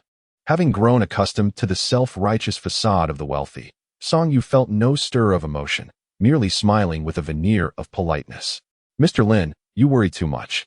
I have no intention of marrying Second Master. There are countless girls who dedicate their lives to marrying into wealth, but I do not count myself among them." Lin Hongsheng retorted, "So certain? These people are utterly tiresome with their roundabout speech. Can't they just be straightforward?" Before Lin Hongsheng had the chance to say anything, Song Yi's phone rang. She glanced at the caller ID, her brow furrowing in concern. "I apologize, Mr. Lin, but I have matters to attend to and must take my leave. Rest assured, I shall not cling to the Second Master." With that, Song Yi rose and departed without hesitation. Left standing in silence, Lin Hongxing's expression darkened. Xiao Chuan slowly emerged from the shadows. She fears that you may inquire further about her origins. Should we? Chapter 66. The second master is my catch. Lin Hongxing leisurely sipped his coffee, dismissing Song Yi as merely a fleeting concern. Yet, he recognized her as a formidable character, likely one of those rare individuals who wielded a ruthless ambition. Lin Hatong had not faltered before, and perhaps it would do no harm to let him test the waters. Xiao Chuan observed Lin Hongxing, momentarily at a loss for words. The statement echoed the past when Lin Hatong had similarly fallen for a fierce woman, resulting in a long-standing debacle that had rendered him impotent in a metaphorical sense. Truly, he was a father who allowed such unscrupulous women to manipulate his own son. What are you thinking?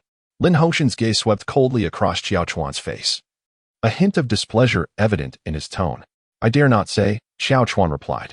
Lin Hongxing stood slowly, instructing, investigate Song Yi's family background thoroughly.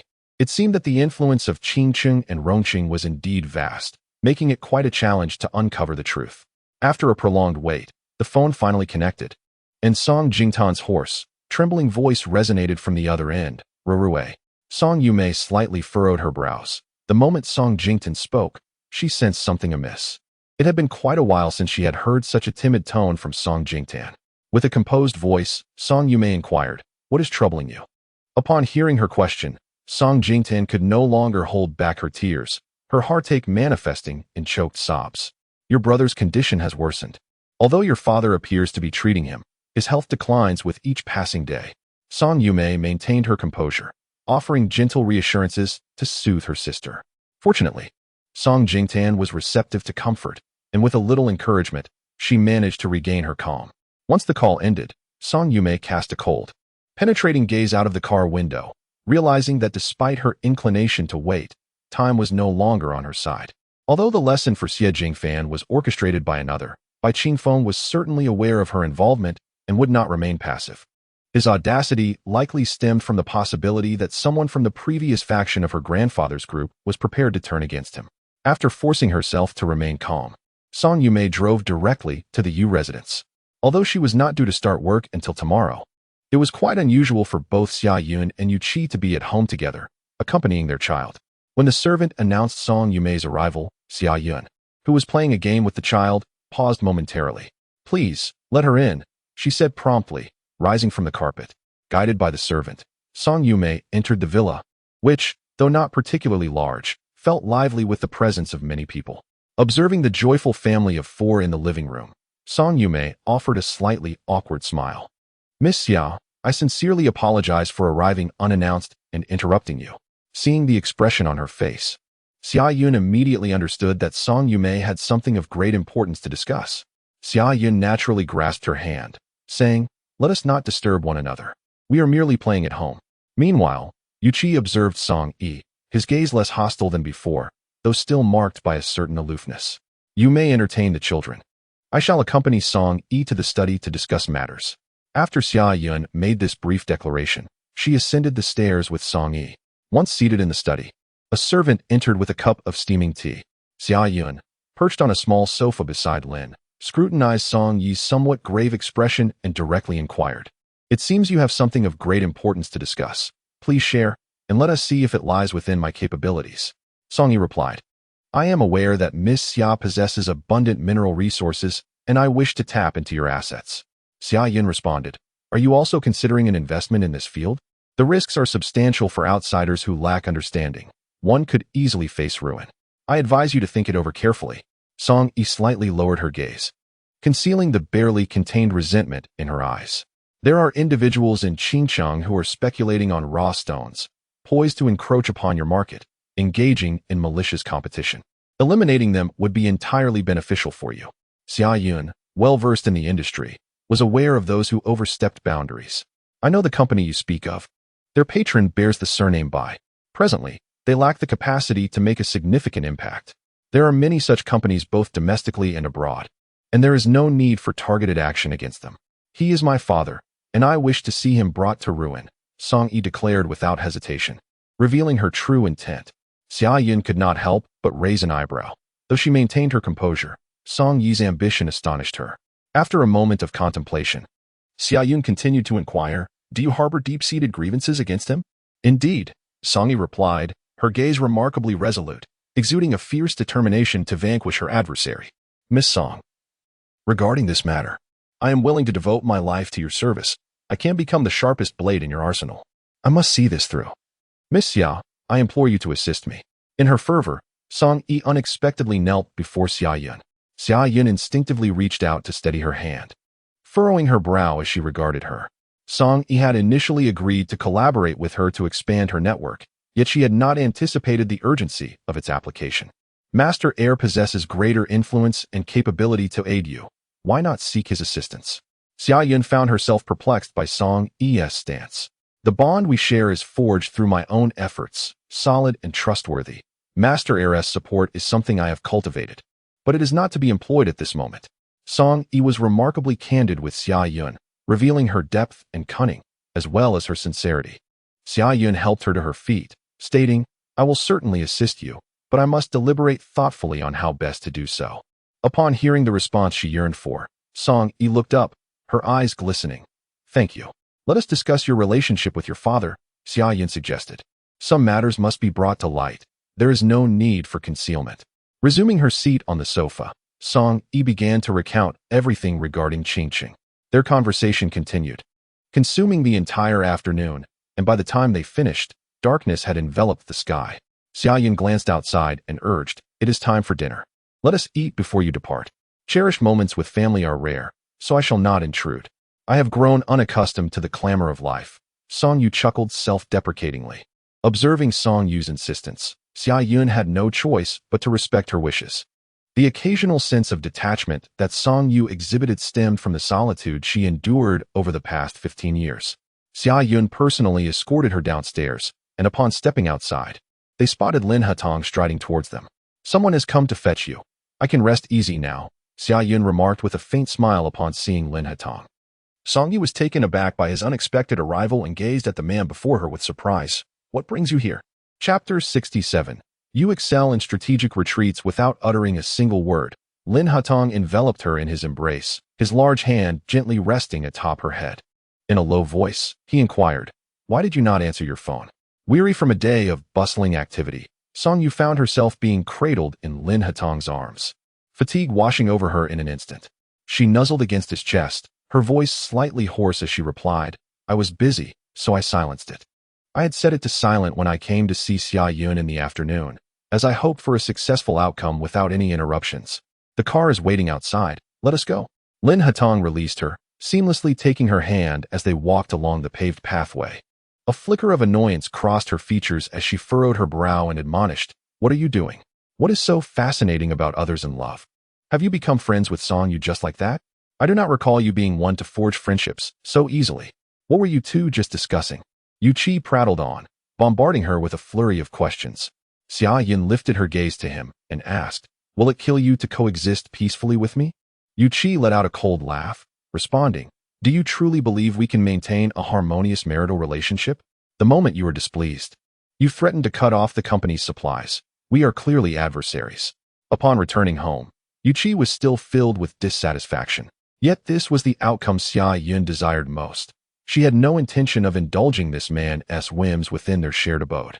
She raised her hand and pushed him away, saying, I understand that you were deceived and that it pains you. It's all right. Just remember this lesson for the future.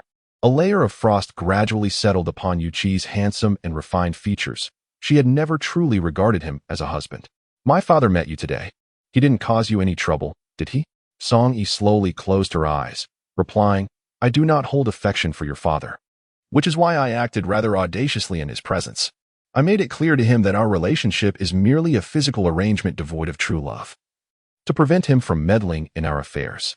Lin Hatong's dark eyes suddenly lost their luster, and a subtle chill crept into his expression. You certainly have a knack for retreating while advancing. Song Yi smiled playfully, quietly brushing against his cheek, wrapping her arms around his neck, and placing a gentle kiss on his chin. With a teasing touch, she poked his lips, asking, Are you upset?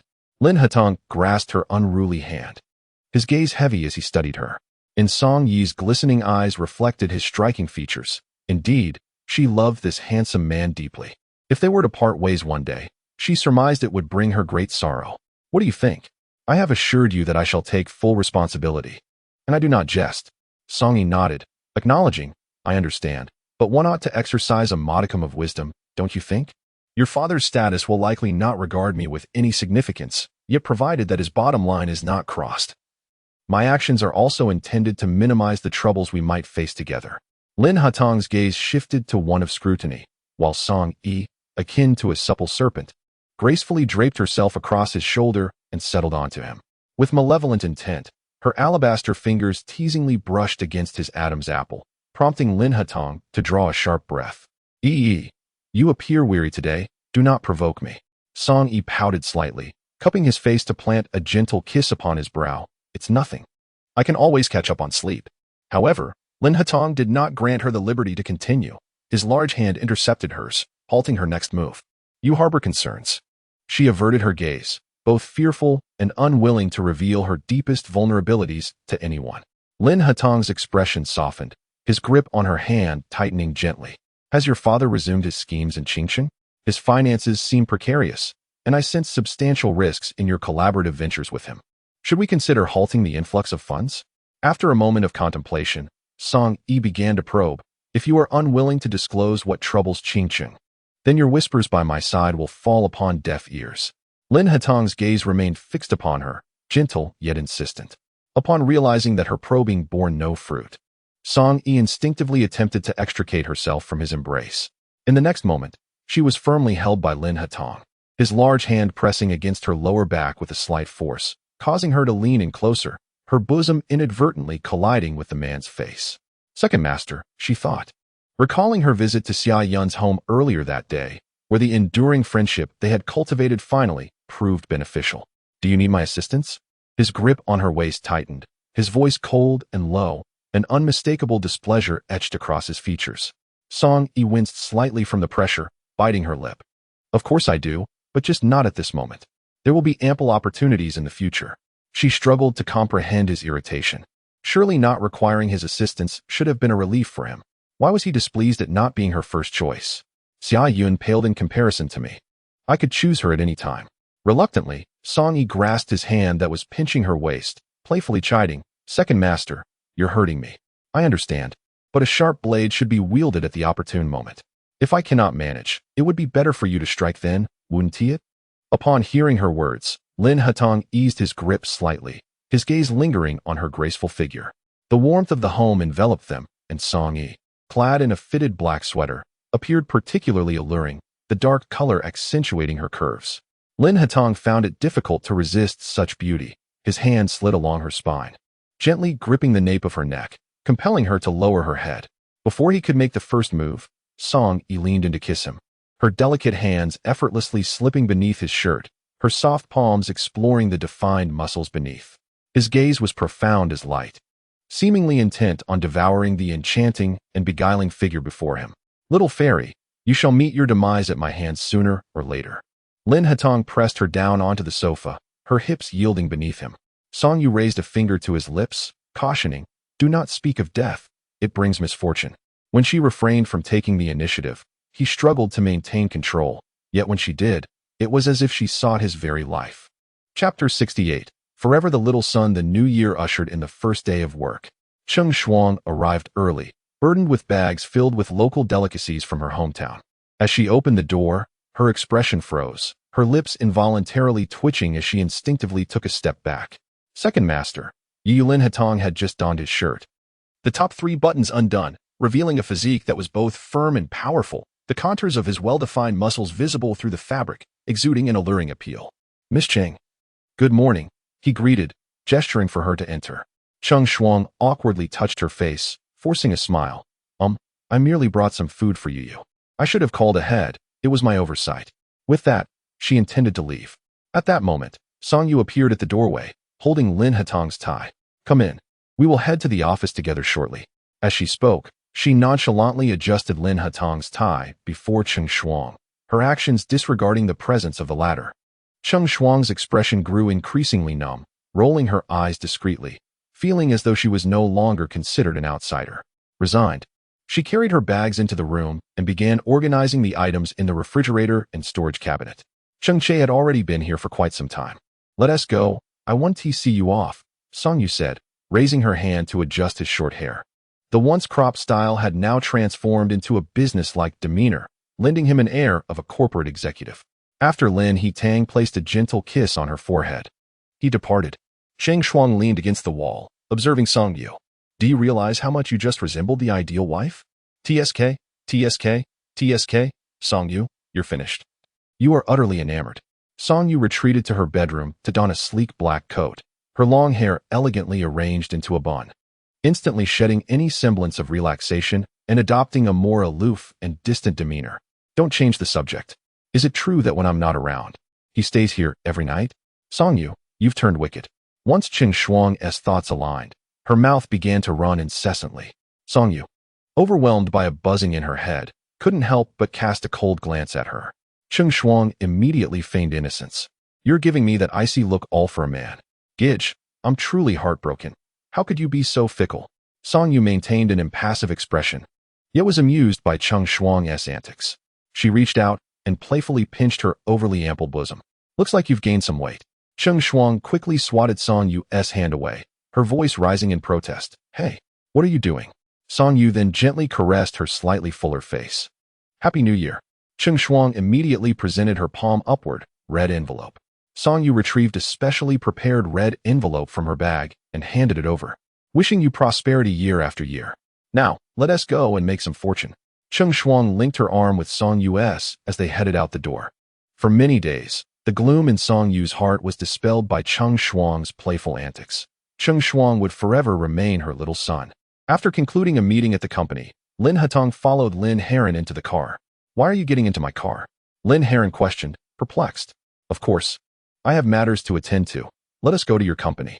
Lin Heron's demeanor was subtly transformed as he signaled the driver to proceed. His attitude towards Lin Hatong having inexplicably shifted to one of newfound amiability, likely initiated by Cheng Shuang's presence beside Song Yu. Have you slept with Cheng Shuang? Lin Hatong suddenly interjected, catching Lin Heron off guard, nearly choking on his own saliva, his eyes widening in disbelief as he stammered. What are you talking about? If Song Yu were aware that Cheng Shuang was involved with him, she might very well render him incapable of walking on the third day. Rumors would circulate. Yet he seemed to have unexpectedly become compliant, raising suspicions. Lin Heron swallowed hard, instinctively crossing his legs. He knew well that this was no jest. Song Yu could indeed act on her threats. How could a person as serious as you utter such lewd words? You must have been corrupted by Song Yu. Indeed, one is tainted by the company they keep.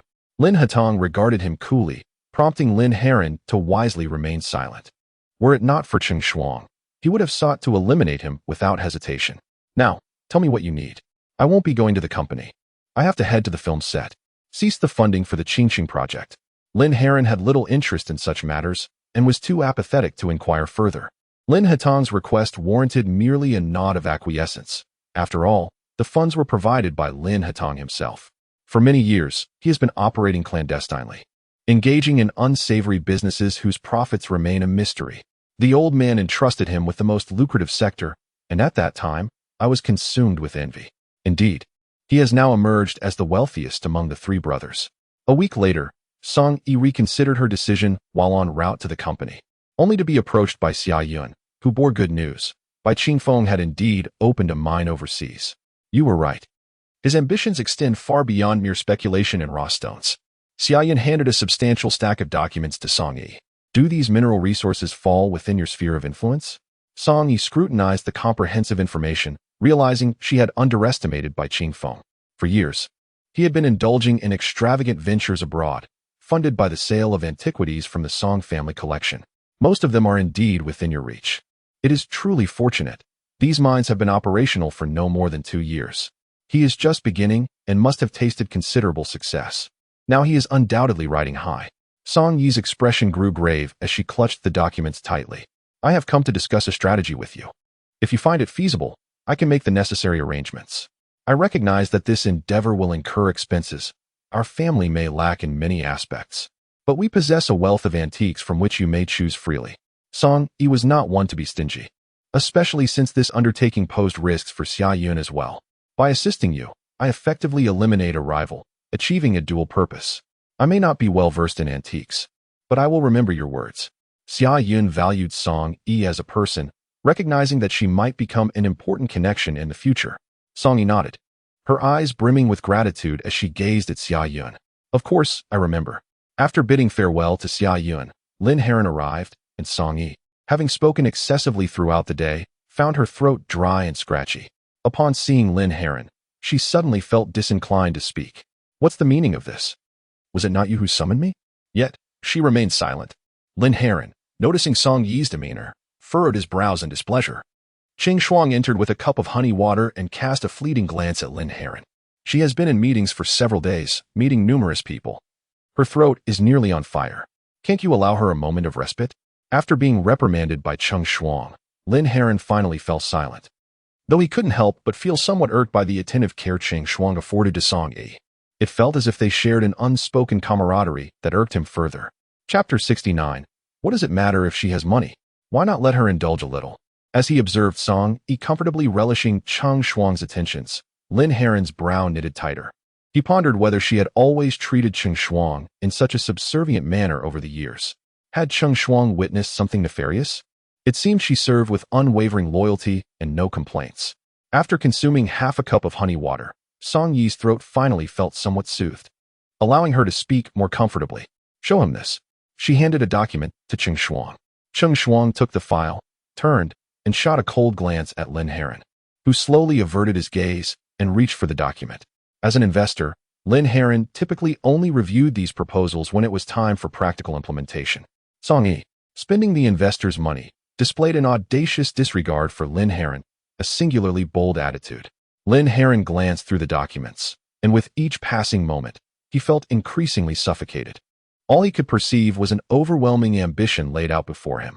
Despite the company's thriving operations, a significant gap remained between our app and those in the first echelon of social networking applications.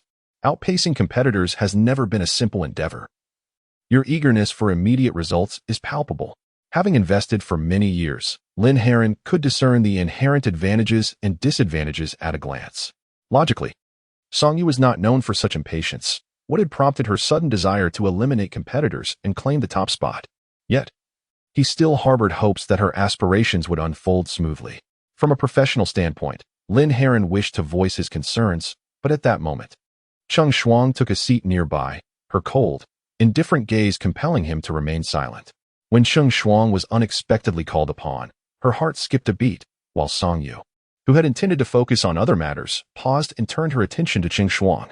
Gidge, I'll escort him out. Qing Shuang remarked with a smile directed at Song Yu before departing the office ahead of Lin Heron. Once both had exited, Lin Heron exhaled a sigh of relief.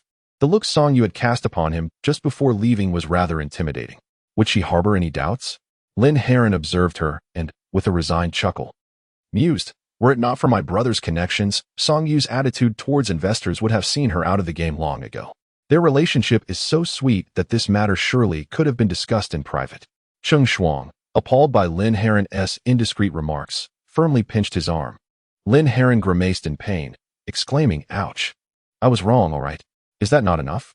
She leads the entire company. Naturally, emotions and work must remain separate. Are you out of your mind? Lin Heron nodded, acknowledging, I understand.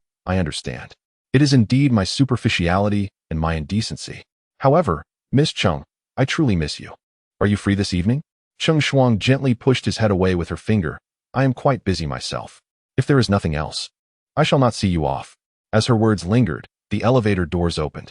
Lin Heron stepped inside first, and, in the next moment, pulled Qing Shuang into the elevator, causing her to let out a startled scream. He attempted to pin her against the elevator wall, but Qing Shuang skillfully evaded him. Have you forgotten that there are cameras in the elevator? Lin Heron, filled with ardor, felt a cold splash of reality douse his enthusiasm. I feel as if I am courting a deity, untouchable. You have had so many women. Whether or not we are intimate should be inconsequential to you. If you are unwilling, we can simply part ways. Qing Shuang was not one to indulge him. Since I have been with you, I have not been with any other woman. I swear to the heavens, my intentions are sincere. The elevator soon reached the ground floor. Qing Shuang declared, I shall not see you off any longer. Drive safely. Lin Heron was pushed out of the elevator, hands on his hips, tongue touching his cheek in resignation. Well, there will be other opportunities. Upon returning, Lin Heron recounted the entire affair to Lin Hatong, seeking his counsel. It was rare for Lin Heron to seek out Lin Hatong personally. He watched as the man emerged from the shadows, towel in hand, wiping the blood from his fingers. Lin Heron despised the scent of blood and chose to stand in the sunlight, waiting for Lin Hatong to emerge from the depths of darkness. Enough. Do not approach me any further. The scent of blood clings to you too strongly. You came specifically to seek me out, and I assumed you held a keen interest in my business endeavors. After all, in this desolate area spanning a 10-kilometer radius, there is scarcely a soul to be found. It is truly a wilderness. Aside from necessary visits, Lin Heron has little desire to come here. Lin Heron smirked slightly. Who in their right mind would be interested in your line of work? What a peculiar notion. What is it then? Your enchanting girlfriend harbors grand ambitions. Just this morning, she presented me with a proposal, intending to utilize our substantial capital to eliminate competitors. Yet, even if her company were to achieve the pinnacle of success, earning a mere $50 billion a year, the cost of eradicating rivals would be far greater. Since we are not lacking in funds, what harm is there in letting her indulge in her pursuits? Without a moment's hesitation, Lin Huatang readily agreed. She has merely offered her physical form in exchange for your investment in various forms of assistance. Her intentions are crystal clear. Surely, you do not believe this to be a matter of genuine affection? As long as she remains in Rongcheng, her motives are inconsequential. After a brief silence, Lin Huatang spoke slowly. Upon hearing her, Lin Heron chuckled and could not resist approaching. So, in order to prevent trouble from reaching Song Yi, you have chosen to resolve his issues instead? TSK, TSK, TSK. I never expected our Lin family to produce a second love-struck fool. Do you believe that, sooner or later, you too will fall prey to Song Yi? In response, Lin Huatang seemed to disregard his words and continued, I have been quite busy lately. Whenever she wishes to discuss financial matters, you may provide her with whatever she requires. Understood? I shall take my leave now. In the board meeting of the Song Group in Qingcheng, held a fortnight later, Bai Qingfeng found himself suffocated by the pressure exerted by numerous shareholders. The cessation of funding for the largest project by the principal party had compounded the financial woes of the group, akin to adding insult to injury. The shareholders, who had previously shown him support, swiftly turned against him. In this era of internet information, Song Yi had made considerable strides in Rongcheng, and it was well known that her capabilities far exceeded those of Bai Qingfeng. With determination, Bai Qingfeng forcefully struck the table and declared, I shall ensure the reinjection of funds. Song Yi, though young, may manage as a small business owner, but she is still too inexperienced to assume the role of chairman of the group. This meeting concludes here. I will provide you with a prompt response. Chapter 70. Who provoked you to rage so fiercely without waiting for the shareholders to respond? Bai Qingfeng rose and departed the conference room, leaving a group of bewildered individuals in his wake. Uncle Wu, why do you remain silent? One of them inquired. You were among those who forged the foundation alongside old Master Song. Are you truly willing to witness Bai Qingfeng dismantle the Song Group, thereby incinerating the lifetime of effort put forth by that venerable man? After a flurry of voices clamoring to be heard, attention finally shifted to the elderly gentleman seated in silence at the head of the table. The aged figure, seemingly indifferent to the cacophony around him, remained unresponsive. Soon after, someone entered from outside to assist Uncle Wu to his feet. Uncle Wu, I am of advanced age, he replied. The group has endured to this day through our collective efforts, albeit as elders. If you wish to take action, pursue your endeavors as you see fit. I do not wish to partake. With that, Uncle Wu, supported by those nearby, exited the conference room. After the old man departed, the crowd erupted in furious exclamations. The once thriving company had succumbed to its current dire predicament, and the majority present bore their share of culpability. Had they not been swayed by the duplicitous tactics of Bai Qingfeng, who wielded both favor and fear, and had they devoted themselves to safeguarding Song Yi, awaiting her maturity to ascend, they would not find themselves mired in such turmoil today. As Wu Fu emerged from the elevator, he encountered the long-waiting Bai Qingfeng. Wu Fu gestured for those nearby to step aside. Age had indeed taken its toll on him. His face a tapestry of wrinkles, and the ravages of time etched deeply into his visage. Nonetheless, Bai Qingfeng could not help but regard him with a sense of reverence. Uncle Wu, do the arrangements we previously discussed still hold? Wu Fu cleared his throat twice, his voice deliberate and measured. Certainly, they still hold. But given the enormity of your current troubles, it would be prudent to address those first. Bai Qingfeng fixed his gaze upon Wu Fu, expressing his concern. I fear that with your advancing years, your memory may falter. What is said today may be forgotten by tomorrow. Wu Fu chuckled softly. Have I not provided you enough over the years? The Song family's ancestral home, nestled in the heart of the city's first ring, boasted a courtyard that, though reduced by half due to renovations, remained the most valuable and culturally rich mansion in Qingqing. Regrettably, the old land deed and property certificate had been stealthily taken by Song Yi, rendering the house unsellable. Upon entering the ancestral gate, one was greeted by a well-lit atrium, featuring a stone pathway flanked by ponds teeming with plump koi. 2 corridors on either side embraced the courtyard, allowing passage throughout. Beyond the atrium lay the residential area, where traditional Chinese pavilions stood as testaments to exquisite craftsmanship, the design a creation of a master artisan. Seated in the garden, Song Jingtan basked in the sunlight alongside Bai Hong when Bai Qingfeng approached with an imposing demeanor, causing her to rise abruptly from her chair. Feeling better? Have you been in contact with Song Yi lately? What have you discussed? This courtyard is filled with your people. Shouldn't you be aware of my every word and action? Why do you even ask? Song Jingtan turned her profile to him.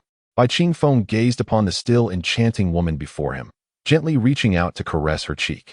A flicker of distaste crossed Song Jingtan's eyes, prompting her to subtly avert her face. For all these years, both you and Song Yi have conspired to bring me down, but do you truly believe she can succeed?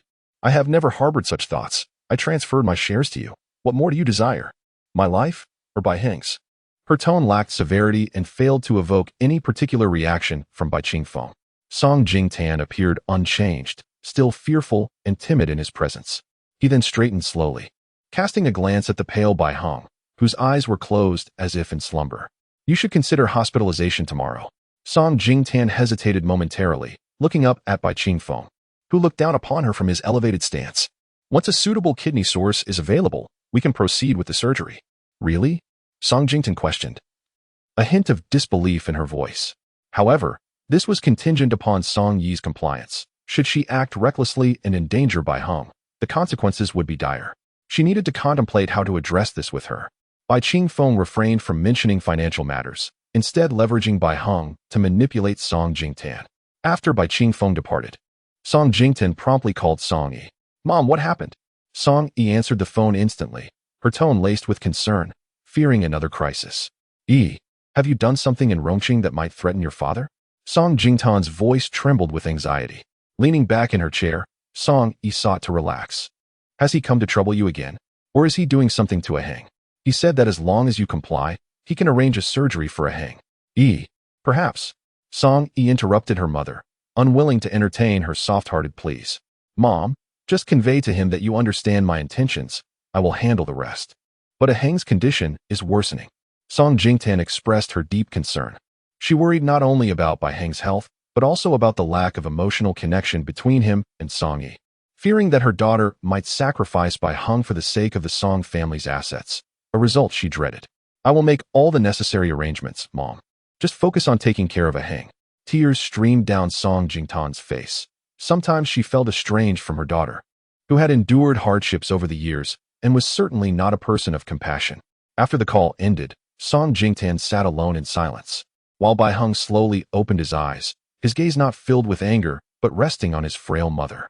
Song Jingtan shook her head. I don't know. She never shares what she does with me. Will Dad change my kidney? Bai Heng's voice was hoarse, suppressing his emotions with great effort. Uncertain, she pondered whether, if her sister were to achieve success in the future, there would be any need to solicit their father's assistance. Bai Heng chuckled softly. Might I wait for that day? His words pierced Song Jing's heart as a mother, prompting her to instinctively cover his mouth, her voice trembling. Do not speak such nonsense. Mother, I do not wish to die. Tears streamed down Song Jingtan's face like beads from a broken string. Mother understands. I shall have a serious discussion with your father. Having just concluded a phone call with her mother, Song Yu slammed her fist onto the table, startling the small goldfish in the aquarium, which began to flail about in panic. As someone entered the room, they caught sight of Song Yu shattering the fishbowl, leaving the fish gasping for air in a desperate struggle. Lin Hatong glanced at the frantic creature on the floor and quietly inquired, Who has provoked you to such fury? Chapter 71. Have you grown so bold now? Cheng Shuang rushed in just then, hastily scooping up the small goldfish from the ground before dashing out. The disarray of Song Yu's desk and the chaos surrounding her indicated that she had recently unleashed her anger. Lin Hetong had only just emerged due to the situation in Qingcheng that had ignited her fury. Nonetheless, she remained unwilling to confide in him. As the sensation of distrust lingered uncomfortably. "You often reside abroad. Do you not worry about your siblings tearing the family apart?" Song Yu queried with a unique perspective. Lin Hetong leaned over the desk, scrutinizing her face closely. "It seems my concerns were unfounded. You appear utterly unconcerned about my father's potential actions against you. Have you truly grown this audacious?" Song Yi gazed at the face before her, her anger dissipating considerably in its proximity. "With you here, I have no cause for fear." Fortunately, she remained sweet-tongued towards Lin Hetong. Noticing his silent scrutiny, she felt a twinge of guilt and gently caressed his cheek, saying, "The sense of security you provide me is irreplaceable. I truly cherish you. Why would you doubt my sincerity, second master?" Lin Hetong revealed a smile imbued with ambiguous meaning. "You are still more enamored with your company and career. I have no choice. One must become strong to avoid being subjugated by others. Do you truly prefer a full-time wife who spends her days at home?" Song Yi's voice was soft, almost disarming. Yet Lin Hetong found himself bested by his own futile self-restraint. "Do you have time this evening?" After a moment's hesitation, Song Yi nodded. "Yes, what is it?" "Sheng'er is hosting dinner tonight, specifically inviting you. She wishes to express her gratitude for your assistance in her union with Shen Jinan." Song Yi held no fondness for Bai Sheng. Despite her pitiable circumstances, her unscrupulous nature often led to trouble, evoking her disdain. "If I do not attend, would that be a slight to you?" she countered. Lin Hetong exhibited little reaction, merely curling his lips into a smile. "If you do not wish to go, then so be it. She need not thank me. I hope she can truly find happiness with Shen Jinan and not harbor resentment towards me simply because of our good relationship." Lin Hetong, Shen Jinan is genuinely sincere towards her. In time, feelings will surely develop, though the journey may be arduous.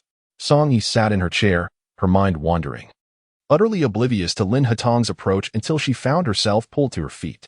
"Let us go," Lin Hetong urged. "It is still before quitting time. Your current mood will only lead to venting frustrations on those beneath you. Have compassion for those who toil." In the private bar, Song Yi soon found herself intoxicated, her phone incessantly buzzing, yet she could not summon the energy to glance at it. Lin Hetong casually caught a glimpse. It was an unfamiliar call from the direction of Qingcheng, lacking even a note of identification. "Neglecting your father like this, do you not fear he might cause trouble for your mother and brother in Qingcheng?" Song Yi gripped her phone tightly, her voice strained. "Do you believe I am in a position to declare war against him now?" Lin Hetong's understanding of Bai Qing phone was limited. Much of the information he had gathered was either erroneous or insufficiently precise, underscoring the formidable influence Bai Qi phone wielded in Qingcheng. "It would be akin to striking a stone with an egg," he observed quietly. "He is aging. Inevitably, he will become ineffective. If there is no successor, how long can he sustain himself?" Song Yi remained unconvinced. "Qingqing, I can assist you." Song Yi shook her head. "I do not wish to dismiss your goodwill, but not at this moment. I cannot reveal all my cards. For now, Xia Yun and I can both simmer the pot and remove the fuel from beneath it." "Very well, but do not overexert yourself." Lin Hetong did not press the matter. For Song Yi had always harbored her own opinions. A cloud of persistent discontent suddenly lifted. Revealing that she had relied on him as her steadfast support, she trusted him. The following morning, Song Yi was jolted awake by her phone, the remnants of a hangover causing her considerable discomfort, yet she still struggled to rise and answer the call. "Song Yi, do you not regard me at all now? Have you considered the consequences?" Bai Qingfeng's voice came through, exasperated and frantic. Song Yi slowly settled herself on the edge of the bed, her eyes glimmering with frost. She chuckled softly. "How could I dare? I had to attend a gathering last night and drank excessively. It was not my intention to ignore your call. Was it not you who ordered the cessation of funding? What exactly do you intend to achieve?" Bai Qingfeng narrowed his eyes. "Are you still intoxicated and not yet sober? Do you truly believe I would acquiesce to your demands? If you refuse, so be it. However, as for the funding, who knows when my esteemed lord might be in a favorable mood to resume it." After all these years, Bai Qingfeng found himself nearly beside himself with frustration. Having risen from humble beginnings, he struggled to manage his temper as adeptly as those from well-established families, and when cornered, he could erupt with fury. A moment of silence enveloped the conversation, while Xie Riyun stood beside by Qing Feng, her gaze fixed on him with anticipation. They exchanged a knowing glance. Song Yi curved her lips into a slight smile. Then I thank my father for his understanding. The funding must be restored promptly.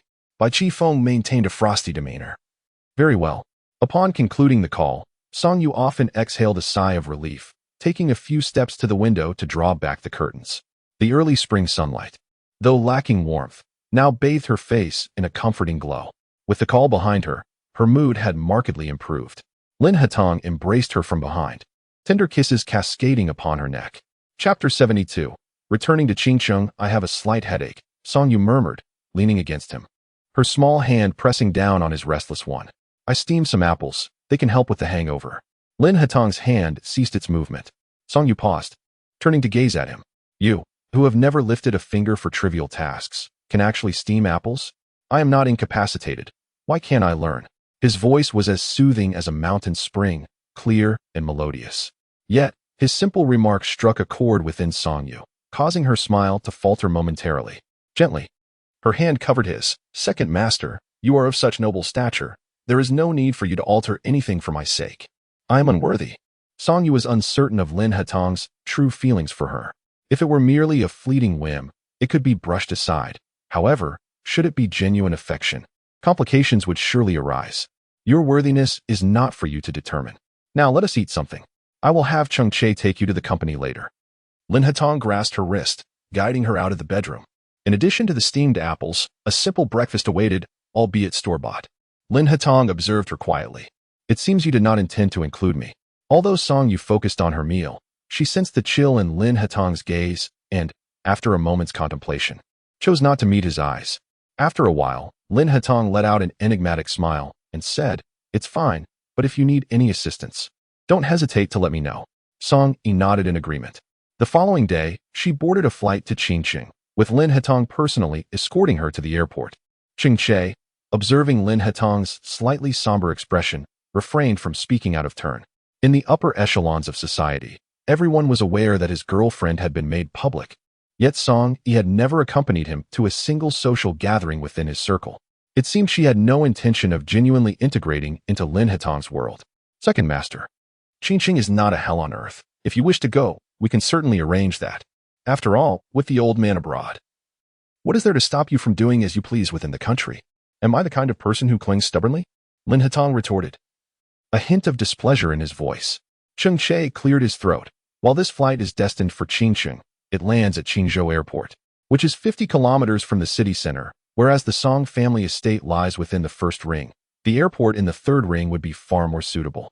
Lin Hatong had certainly considered this, but Song Yi had repeatedly insisted before her departure that he refrain from visiting Qingcheng casually. If he were to suddenly appear before her and disrupt any plan she had, she would likely be quite upset.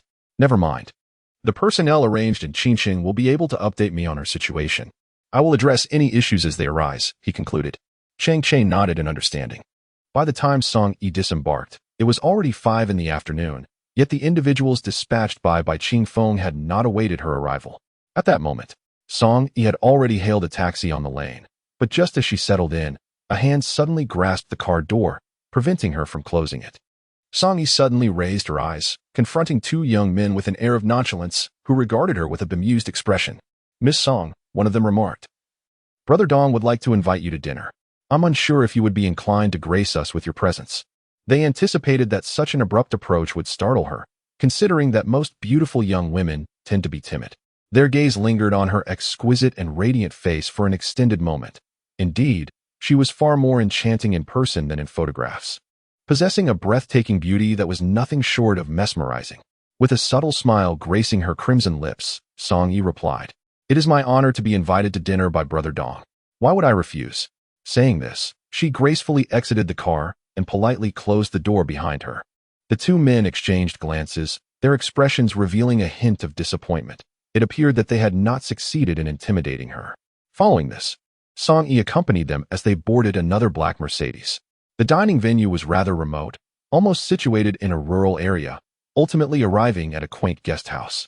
Upon being escorted to the 2nd floor, she entered a room where a man dressed in a sleek black new-style Zhongshan suit, sporting a crew cut, occupied the seat of honor. His sharp brows and eyes bore a trace of a gentle smile, and the slight curve of his lips hinted at a roguish charm. This man was unexpectedly handsome, a stark contrast to her previous imaginings of Jiangdong. Once the two subordinates had ushered her into the room, they closed the door behind them and departed. The modest space contained only a rustic wooden dining table, adorned with distinctive dishes from Qingqing. Jiangdong's half-smiling gaze rested on Song Yi for a few seconds before he leisurely spoke. "Miss Song, I apologize for the lack of proper reception. Please, have a seat." Song Yu felt no pleasure under Jiangdong's brazen gaze. She calmly approached the nearest chair, pulled it out, and seated herself. Pouring a glass of liquor, she raised it towards Jiangdong, saying, "I apologize for my tardiness." With that, she downed the glass of white spirit in one swift motion. Jiangdong had a penchant for beautiful women, particularly those as audacious as Song Yu. "It seems your arrival at Qingzhou Airport was deliberate.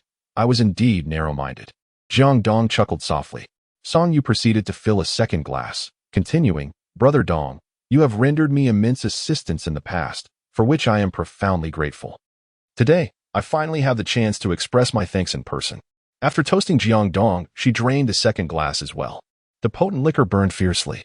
Most women would struggle to endure such a quantity. A flicker of emotion crossed Jiangdong's face, though he remained composed, his glass untouched. Indeed, Song Yu immediately poured herself a third glass. "This third drink is a toast to our future collaboration. May Brother Dong's aspirations come to fruition." Jiangdong accepted the third glass, watching her finish it with growing intrigue, curious to see how long she could withstand such consumption. "You dare to enter my den of wolves alone, without fear of repercussions? Look outside. My companions are hardly virtuous. What grants you such audacity?" Jiangdong's inquiry was casual, his demeanor seemingly languid. "If Brother Dong were a short-sighted individual, we would not be meeting today." "I also believe you are not a wicked man," Song Yu replied. Hearing this, Jiangdong could not help but chuckle, as if he had not encountered such humor in a long time. "It is my first time hearing someone claim that I am not a bad person. Miss Song, you are truly amusing." Song Ru maintained a smile, stating, "You have continuously struggled to penetrate by Qingfeng's influence in Qingqing. If we were to join forces, we should be able to secure a narrow victory, wouldn't we?" Chapter 73. Informed Second Master. "I dare not touch his people." Although Jiangdong paused for a moment upon hearing this, his expression revealed little change. "I have heard that the Song Group is experiencing significant financial troubles, and Bai Qingfeng's companies are also facing funding issues. Is this your doing?" Although previous reports suggested that it might be Song Ru's handiwork, it was hard to believe when gazing upon this seemingly delicate and beautiful young woman. "What? Do I not seem capable?" Song Ru poured herself a cup of hot tea, her tone leisurely. "Dealing with Bai Qingfeng does not necessarily require your cooperation, but Miss Song, I find you quite to my taste. Why not consider following me?"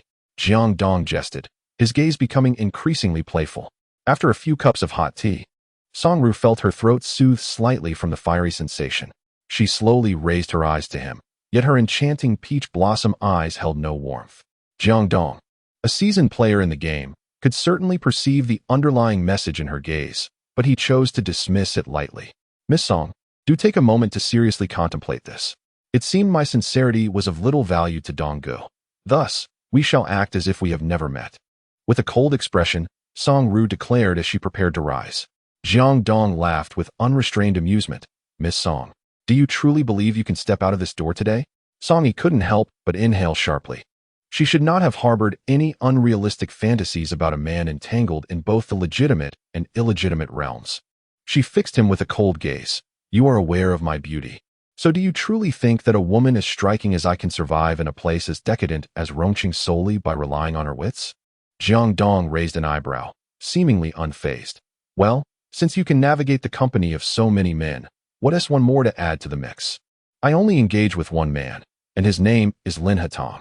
The moment Song Yi's words hung in the air, Jiangdong's expression shifted, as if he recalled having seen gossip about Lin Hatong in the news, though he had never paid much attention to the identity of the woman involved. Upon reflection, he realized that Song Yi bore a striking resemblance to the woman featured in those articles. Seeing Jiangdong's sudden inability to smile, Song Yi felt a sense of relief. It appeared he was indeed aware of the Lin family in Rongcheng. "I had thought you possessed greater prowess, yet it seems you merely rely on men." Although Song Yi found such remarks distasteful, Jiangdong's words held a kernel of truth. She merely smiled and replied, "If I hold such an advantage, why not make use of it? In the outside world, one must often bow to the realities of power, just as you do, Brother Dong." Jiang Dong smirked slightly before straightening up, finally emerging from his previously languid demeanor. "It has been over a decade since I savored authentic Qingqing cuisine. I must indulge."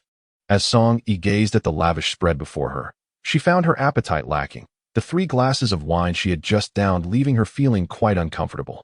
"Miss Song?" Jiang Dong noticed her reluctance to pick up her chopsticks and gently urged her. Song Ru curled her lips into a smile, acknowledging. "Dong Ge has prepared so many hometown dishes for me. How thoughtful." Jiang Dong's eyes sparkled with mirth, his enchanting phoenix eyes evoking an irresistible allure. After only a few bites, the potent effects of the liquor surged through Song Ru, leaving her feeling dizzy and disoriented. She could scarcely comprehend Jiang Dong's words. "Excuse me, I need to visit the restroom," she said, bracing herself against the table as she attempted to rise, but her legs felt utterly weak. Observing this, Jiang Dong swiftly stood and steadied her swaying form. "Miss Song, are you all right?" Jiang Dong caught a whiff of her intoxicating fragrance mingled with the scent of alcohol, igniting a sudden desire within him. He gently encircled the inebriated Song Ru in his long arms. Up close, her beauty surpassed all expectations, more vivid, more enchanting, and undeniably stunning. Despite her striking allure, there lingered an elusive distance that seemed to keep others at bay. Jiang Dong lifted her effortlessly, exiting the restaurant, where a waiting attendant swiftly understood his intent and hurried to open the door to a bedroom. "Enjoy yourself, Dong Ge." A low chuckle escaped Jiang Dong's throat as he strode confidently into the room, cradling the delicate figure in his arms. As he removed her deep gray coat, he laid her gently upon the bed, his large hand brushing against her soft waist. A tightness gripped his throat, and he instinctively inhaled, marveling at her supple form. One couldn't help but acknowledge that Lin Hetong was quite fortunate, indulging nightly in the embrace of such exquisite beauty. Today, however, fate had turned against her, though Lin Hetong would remain blissfully unaware. Jiang Dong gently caressed her slightly flushed cheek, a result of the alcohol, and his movements grew increasingly impatient. Suddenly, Song Yi turned over, resting her small face in the palm of Jiang Dong's hand, softly murmuring his name. A woman permitted to be publicly acknowledged by Lin Hetong must surely hold a significant place in his heart, warranting caution in their interactions. Before long, a hurried knocking echoed from outside the door, prompting Jiang Dong to rise and answer it. The young man outside appeared flustered. "Brother Dong, a multitude of cars has suddenly arrived downstairs." Jiang Dong was momentarily taken aback, slowly glancing back at the woman reclining behind him. Indeed, she was not someone to be trifled with. He had not yet had his fill of her presence when Lin Hetong's people had already arrived. In the dimly lit hall downstairs stood 2 rows of well-trained men in black, led by a young woman with a neatly tied high ponytail, known as Su Min. Upon witnessing this formidable display, Jiang Dong shed his usual nonchalance, the gravity of the situation settling upon him. Were there so many here to see someone? Jiang Dong settled onto the sofa, coldly observing the impassive Su Min. "I am merely delivering a message from Second Master," she stated. "He hopes that Miss Song can enjoy a peaceful rest here with Mr. Jiang." Jiang Dong's influence extended around Qingqing, deemed by Lin Hetong as inconsequential and of the lowest tier, making any potential interaction with such ruffians utterly improbable. Yet, with Song Yi present, Lin Hetong's men had arrived as well. "I am aware," Jiang Dong replied. "She consumed a considerable amount of alcohol tonight and has already gone to sleep. Please convey to Second Master that I hold his men in the highest regard and would never dare to disrespect them." Su Min cast a glance toward the staircase. "I must go upstairs to confirm." Jiang Dong gracefully gestured for permission, indicating, "Please." The room was filled with dark-clad figures, and Jiang Dong's subordinates could only stand in the courtyard, observing with bated breath, daunted by the intimidating atmosphere. Su Min ascended the stairs, finding Song Yi, deeply inebriated and sound asleep, her attire neatly arranged. She gently covered her with a blanket before exiting the room. Subsequently, she stepped aside to call Lin Hetong, meticulously reporting every detail. Jiang Dong, initially taken aback, never anticipated that Lin Hetong would exhibit such concern. Chapter 74. A home after 15 years, I understand. Jiang Dong replied in a subdued tone. Soon after, Su Min departed with her entourage, leaving Jiang Dong seated on the sofa below, lost in thought for a considerable time. He had long heard tales of Lin Hetong's legendary status in the elite circles of Rong City, likened to a coveted delicacy, unattainable by many. To his astonishment, this seemingly aloof man had been ensnared by Song Yi, seemingly quite deeply, even showing interest in her daily life. "Boss, what is the identity of the lady upstairs?" Those individuals earlier came specifically for her. It appeared rather intimidating. One of the subordinates could no longer contain his curiosity and inquired. Jiang Dong gazed at his undisciplined subordinates, reflecting on the mercenary-like demeanor of the earlier guests, and felt an inexplicable sense of desolation. Indeed, one could hardly appreciate the pain of comparison. Spread the word. In the future, when encountering Miss Song, treat her with the utmost respect, akin to how you would treat me. Refrain from any inappropriate behavior or harboring unwarranted thoughts. Jiang Dong couldn't shake off a lingering sense of regret, lamenting the fact that such a captivating individual was to be left unclaimed, leaving him somewhat unsettled. Due to excessive intoxication, Song Yi slumbered until late the following morning. After donning her attire and descending the stairs with unsteady steps, she prepared to venture out in search of Jiang Dong. "Miss Song, we have prepared steamed apples in the kitchen. It might help alleviate your hangover," called a woman clad in a chef's uniform, rubbing her aching forehead. Song Yi suddenly recalled how Lin Hetong had previously made her steamed apples, and her feet, seemingly disobedient, began to lead her towards the chef. "Thank you," she said, taking a seat at the dining table. After surveying her surroundings, she leisurely commenced sipping water and consuming food. "Where's Donggu?" Song Yi's voice was slightly hoarse, resembling that of someone who had caught a cold, though it was merely the result of 3 cups of baijiu the previous night. "He will arrive shortly, Miss Song. Just wait until you finish your meal," came the response. Song Yi cast a faint glance at the phone he had handed her, noting, "You've even charged it for me." "Thank you." Jiang Dong, aware of her insinuation, quickly clarified, "You collapsed last night. I merely kept it safe and did not peruse your phone." Though a flicker of confusion stirred within her, she chose not to probe deeper into his suddenly altered demeanor after just one night. Meanwhile, far away at the company, Bai Qingfeng realized her unexpected appearance at the Song residence. Infuriated, he hurried towards the old estate. Upon his arrival, the unfamiliar faces of the household staff greeted him, and they intercepted Song Yi as she stepped inside. For many years, Song Jingtian had lived as the Song family's eldest daughter, yet she felt imprisoned. The 2 maids exchanged glances but remained steadfast in obstructing her way. "Apologies, Mr. Bai did not mention you. We do not recognize Miss Song," one of them began, but was abruptly silenced as Song Yi struck her across the face. 15 years of pent-up anger and resentment suddenly erupted at that moment. The struck servant was momentarily taken aback, then revealed a countenance of arrogance, ready to retaliate. However, unbeknownst to them, a knife had appeared in Song Yu's hand, pressed firmly against one of their throats. "This is the residence of the Song family. I shall enter as I please. Stand aside." Song Yu could almost envision how these 2 vile servants had tormented her gentle mother. With an imposing demeanor and eyes filled with fury, she brandished the glistening blade against their necks, and they, sensing the threat, recoiled. After all, risking one's life for mere coins was hardly a worthwhile bargain. The 2 cautiously stepped aside, allowing Song Yu to stride into the courtyard. The koi in the flanking ponds had grown considerably larger and more robust. With no time for melancholic reflections, Song Yu hurried through the front yard to the back. In the small garden, Song Jingtan was basking in the morning sun alongside Bai Hong. Upon seeing Song Jingtan's familiar yet foreign silhouette, tears welled uncontrollably in Song Yu's eyes, spilling forth. She raised her hand to wipe away the tears, her hurried steps gradually slowing. When Song Jingtan noticed her, she froze. Although she had frequently seen news about Song Yu online, those were merely photographs, not the vibrant presence standing before her now. "Mom." Song Yu choked on the words.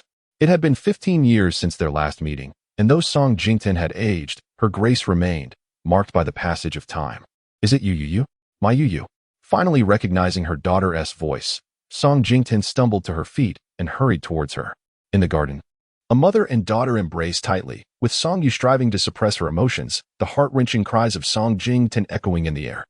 Song Yu allowed her daughter to vent the myriad of suppressed feelings accumulated over the past decade.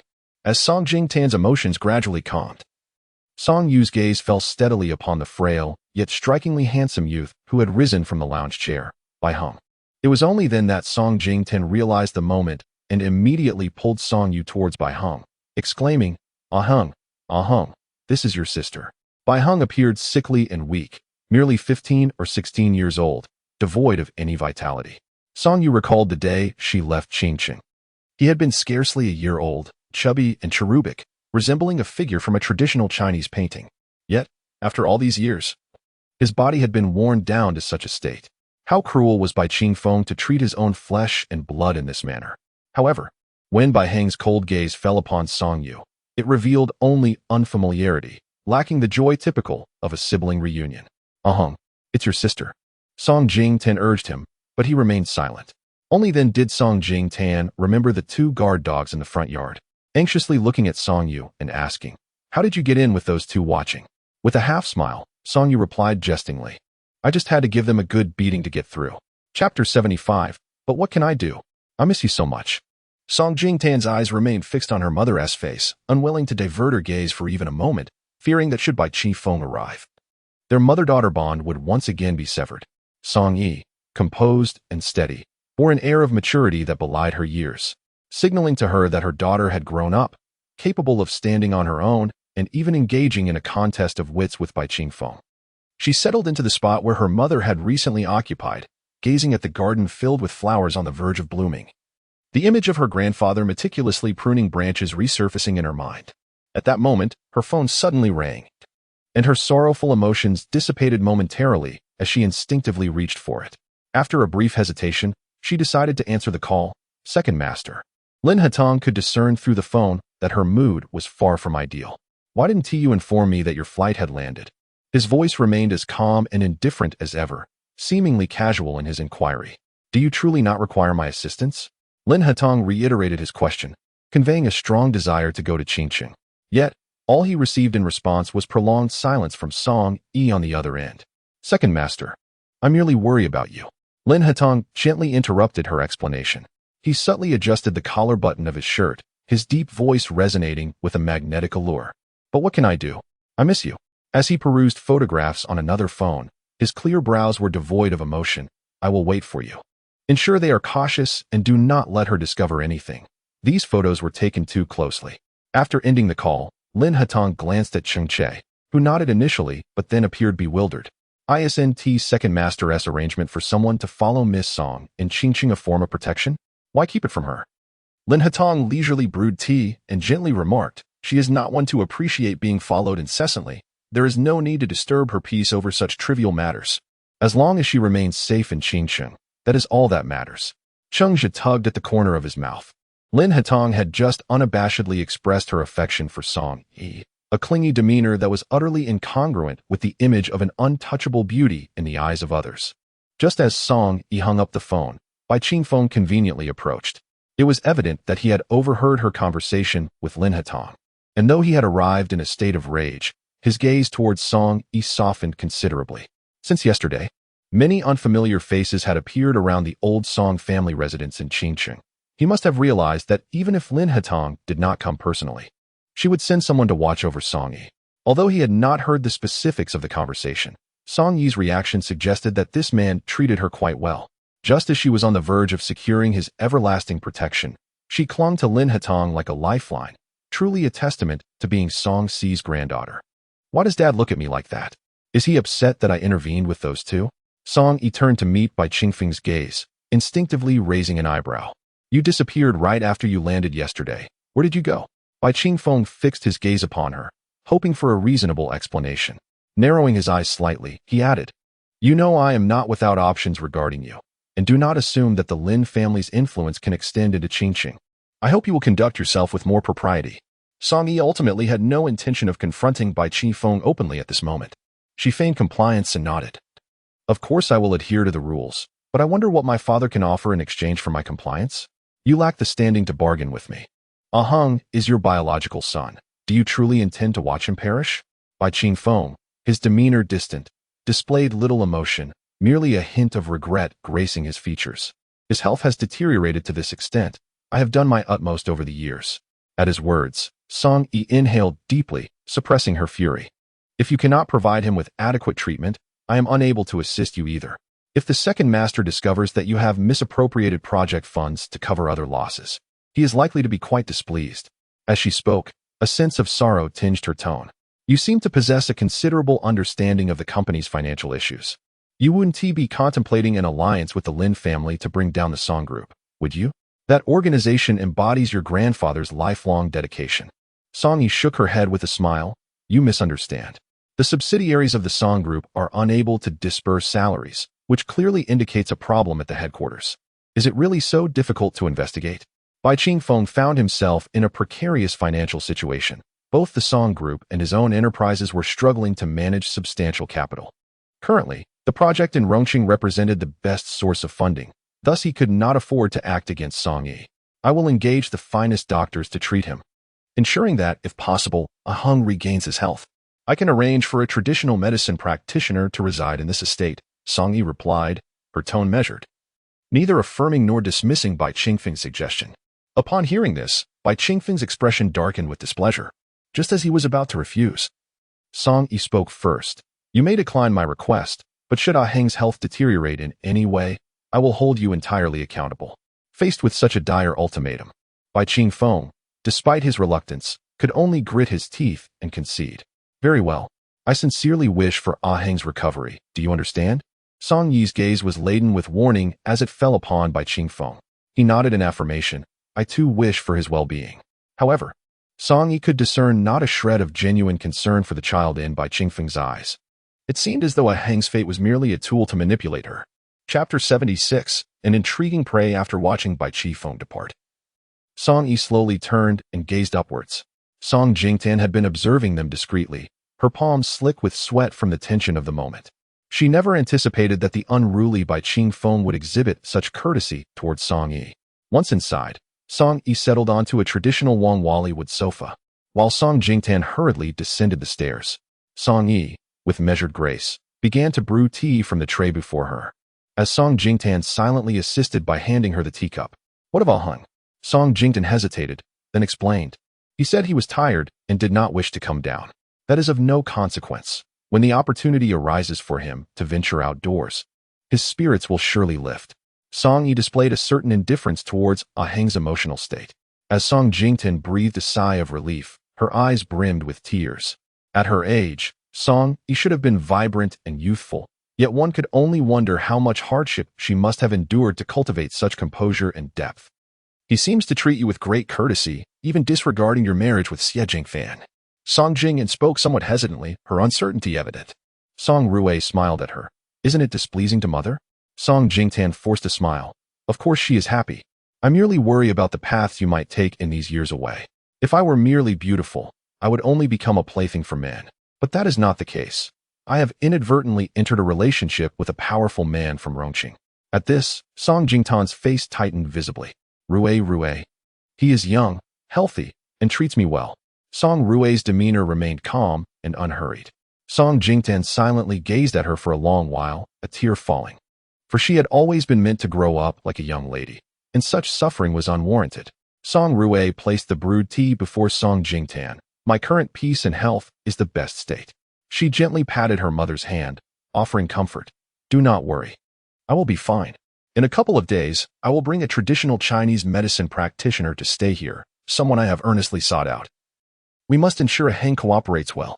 Song Jingyan, being sensitive, already felt sorrow for Song Rue, and upon hearing her thoughtful arrangements, her emotions spiraled out of control. As she bowed her head and quietly wept, Rue, it is we who have burdened you. Thus, Song Rue remained in the Song household, and the servants, witnessing Bai Qingfeng's attitude towards Song Rue, also began to treat her with utmost respect. 2 days later, Song Yu personally took the wheel and set out. Originally, Bai Qingfeng had dispatched someone to accompany her, but midway, they were intercepted by individuals associated with Lin Hatong, thus compelled to abandon their pursuit. Su Min, seated in a distant vehicle, observed through binoculars and noticed Song Yu stopping outside the Song residence, alighting from the car to open the rear door, assisting an elderly gentleman who had surpassed his 60s to step out. Instinctively furrowing her brows, Su Min found this development rather unexpected, as Lin Hatong had not mentioned anything, indicating his ignorance of the situation. After watching Song Yu enter the house, Su Min promptly called Lin Hatong, who was at Junshan Courtyard at that moment. It was somewhat premature for her to reach out. Has there been an unforeseen event in Qingqing? Lin Hatong inquired as soon as he answered the call. Upon hearing this, He gradually straightened his posture on the sofa. Didn't anyone follow her this morning? There was someone. But we encountered by Qingfeng South Associates on the road and lost track of them after intercepting them, Su Min reported, mentally preparing herself for reprimand and remaining silent thereafter. Lin Hatong's lips curled slightly. It seemed she was not entirely out of his purview. Su Min discerned an undertone of approval in his words, perhaps appreciating that Song Yu could conceal matters from his watchful gaze, deeming her a formidable woman. Men often harbor a profound interest in such women, regarding them as intriguing prey. Your responsibility is to ensure her safety. Any other matters fall outside your jurisdiction, and do not meddle unnecessarily. Lin Hatong advised in a low voice after a brief pause. Understood, Su Min replied. This was the most effortless task that Su Min had undertaken since following Lin Hatong, and it was the first time he had assigned her the duty of safeguarding a woman. As dusk fell over the Song family's ancestral home, Song Yiping dismissed all the servants and subsequently deactivated the household surveillance systems, ushering the elderly gentleman into Bai Heng's chamber. Meanwhile, Song Yu and Song Jingtan awaited outside. In contrast to Song Jingtan's palpable anxiety, Song Yu remained remarkably composed.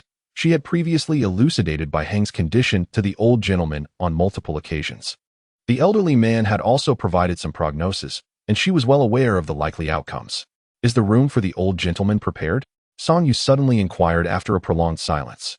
Song Jingtan looked up at her and nodded repeatedly. It has been ready for some time, right next to Ah Heng's room. In the event of any unforeseen circumstances, it will be convenient. But your father will not consent. He will indeed, Song Yu asserted with unwavering certainty. It was inconceivable that Bai Qingfeng would remain obstinate. The overseas mine required substantial funding. Such wild mines necessitated not only the employment of laborers, but also mercenaries to ensure the site's security. Without sufficient funds, the precious ores they had painstakingly extracted would likely serve only to enrich others. Song Jingtan was perplexed by Song Yu's steadfast confidence, yet it instilled in her a long-lost sense of security. All right, I shall heed your counsel. By the time night had fallen and Song Yu had concluded her analysis of the old gentleman's condition and treatment plan, nearly midnight had arrived. After ensuring the elderly man was settled for rest, she finally stepped into the garden to catch her breath. It was then that she discovered her phone, which had been on silent, was inundated with missed calls, the majority of which were from Lin Hatong. As soon as the call connected, a warm and soothing voice emanated from the other end, effortlessly easing the weariness that had enveloped her throughout the day. Sitting on a stone bench, Song Yu gently rested her head on one hand and softly remarked, I've been quite busy today. My phone was on silent. Chapter 77. Song Yu. Do not be so arrogant. A sudden silence fell on the line, causing Song Yu to instinctively furrow her brow, pondering what Lin Hatong might be thinking at that moment. Why the sudden quiet? Taking the initiative, she inquired, what is on your mind? Lin Hatong narrowed his eyes slightly, a glimmer of coldness flickering in their depths. It was challenging for Song Yu to discern his emotions through the phone, prompting her to adopt a more cautious demeanor. You sound rather fatigued. What have you been up to? In response to Song Yu's question, Lin Hatong maintained a composed demeanor, his tone inscrutable. Song Yu raised an eyebrow, sensing an underlying tension. And with a resigned sigh, she confessed, I've arranged for a traditional Chinese medicine practitioner for my brother. I hadn't mentioned it before to avoid troubling you. Indeed, there were numerous matters she could have burdened him with, but she preferred to keep some things to herself. Nevertheless, Lin Hatong possessed an extraordinary intuition. He might deduce the truth even without her disclosure, making honesty the better option. As she revealed her situation, the chill in Lin Hatong's demeanor gradually dissipated, and his tone softened considerably. How is your brother's health? His voice, low and gentle, regained its previous warmth and concern. Better than I had anticipated. While conversing, Lin Hatong had already located his other phone and found Su Yu on WeChat. Song Yu paused for a moment. There's no rush. Please ask my father to release some funds. All right. Second master, I actually think it might be better to add a competent general practitioner, don't you? Lin Hatong, oblivious to her subtle emotions, began to seek Song Yu's opinion after finalizing the communication with Su Yu. Song Yu was momentarily taken aback. Every action of Lin Hatong seemed to pierce her heart gradually, leaving her defenseless. That's unnecessary. I can handle things on Ah Heng's side. I will arrange for a doctor to come in. An experienced traditional Chinese physician will ensure safety in treatment, even if he does not participate directly. His presence will serve as a deterrent. In response to Song Yu's refusal, Lin Hatong patiently analyzed the pros and cons for her. Song Yu had considered this aspect as well, yet her current capabilities only allowed for the arrangement of a single traditional physician. If the treatment was safe, she could only gamble on by Qingfeng's integrity. After Lin Hatong's analysis, she found herself devoid of any reasons to decline. I don't wish to trouble you constantly. Your people are my people. How could this possibly be a burden? Lin Hatong countered. Or are you merely using me without a shred of genuine feeling? Song Yu's complexion paled slightly. Indeed, even though he rarely interacted with women and had never been in a romantic relationship, his intellect was capable of offering a comprehensive analysis of her situation. Of course not. The arrangements were made directly through Su Yu. They should arrive as early as tomorrow. Please take some time to pick them up. Lin Hatong interrupted her explanation once more. Song Yu briefly fell silent. In truth, even her attempts to clarify felt feeble. Aren't you going to treat me to a meal? How could second master be comparable to Dean Su? You may indulge in other delights. Song Yu felt a stir of mischief and initiated a playful exchange. Lin Hatong's gaze darkened significantly. The woman's gentle voice always rendered him weak. Even through the confines of a phone call, he delicately unfastened a couple of buttons on his shirt collar, his Adam's apple rolling subtly. Why are you silent? Song Yu, sensing Lin Hatong's masculine reaction, mischievously posed another question. You, I await your response. When the man spoke again, his voice was gravelly and laden with unfulfilled desire. She was curious to see if Lin Hatong would traverse from Rongcheng to Qiqing driven by mere desire. Deep down, she was not particularly fond of overly possessive men. And Lin Hatong had always been a challenge for her to accurately decipher. You've had a tiring day. You should rest early. Lin Hatong's hoarse voice was thick with longing. He wished to end the conversation to avoid succumbing to the temptation of rushing over to her in the dead of night. Song Yu opened her mouth to respond. But before she could utter a word, the busy tone of a disconnected call echoed from her phone. She glanced at the screen and smiled silently. Lin Hatong was quite amusing when teased. Just as Lin Hatong had predicted, the following day, Su Yu's appointed associate reached out to her, and Song Yu promptly went to meet them. Bai Qifeng was also present, his face radiant with joy, likely due to the influx of funds from Lin Hatong's side, which must have been substantial, evident from the uncontainable mirth in his eyes. Mr. Lin called me last night. The doctor was arranged by him. I was surprised to discover that you and Heng share no feelings, yet you were willing to invest your thoughts in him. Song Yu wished to avert her gaze from Bai Qingfeng's repugnant expression. After all, was it not he who had dragged Bai Heng into his current state over the years? Heng is my biological brother, and even in the absence of affection, I still care for him deeply, naturally wishing for his health and longevity. Has our father never entertained such thoughts? Song Yi's voice was frigid, laced with the anger she had long suppressed. Bai Qingfeng's expression stiffened. He is my biological son. Of course, I wish him well. Song Yi let out a low, derisive laugh. I know, a tiger does not eat its cubs. But your concern for his well-being is hardly convincing. If you dare to use Heng's life as leverage against me again, do not blame me for being ruthless. With Lin Hatong's support, Song Yi stood resolute, unyielding before Bai Qingfeng, relishing the exhilarating confrontation. Bai Qingfeng's previously amiable demeanor darkened instantly. Do not forget, you are still betrothed to Xie Jingfan. Even if Mr. Lin harbors genuine feelings for you, you will never gain entry into the Lin family. Bai Qingfeng refused to back down. If not for his current predicament, he would never allow Song Yi to be so audacious before him. It had been quite some time since Song Yi had heard the name Xie Jingfan. I have heard he is no longer a man. What significance does marrying me hold now? Bai Qingfeng, I have not annulled your engagement. Sooner or later, you shall marry him. After all, Mr. Lin will inevitably grow weary of you. So Song Yi, do not be so arrogant. Song Yi's fingers curled tightly, her lips pressed together in a thin line.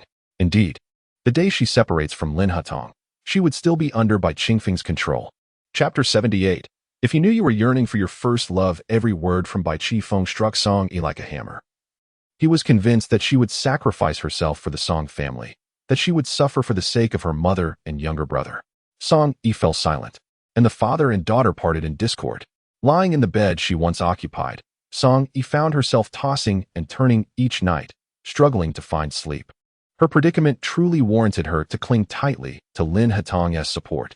In early spring, the town of Qingcheng was marked by a gentle warmth and a lingering chill, with only the sun's emergence offering a reprieve from the cold. On this particular day, after losing her temper with Bai Heng for his lack of cooperation in treatment, Song Yi stood alone at the fish pond, feeding the fish. At that moment, an unexpected visitor arrived.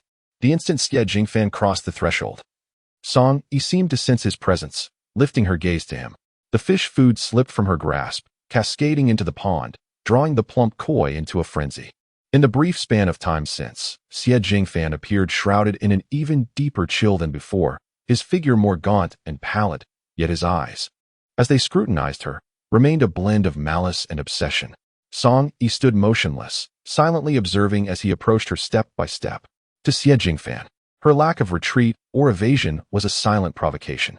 Now, with the support of another man, you have grown bolder, and even your father's attitude towards you has shifted. Song Yu, you truly are remarkable. The tone of Xie Jingfan was laced with intense animosity.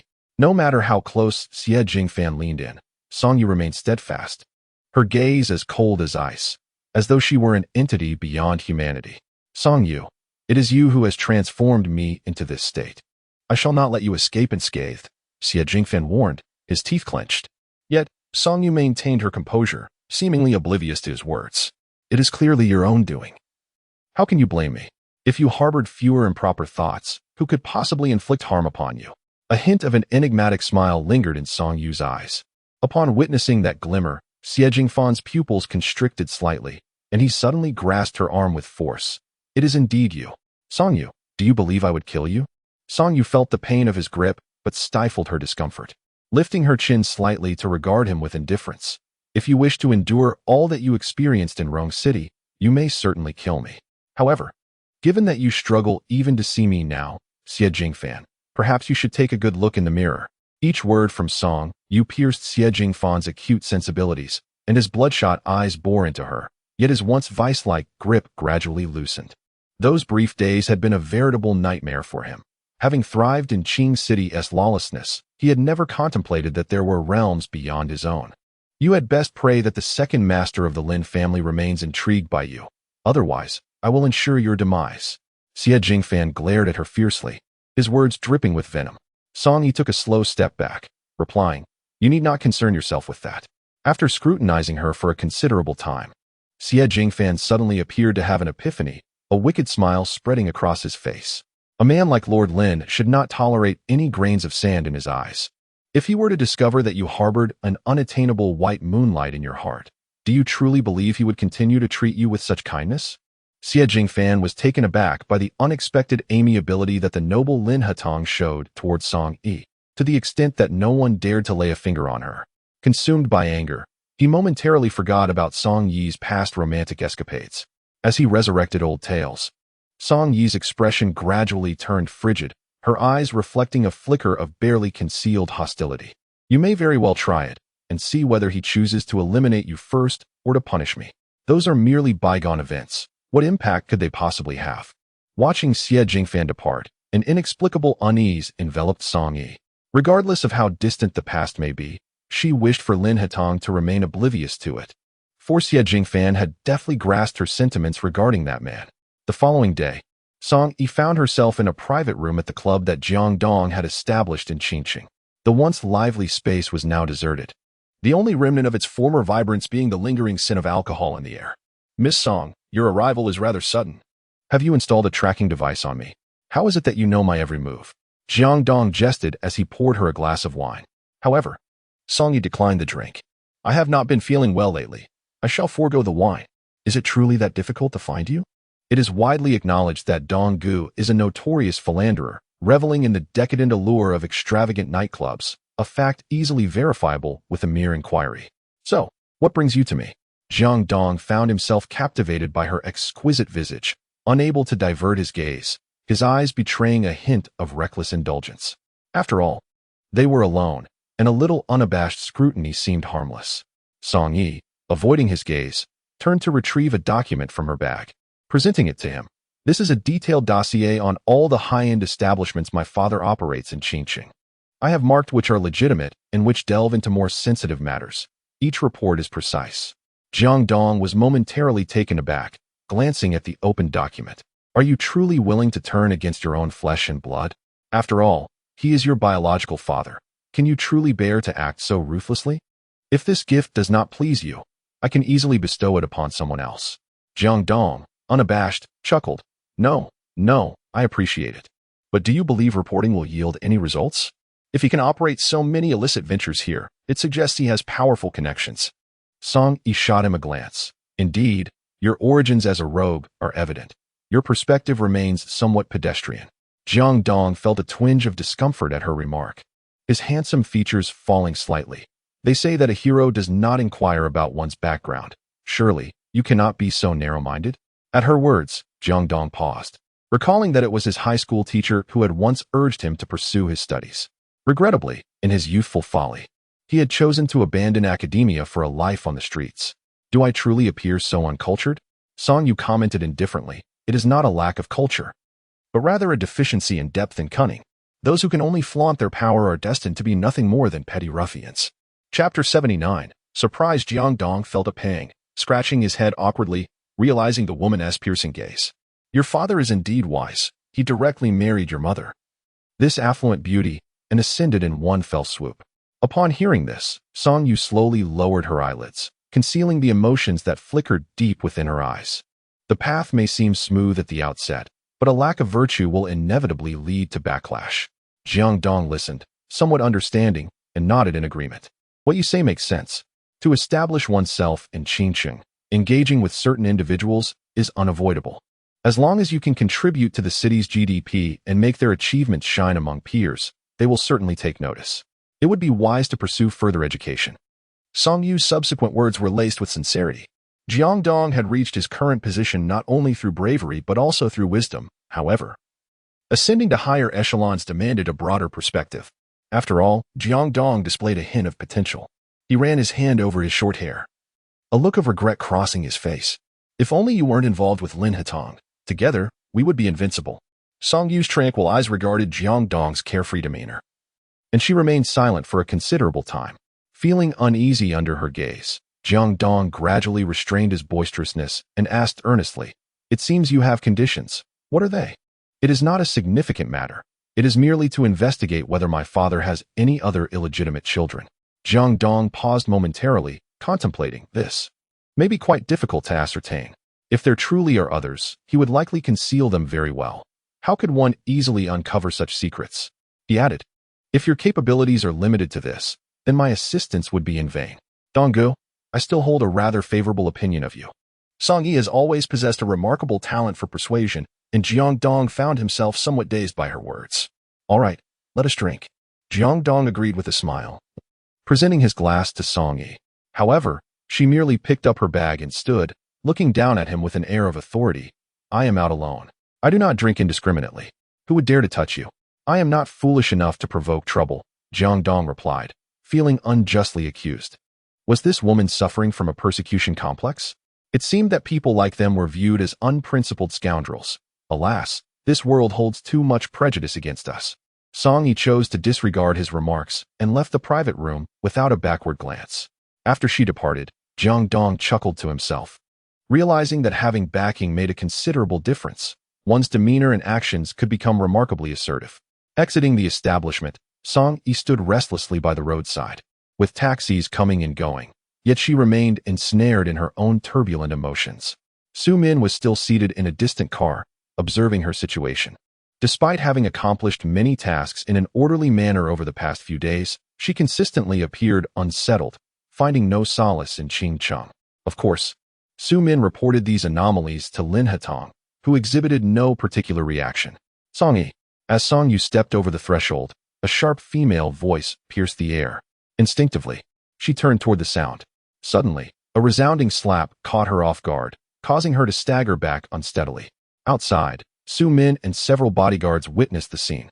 One among them, unable to contain their impulse, nearly rushed out, only to be restrained by Su Min, who cautioned, now is not the time to seek vengeance for her. There are still her mother and younger brother in the old residence. Causing a scene would be detrimental. Su Min's words successfully dissuaded the restless individuals nearby. Song Yu, with her hand pressed against her face, gazed at Xie Ruyun in a state of shock. Upon recognizing the latter's features, her expression grew increasingly frigid, her gaze sharpening with intensity. "What madness has overtaken you? Because Jingfan has become a shadow of his former self due to you. You think this can simply be overlooked? If it weren't for your father's intervention, my desire to rid you from this world would have already taken root. Your fury stems from the fact that the Xie family has lost its lineage. What is there to fret about? While you have yet to reach menopause, you should hasten to bear a child. Despite receiving a slap, Songyu did not retaliate in anger. Instead, her words served to provoke Xie Riyun further. Xie Riyun's heavily made-up face twisted into a grotesque snarl, her body trembling with rage as she charged forward, intent on striking again. However, Songyu deftly evaded her assault, raising her foot to obstruct her. Xie Riyun stumbled, losing her balance and crashing to the ground in a disheveled heap. Songyu, you vile creature. I shall end your life. Xie Riyun struggled to rise, still embodying the fierce countenance of a vengeful spirit. My father still requires my presence. If he were to take my life, he would lose his source of income. In such a case, he might very well seek to exact a brutal revenge. Songru gently caressed the side of her face that had been struck, feeling the warmth radiating from it. After some contemplation, she decided against further confrontation. If her mother were to witness such a scene, she would be rendered helpless with fear. There would be ample time to deal with her later. Despite her impulsiveness, Xie Riyun took Songru's words to heart, her countenance twisted in a grotesque expression, yet she found herself compelled to halt her advance. Moments later, Xie Riyun let out a mocking laugh. In this regard, you surpass your ineffectual mother, as you recognize the necessity of being of use to gain leverage in negotiations. However, the esteemed young lady of the Song family, willing to climb into a man's bed for her own ends, is a disgrace. If your grandfather were aware from beyond the grave, he would surely be infuriated. That man is neither married nor involved with anyone. He is merely dating. Yet you disparage him so. What of your desperate attempts to seduce my married father? You are the true embodiment of a harlot. Songru's retorts were sharp and potent, leaving Xie Riyun speechless and pale. Ultimately, in a fit of rage, she turned and stormed away. Su Min, observing this scene from the shadows, felt a knot of frustration. Songru was overly cautious, or perhaps she had simply become accustomed to enduring such trials. Go, ensure that woman's mouth is silenced, Su Min quietly commanded, prompting the two imposing men beside her to immediately pursue Xie Riyun. Songru remained seated in the front courtyard for an extended period.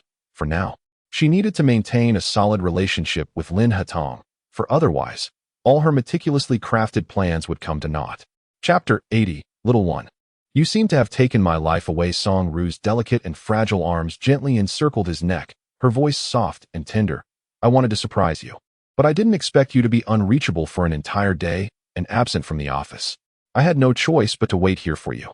In her moist eyes, there seemed to be a vortex that deeply captivated Lin Hatong. His gaze, shrouded in darkness, slowly descended, drawing closer to her face.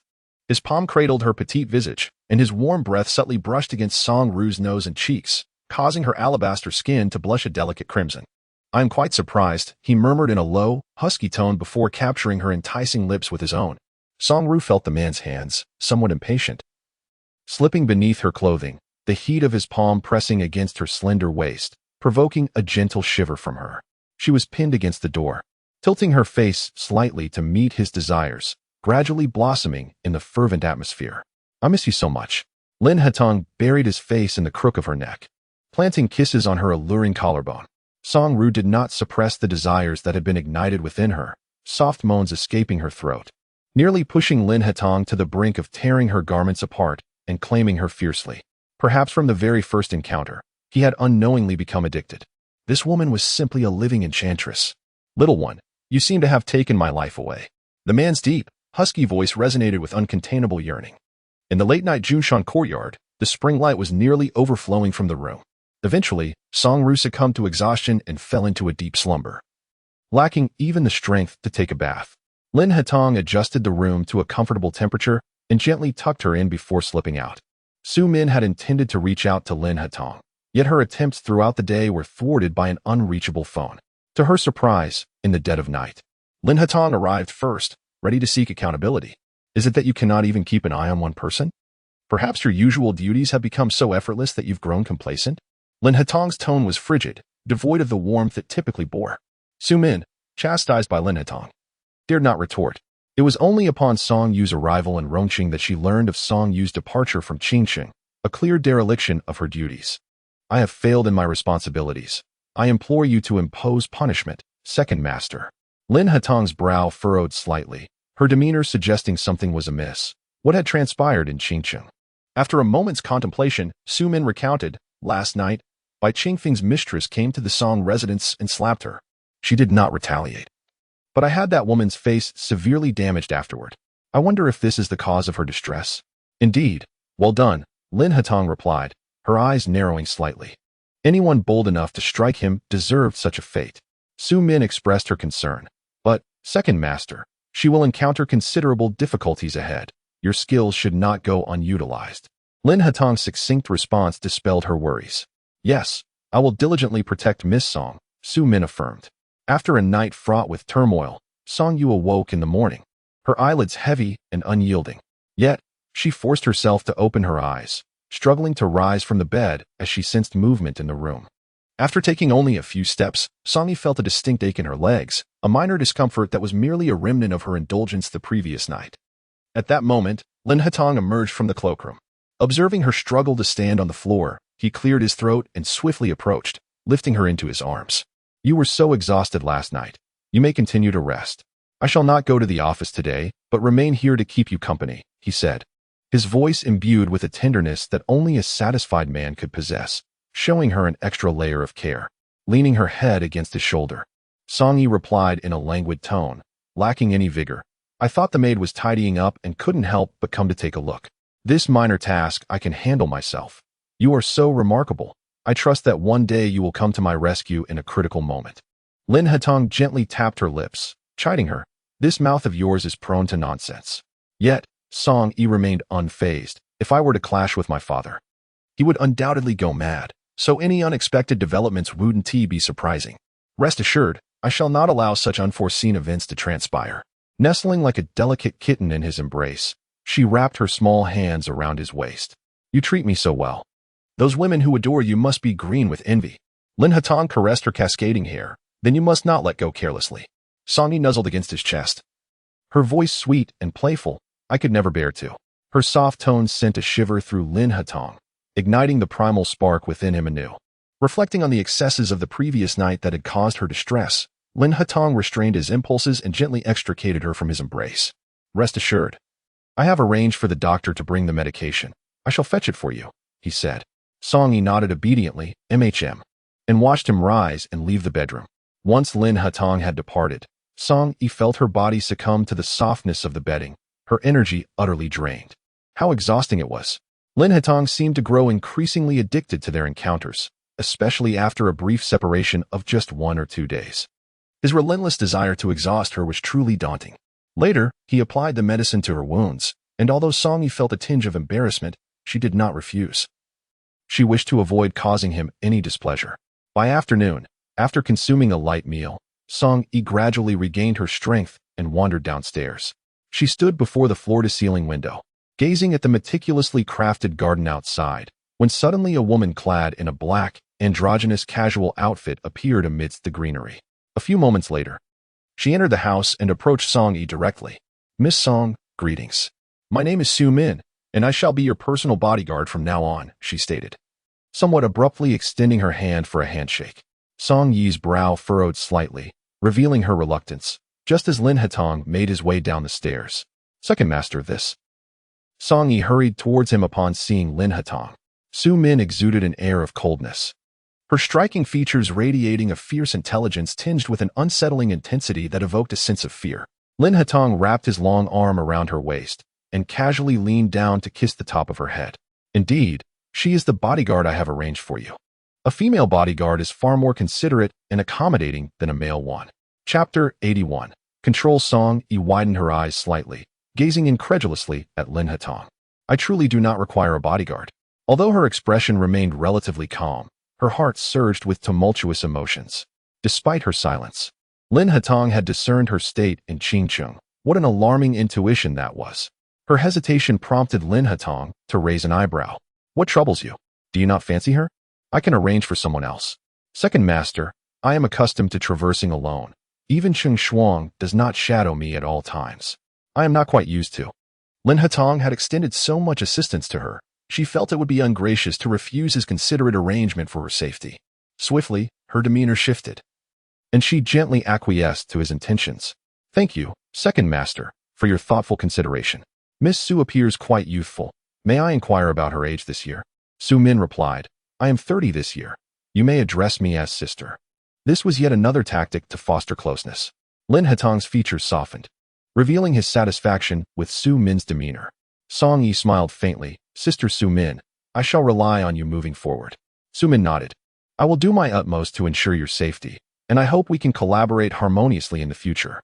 With a slight bow, she turned to depart. Song Yi struggled to muster a smile. She was accustomed to her freedom and disliked the notion of someone closely following her, especially a bodyguard who was not a confidant, but rather a constant observer of her every move. Are you displeased? Lin Hetong slowly lowered his head, his gaze fixed intently upon her. Song Yu found herself unable to evade his penetrating eyes and could only manage a faint smile, saying, It's just that I'm not quite accustomed to it yet. I will gradually grow used to it. Although Lin Hetong's tone was gentle, the firmness underlying his words brooked no refusal. By the way, I mentioned earlier that I would like to invite Director Su for a meal. When shall we arrange that? Despite her aversion to Lin Hetong's casual arrangements of people around her, she still valued the connections and resources he possessed. When asked, Song Yu maintained a natural demeanor. Yet she believed her modest schemes paled in comparison to Lin Hetong's perceptiveness. She smiled brightly. Rest assured, they still harbor a healthy fear of you. The influence of your family is indeed formidable. Clinging to such a pillar of strength is undoubtedly wise. In his dark eyes, she saw the brilliance of her own smile reflected as his fingers gently caressed her chin. Exactly. Let us be more candid with each other. It makes our interactions far more pleasant. Prior to their intimacy, she had never perceived this man as fearsome. Yet now, having crossed that threshold, she often felt ensnared. Despite him showing no anger towards her, a strange sense of trepidation gripped her, an unfamiliar sensation that unsettled her heart. Yet, the security he provided was equally captivating, ensnaring her in a web of contradictions. Regarding the dinner, Lin Hetong had organized it within 2 days, the venue being the prestigious private club Yikinjuan in a courtyard, all meticulously arranged by him. When Su Yu arrived, the restaurant had already cleared and replenished the dishes, barely maintaining their warmth. I apologize. I had an overwhelming number of surgeries today, he said with a cheerful smile upon entering, aware of Su Yu's demanding profession. Lin Hetong and Song Ru did not take it to heart. Su Yu glanced around, somewhat surprised, and asked, Why am I the only one invited to dinner today? His confusion deepened as he looked towards Lin Hetong. Lin Hetong remained silent, but it was Song Ru who spoke first. I understand that Director Su is exceedingly busy, and it must be quite a challenge to carve out time for a meal. However, since you have been such a tremendous help to me, I truly wanted to express my gratitude in person, which is why Second Master arranged this dinner for you. Su Yu observed Lin Hetong's expression and replied with a gentle smile. Miss Song, you are being overly courteous. It was merely a small favor, and moreover, you are someone dear to Second Master. There is no need for special thanks. His words subtly implied that his assistance stemmed from his regard for Lin Hetong, hinting at an underlying tone. Song Ru maintained her smile. I understand, yet the help was indeed substantial. One must have a conscience. I will forever remember Director Su's kindness. And I must toast to you. Without hesitation, Su Yu lifted his glass slightly. If Miss Song truly wishes to express her gratitude, then please cherish your relationship with Second Brother. He had often pondered what Lin Hetong's romantic life might entail, yet he had not anticipated this particular state of affairs. Having known Song Ru for less than a year, it was evident that he regarded her with great affection, akin to a precious jewel. The descent was swift and profound. Had I known earlier, I would have introduced him to several women, allowing him to grasp the essence of femininity sooner. Song Ru glanced at Lin Hetong beside her and remarked, I will. In the interim, Su Yu's phone rang, prompting him to rise hastily and step outside to take the call. Only then did Lin Hetong's gaze settle upon her, a scrutiny that Song Ru noticed as she met his eyes. Why are you looking at me like that? Su Yu was not usually so abrupt. Perhaps the day's workload had taken its toll, rendering his tone somewhat. Lin Hetong was about to speak when Su Yu re-entered, his expression grave. Lin Hetong, upon hearing this, felt the tension in his own demeanor heighten as he inquired solemnly, How could there be an accident? I have no idea. I'll head over first. Miss Song, I apologize. I will treat you another time, Su Yu replied before turning to leave. Chapter 82. He will not return tonight. Lin Hetong observed Song Ru's serene countenance and softly explained, Ru, My presence is not imperative. I understand she holds significance for you. Go see her. We've spent ample time together these past few days, and neither of us has had a proper night's rest. It is just as well, Song-Ru responded with unwavering understanding. Even if his feelings for Bai Sheng were not of forbidden love, they were undoubtedly rooted in profound sibling affection, and she felt no inclination to disrupt their bond. As Song-Ru regarded Lin Hatong's earnest desire to clarify his intentions, an indescribable sensation stirred within her. Very well, she conceded, too fatigued to persuade him further. She bore no misunderstandings and would not dwell on inconsequential thoughts.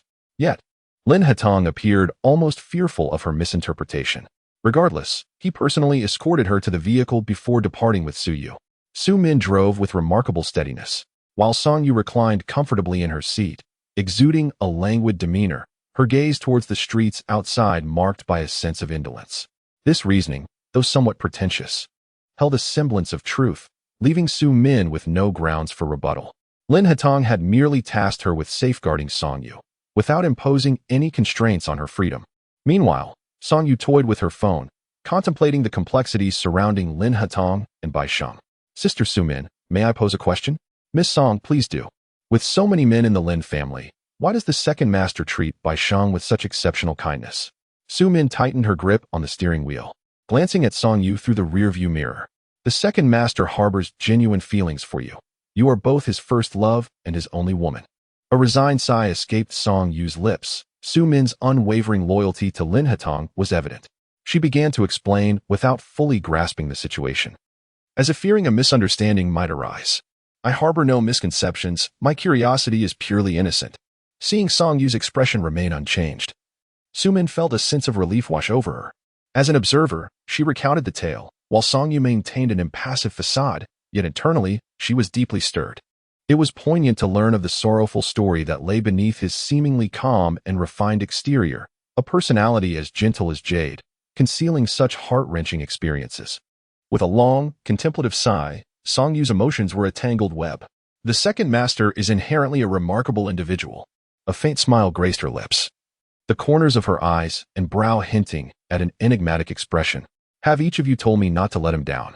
Do I truly appear to be a deceitful woman, intent on playing with others' emotions? What is it? Have I struck a chord with you? Su Min continued to explain. Miss Song, no one perceives you as a bad woman. It is merely that the second master has never been in love before. You are the first woman to capture his heart, and you have caused him to break his vows. The rapid progression of your relationship seems somewhat surreal, which is why others harbor doubts. Su Min's explanation illuminated Song Yu's understanding of Lin Hatong's anxiety and concern for her. Perhaps such earnestness is typical of first love. She had felt similarly in the past. Song Yu casually smiled. It doesn't matter. I am indifferent to how others perceive me. Su Min quietly inhaled. Recognizing Song Yu's distinctive character, she was not the type to solely seek to please men. It was no wonder that the second master was so entranced by her. In the hospital, Lin Hatong and Su Yu were in the emergency department. Shen Jinan had just finished bandaging his wounds and sat on a bench, his expression stern. Not uttering a single word, but his gaze was fixed intently on the door of the treatment room. If anything were to happen to her, I would never forgive you. Lin Hatong's temper gradually escalated due to Shen Jinan's silence. It is reckless to emulate others in riding motorcycles. How many youthful souls have perished in such folly? Enough. I just checked her injuries. While they appear severe, there should not be any major issues. Shinner is hurt, and he suffers too, with injuries of his own. Su Yu, witnessing Lin Hatong's mounting anger while Shen Jinan remained silent, felt compelled to soothe Lin Hatong. However, at this moment, Lin Hatong's temper was somewhat uncontrollable. Generally, he kept his composure during minor ailments, so it was only natural for him to display emotional fluctuations in this situation. She will be fine, second brother. Please remain calm. You will not lose her again. Su Yu was acutely aware that the events of the past had left an indelible shadow in Lin Hatong's heart. Lin Hatong's pupils slightly constricted as the emotional turmoil he had just experienced gradually subsided. He gazed blankly at Su Yu before pursing his lips into silence. Eventually, he took a seat on a chair in the corridor, his expression stoic as he fixated on the entrance without uttering a word. Noticing that Lin Hatong had managed to regain a semblance of composure, Su Yu felt a slight sense of relief. Bai Sheng's usual antics were inconsequential, but if anything dire were to occur, it would surely drive Lin Hatong to madness. He then proceeded to freshen up and elegantly prepare to leave. Rue, Rue, Rue, Rue. Just as Song Rue was about to open her car, Cheng Shuang's voice floated over. Turning towards the sound, Song Rue discovered Cheng Shuang's vehicle parked by the roadside, with her approaching briskly. Clutching the car keys in her hand, Song Rue halted and inquired, "What are you doing here so early in the morning?" Song Rue regarded Cheng Shuang, her eyes sparkling with mirth yet tinged with exasperation. Observing Cheng Shuang's cherubic face and listening to her playful banter, any lingering discontent within her began to dissipate. "Since you're here, let us go enjoy a bowl of wontons," Song Rue declared, linking her arm with Cheng Shuang's and changing direction. Cheng Shuang matched her pace, leaning in closer to whisper in her ear, "Let me tell you, I encountered Lu Jiarong at a business soiree a few days ago." Song Rue's previously buoyant stride faltered, ultimately coming to a halt. She turned her profile towards Cheng Shuang, her tone rife with incredulity. "What did you just say?" Chapter 83. Afraid to answer the call? Feeling guilty? Upon witnessing the astonished expression on Song Yu's face, Cheng Shuang realized she had come to the right place. To be honest, she too was taken aback. Who would have thought that after so many years, she would coincidentally encounter Lu Jiarong in Rong City? The Lu Jiarong of today was no longer the impoverished university student who could scarcely afford a decent meal. He had transformed into a distinguished figure within his industry. "See, I anticipated your reaction. The moment I spotted him, I instinctively hid. Fortunately, he did not see me." Cheng Shuang hesitated to judge Lu Jiarong's significance in Song Yu's heart, understanding that someone capable of stirring such emotions must hold a special place in her life. After all, one's first love is often unforgettable, and Song Yu was no exception. With no news of him for so many years, how could he suddenly reappear in Rong City? Song Yu instinctively began to suspect whether someone was manipulating events behind the scenes. Yet, her past was both distant and well-concealed. The people of Rong City would likely not uncover it. Cheng Shuang shrugged. "I have no idea. You mustn't let Second Master Lin find out. I've heard that the men of the Lin family possess a particularly strong possessiveness. The wife of the eldest Lin master left precisely because she could not endure his controlling nature. You should be cautious." Her clandestine romance with Lin Heron was progressing at a glacial pace, nearly exhausting Lin Heron's patience. Song Yu took a deep breath. "I understand." Noticing a hint of anxiety in Song Yu, Cheng Shuang instinctively grasped her hand. "What's wrong? Are you truly frightened?" Second Master might not be like the eldest Lin Master. The old flame may make an appearance at any moment, yet it must not be now. There are numerous matters in Qingcheng that still require the influence of Second Master. Song Yu's expression was grave. Cheng Shuang could sense the weight of her demeanor, realizing that, indeed, no unforeseen events could transpire at this juncture. "I know you are always calculating. Should we perhaps allow Second Master to rescue your mother and brother first?" The individuals Song Yu cared for most were precisely those she worried about in Qingcheng. Song Yu shook her head. "No, it's not feasible. Not to mention that Bai Qing Feng would not easily relinquish them, even if by some stroke of luck we found an opening to escape. Bringing them to Rongcheng would only mean that my mother and Ah Hong would remain under Second Master's surveillance. Whenever I act rashly and offend him, do you think he would hesitate to strike at my family?" Cheng Shuang, with her straightforward mind and lack of experience in complex matters, had no habit of analysis. Yet, in just a few words, Song Yu elucidated the gravity of the situation. "What shall we do now?" Cheng Shuang began to worry, unable to muster even a semblance of a smile. "What shall we do now?" Su Min's cold voice suddenly pierced through the air behind them, startling Cheng Shuang into a shiver. She turned, ready to express her displeasure, but Song Yu promptly restrained her hand. "Sister Su Min, what brings you here? Did I not mention last night that I would go to the company alone today?" Song Yu's pallor was somewhat evident, though she managed to maintain her composure. Su Min's sudden interjection was undeniably startling. "My responsibilities extend beyond just protecting you. I must also attend to your daily affairs. It falls within my duties to escort you to work." Cheng Shuang furrowed her brows, casting a puzzled glance at Song Yi. "When did you hire such a cool and aloof bodyguard?" She pointed out Su Min, who stood at an impressive 170 centimeters. Her tall and slender figure clad in a short leather jacket, fitted black trousers, and black combat boots, with a high ponytail that accentuated her striking appearance. Song Yi tightened her grip on Cheng Shuang's hand and offered a gentle smile. "It was the Second Master who, out of concern for my well-being in Qingcheng, arranged for a bodyguard. She is a few years older than me, which is why I refer to her as Sister Su-min. Cheng Shuang's expression transformed into one of realization. I see now. The second master treats you quite well. If only someone would hire a bodyguard for me to ensure my safety around the clock. A smile spread across Cheng Shuang's round face, her crescent-shaped eyes radiating a blend of sweetness and maturity. Miss Cheng will surely encounter a worthy partner in the future, and all her wishes will come true. Su-min offered a faint smile. Cheng Shuang was indeed an endearing young woman. Sister Su-min, we plan to go eat wontons. Would you care to join us? Cheng Shuang's friendly nature meant that even the slightest hint of friendliness from others would draw her in. Su-min glanced at Song-yi. Miss Song is yet to eat. Yes, I woke up late this morning. Since you're here, let us dine together. It was evident that Su-min had likely risen early and probably had breakfast. Before Su-min could respond, Cheng Shuang linked arms with her and hurried towards a street bustling with eateries. With Cheng Shuang around, Su-min found no opportunity to inquire about their earlier conversation, allowing Song-yi to finally breathe a sigh of relief. After breakfast, Cheng Shuang drove off alone, while Song-yi was driven to the company by Su-min. Once she had composed herself, Song-yi remembered to inquire about Lin Hetong. How is Bai Sheng? She broke the silence in the car. Upon hearing the response, Song-yi's expression remained indifferent, devoid of even the faintest hint of emotion, suggesting that she was not particularly concerned. Su-min could discern nothing of Song-yi's feelings for Lin Hetong from her demeanor or words. Perhaps such feelings were deeply concealed and challenging to perceive. Lin Hetong called in the afternoon just as Song-yi emerged from a meeting. Having spoken extensively, her throat felt quite dry, and Cheng Shuang handed her a water cup. Out of the corner of her eye, she noticed Song-yi's phone incessantly ringing. Why don't you answer the call? Is it all right if I clear my throat? It's fine.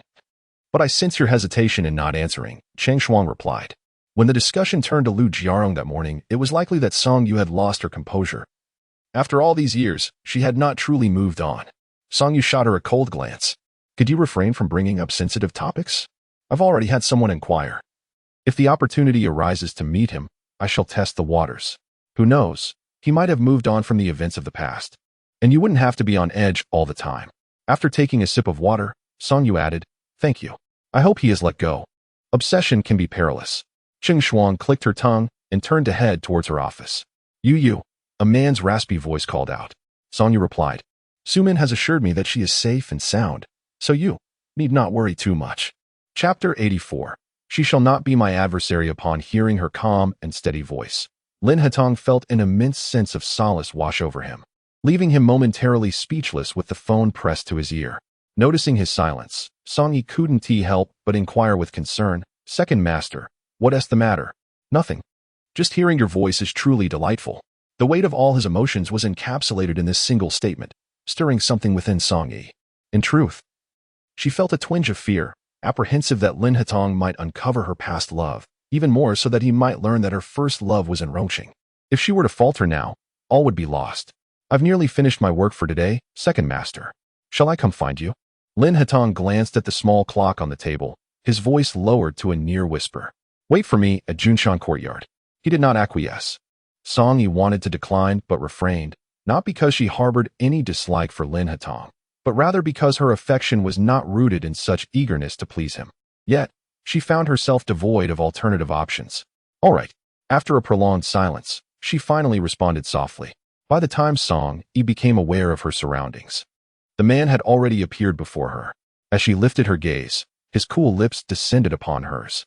Instinctively, she recoiled slightly, only to be held firmly by the back of her head. With an almost frenzied intensity, he invaded her senses, his fervent kisses causing her lips to ache. Leaving no room for retreat, Song-yi could sense that Lin Hetong was enveloped in a suffocating gloom, perhaps stirred by thoughts of his missing younger sister following Bai Sheng's predicament. Song-yi did not reject him, nor did she indulge him. When Lin Hetong had sufficiently vented his emotions, he naturally released her. The man's eyes, tinged with red, gazed at her, his fingertip gently caressing her swollen lip, which bore the mark of his bite. I apologize. It was unintentional. Song-yi nodded. I understand. If this alleviates your pain, I can accept it. Her clear gaze contrasted sharply with the tumult of emotions swirling in his eyes. Lin Hetong gently pulled her into his embrace. Raw. Please do not leave me, all right? He tightened his hold on her, as if wishing to meld her into his very being. Never before had Song-yi so viscerally felt the intensity of this man's emotional fixation, stirring a complex sensation within her heart. Why do you not ask anything? After a considerable silence, Lin Hatong suddenly inquired while holding her close. I had previously intrusively asked Su Min and learned that your younger sister had once gone missing at sea. This haunts you relentlessly. Song Yi's composed demeanor stemmed from a robust core. She extricated herself from his embrace, her eyes filled with genuine compassion as she gazed at him. It is I who should be asking. You must not blame Su Min.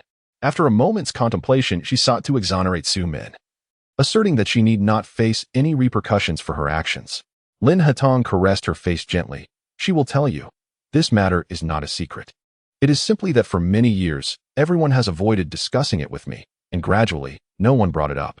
Song Yi found herself at a loss for words of comfort, so she nestled closer to him, striving to provide him with a semblance of security.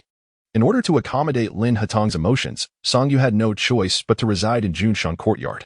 These past few days, Lin Hatong had been making almost daily trips to the hospital for Bai Sheng, eventually bringing Song Yu along as well.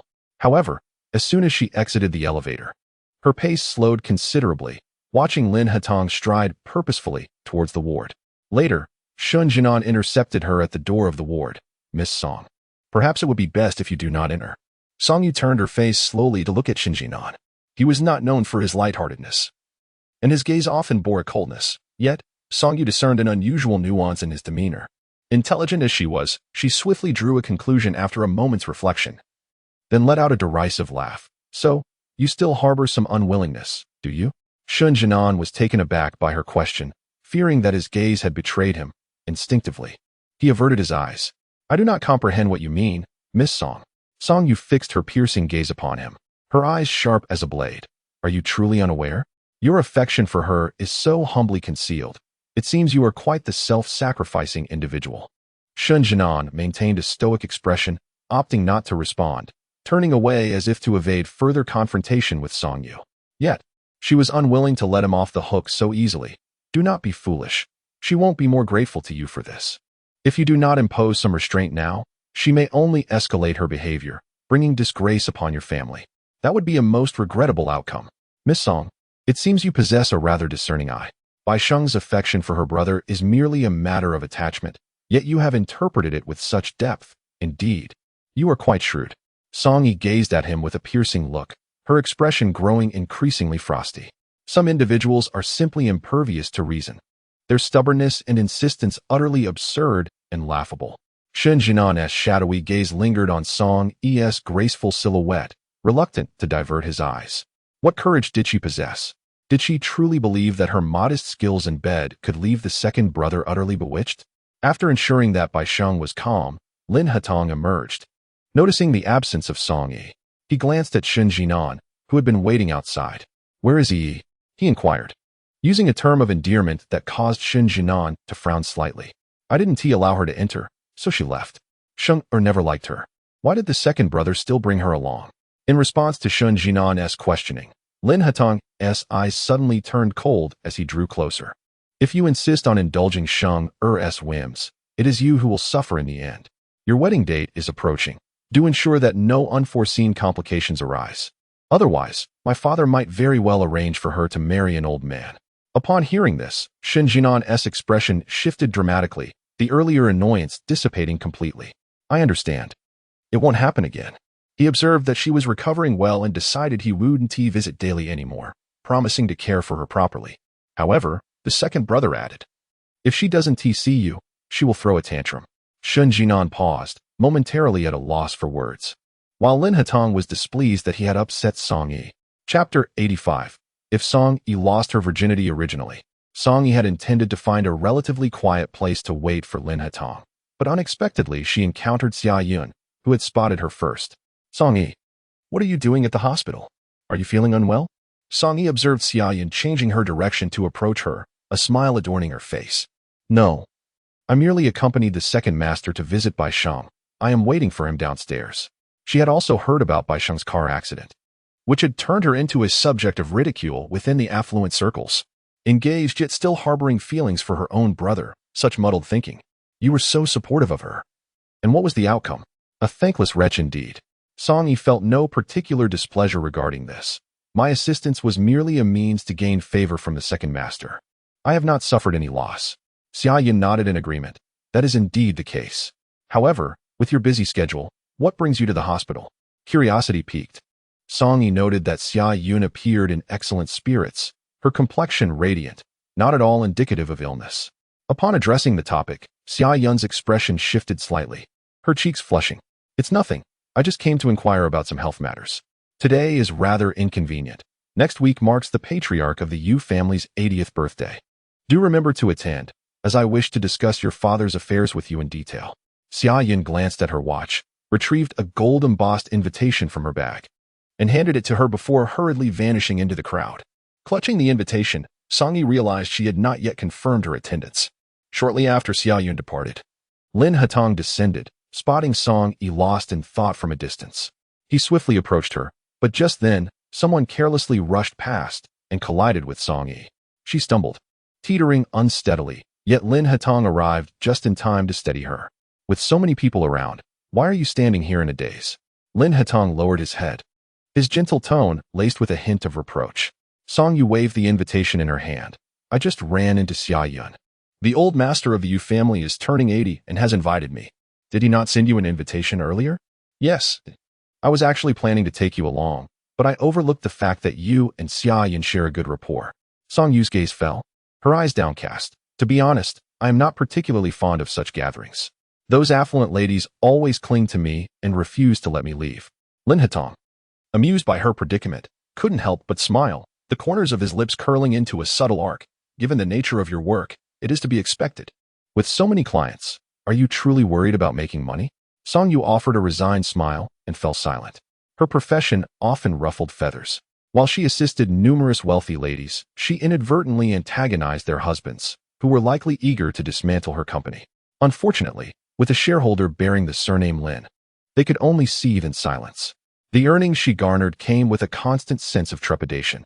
If she and Lin Hatong ever had a falling out, what would become of her company? Hand in hand, they exited the hospital, oblivious to the prying eyes that noted their closeness amidst the bustling crowd. It was only after they vanished from view that Wen Ying turned toward the elevator. Bai Sheng, with a fractured arm and ankle, along with a mild concussion, lay in bed, her condition serious enough to compel her to patiently await recovery. Wen Ying entered, holding a bouquet of fresh flowers, and was momentarily taken aback by Bai Sheng's disheveled appearance. You have sustained an injury, and it appears that you will miss the opportunity to attend the Venerable Master Yu's 80th birthday celebration next week, thus foregoing the chance to meet your second brother. A trace of pride flickered across Bai Sheng's somewhat pallid visage. In my current condition, he is quite concerned for me, visiting daily. It is not imperative that I encounter him at the banquet. Wen Ying regarded her, a hint of joy illuminating her features. It seems your second brother still holds you in high regard. However, I am curious as to why you have suddenly taken a liking to Song Yi. Is it because she assisted you with the matter of the alliance? The smile upon Bai Sheng's face gradually faded. What do you mean? Wen Ying paused for a moment. When I arrived upstairs, I saw your second brother leaving with Song Yi. I assumed they had come together to see you. Bai Sheng's emaciated hand clenched the bedding tightly as she cast a cold, fierce glance at the silent Shen Jinan beside her. Song Yi had come, and yet Shen Jinan had failed to inform her. Wen Ying glanced at Shen Jinan. I apologize. I was unaware. Shenger, please do not be upset. Their relationship is well known, and it is quite normal for them to spend time together. Although Wen Ying appeared to comfort Bai Sheng, her words only served to stoke the flames of Bai Sheng's anger further. Bai Sheng longed to hurl the cup from the table beside her, but found herself powerless, collapsing back against the bed as tears streamed down her cheeks. When shall I, like Song Yi, be held so dearly by my second brother? Shen Jinan furrowed his brow. Shenger, you are now my betrothed. Such unrealistic notions must be cast aside. This time, I shall not indulge your whims any longer. Leave. I do not wish to see you. Bai Sheng did not restrain herself. Instead, she shouted at him in anger. Shen Jinan's expression turned cold. My brother says that if you continue your reckless behavior and your father finds out, he will annul our engagement and arrange for you to marry an elderly man. Think carefully about that. With that, Shen Jinan stormed out in frustration. Wen Ying lowered her gaze and gently patted Bai Sheng's leg. In truth, there is a way to make my brother disdain Song Yi. Bai Sheng looked up at Wen Ying. What clever method do you have? While the Lin family does not overly value social standing, they are still a family that cares about their reputation. If Song Yi's private life were to be exposed, Public opinion would compel Uncle Lin to swiftly put an end to this. Wen appeared gentle, yet at times her ideas could be both cunning and devoid of morality. Bai Sheng's expression reflected disbelief. After years of friendship with Wen, she was surprised to discover the depths of her thoughts. Your idea is intriguing. But Song Yi is not so easily dealt with. You are far too naive. She is surrounded by my brother's people at all times. Wen promptly recognized the need to temper her enthusiasm. Indeed, you should focus on your own affairs to avoid truly offending my brother. It would be troublesome if he chose to ignore you. Bai Sheng remained silent, her interest in conversing with Wen waning. Although she disapproved of some of Wen Ying's tactics, the advice she offered was worthy of consideration. If Song Yi were to lose her virtue, would my brother still want her? Such a stain on the Lin family's reputation would not be tolerated by her father, who would undoubtedly ensure their separation. Chapter 86. She is indeed a coveted treasure. Before the plan had even been set into motion, Bai Sheng could already envision the outcome. Even if Lin Hetong regarded her solely as a sister throughout his life, she would never permit a woman she disdained to assume the role of her sister-in-law. Moreover, Song Yi was a woman of cunning, her feelings for Lin Hetong far from unequivocal. If they existed at all, they were predominantly rooted in manipulation. Such a woman, lacking in purity of sentiment, was unworthy of her elder brother. A week later, the Yu family estate was aglow with lights and bustling with activity, creating a lively atmosphere. On such an occasion, Song Yi was elegantly attired, her winter moon-white cheongsam adorned with bamboo leaf embroidery accentuating her graceful figure. Her long hair was styled into a low bun, secured with a pearl hairpin, and her makeup was understated. With her naturally refined demeanor, she appeared especially serene, rivaling the esteemed young ladies present. Standing alongside Lin Hetong, they complemented each other remarkably well. Song Yi's entrance stirred a subtle commotion among the guests. Having previously encountered only snippets and indistinct images online, seeing her in person confirmed her status as an extraordinary beauty. Despite the disparity in their backgrounds, her striking appearance and an air of affluence made a formidable impression. Those who witnessed her entwined with Lin Hetong could not contain their whispers. After all, what could possibly compel the second master to make their association public, if not for something exceptional? Perhaps he excelled in other ways as well. The veiled jests and sarcasm elicited hearty laughter from a few in attendance. Although the actions were merely whispers exchanged in hushed tones, every word was distinctly captured by Song Yi. To put it bluntly, these self-important aristocratic ladies had intentionally conveyed their remarks for her ears alone. Lin Hetong cast a fleeting glance at the cluster of gossiping women, his cool gaze serving as a subtle deterrent. Naturally, they obediently silenced themselves, refraining from further idle chatter. Do not be angered. Such individuals cannot bear to witness others thrive. Lin Hetong gently patted the hand that rested on his arm. Song Yi maintained a warm smile, feigning indifference. I do not belong to their circle, and thus, there is no need for me to concern myself with their opinions. They may become my clients now, or in the future. It would be unwise to offend them for the sake of fleeting words. Her genuine lack of concern was evident. Her composed demeanor was not a mere facade. Many of the socialites present had likely never encountered as many people as Song Yi had in her lifetime, and their levels of understanding were not comparable. Hence, she would not be bothered by their trivial remarks. With your disposition, no one can truly impose upon you. Lin Hetong chuckled softly. Song Yi leaned in closer, her presence accompanied by a subtle, tranquil fragrance. She lifted her gaze, her eyes sparkling with mischief, and in a soft, melodic voice, she replied, but the second master seems to have a way with me. Even though Song Yi was attired with grace and propriety, her inherent nature remained unchanged. She could draw near, intentionally brushing against his arm, exuding both provocation and undeniable allure. Today, she resembled a pristine white jasmine, exuding an aura of sanctity that felt almost untouchable. However, Lin Hetong was stirred by her presence, as if he were callously tarnishing the facade of her purity. Erye, do you presume that I would behave otherwise in such circumstances? He murmured, lowering his head to her ear, his voice a warm and husky whisper that subtly enveloped Song Rue's senses, making her instinctively flinch. To an observer, this scene teetered on the edge of overt flirtation, the air thick with palpable chemistry. Xia Yun, from a distance, noted their intimate exchange, her lips twitching in mild disapproval. Standing beside her was Yu Qi, whose composed demeanor belied the keen interest in his gaze, fixated on the burgeoning tension between Lin Hetong and Song Rue. Ah, to be young, Xia Yun remarked. a hint of sarcasm lacing her tone, fully aware of its implications towards Yuqi, whose expression darkened momentarily. They were rapidly becoming the center of attention. You should summon them over. Yuqi felt an overwhelming urge to intervene, to separate the two with fervor. What is the matter? You can't stand it when I compliment someone else. Is your heart so small? Xia Yun continued, her words dripping with indifference. Yuqi pressed his lips together, his hand gripping her waist tightly, eliciting a sharp gasp from her. The heat of his presence ignited a fluttering sensation in her ears, and, mindful of their surroundings, she pushed him away playfully, saying, "Then I shall buy you extra beef tendons and goji berries tomorrow." She was startled and quickly withdrew, hastening towards Songru's direction. However, before she could approach, Songru was already surrounded and whisked away by several ladies from Lin Hatong's side. "My apologies, second master. Miss Song's schedule is quite full, and now that we have finally managed to see her, we must borrow her for a moment," they said, their words trailing off as they pulled her away. Lin Hatong watched helplessly as Songru was led away, raising his hand slightly before letting it fall in resignation. Xia Yun, having come over, found herself at a loss and sighed. She truly is the belle of the ball. At that moment, Xia Yun promptly took the lead. Songru, overwhelmed by the chatter of the ladies, felt disoriented. Fortunately, Qing Shuang had also arrived today. Not only did she come, but she also brought the contract. Upon finding Songru in a secluded little lounge within the manor, her face was beaming with smiles. "Ladies, I apologize for my tardiness. I am Qing Shuang, Miss Song's capable assistant.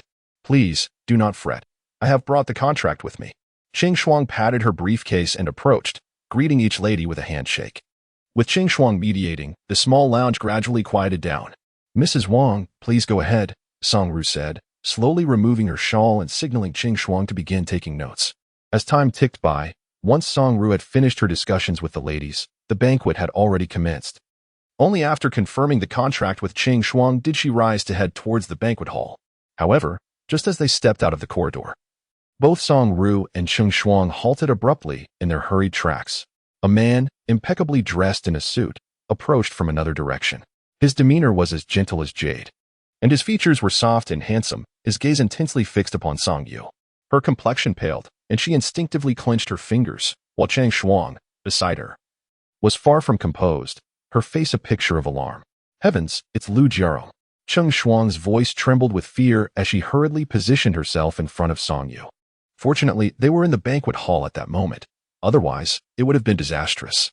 After 5 long years, encountering Lu Jiarong again caught Songyu unprepared, her heart feeling as though it were gripped tightly by an invisible hand.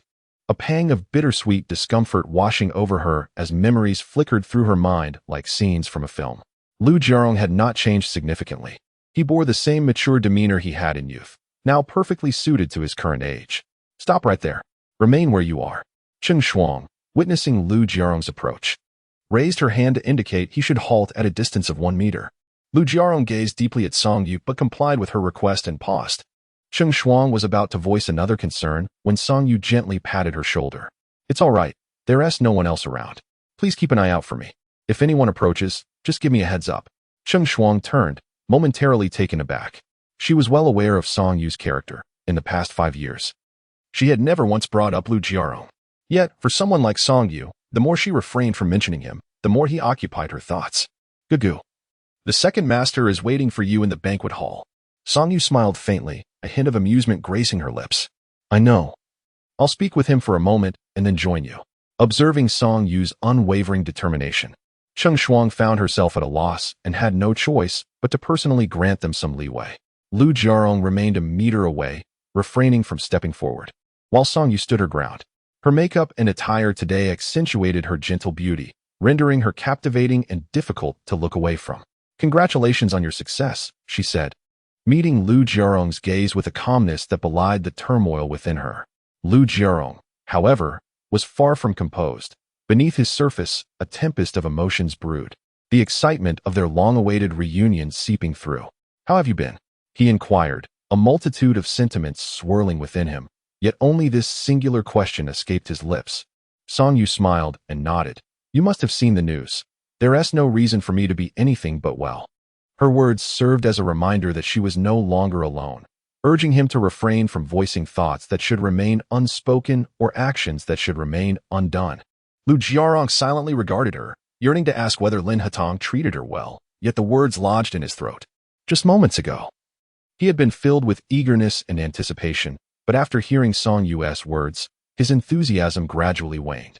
You truly haven't changed at all, he remarked. Song Yu noncommittally nodded and then inquired, did you come to Rongcheng for work, or is there another reason? Her slightly skeptical gaze unsettled Lu Jiarong, and a layer of frost soon enveloped his features. If I had come to seek revenge against you, what would you do? Would you rely on that second master to confront me? A slight tremor of unease coursed through Song Yu, her fingers unconsciously digging into her palm, her complexion paling slightly, though the makeup concealed it well. That wouldn't be impossible, she replied. Lu Jiarong observed her coldly. To claim he was unperturbed would be a falsehood, for her enduring ruthlessness towards him remained unchanged. At that moment, Cheng Shuang hurriedly approached, grabbing Song Yi and urging her to leave. Let us go, someone is coming. Song Yi cast one last glance at Lu Jiarong before following Cheng Shuang.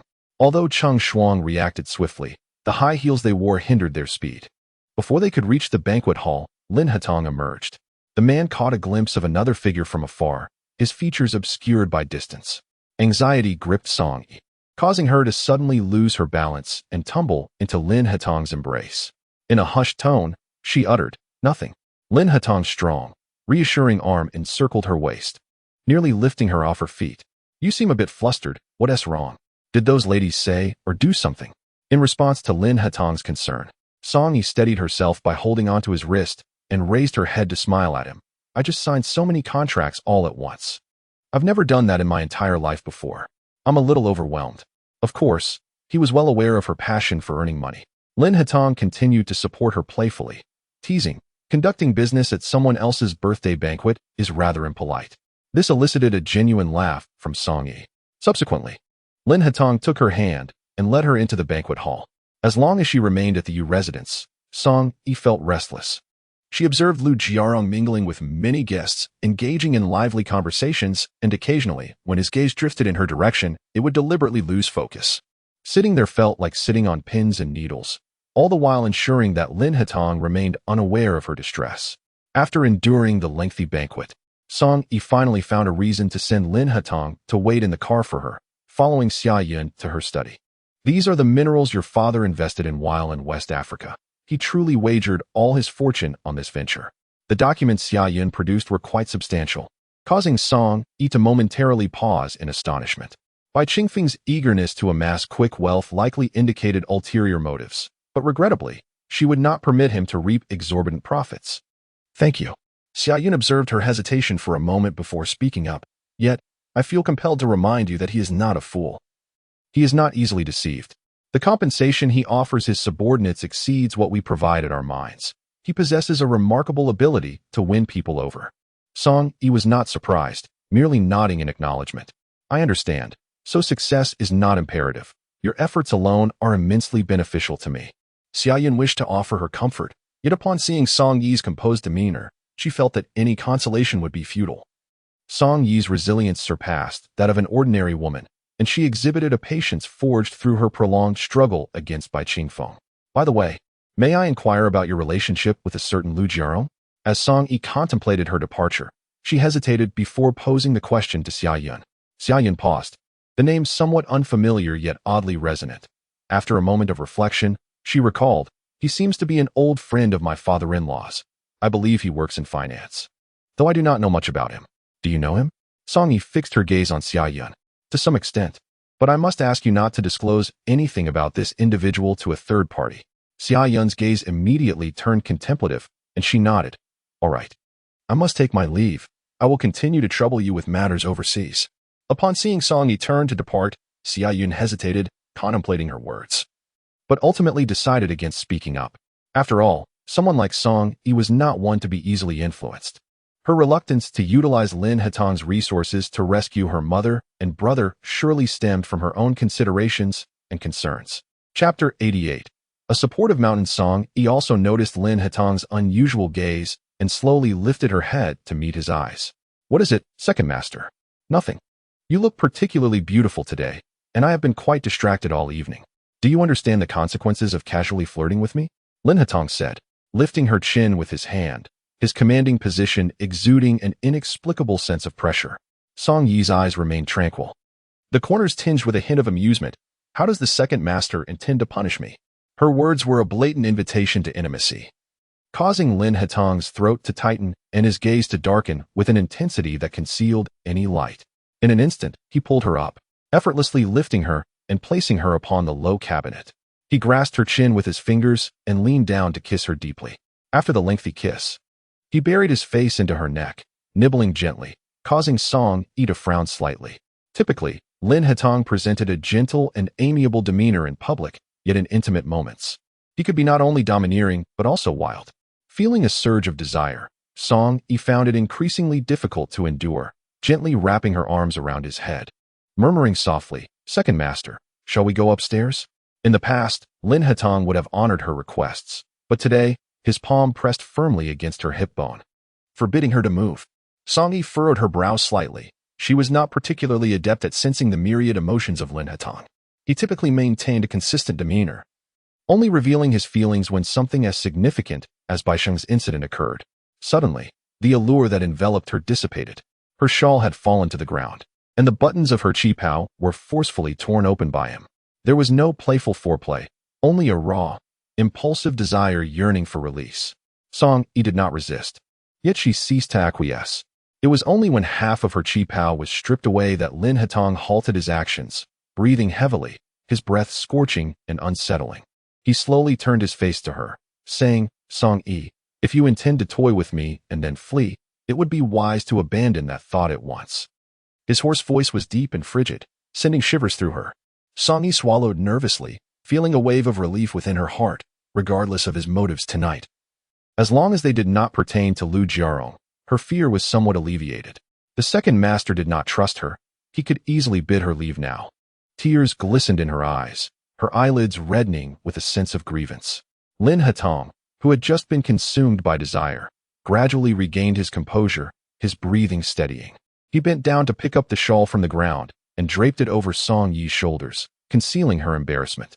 Without casting her another glance, he turned away and remarked, "I shall not keep you company tonight. Do rest early." Song Yi hurriedly descended from the low cabinet and swiftly pursued him, grasping Lin Hetong's arm. "Second master, have I done something wrong tonight that displeases you? You harbor so many secrets daily. Isn't it exhausting?" Lin Hetong's piercing gaze seemed to see right through her.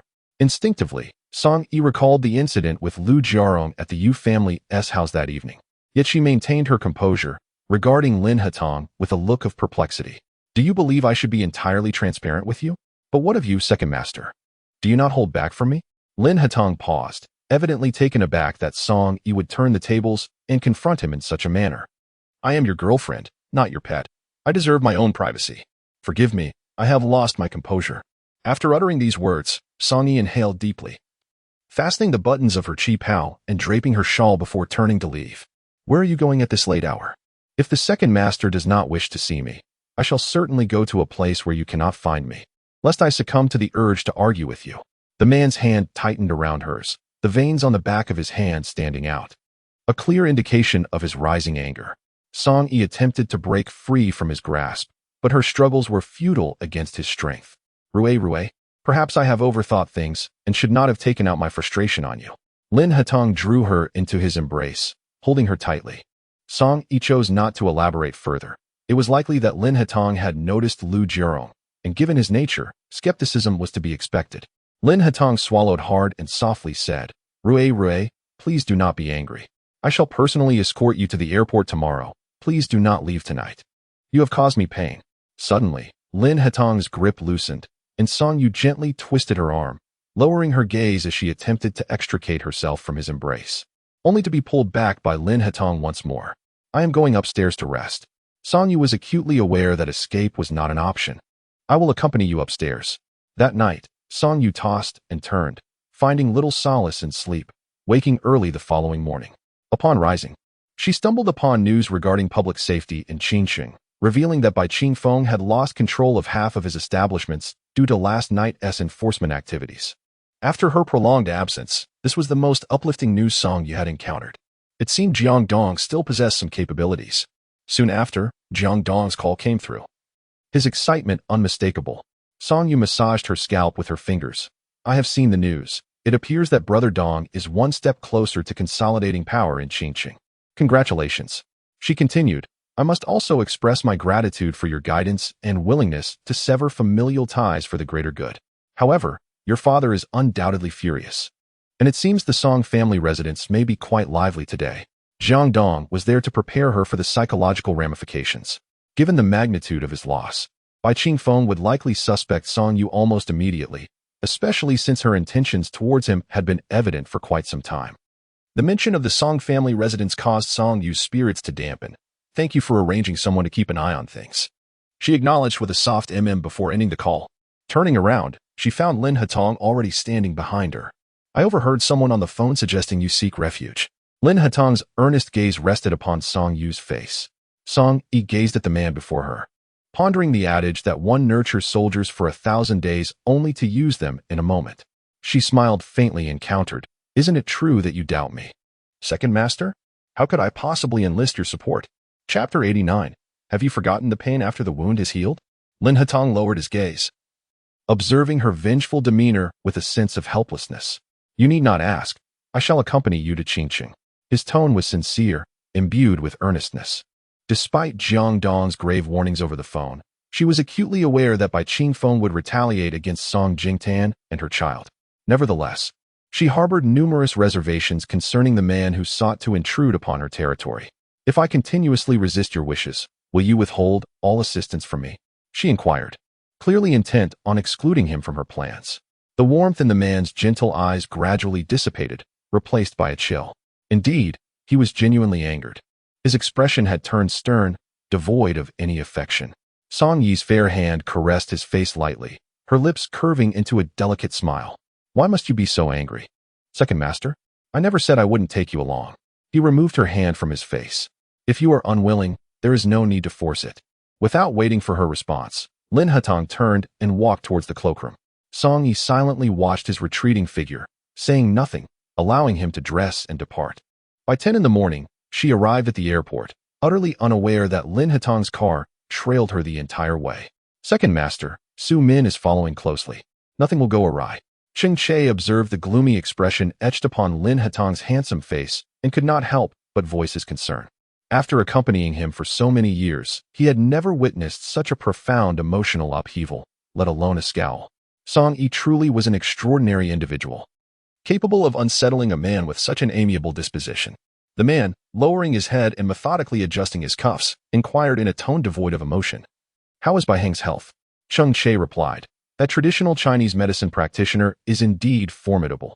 Even the esteemed experts dispatched by Director Su have refrained from excessive interference. Bai Heng's condition is visibly improving. We should seize an opportune moment to extricate them from Qingqing. Lin Hatong's voice remained calm and unperturbed, as if merely delegating a routine task to Cheng Che. However, Cheng Che was taken aback. Yet, Bai Qingfeng is a man of unpredictable temperament. Our knowledge of him is scant. Even if we possess the means, Qingcheng lies 1,000 miles from Rongcheng. If he refuses to release them, our attempts at rescue may prove futile. Moreover, your relationship with Miss Song lacks any formal recognition, which may complicate matters further. Cheng Che's analysis was not without merit, but his final remark seemed to serve as a reminder to Lin Hatong. Song Yi had been plagued by anxiety, depriving her of restful sleep. Assisting her in this endeavor alleviated a burden from her heart, allowing her to focus more intently on contending with Bai Qingfeng. Any constraints would render one ineffectual in their pursuits. Cheng Che ceased to argue. Lin Hatong was his superior, and he would comply with his directives regardless of the feasibility of the task at hand. The flight that Song Yi was on was scheduled to arrive in Qingqing at 2 o'clock in the afternoon. In the antique and elegant living room of the Song family, Bai Qingfeng and Xie Ruyun had already settled themselves upon the sofa, with Xie Jingfan also present. Meanwhile, Song Jingtan, her mother, stood beside them like a servant, enduring the inexplicable wrath of Bai Qifeng. When Song Ru burst into the room, all eyes turned towards her. Bai Qifeng maintained a stern expression, seemingly oblivious to Xie Ruyun's words. As soon as Song Ru entered, Xie Jingfan's gaze was fixated on her, despite having lost his footing due to her. He remained entranced by her beauty, unable to divert his attention. Song Ru cast a glance at her mother, then turned her gaze towards Bai Qingfeng, whose eyes concealed myriad emotions that were beyond her comprehension at that moment, invoking a sense of dread within her. What had my mother done to warrant such reprimand? Gradually, Song-ru approached her mother, standing close beside Song Jingtan. What have I done? I merely expressed concern for Aheng's health and arranged for a doctor. What is wrong with that? Song-ru. Bai Qingfeng disregarded her explanation entirely, forcefully hurling the teacup in his hand to the ground, shattering it into countless pieces. The jarring noise rendered Song Jingtan pale and caused her to tremble slightly. Song-ru grasped her mother's hand, offering silent comfort. Father, every matter must be substantiated with evidence. I have done nothing and lack the means to do so. If you do not believe me, you may certainly investigate. Song-ru's gaze was resolute, her demeanor exuding a sense of justified defiance. Xia Ruyun cast a fleeting glance at Bai Qifeng, momentarily lost in thought, before she retorted with a biting tone. Enough already. Who doesn't know that the men in Beijing are powerful and influential? What does it matter if they lend you a hand, Song-yi? Your heart is still set on treachery, intent on bringing harm to your father. It is truly disgraceful. Considering how tirelessly your father has labored for years in Qingqing to manage the family's business on your behalf. Her words were exceedingly harsh, leaving Song-yi feeling utterly repulsed. After all, who had truly encroached upon another's domain, and who was coveting the Song family's legacy? Xia Riyun had evidently forgotten who the rightful heir of the Song family was. Witnessing Xia Riyun's aggressive demeanor, Song Jingtan timidly grasped Song-yi's hand. Hoping to instill a sense of calm, Song-yi gently patted her hand, soothing her anxious mother. Her words finally managed to temper the fury that had clouded Bai Qingfeng's judgment. Following the incident last night, he had instructed his men to investigate Song-yi's whereabouts in Qingqing, and it appeared that there were no significant issues. In fact, Lin Hatong's men were merely present to ensure Song-yi's protection. This affair had little to do with her, both overtly and covertly. Meanwhile, Su Min, who had been listening from outside, gradually made her entrance. Bai Qingfeng, having once navigated the underworld himself, immediately recognized the martial prowess that Su Min exuded, her sharp gaze emanating an aura of lethal intent. Even the deranged Xie Jingfan found himself momentarily intimidated by her formidable presence. Before Bai Qifeng could inquire further, Su Min introduced herself, stating, I am Su Min, the bodyguard assigned to Miss Song by Second Master.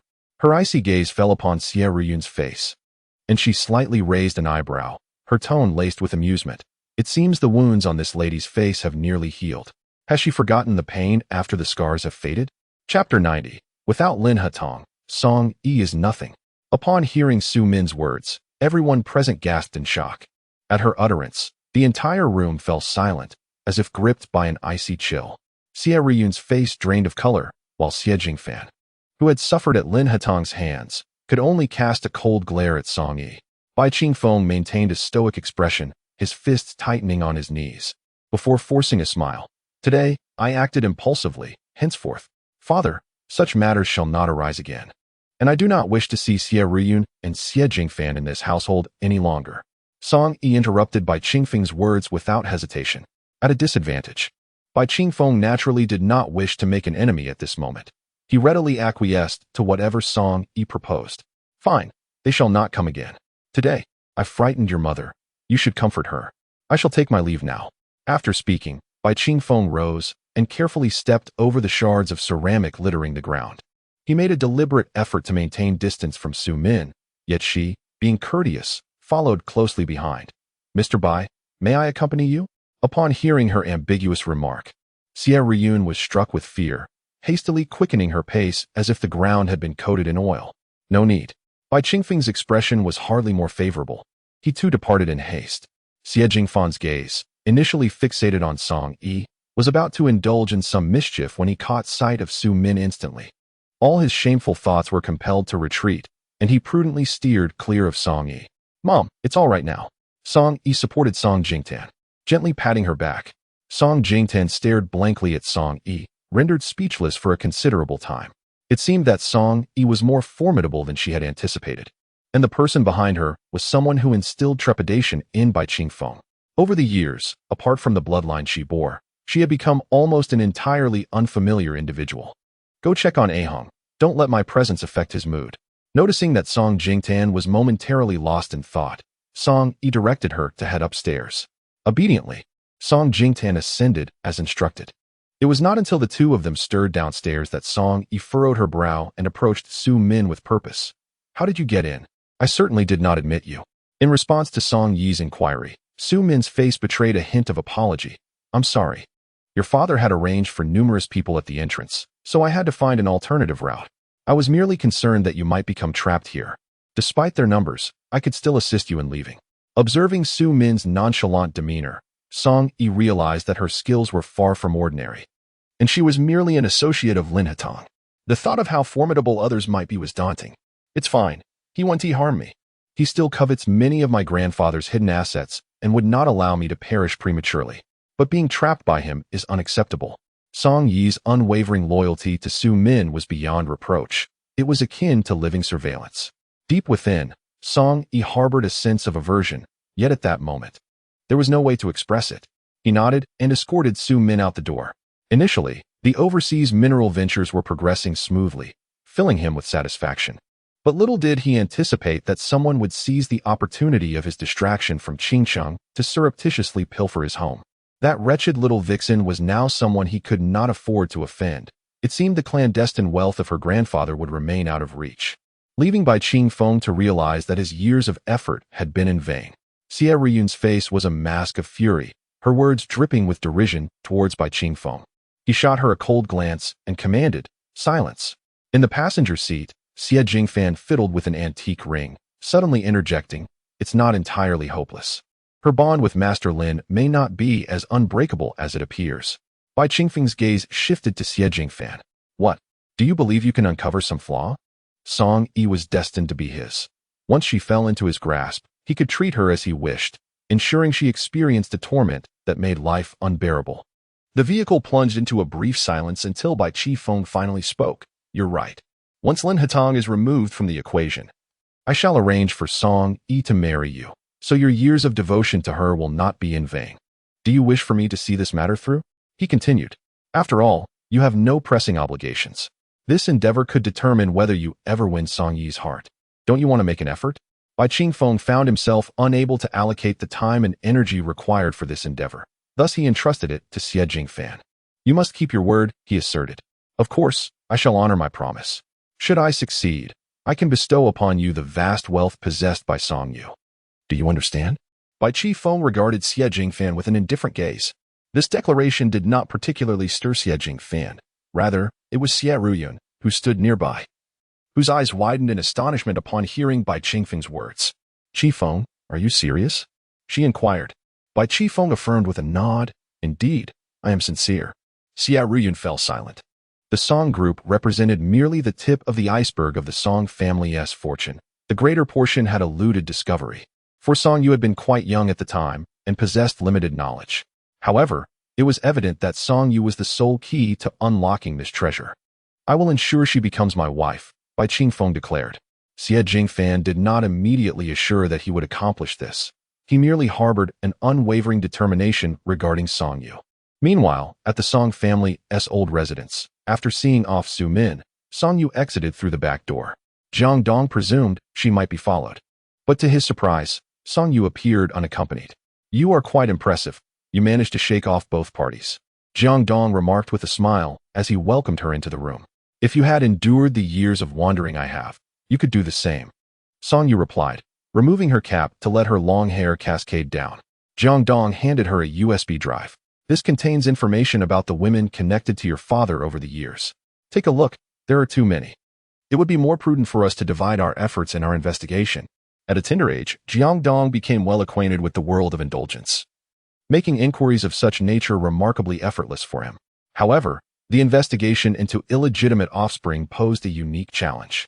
Recently acquiring vast territories, he was elated and naturally reluctant to relinquish any of it. He was confident that the trail would not lead back to him. Do not harbor any illusions. If the investigation reaches you, your fate will be sealed, she thought, and the same would be true for her. Chapter 91. Profound Affection.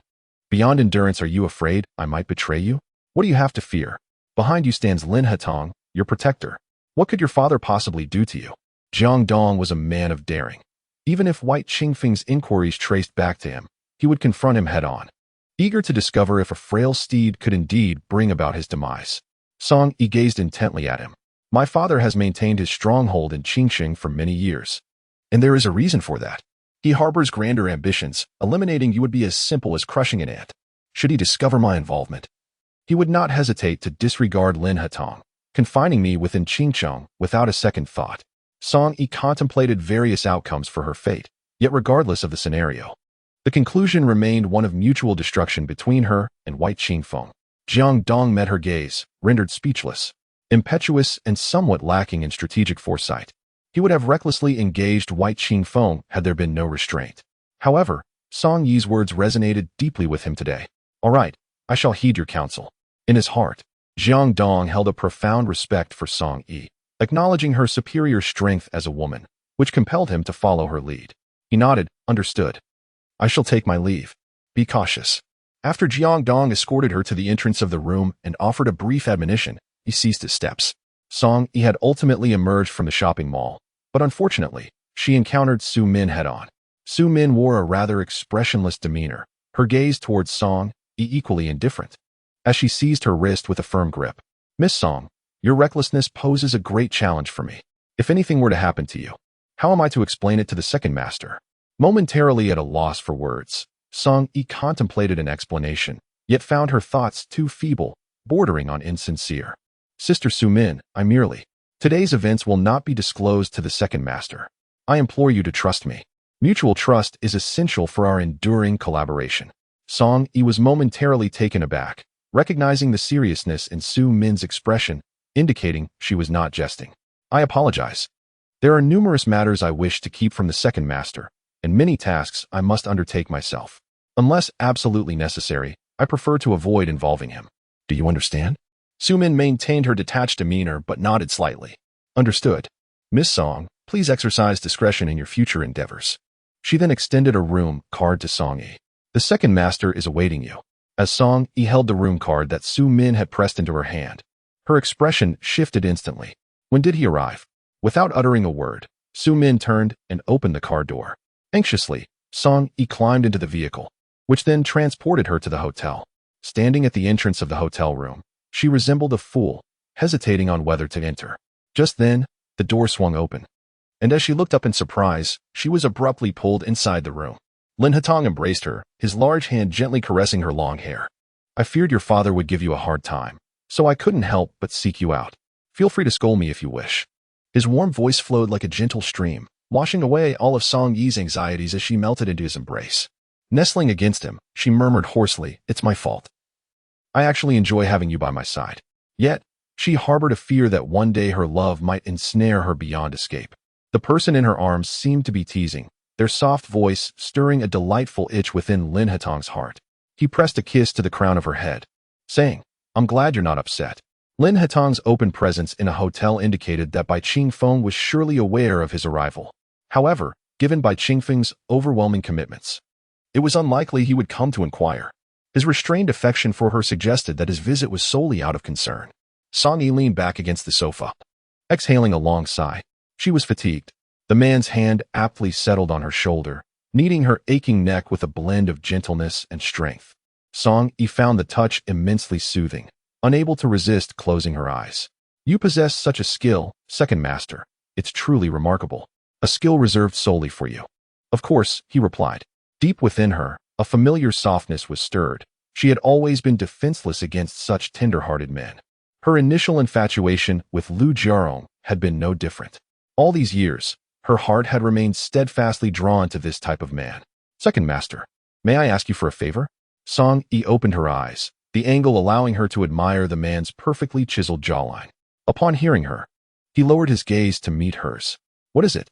My father is a man who prefers not to place all his eggs in one basket, and I find myself curious about how many children he may have outside. Lin Hetong, Ning Zhao and his associates are currently at your company for your use. You may speak directly to him without the need to inform me. After all, they are your people and should be greeted accordingly. Song Ru has yet to reach a point where she can take Lin Hetong's resources for granted. She must still engage in the necessary formalities. The man gradually leaned down, their faces drawing perilously close, their breaths mingling in an atmosphere thick with unspoken tension. Song Ru, under the intensity of his gaze, felt her throat dry and instinctively averted her eyes, gently shifting her head away. Yet, the hand resting on her shoulders suddenly tightened, and in an instant, he lifted her from the sofa and turned her around, leaving her in a kneeling position, facing him. Second master.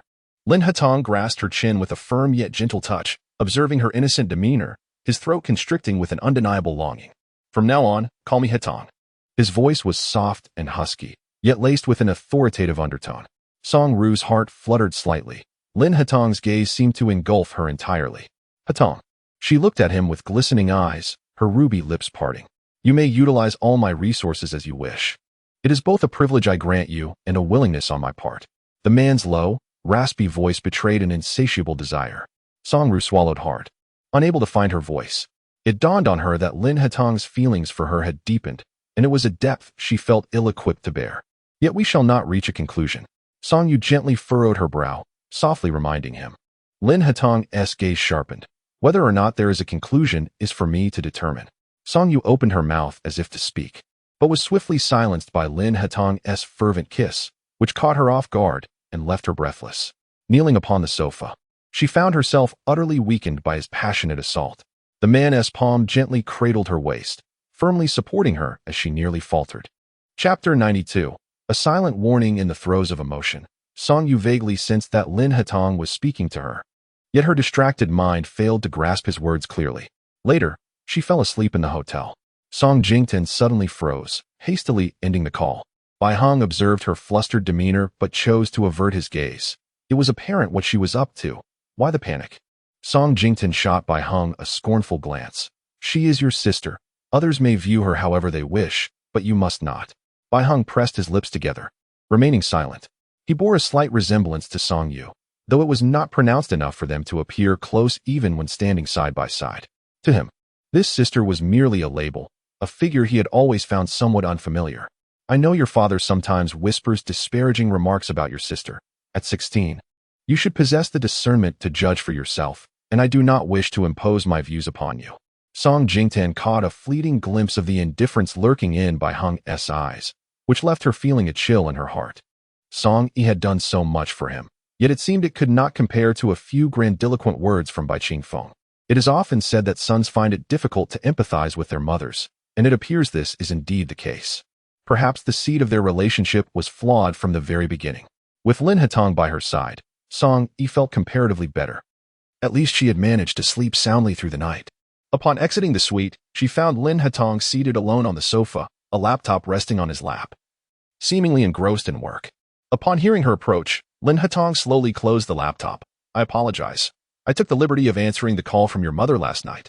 Song Yi froze momentarily, as if the air itself had stilled. Lin Hatong rose and turned to face her. However, she hung up without uttering a single word. Song Jingtan had not engaged with the outside world for over a decade, her personality either exceedingly reclusive or quite eccentric. He wondered if his impulsive decision to answer the phone might cause unnecessary trouble for Song Yi. Song Yi, you are my legitimate girlfriend, not merely a nameless companion. Must you always present yourself as a clandestine lover to feel comfortable? The man could no longer contain his frustration and called out to her. Song Yi stiffened, slowly turning around to find Lin Hatong standing before her. Second master, I was just. Do you not recall how I asked you to call me Hatong? Is your memory truly so poor? Lin Hatong's displeasure was palpable. Wishing to avoid further aggravating him, Song Yi obediently nodded. You want me to get accustomed to it first. Such an intimate form of address. She feared she might be the first woman to do so. Very well, she conceded, deciding to stay and share breakfast with him. Subsequently, Song Yi's departure from the hotel was promptly shared by Lin Hatong with Bai Qingfeng. He had not deliberately concealed his whereabouts upon arriving in Qingqing, and Bai Qingfeng naturally became aware of his presence shortly after his plane landed. As he gazed at the photograph on his phone, Bai Qingfeng could only suppress his fury. Tossing the device onto the table with a stoic expression, Lin Hatong was silently warning him not to focus too intently on the Song family's ancestral home at this juncture. He still required a continuous influx of financial support from Lin Hatong, making it an inopportune moment to offend him.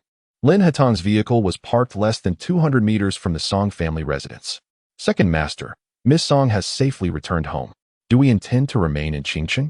Cheng Che inquired, one hand firmly gripping the steering wheel while he turned to glance at Lin Hatong in the back seat.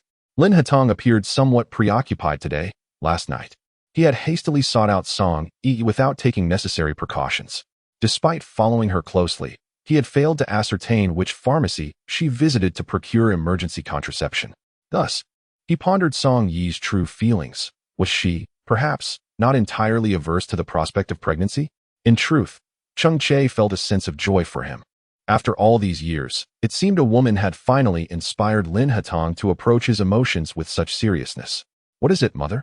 Song Yi anticipated the inquiry from Song Jing and, remaining unhurried in her explanation.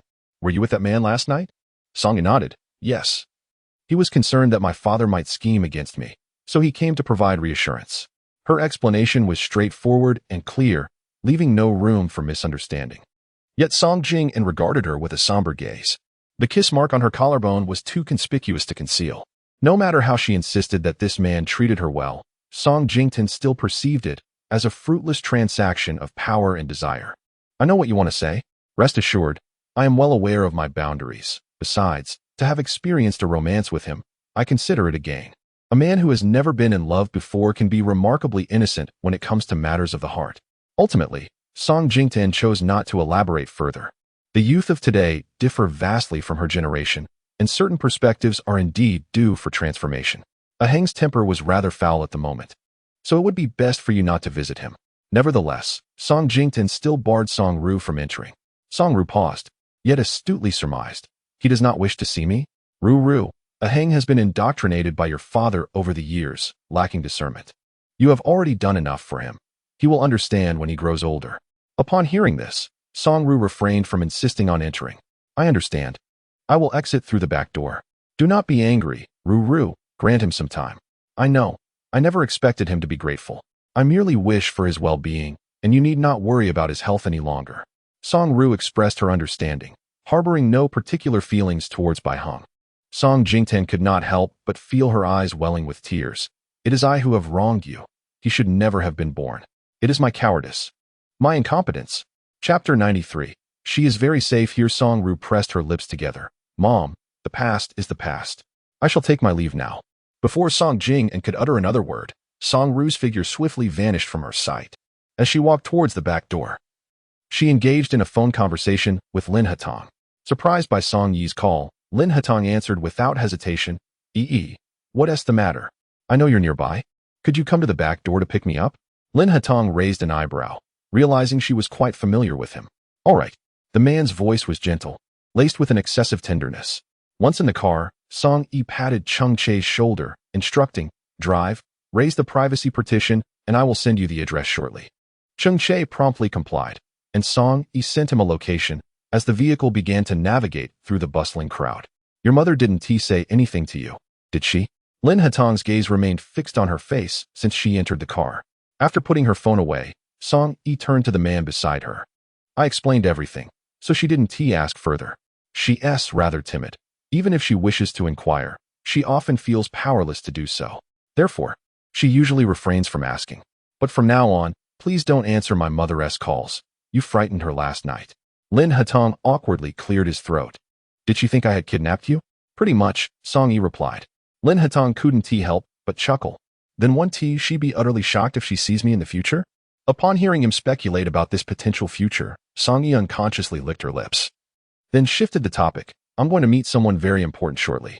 That elderly gentleman is an old subordinate of my grandfather's. There should be people from Bai Chi Feng watching over there. I'll need your and Cheng Che's assistance. Even though she was discussing something serious, her abrupt change of topic caused Lin Hatong's expression to darken.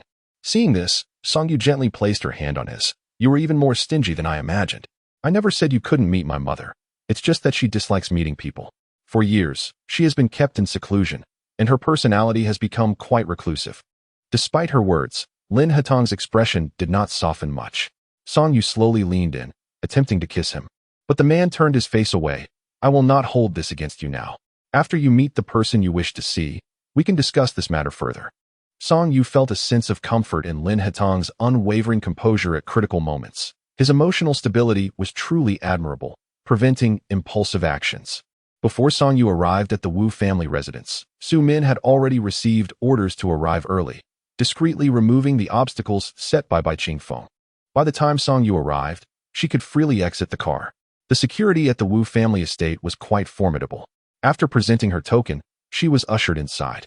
The old villa in Qingcheng possessed a unique charm. The number of bodyguards was far greater than she had anticipated, and these guards exhibited strong, defined features. Their demeanor distinctly different from ordinary bodyguards. Not only were they well-trained, but they also exuded an air of authority. Lin Hatong accompanied her only to the staircase, where he was halted. As someone descended the stairs, the sight of military boots caught Song Yu's attention, prompting her to look up. The man coming down also bore strong facial features, his handsome countenance radiating righteousness. He was Wu Fu's eldest grandson, Wu Cheng. Brother Cheng. Song Yu greeted with a faint smile. After many years, she still recognized him. Wu Cheng had always embodied a sense of justice. His face seemingly inscribed with the words to eradicate evil and uphold goodness. He was destined for a military life. Wu Cheng nodded slightly, yet his gaze shifted towards Lin Hatong beside her. Lin Hatong, hailing from a prestigious family, exuded an air of opulence that seemed discordant with the aged and solemn ambience of the villa. You may proceed. This gentleman will await you here. Wu Cheng descended step by step, positioning himself directly in front of Lin Hatong. Their eyes locked. The seasoned warrior emanated an aura of menace, while Lin Hatong, immersed in a world of extravagance, displayed no hint of trepidation. After observing him for a moment, Wu Cheng gradually lifted his gaze towards the servants' quarters. Please bring a cup of tea. He then gestured invitingly to Lin Hatong, indicating he should take a seat in the parlor. Lin Hatong glanced at the ascending figure of Song Yu. She is quite safe here. You needn't worry. Wu Cheng's somewhat coarse voice resonated steadily.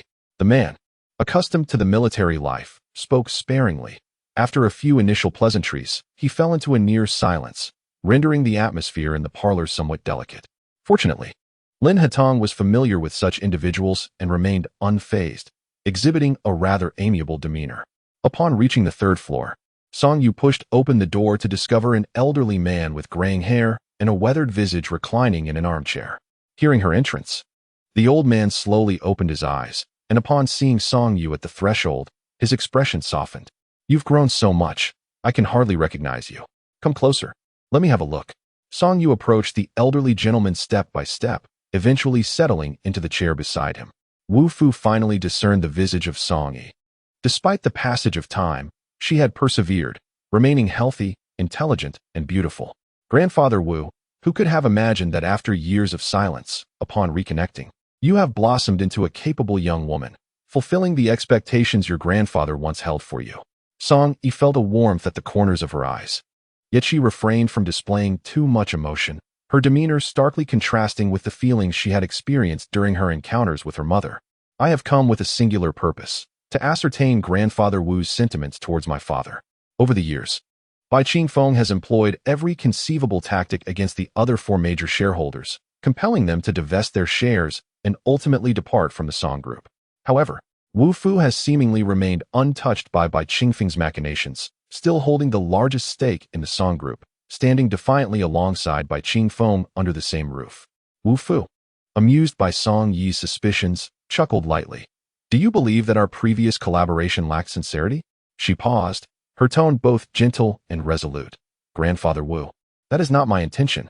I am aware that the current Song Group is merely a hollow shell, its collapse merely a matter of time. He is not only a malignant presence within the Song Group, but also a blight upon the entirety of Qingcheng. Uprooting him would be far more advantageous than merely quelling the surface turmoil. Chapter 94. Song Yi's utilization of Lin Hatong is 80%.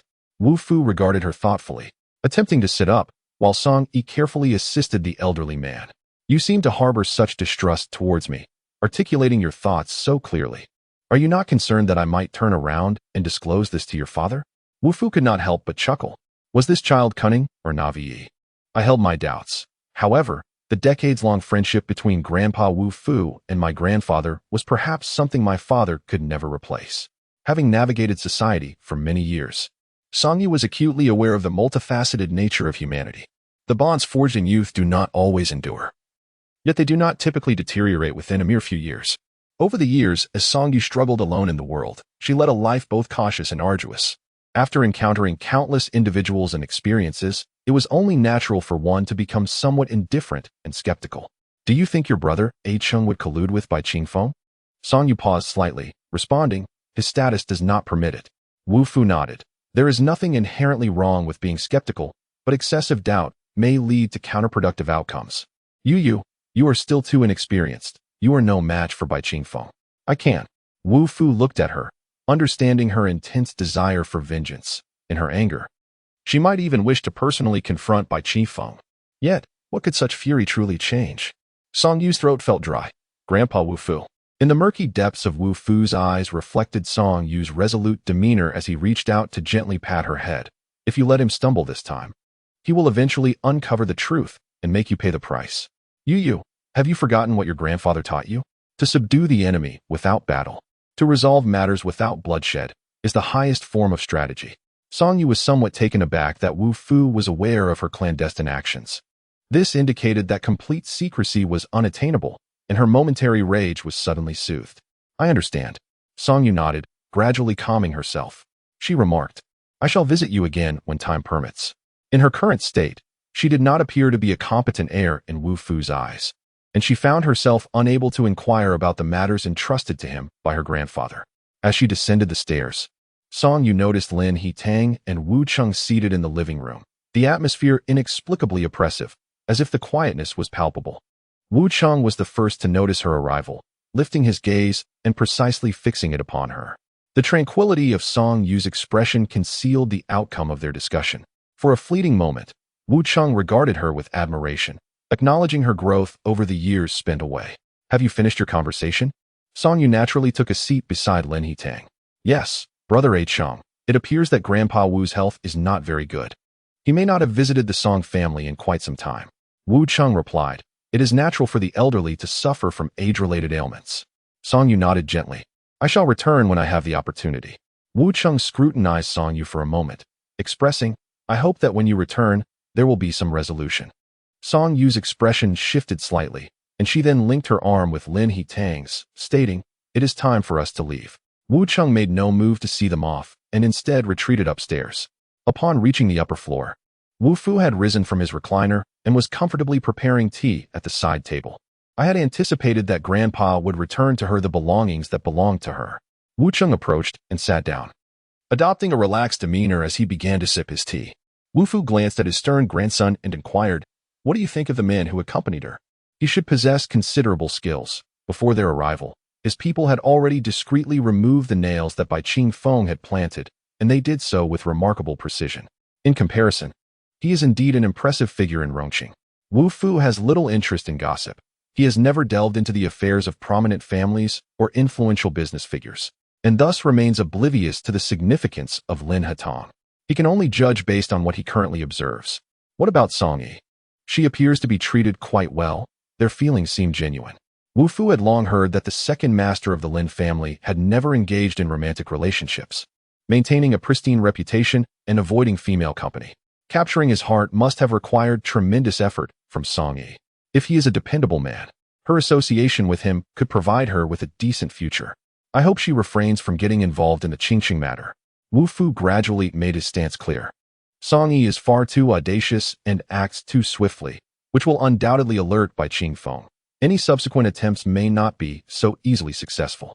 Wasn't Grandpa previously skeptical of Song Yi's capabilities? Wu Fu shook his head. I fear she may end up with nothing after the struggle. Her mind is currently consumed with thoughts of Qingcheng, and she is at least 80% inclined to exploit Lin He-tang. No matter how exceptional a person may be, they cannot withstand perpetual exploitation. A girl should have a home. Upon grasping his grandfather's sentiments, Wu Cheng nodded. I understand, and I will endeavor to keep her in check. Then Wu Cheng frowned again. Does Grandpa hold such antiquated views? There are many women today who surpass men in skill and competence. Our unit also boasts numerous formidable female pilots, who are anything but ordinary. Wu Fu gazed at his grandson with a hint of exasperation. Have you truly become so dull from military service? What do you think I meant? Song Yi is far more ruthless than any woman you have ever encountered. If she were to commit a crime in the future, her life would be irreparably ruined. Wu Cheng gradually grasped the implications. If you had made your point clearer earlier, I would have understood. Wu Fu impatiently seized the teacup from his hand. Enough. This young man, brimming with righteousness yet devoid of a smile, had faced repeated failures in matchmaking. The women he met were terrified at the mere sight of him. If it were not for the necessity of his presence, Wu Fu would prefer not to see him at all. He was utterly vexed. Wu Cheng traced his empty fingers, perplexed by his grandfather's disdain. What had he done to provoke such displeasure? After leaving the Wu residence, Song Yi had remained silent throughout their journey. Beside them, Lin He-tang couldn't help but smirk at the situation. She had not entirely dismissed thoughts of him, though she had not overtly expressed it. It was evident that her discussion with the elder of the Wu family had not yielded favorable results. Should I assist you in communicating? Lin He-tang grasped her hand, only to realize how cold it felt. Chapter 95. 1-1. Like a noblewoman, Song Yi shook her head. No need. Grandpa Wu does not know you. He wouldn't engage in any meaningful conversation. She did not even pause to consider that trace of indifference in her demeanor, while Lin He-tang began to perceive it more clearly. The man gently touched her cheek. You've lost quite a bit of weight recently. If this continues, you might jeopardize your health. Overthinking is detrimental, he quietly reminded her. Yet Song Yi had always been receptive to such remarks without allowing them to alter her resolve. I recently found a commendable office in Qingcheng, which I have already leased. I will have Cheng Shuang gradually move in closer. As a major shareholder, you have no objections, do you? Song Yi turned to him, the fatigue evident in the corners of her eyes and brows, betraying her true state. She managed a strained smile. Clearly her mood had plummeted to an all-time low. Your stubbornness suggests that, by all rights, I should eliminate you from the equation. Song Yi raised an eyebrow slightly, a hint of surprise flickering in her eyes. So, what do you intend to do? The man, with measured calmness, articulated the latter half of his thought. But you are my Song Yi, and I wish to exploit my power for personal gain. Song Yi felt a sweet sensation wash over her at his words, her faint smile blossoming into a radiant beam. Leaning closer, she pressed a gentle kiss upon his pale cheek. You are truly wonderful. I possess but one request of you. Do not leave my side lightly. I have zero tolerance for betrayal.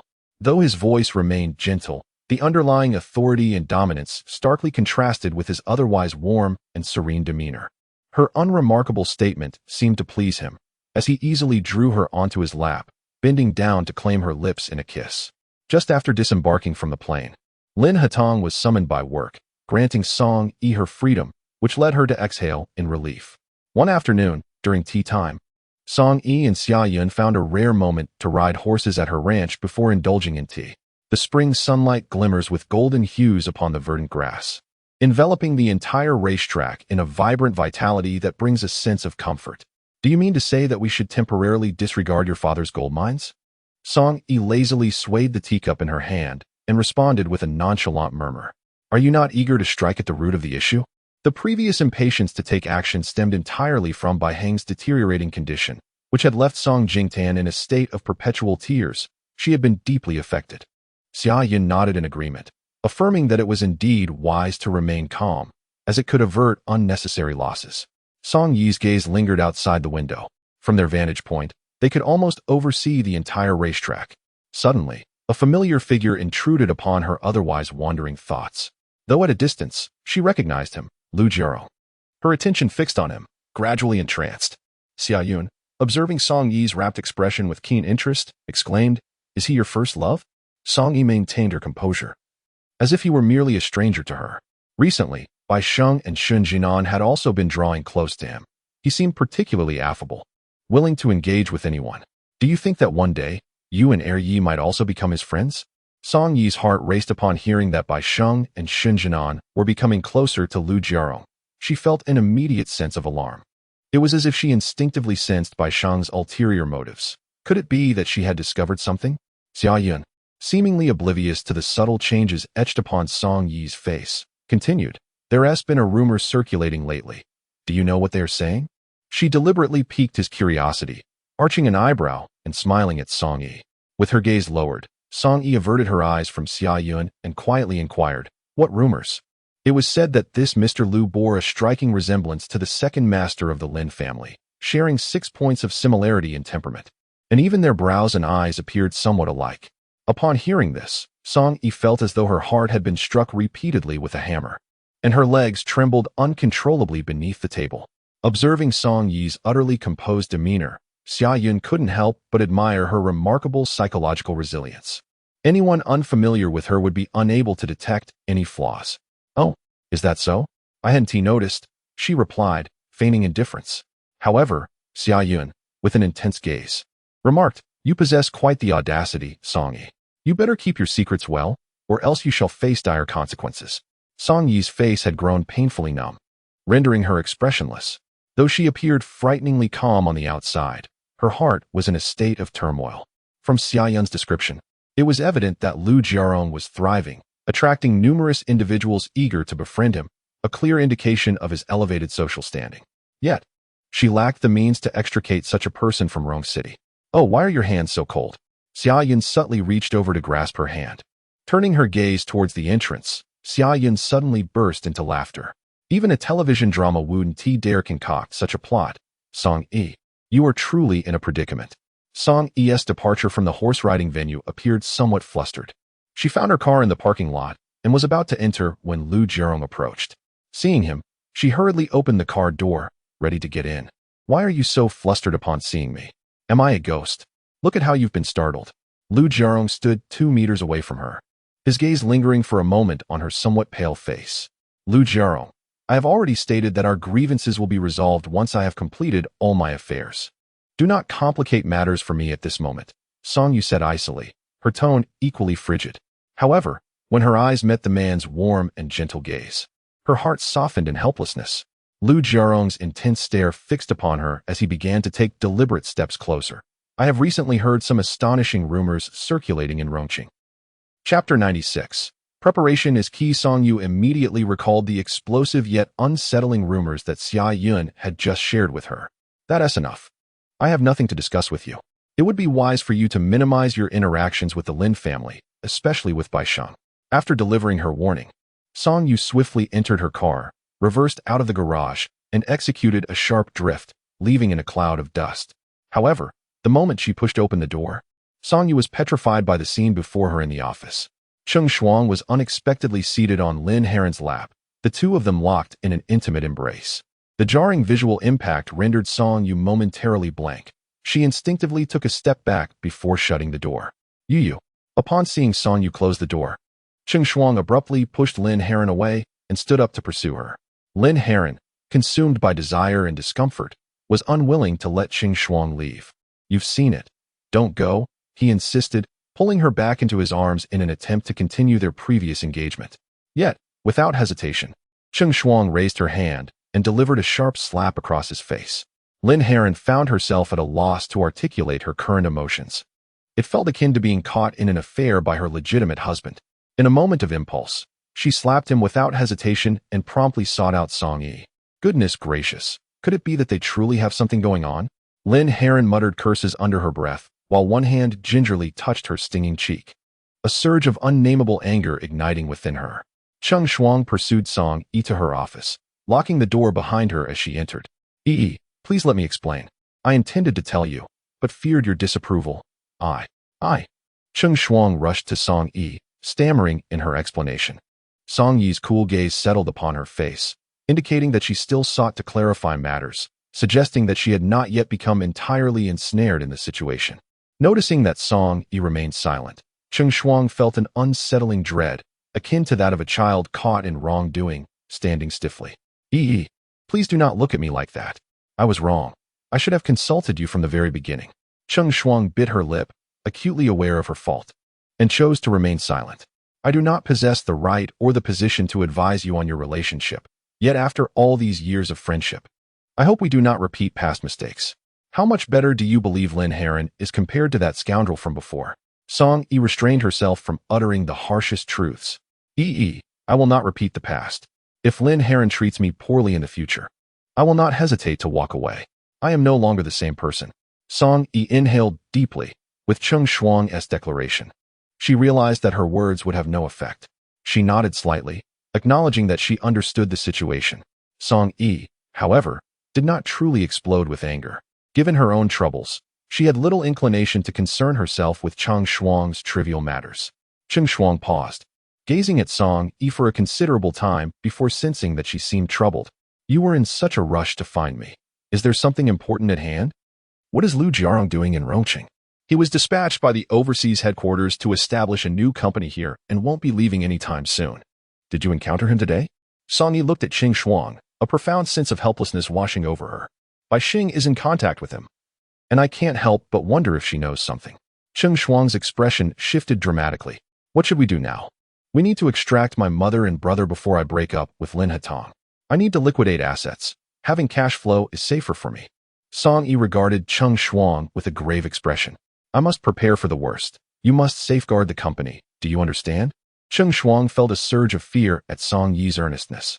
Yet, she found herself powerless. The gravest mistake Song Yi had made was allowing Lin Hatong to become Lu Jiarong's stand-in, a situation that would likely be intolerable for anyone. Qing Shuang nodded. I understand. You handle the liquidation. If the Lin family starts to inquire, you can say that establishing a new company in Qingcheng requires substantial funding. At this moment, the only person she could trust was Qing Shuang, and she had no choice but to rely on her. After their conversation, the two stepped outside only to find Lin Heron lingering alone, as the office had emptied out. His solitary presence was rather unsettling. Song Yu, without casting a glance in his direction, walked away. Lin Heron, feeling a twinge of dissatisfaction, scrutinized her retreating figure. What did she say? Is she suggesting we break up? Observing Qing Shuang's indifferent demeanor only solidified Lin Heron's conviction that Song Yu must be intent on having Qing Shuang in their relationship. Is she out of her mind? Why is it acceptable for her to be in a relationship while I cannot? Qing Shuang, surely you don't heed her every word. She is not your mother. As Lin Heron's mind spiraled with imagined slights, he felt as though he might explode. Qing Shuang, exasperated, regarded this eccentric man as he raved. She didn't call for a breakup. If you continue this way, I might not even need her to say it. With such unstable emotions, what if you were to hit me? Qing Shuang shot him a glare before turning to head to her office. Upon hearing her words, Lin Heron's expression brightened, and he instantly donned a cheerful facade, following her with a grin. How could I bear to strike you? I would cherish you too much. Qing Shuang, with a thoughtful tilt of her head, casually inquired, what has Second Master been up to lately? It seems he disappears for several days every month. In his elation, Lin Heron blurted out, naturally, it's for work. That's his usual routine. He is the one who brings in the most income for our family. So it's only normal for him to maintain an air of mystery. Qing Shuang nodded, seemingly contemplative. That truly is impressive. Chapter 97, To Catch a Cheater, Capture Both. Why are you so concerned about my second brother? Lin Heron gradually came to a realization, yet upon meeting Qing Shuang's clear gaze, he found his suspicions to be superfluous. Song Yu was the type of woman who eluded understanding, unlike Qing Shuang, whose emotions were plainly etched upon her face. Lin Heron narrowly avoided having his prominent nose struck by the abruptly closed door.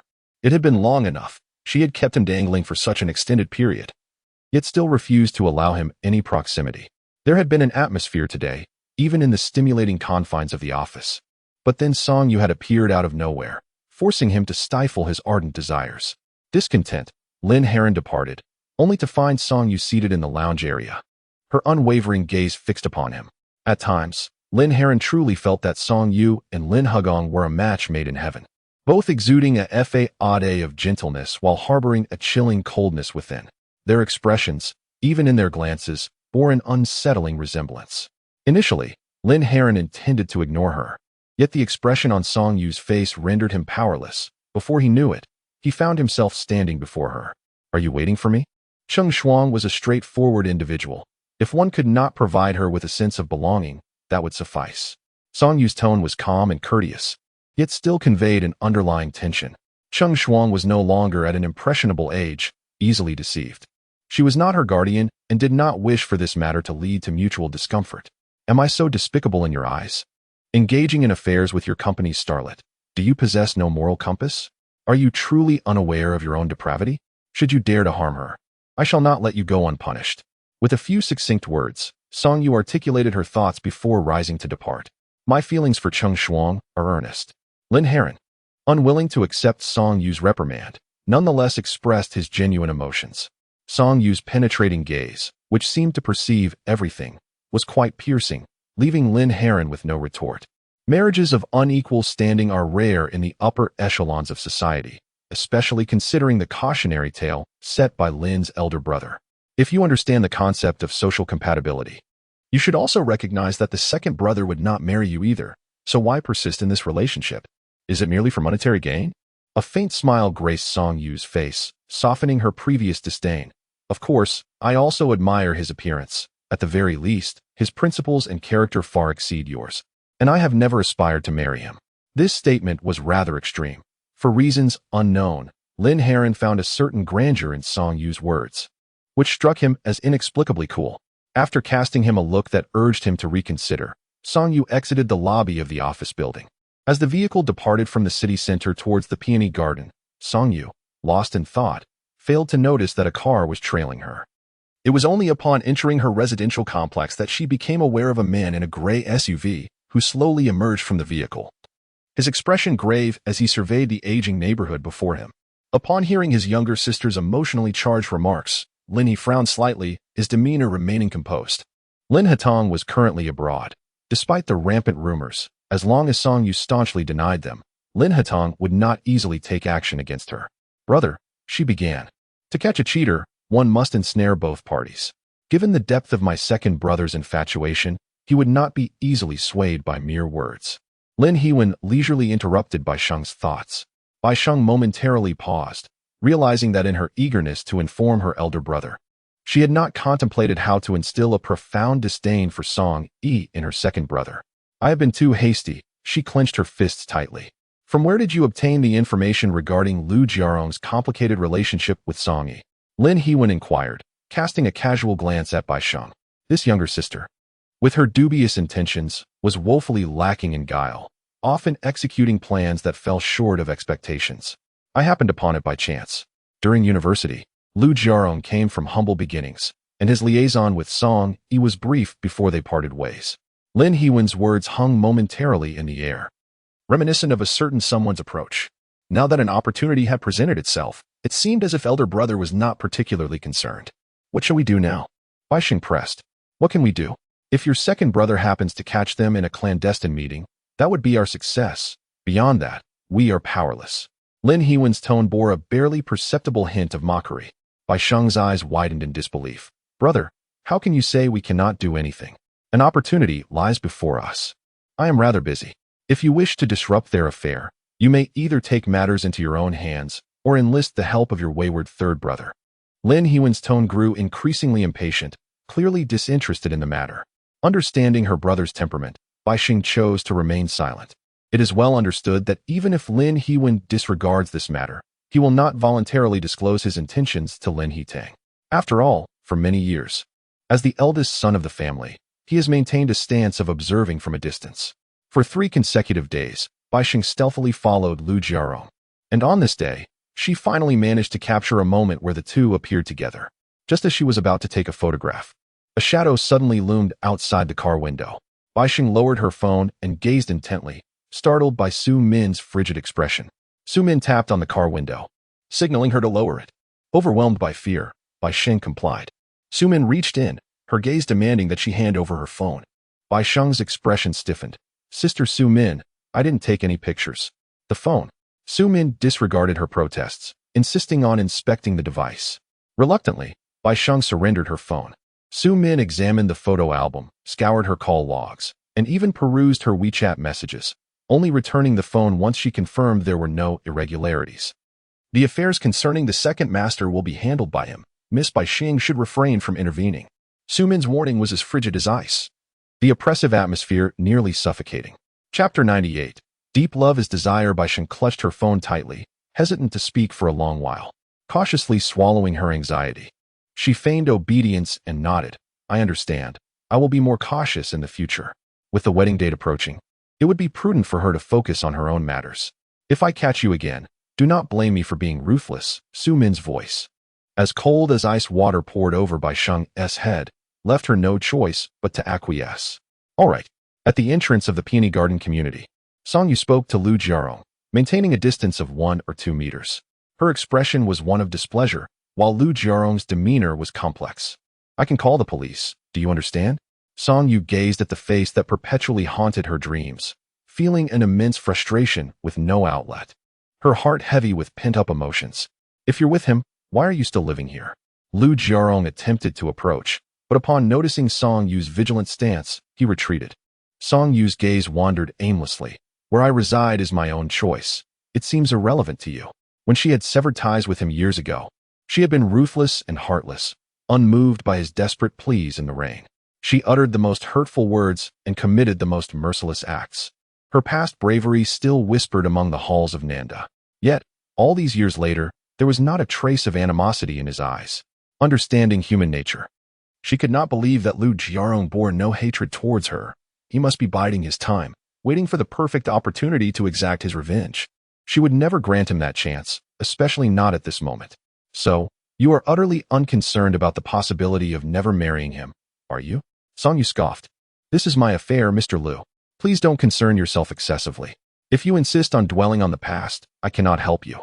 Do not follow me, otherwise I will call the police. With that, she turned to enter the community, only to find Su Min's figure approaching from a distance.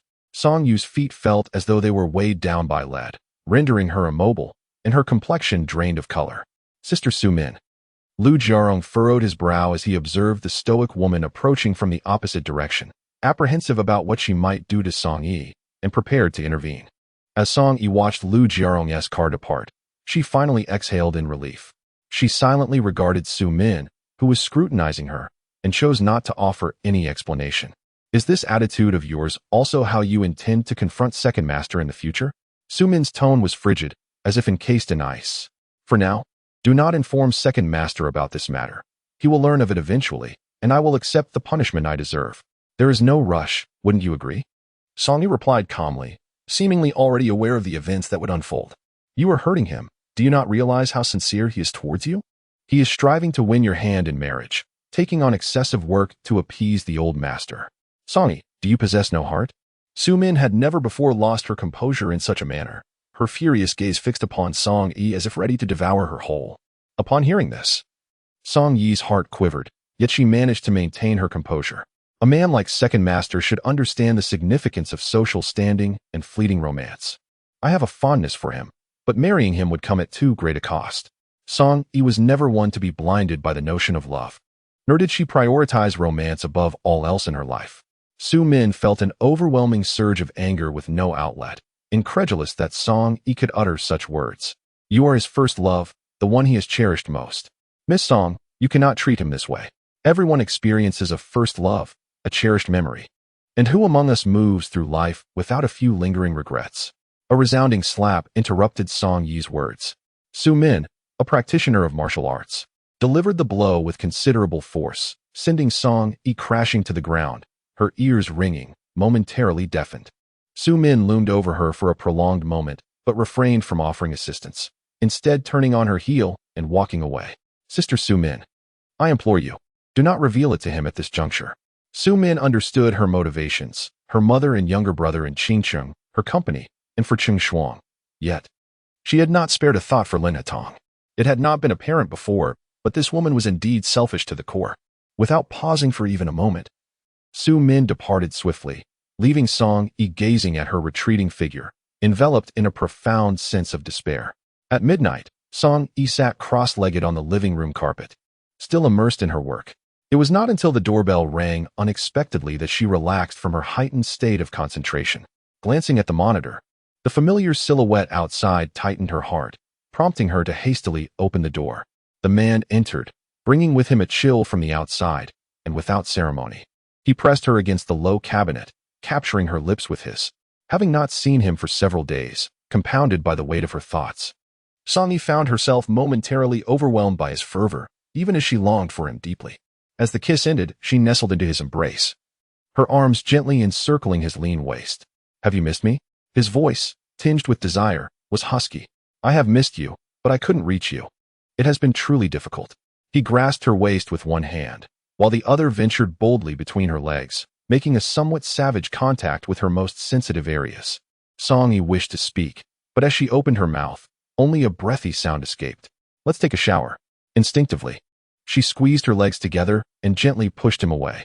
Lin Hatong's deep gaze captured the blush that spread from her cheeks to her ears, igniting a rush of warmth through his veins. All right, he whispered near her ear, suddenly biting her earlobe. Startled like a frightened fawn, Song Yi hurriedly escaped his embrace. Lin Hatong removed his jacket and hung it on the wall before heading to the bathroom, effortlessly pulling Song Yi along with him. Like a trapped rabbit, she found herself confined beside the sink, unable to move, as the man's long legs easily parted hers. Hatong, let us wait until after the shower, Song Yi urged. But the insatiable desire reflected in his eyes left her feeling utterly powerless. Love, when it reaches its depths, transforms into desire. Perhaps this was his essence. Chapter 99, I Miss You Too. Isn't it more enjoyable to indulge while washing? Lin Hatong gathered her long hair into a loose bun, securing it with a wooden hairpin.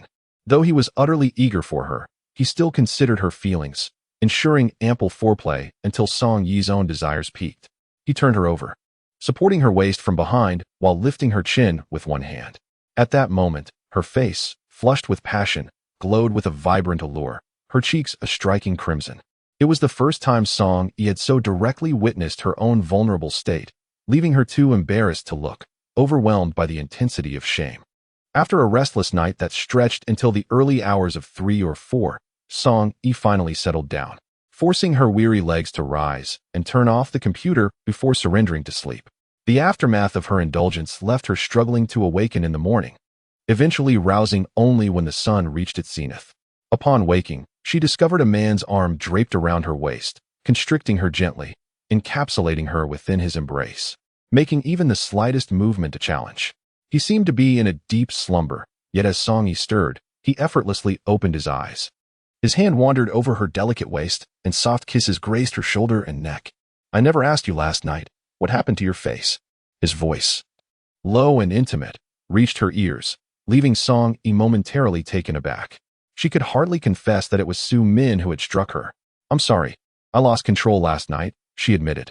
Ling Hatong held her close, and she could distinctly feel his warmth pressing against her waist, stirring a sense of discomfort within her. It's all right, I missed you too. Turning in his embrace, Song Yi cupped his face with her fair hand and placed a gentle kiss on his lips. Ling Hatong's eyes darkened momentarily as he seized her wrist with his large hand. He yearned for more, yet seeing the fatigue etched on Song Yi's face, he chose to relent. There was no need to exhaust her further for a fleeting desire. She deserved a chance to catch her breath. Have lunch with me, and then I will take you to your office.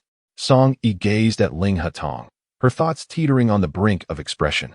She yearned to inquire, but hesitated, fearing it might provoke his suspicion. Although Su Min lashed out at Song Yi in a fit of anger last night, she still made an appearance when Song Yi left. Upon seeing Lin Hatong, she slightly inclined her body and greeted, Second Master. Miss Song appeared to wear a facade of forced cheerfulness. Did the Second Master indulge excessively last night? Cheng Che observed the figure of the departing vehicle, casting a puzzled glance at Lin Hatong. This time, Lin Hatong had encountered a myriad of eye-opening and rather bizarre experiences. Who could say whether it might awaken certain sinister thoughts lurking in the depths of a man's heart? However, Lin Hatong regarded him with a cold gaze, prompting Cheng Che to chuckle and take a step back. Second Master, we should be on our way. As the car journeyed halfway, Lin Hatong seemed to recall something, directing his gaze toward Cheng Che, who was driving ahead. Has there been any progress regarding the matters Ning Zhao is assisting Song Yi with? Cheng Che replied, I haven't had the chance to inquire. But since Ning Zhao is at Miss Song's company, she should be the first to know if there are any developments. Bai Qingfeng appeared to possess mediocre abilities. Yet he was quite the cunning old fox, skillfully ensnaring everyone with the foolishness of ordinary individuals.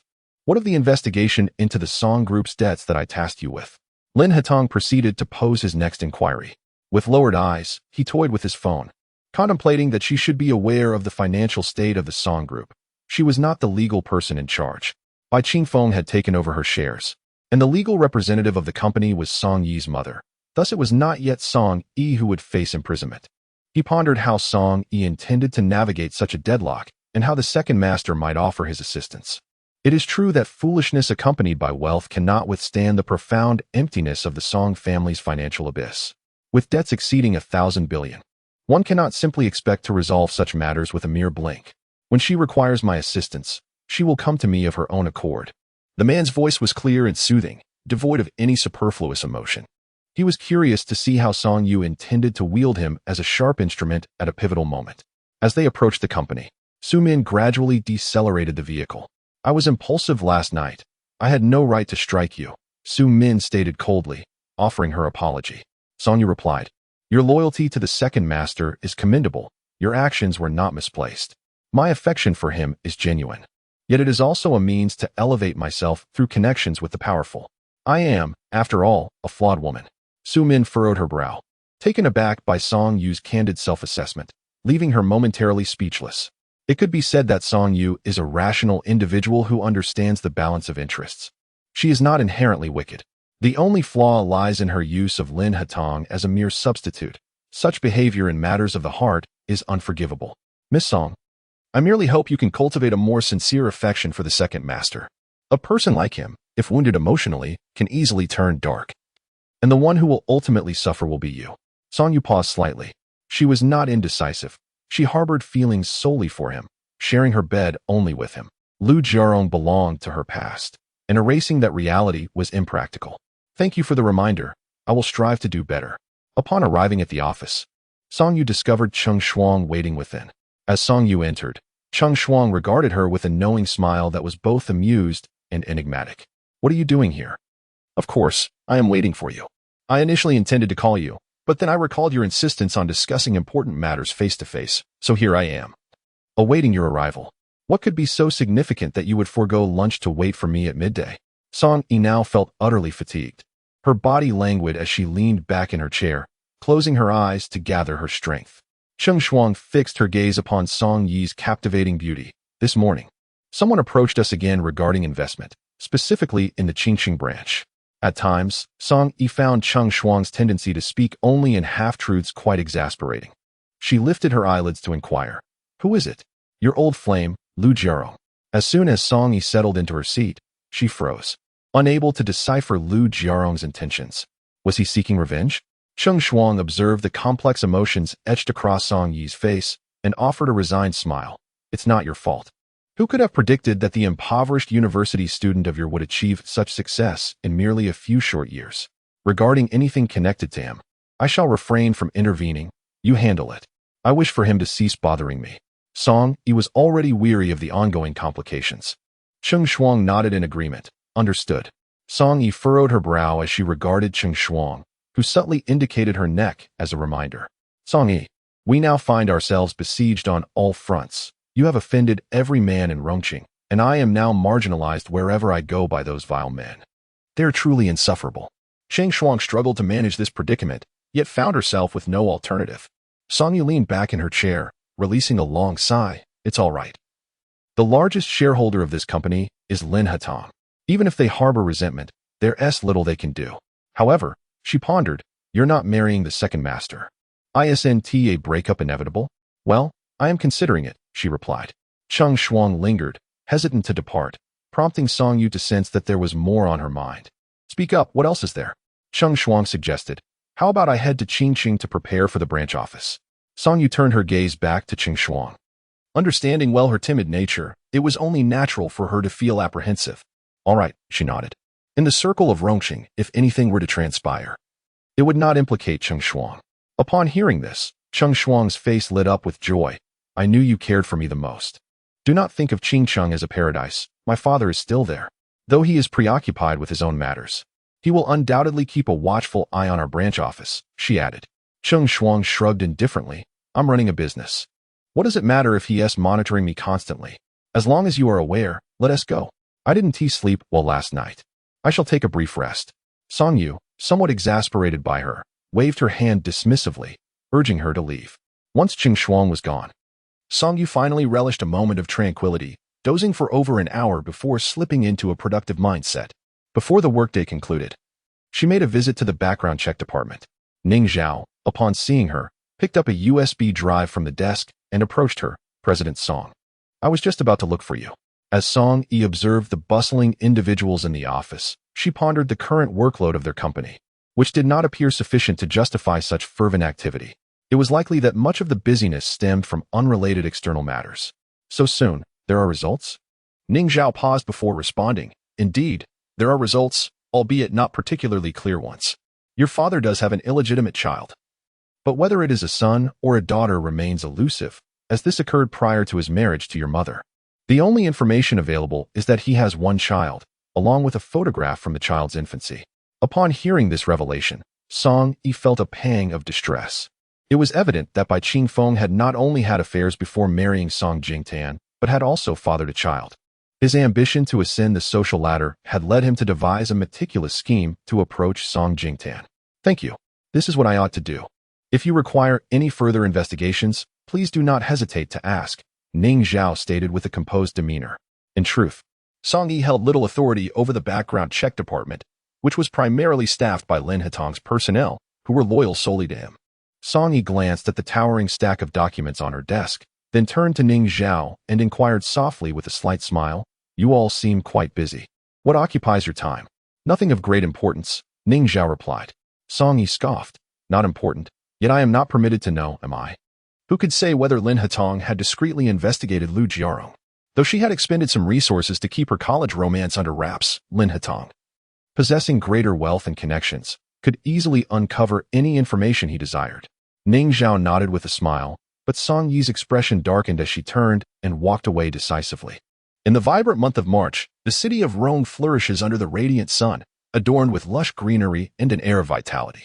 Lu Jiarong, driven by matters of investment, personally sought out Song Yi, standing concealed in the blind spot of the garage surveillance.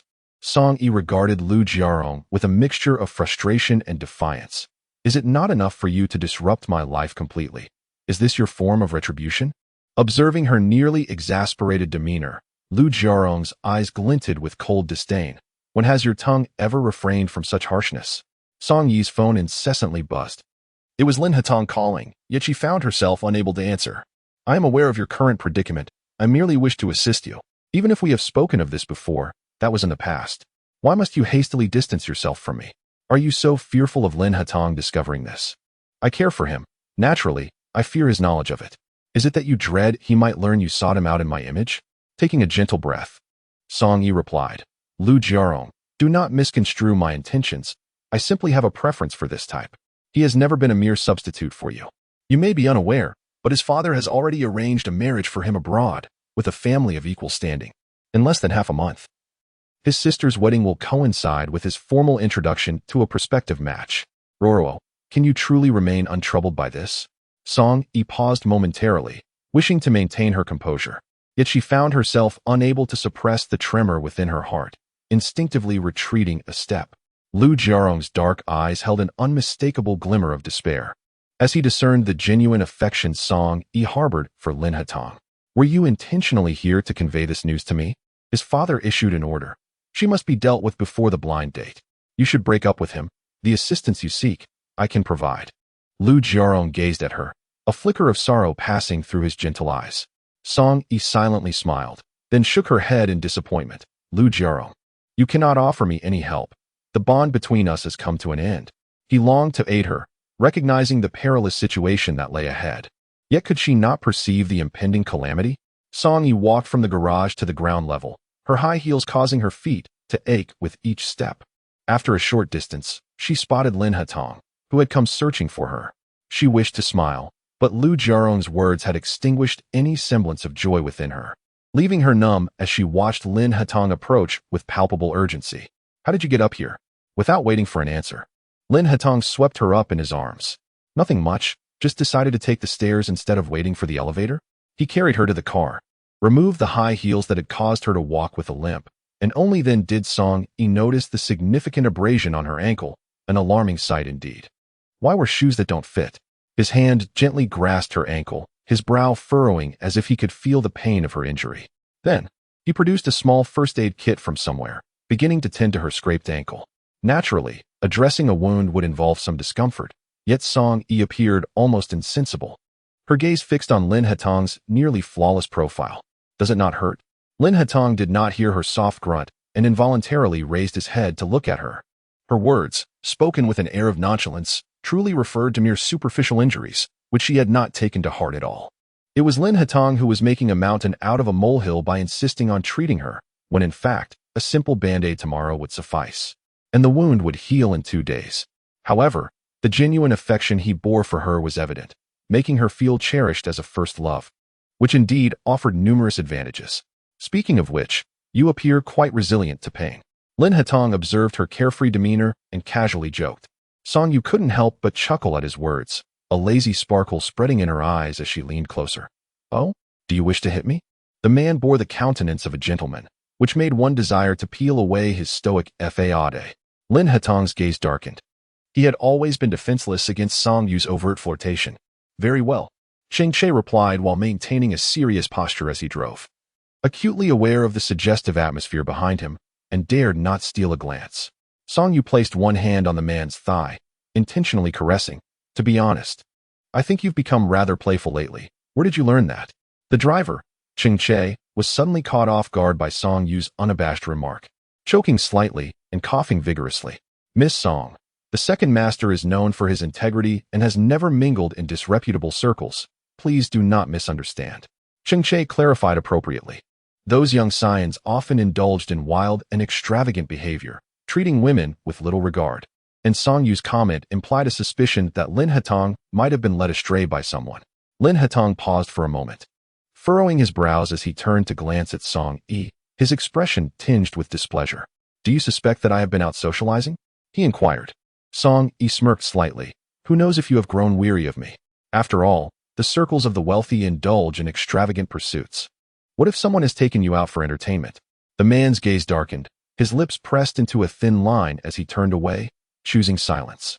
His voice, barely discernible, held a husky timbre, accompanied by a hint of smoldering intensity in his eyes. Sensing the shift, Song Yi instinctively averted her gaze, clearing her throat before moving to the front seat. The vehicle eventually halted in a bustling district alive with nightlife. Once parked, Lin Hatong unfastened his seatbelt and leaned toward her. Song Yi assumed he intended to assist her in unbuckling her seatbelt, but the next moment, her seat reclined unexpectedly, causing her to fall back without warning. Lin Hatong, she exclaimed, catching a glimpse of the throngs outside, her heart racing. The man pressed down on her leg, effortlessly pinning her beneath him as he leaned in closer. Do not be afraid. Those outside cannot see a thing. As for the movement of the car, let them speculate as they wish. You. Song Yi's cheeks flushed as she instinctively pushed against him. To ensure your comfort, I have taken the liberty of learning a few new techniques. Have you not enjoyed them recently? He murmured, before capturing her lips in a kiss, his large hands skillfully exploring beneath her clothing. Song Yi could hardly recall how she relinquished her inhibitions. Perhaps it was the thrill that enveloped her, as she found herself drawn into an exhilarating escapade with Lin Hatong. Consequently, the following day, both she and Lin Hatong found themselves trending on social media. Cheng Shuang pointed at the sensational headline crafted by the media, reading, Second Master Song Yi's passionate affair, wild adventures in the bustling city. TSK. These journalists truly possess a flair for the dramatic. They might as well have taken a scandalous photo of the two of you. Song Yi lowered her head, her fingertips pressed against her forehead, feeling utterly ashamed to face the world after such a headline.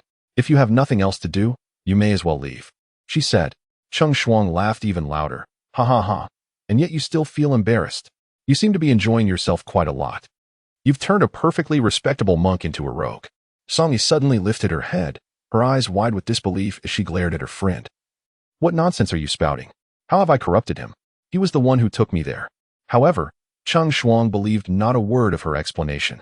A man as serious as Lin Hatong would never take her for a wild ride in the city. It was utterly implausible. It seemed much more like something Song Yi would do. Get out. Song Yi pointed towards the door, gritting her teeth and issuing an eviction order. Clenching her fists tightly, Song Yi demanded, Cheng Shuang, do you believe me? Cheng Shuang, reveling in her amusement, quickly dashed away to avoid any repercussions. Throughout the morning, Song Yi had no idea how many calls she had made to Lin Hatong, but he never answered. Left with no other choice, she resolved to seek him out in person. At the company's entrance, everyone recognized her, given her sudden appearance in light of the morning's explosive headlines. The two young receptionists regarded her with an inexplicable glimmer of intrigue. Is Second Master in the office? Song Yi tried her best to ignore their curious gazes as she made her way toward the elevator. Cheng Che did not stop Song Yi when she arrived. Just a minute earlier, Lin He-tang had exited the conference room and was presently in the office. As Song Yi burst into the office, the man sat at the tea table, brewing tea. Upon seeing her, he waved her over, inviting her to sample the new tea, his demeanor unfazed, as if he had anticipated her furious intrusion. How could you let such a matter trend online? Song Yi's face flushed a deep crimson, akin to a ripe apple. Isn't this just giving everyone a reason to laugh at us? Why not? Lin He-tang replied nonchalantly. Song Yi strode towards him, standing directly in front of him. Her gaze fixed downward as she bit her lip, her anger palpable. Lin He-tang. Observing her vexation, Lin He-tang instinctively wrapped his arm around her waist, pulling her onto his lap. His voice was distinctly gentle, yet inexplicably, Song Yi felt a chill run down her spine. Thus, she hastily clarified. That's not what I meant. I simply find it inappropriate. Chapter 102. What? Do you dislike being protected by me? His warm, gentle gaze met hers, and he chose not to dwell excessively on the matter, merely tightening his embrace around her waist. Everyone is watching you. Laughing at the thought that I would marry the matchmaker's choice arranged by my father. We must be more conspicuous to shield you from any disparagement. Lin He-tang had no intention of concealing his feelings, making his intentions unmistakably clear. Song Yi froze for a moment, an inexplicable bitterness rising in her chest, nearly bringing her to tears. Just as Su Min had said, Lin He-tang was indeed making earnest preparations to marry her. Song Yi suppressed the subtle bitterness within her and slowly spoke. So, you did it on purpose? Lin He-tang, with an expression of nonchalance, nodded in response, murmuring, The warmth of the man's palm rested against her back, and even through the fabric, she could feel its heat. She was reluctant to meet the profound and tumultuous affection reflected in his eyes, not wishing to succumb to it, as it contradicted her original intentions. I do not care how others perceive me, nor am I as fragile as you might imagine, to be troubled by mere whispers of public opinion. At that moment, Song Yu's eyes brimmed with tenderness, yet Lin He-tang effortlessly saw through her facade, discerning the indifference and coldness that lay within her core. What is the matter? Do you dislike being protected by me? Or do you have other schemes in mind, leaving no room for me in your future? Lin He-tang was eager to unveil her true thoughts. What schemes could I possibly have? All my calculations are devoted to my father. I have no energy left to play mind games with you, Song Yu replied with sincerity. Lin He-tang gazed at her for a moment, then suddenly grasped the back of her head, compelling her to lower it. Without waiting for consent, he kissed her. Song Yu struggled slightly, but in her fluster, she inadvertently knocked a valuable teacup off the table, shattering it upon impact with the floor. At that moment, Lin Huanwen pushed the door open and entered, followed closely by a secretary who could not halt his advance. Upon witnessing the scene in the office, Lin Huanwen cleared his throat, saying, "This is a company. Could you please be mindful of the implications? Elder brother, is there something you need?" Lin He-tang glanced at Lin Huanwen and asked casually, appearing somewhat indifferent. Song Yu felt utterly uncomfortable under Lin He-wen's seemingly intentional gaze. Nevertheless, she struggled to rise from Lin He-tang's lap. "I will wait for you outside," she stated, turning swiftly to exit the office. Lin He-wen had grown accustomed to the myriad emotions displayed by Lin He-tang. Yet, it was Song Yu who had pulled a seemingly transcendent individual back into the mundane world. "I have given you ample time. I am not a particularly patient person and despise being toyed with. In a week, it will be Sheng Er's wedding. Do not blame me for my lack of assistance then." Before he could finish his sentence, Lin He-tang had already stood and approached his desk, bending down to retrieve a document from the drawer. "Of course, I have already investigated. I merely feared you could not bear the truth. She is now wed to another." Lin He-tang handed him the document. Although his tone was gentle, each word struck Lin He-wen like a chilling blow. It was an apt description of a harsh awakening. Previously, he had been oblivious, but since Song Yu's arrival, he had come to understand Lin He-wen's fixation over the years. Even without exchanging conditions, he was still willing to lend a hand. "Lin He-tang, I advise you one last time. Song Yu and Ji Lu-yun belong to the same ilk. They come and go in any relationship as they please, treating us men like mere playthings." Lin He-wen was not one to overtly display his emotions. However, as he spoke, Lin He-tang could distinctly sense the anger boiling beneath the surface, a fury ignited by the mention of Ji Lu-yun. "Years ago, the elder sister departed from you due to your overpowering desire for control. You sought to confine her as if she were a canary, nurtured solely for your amusement. All these years, you have shown no inclination toward introspection regarding your own faults. Even if you were to seek her out now, you would still meet with a sorrowful parting." Lin He gazed at him in astonishment upon hearing such words, a quintessentially naive man, his mind filled with lofty principles. He nodded gently, a sardonic smile playing upon his lips. "Very well. I eagerly anticipate a different outcome for you and Song Yi. Do you truly consider yourself more exceptional than I? The essence of one's lineage is etched deeply within one's bones. What makes you, Lin He Tang, so unique? I shall not see you off. You may leave. With that, Lin He Tang turned to summon someone to clean the floor. Lin He, clutching the document in his hand, stood to depart but paused, recalling something, and fixed his gaze upon Lin He Tang. You have heard the rumors circulating in our circle, have you not? Have you not pondered them deeply? Lin He Tang, with his gaze lowered and absorbed in brewing tea, feigned ignorance of Lin He's inquiry. Understanding Lin He Tang's implication, Lin He derisively remarked, self-deception. Upon exiting, Lin He saw Song Yi waiting outside. He cast a cold glance at her face and, without uttering a word, hastily departed. Song Yi entered the office alongside the secretary, and Lin He Tang gestured toward the sofa. Please wait for me for an hour. Once I finish this work, we shall leave. Song Yi made no objection and sat to wait. Why is there hardly anyone at home? Usually, there are several bodyguards outside, she pondered as she entered. Noticing the absence of even a shadow, I allowed them to leave work early. The lunch was prepared, so they went to eat first. Lin Hatong wrapped his arm around her waist as they made their way to the dining hall. This sensation felt inexplicably familiar. In Song, he could almost envision the passionate encounters that would unfold in this villa after the meal. Lost in such thoughts, Song Yi felt her cheeks warm. I still have work to do this afternoon. Is there something you wish to discuss with me? Song Yi always sensed that Lin Hatong's tenderness was merely superficial, making it difficult for her to fathom his true thoughts. Next week, Sheng Er is getting married. I would like you to accompany me as my partner. After the man sat down opposite her, he leisurely broached the subject. Song Yi paused, as she and Bai Sheng had never gotten along, and she had no desire to attend her wedding. She doesn't like me. I'll skip it, and you can bring a gift on my behalf. Song Yi instinctively declined. Upon raising her eyes, she was suddenly met with the man's gentle and profound gaze, leaving her momentarily at a loss for words. Chapter 103, Her First Love. I merely worry that attending her wedding might lead to awkwardness, and it may be challenging to meet again in the future. Song Yi curled her lips, still patiently explaining her reasons for not attending. It is her wedding day, and you will be attending as my girlfriend. She wouldn't dare to treat you poorly. Lin Hatong's dark eyes fixed intently on Song Yi, exuding both warmth and a hint of sharpness. He remained insistent, regardless of her willingness. Song Yi gazed at him for a long while before ultimately conceding. She didn't want to create discord over such a trivial matter. Very well, I will accompany you. Chengcheng, can you be a little patient, please? At last, the man suddenly uttered a rather perplexing remark. Song Yi furrowed her brows slightly for a moment, only to quickly smooth them out again, gently nodding in agreement. Very well. After dinner, I will escort you to the company. Has Cheng Shuang made all the arrangements in Qiqing? Ling Hatong found it somewhat surprising that Cheng Shuang was tasked with the responsibilities in Qiqing, given that it was a matter that she ought to handle personally. How many people have you left in Qiqing? Song Yi inquired thoughtfully, stirring the soup in her bowl.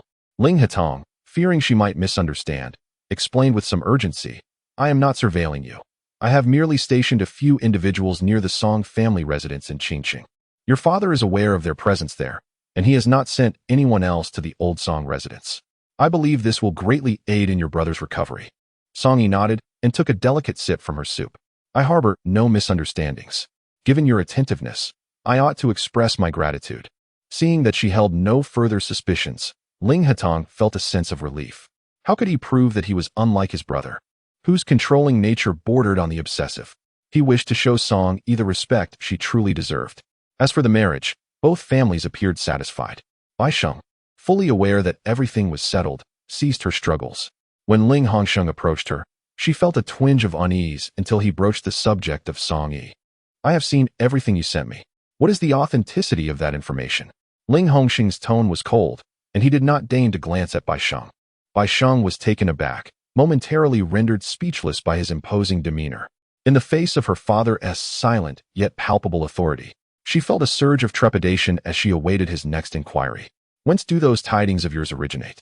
In truth, it is the shared disposition of gentility that evokes a perception of amiability and uprightness. Lin Hongxing's countenance bore no trace of emotional fluctuation as he listened to Bai Sheng's words, as though he were merely absorbing a tale. Father, you should retire early. The preparations for the wedding will render you quite busy and fatigued in the coming days, necessitating more vigor and stamina. Having gleaned the information he sought, Lin Hongxing uttered a brief remark before departing Bai Sheng's chamber. This son had commandeered the most formidable segment of the family business, a venture that was not easily managed. Thus Lin Hongsheng often found himself at an impasse with Lin Hatong, simultaneously in need of him yet discontented with his lack of compliance. Lin Hatong's gaze drifted indifferently over his father. She has been particularly occupied of late. I have not been in her company tonight. When might you amend your penchant for unwarranted speculation?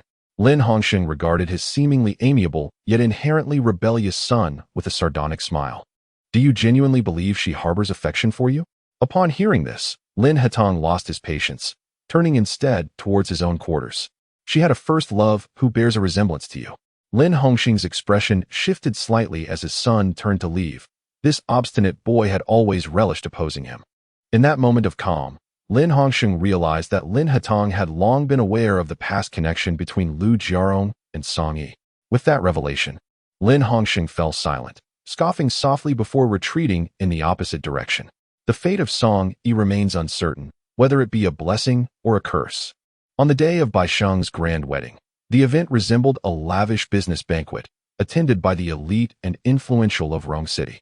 Song Ru, as a member of the female entourage, was accompanied by Lin Hatong, mingling with individuals she seldom encountered, raising glasses and exchanging pleasantries. Lin Hatong generously introduced her to everyone present. Dressed in a soft pink gown that exuded elegance, Song Ru's understated makeup complemented her beauty without overshadowing the occasion. Yet she undeniably stood out among the crowd of distinguished ladies. Many gazes, both male and female, were drawn to her, especially when Lin Hatong introduced her to the guests, causing some to falter in their composure. Wen Ying squinted, her narrowed eyes briefly flickering with anger. As Bai Sheng's bridesmaid, she was already exquisitely adorned. Yet in the presence of the strikingly beautiful Song Ru, she felt eclipsed. Wen Ying, did you not mention that today was also a matchmaking event for the second master? Why then has he brought Song Ru along? Who was the intended bride? Some chimed in with sardonic remarks, recognizing Song Ru as a captivating enchantress. With the second master utterly entranced, how could the Lin family possibly allow such a beguiling temptress to enter their ranks? Wen Ying fell silent, her attention captured by the appearance of Lu Jiarong.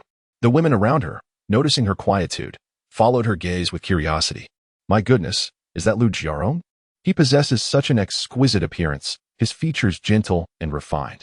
He certainly seems like a suitable alternative for the second young master. Who among you is interested in pursuing him to see if he is indeed approachable? Wen Ying chuckled and remarked, don't waste your efforts. Did you not notice that his gaze was fixated on Song Yi throughout? I have heard whispers that he is actually Song Yi's first love. Chapter 104. I promised I would marry you. Before Wen Ying's words could fully dissipate, she was encircled by 3 or 5 young women, each wearing an inquisitive expression. Observing this, Wen Ying calmly stated, I have merely heard rumors. Do not indulge in idle gossip. With that, she navigated past the group of women and made her way directly to the bride's resting room. Bai Sheng sat alone, lost in thought, oblivious to Wen Ying's entrance. It was not until Wen Ying gently tapped her shoulder that she snapped back to reality. Why are you so distracted? Today is your grand day. Have you seen the woman who is being matched with the second young master? Wen Ying inquired, her curiosity piqued. Bai Sheng lowered her gaze to her phone, her fingers suddenly halting on the screen. Wen Ying gradually reined in the emotions she had inadvertently revealed and replied softly, This is for you, Bai Sheng said, extending an exquisite invitation card from the table toward Wen Ying. Wen Ying paused, hesitating to accept it immediately. Wen Ying, do you truly believe that by not delivering this invitation card, you can extricate yourself unscathed? Bai Sheng's eyes sparkled with a hint of mockery. You misunderstand. Wen Ying smiled gently as she took the invitation from Bai Sheng's hands, expressing her concern. I merely worry that this is your wedding, a once-in-a-lifetime event. If it devolves into chaos, wouldn't that be quite regrettable? In response, Bai Sheng offered a self-deprecating smile, saying, It's merely a marriage alliance, a negotiation and connection between families. How does it truly concern me? Wen Ying chose to remain silent, ultimately acquiescing to Bai Sheng's wishes as she departed the wedding venue with the invitation in hand. The venue, now bustling with nearly all the guests, reverberated with lively chatter. Wen Ying cautiously extricated herself from the crowd and found herself in a quieter neighborhood. It was only upon her arrival that the car door opened slowly, revealing the delicate and strikingly handsome face of Xie Jingfan emerging from within. He alighted from the vehicle, his gaze coolly scanning Wen Ying from head to toe. Wen Ying had only seen photographs of Xie Jingfan, which portrayed him as quite handsome, with a slender face complemented by his dark, wolf-tail hairstyle. Yet, upon encountering him in person, she felt an unsettling discomfort beneath the cold, serpentine scrutiny of his gaze. It was no wonder that Song Ru had desperately sought to escape. Anyone would feel compelled to flee. With a determined push, Wan Ying thrust the invitation into her hand, uttering not a single word before hastily departing. Xie Jingfan weighed the invitation in his hand, a wicked smile curling at his lips. What a splendid day it would be, as Song Ru's good fortune was about to come to an end. He felt an exhilarating thrill, eagerly anticipating the sight of her in a state of desolation, abandoned by Lin Hetong. Once he successfully entered the venue, the harmonious and lively scene unfolded before him, and his gaze swiftly scanned the crowd for Song Ru's figure. Song Yi had accompanied Lin Hetong in cutting through one circle after another of people, and she was indeed quite fatigued, her feet aching considerably. Shaking her head, Song Yi replied, "It's nothing, just a bit tired from walking. You go ahead and busy yourself. I will find a quiet place to rest."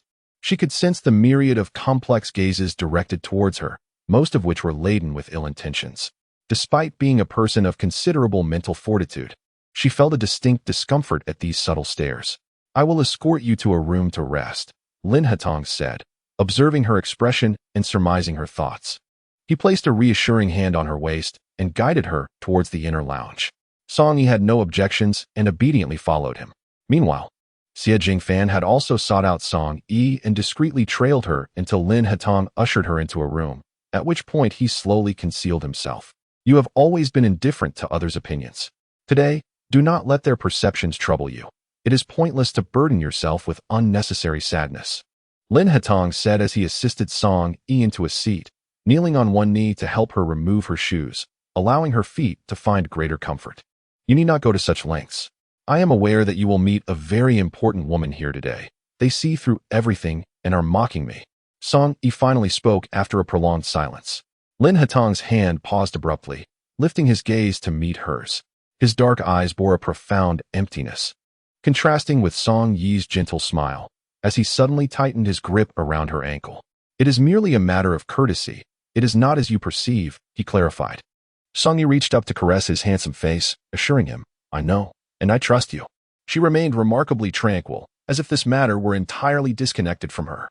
Lin Hetong felt a sense of discomfort, yet he found himself at a loss for words. "Yeah, I have promised to marry you, and I shall undoubtedly fulfill that promise.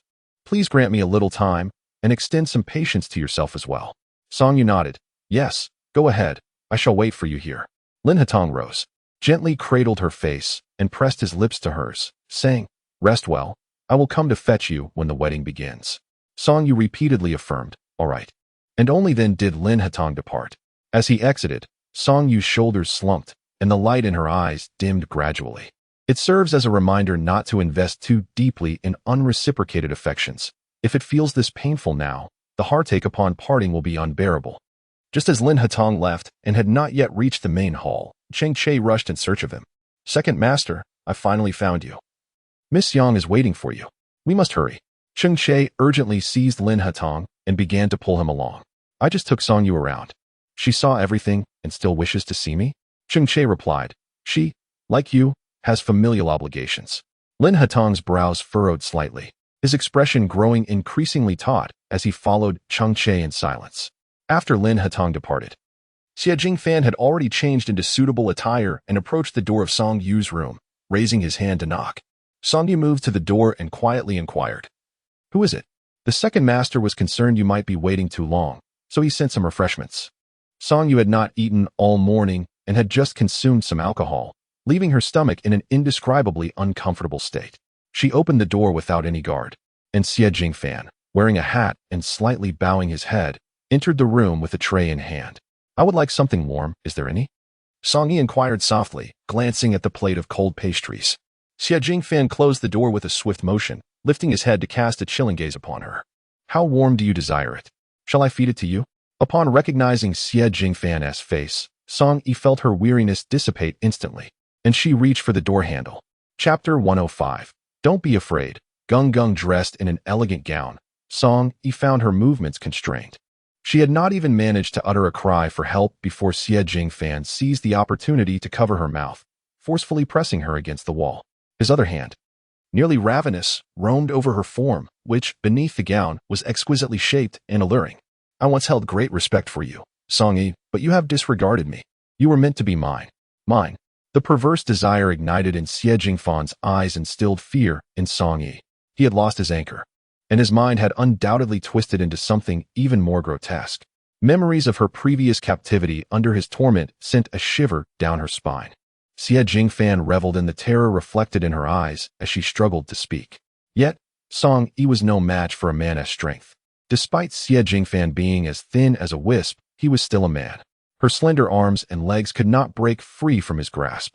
He lifted her with brute force, taking a few steps before casting her harshly to the ground. The impact left her ribs aching, and her insides trembled with pain. The intense impact left her in a dizzying haze, rendering her unable to rise. This provided Xie Jingfan the opportunity to swiftly extract a prepared nylon self-locking strap and bind her hands and feet tightly. Although the straps appeared slender, they were secured so firmly that any attempt to struggle would be futile. Xie Jingfan stood before her, gazing down with a mocking smile glimmering in his eyes. Do not struggle. If you injure your hands, it would pain me. Xie Jingfan, you madman. This is the Lin family's wedding. If you ruin it, they will not spare you. Song-yu felt a mix of anger and fear, her eyes reddening as tears threatened to spill. Xie Jingfan seemed to find amusement in her distress, slowly crouching down. Can you guess why I appeared here so effortlessly? Song-yu was taken aback. Could it be Bai Sheng? Yet, given the high security at such a wedding, a mere word from Bai Sheng could not have allowed Xie Jingfan to bypass the stringent checks to enter. It must be someone else from the Lin family, for no one wished for her to be with Lin Hatong, especially at such a crucial moment of his matchmaking. If her purity were tarnished in public today, even if she and Lin Hatong were to love each other deeply in the future, a rift would forever remain between them. Song-yu clenched her teeth tightly, tears unwittingly streaming down her cheeks. Even if she were to scream at the top of her lungs today, no one would come to her aid. She thought of Song Jingtan, who awaited her in Qingcheng. If something were to happen today, it would lead to an irrevocable deadlock. Xie Jingfan, what must I do for you to let me go? Xie Jingfan's fingers glided down her collarbone, pausing only when they encountered the soft contours beneath. If you refuse to marry me, how could I ever let you go? My love for you is profound, yet what about you? How can one be so devoid of conscience? Before Song-yi could utter a word, her delicate dress was ruthlessly torn to shreds. Ah! She screamed uncontrollably, her tears intertwining with her despair. Do not fear. Even if I exhaust every means, I possess numerous intimate items, and one shall surely fulfill your desires. You shall not lose your happiness. Upon seeing her flawless, porcelain-like form, Xie Jingfan laughed with wild abandon. Song-yi attempted to turn away from his perverse gaze, but he pressed her down with one hand, rendering her powerless. His hand continued its wicked exploration over her body. Suddenly, the tightly shut door was violently flung open, and Lu Jiarong stormed in, his eyes brimming with fury. Xie Jingfan was taken aback upon recognizing him. Even after all these years, he instantly identified this man. The first love in Song-yi's heart. Lu Jiarong approached swiftly, denying Xie Jingfan the chance to react, and landed a fierce punch squarely on his face. However, Lu Jiarong deftly evaded the counterattack, and the two soon became entangled in a fierce struggle.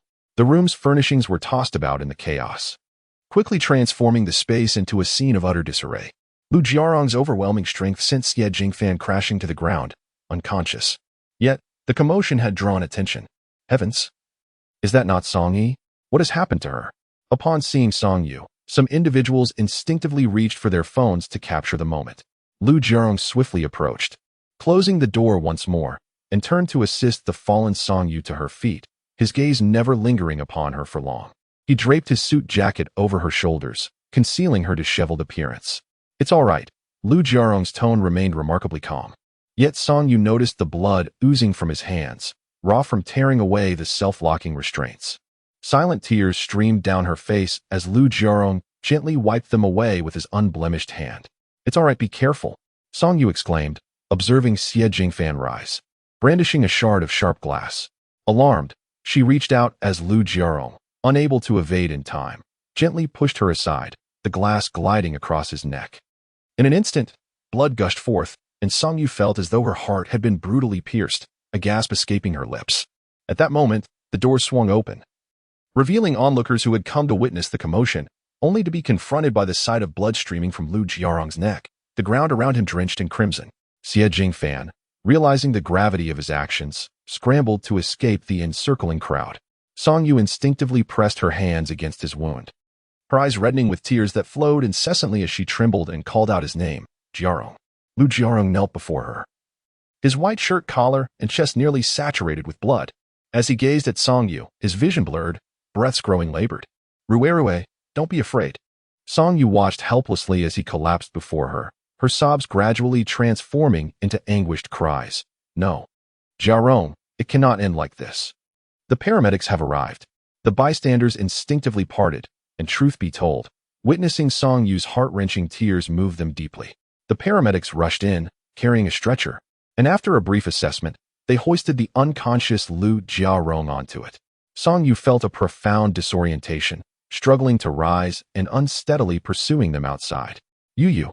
Lin He-tang's voice accompanied him as he reached her side, grasping her hand. Chapter 106. Brother no longer wants you. Song Yu's long hair was in disarray, her hands stained with blood, her feet bare, and her gaze vacant. The only garment shielding her was a sufficiently large and lengthy men's suit. Witnessing this scene, Lin He-tang felt a surge of compassion and longed to pull her into his embrace to comfort her. However, as if sensing his intentions, Song Yu gently pushed him away, casting a desolate glance at Lin He-tang before turning to leave. There are the best doctors, you do not need to go. Lin He-tang was still affected by the look she had just given him, and instinctively pursued her. Song Yu's mind was consumed with the image of Lu Jiarong's neck bleeding profusely. She was oblivious to Lin He-tang's emotions and wished to remain so. I must go. Her voice was feeble, yet her gaze was resolute, leaving no room for negotiation. At that moment, Lin He-tang was clearly not in a rational state, and her unwavering determination stirred unwelcome thoughts. I have arranged for the finest doctors, he insisted. You need not go. I will ensure someone stays with him. Lin He-tang's tone grew increasingly intense, tinged with a barely perceptible frustration. Yet, even as Song Yi sensed his emotions, she suddenly lost the patience to offer solace. She cast her gaze downward at the hand he had clasped, whispering, "Let go." The surrounding onlookers couldn't help but murmur in quiet astonishment. Could it be that Lu Jiarong held more significance in Song Yi's heart than Lin He-tang? Song Yi, if you leave here today, we shall part ways. His voice, usually gentle, now bore the weight of sadness intertwined with an uncontrollable agitation. Song Yi's figure, poised to depart, came to an abrupt halt. Observing her stillness, Lin He-tang's heavy gaze seemed to flicker with a glimmer of hope. Ladies and gentlemen, the wedding ceremony is about to commence. Please proceed to the foyer. Ching Che reminded the guests, having caught a glimpse of Lin He-tang's troubled expression. Realizing the gravity of the situation, the crowd began to disperse. They were not oblivious. It was clear that Lin He-tang had been cast aside by Song Yi, and one could only imagine the turmoil that now churned within him. Who would dare linger to witness such a spectacle? Thus, under the urging to leave, they gradually departed. The men of the Lin family seemed to bear the brunt of fame's backlash. The eldest son had once suffered a similar fate, spurned by a woman. And to this day, he harbored a grudge, allowing no one to approach him. It was said that he had been so deeply affected that he had lost interest in women altogether. Not far from the scene, whispers began to circulate. Would the second master follow suit? It was hard to say. Song Yi, bold as she was, dared to toy with the innocent affections of the second master. Was she not courting disaster? Lin He-wen walked past the crowd with an expressionless face, seemingly indifferent as he approached Lin He-tang, gesturing for Ching Che to leave. Ching Che, attuned to the atmosphere, silently stepped away from Lin He-tang. How about that? Am I mistaken? In her heart, you are merely a substitute for her cherished white moonlight. You are even inferior to me, a mere stand-in from beginning to end. Though Lin He-wen displayed no outward emotion, he secretly stifled a laugh, taking pleasure in the misfortune. Who could possibly cause such a commotion? Lin He-tang disregarded his mockery, an inexplicable chill emanating from the depths of his eyes. With one hand casually tucked into his pocket, Lin He-wen remarked, "The wedding is about to commence. Father sent me to urge you. After all, today is Sheng Heir's wedding, a matter of our family's honor. Father said it's best to resolve this privately and not involve the police. I trust you understand." At that moment, Lin He-tang's gentle features were shrouded in frost, even his gaze radiating a palpable coldness. He walked past Lin He-wen with a stern face, who leisurely followed at his side. "Are you really going to break up? Can you bear it? I am not as cheap as you." Lin He-tang replied without even glancing back, his words piercing Lin He-wen deeply. He abruptly halted, unable to muster a smile. Upon reflection, it indeed seemed rather sordid. Even knowing that Ji Lu-yun was married with children, he shamelessly sought to entice her. A woman bound by vows. Lin He-tang strode away, leaving Lin He-wen alone in the corridor to engage in self-reflection. Song Yi followed the ambulance to the hospital, gripping Lu Jiarong's hand tightly, her heart sinking as she gazed upon his pallid face, teetering on the brink of despair. "Miss Song, your actions may hinder the rescue efforts," a doctor implored, witnessing her emotional unraveling. Yet, it seemed as though Song Yi was impervious to his words, her grip on Lu Jiarong's increasingly cold hand unyielding. "Miss Song," the doctor began, reaching out, but halted mid-motion. Another pair of hands encircled her arms, gently prying her fingers apart as Lu Jiarong's hand slipped away. It felt as if all her strength had been siphoned from her, and she faltered, nearly collapsing. Fortunately, someone steadied her. When she looked up, she found it was Suyu. "Miss Song, he wouldn't have died had you not delayed him. Your actions are the cause of his fate," Suyu remarked, his gaze and tone chillingly detached. Clad in a suit, he had been dispatched by Lin He-tang to accompany her in the sudden crisis. He had witnessed firsthand the profound depth of Song Yi's affection for a man, while Lin He-tang, in her eyes, was little more than an affluent gentleman who could offer assistance and possessed a certain charm. Such a woman, oblivious to her own shortcomings, was truly pitiful. Song Yi, flustered, stumbled away from Su Yu's support, taking a shaky step back before collapsing onto a chair in the corridor.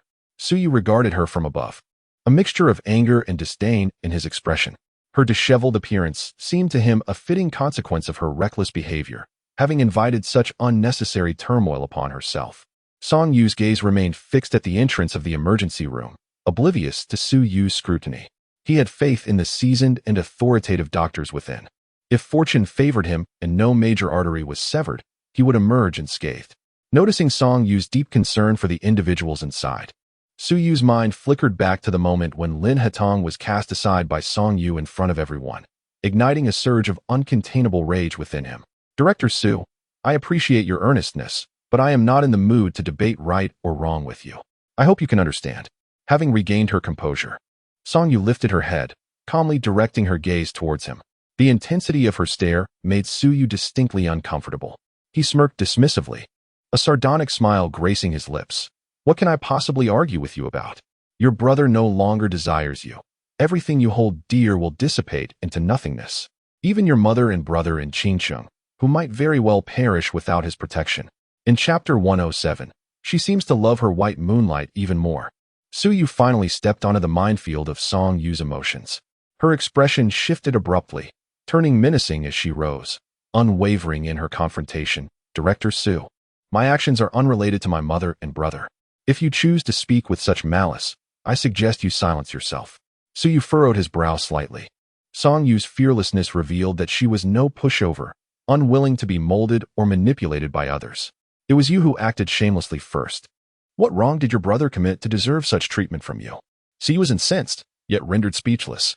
She had spoken of sacrificing her life. What more could he say? It was merely a love affair that ended without consequence, certainly not worth a life. Ultimately, he stormed off, leaving Song Yu all alone in the long corridor, sitting despondently on a chair, gazing anxiously at the lights of the emergency room. The pallor of his face indicated the considerable distress caused by Song Yu's actions. "How is Lu Jiarong?" As soon as Su Yu took her seat, Lin He-tang inquired. Su Yu grimaced. "I think the situation is dire. Song Yu is infuriating. I didn't wait around there. The hospital will contact me as soon as there's news." Lin He-tang remained silent for a moment before suddenly turning to her with a cold glare. "Lu Jiarong must not die. Do you understand?" Su Yu nodded. "I understand.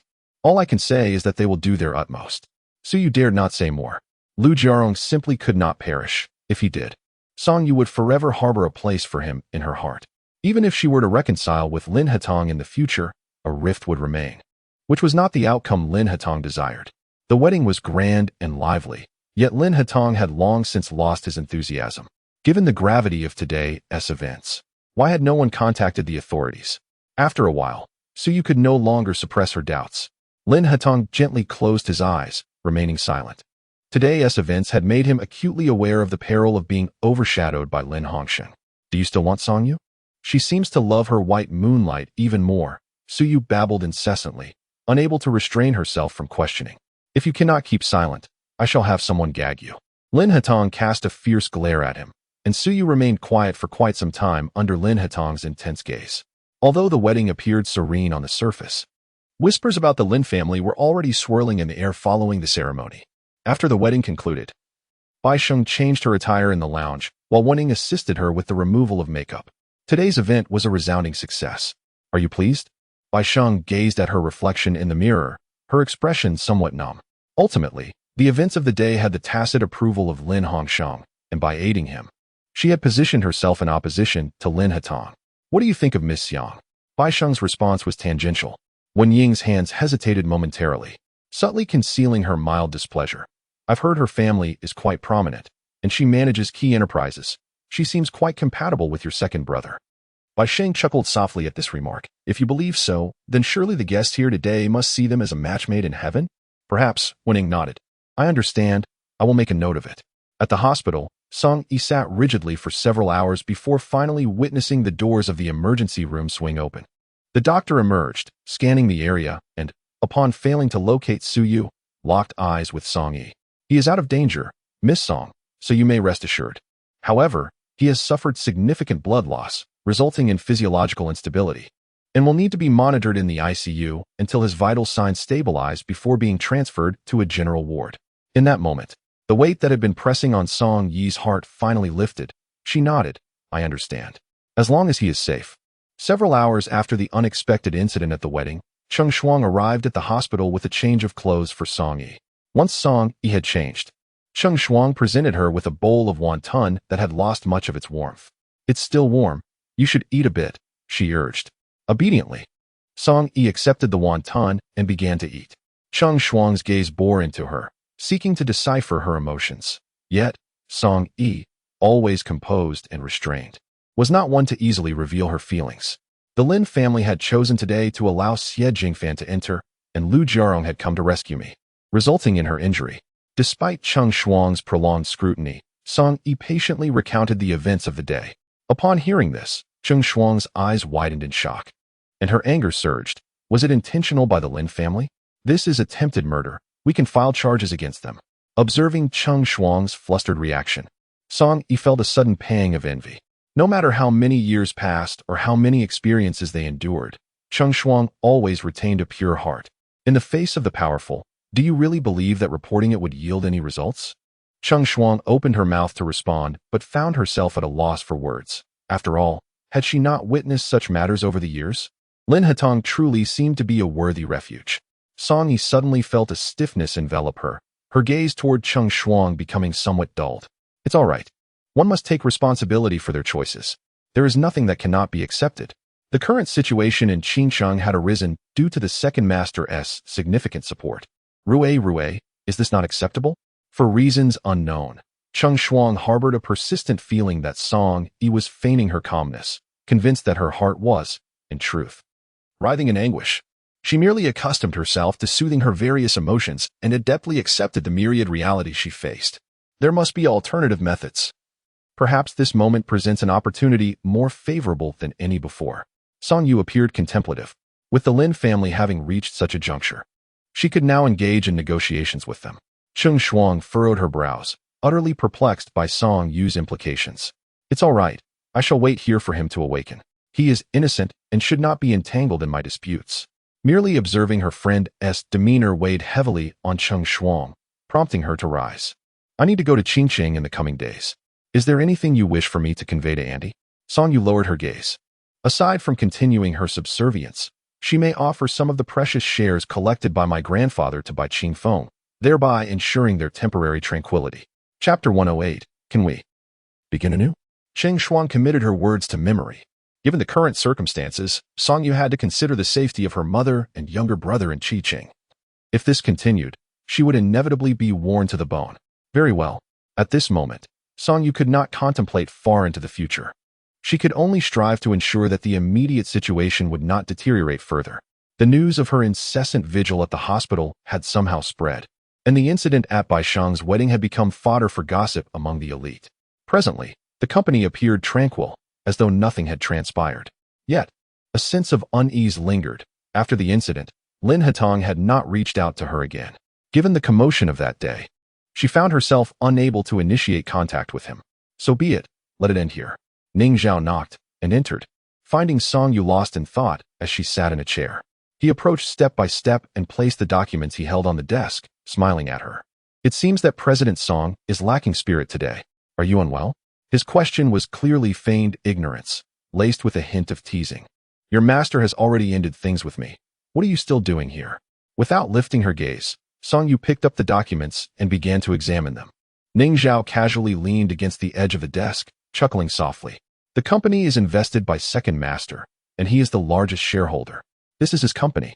What issue is there with me working for the boss? Yet, President Song, with such a significant event occurring, shouldn't you contemplate your next steps? She raised her eyes, her expression calm, and replied with utmost tranquility, whenever your boss decides to oust me, I shall leave of my own accord. There is no need for you to come here and cast your shadows upon me.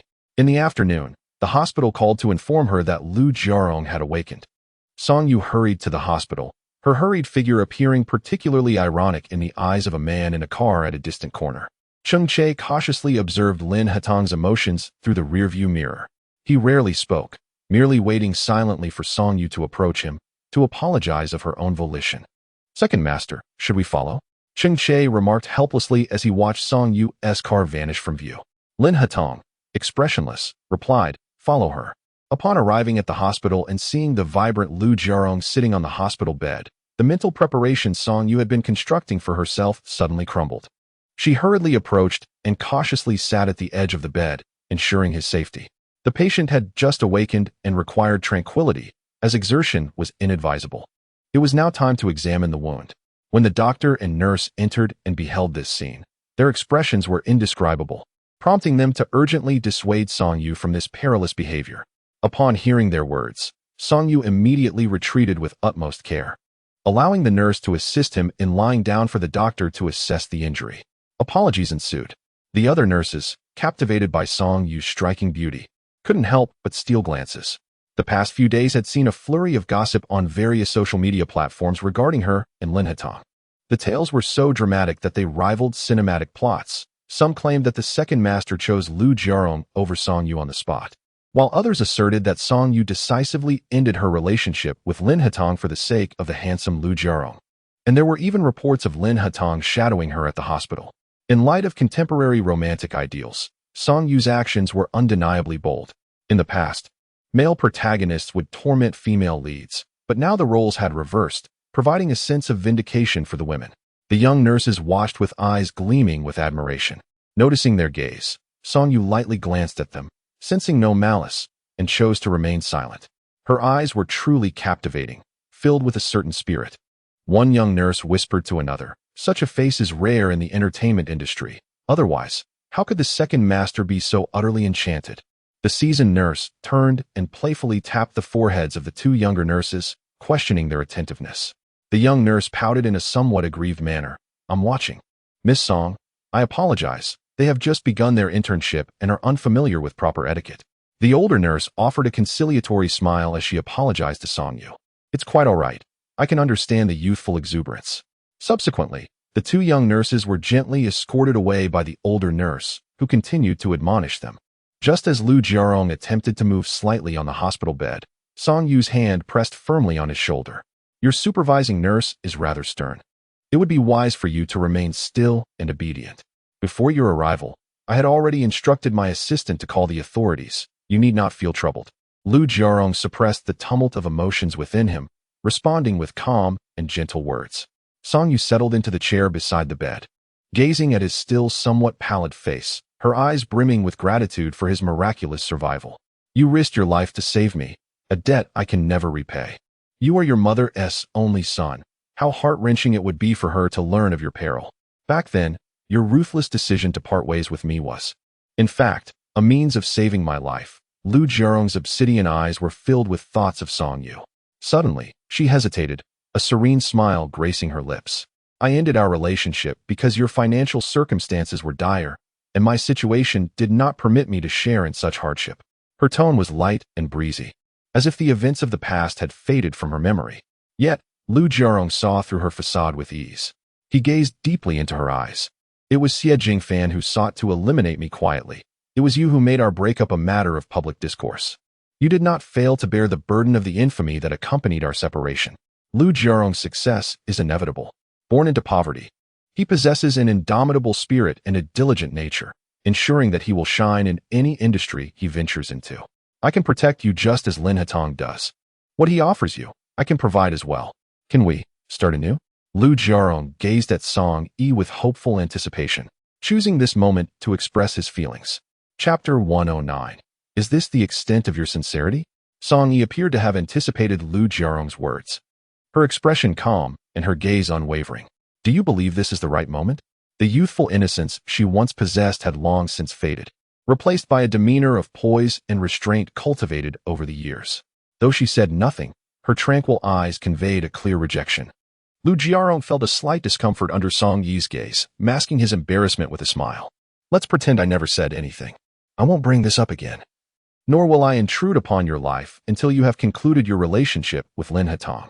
As long as you understand. Song Yi was well aware of Lu Jiarong's character. He had always been a patient man. Outside the door, Lin Hatong lurked like a voyeur, eavesdropping on their conversation. It turned out their breakup years ago was not due to infidelity or weariness with each other, but rather Song Yi's desire to save Lu Jiarong's life. She truly loved him, enough to shoulder various criticisms at such a young age. She had never devoted even half as much thought to him. Lin Hatong slowly stepped away from the hospital door, while Ching Che, noticing his approach, hastily ran over. He had assumed Lin Hatong would take the initiative to seek out Song Yi. There is no longer a need to follow her. Instruct those in Qingqing to withdraw as well. The man's voice was cold and devoid of emotion. Ching Che felt a jolt in his heart. Lin Hatong's demeanor was serious. As for Miss Song, her affairs need not be communicated to me henceforth. Lin Hatong uttered this statement, striding forward with greater purpose, leaving Ching Che quickly behind. Shortly after Lin Hatong departed, Song Yu exited the hospital room and passed by the nurse's station, where the nurse who had conducted rounds earlier called out to her. Leaning in closely, the nurse whispered, "Mr. Lin was just here." Song Yu paused momentarily. "Did you see him clearly?" The nurse nodded vigorously. "Yes. He just left a short while ago. If you hurry, you might catch him." "Thank you." With that, she swiftly headed towards the elevator. Despite her frantic dash, she arrived just a moment too late. Lin Hatong's car was already pulling away. Ching Che, noticing Song Yu reaching the roadside, was slightly taken aback and then glanced at the rearview mirror to observe Lin Hatong. "I believe I just saw Miss Song. She wouldn't be chasing after the second master, would she?" Lin Hatong's expression remained unyielding, devoid of any emotional fluctuation. "If you have an affection for her, you should exit the vehicle now." Ching Che recoiled, hesitant to speak further, and thereafter drove in silence. In Qingcheng, the matter concerning Lin Hatong and Song Yu had spread beyond just Rongcheng. It had infiltrated Qingcheng as well. In this age of information and the internet, such news cannot remain concealed for long. Cheng Shuang sat in a CAF not far from the Song family estate, anxiously observing the imposing figures that had suddenly appeared outside. Yesterday, when she visited, there were hardly any people. Today, however, the place resembled a state of emergency, with a sudden influx of individuals. After much contemplation, she decided to call Song Yi. When Song Yi received the unexpected call from Cheng Shuang during work hours, her heart skipped a beat, and after a brief hesitation, she answered, "What is it?" "There are suddenly many people at the Song family residence, and I'm not quite aware of the situation inside. I've also come across news online regarding you and Lin Hatong, and some media outlets have mentioned that Lin Hatong is about to become engaged to a family of equal standing. Has your father not contacted you?" Song Yi took a deep breath. Indeed, this aligned with her expectations. He is more composed than one might assume. With Xie Jingfan currently missing, he has many matters still unresolved and is unlikely to recklessly confront me. This gives me more time to reconcile with Lin Hatong. Song Yi easily discerned by Qingfeng's intentions. Listening to Song Yi's analysis, Cheng Shuang felt an involuntary shiver run down her spine. One must possess immense psychological fortitude to be involved with such a person. "Should you seek out second master?" Cheng Shuang inquired tentatively. Song Yi's tone grew serious. "You should focus on your work in Qingcheng. Just inform me when the company launches. I will handle my own affairs." "Understood." After a moment of reflection, Song Yi placed a call to Ching Che. "Miss Song, what can I do for you?" Cheng Che responded with surprise, followed by an ambiguous inquiry regarding her intentions. I merely wish to meet. Cheng Che listened to Song Yi's words on the phone. Swallowing softly, Miss Song, you had already parted ways with the second master when you abandoned him at the wedding. What is the purpose of this now? Song Yi was momentarily speechless. What else could it be but a plea for assistance? Dinner had long passed. Where was the second master? Cheng Che replied.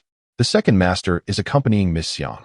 Song Yi was suddenly taken aback. She truly did not anticipate that Lin Hetong would elevate this matter so swiftly. So, he was resolute in severing ties with her and marrying that well-matched heiress, was he? She remained silent on the phone for a considerable time. While Cheng Che grew increasingly anxious, Miss Song, tell him I wish to see him tomorrow evening at Qingyi Garden. I will be waiting. Before Cheng Che could utter another word, Song Yi abruptly hung up, standing by the riverside, with the gentle breeze caressing him. Cheng Che gazed at the slowly drifting yacht in the river, feeling a tinge of sorrow.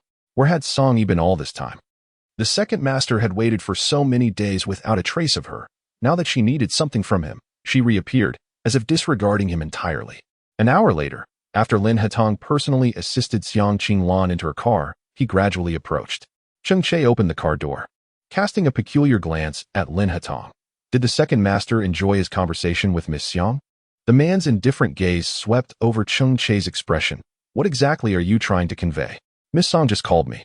She expressed a desire to meet you tomorrow evening at Qingyi Garden, Cheng Che said, cautiously observing Lin Hetong's countenance. Lin Hetong inquired, why did she not call me directly? Cheng Che found himself at a loss for words, unable to fathom Song Yu's thoughts. The following evening, Song Yu waited alone in the expansive private room.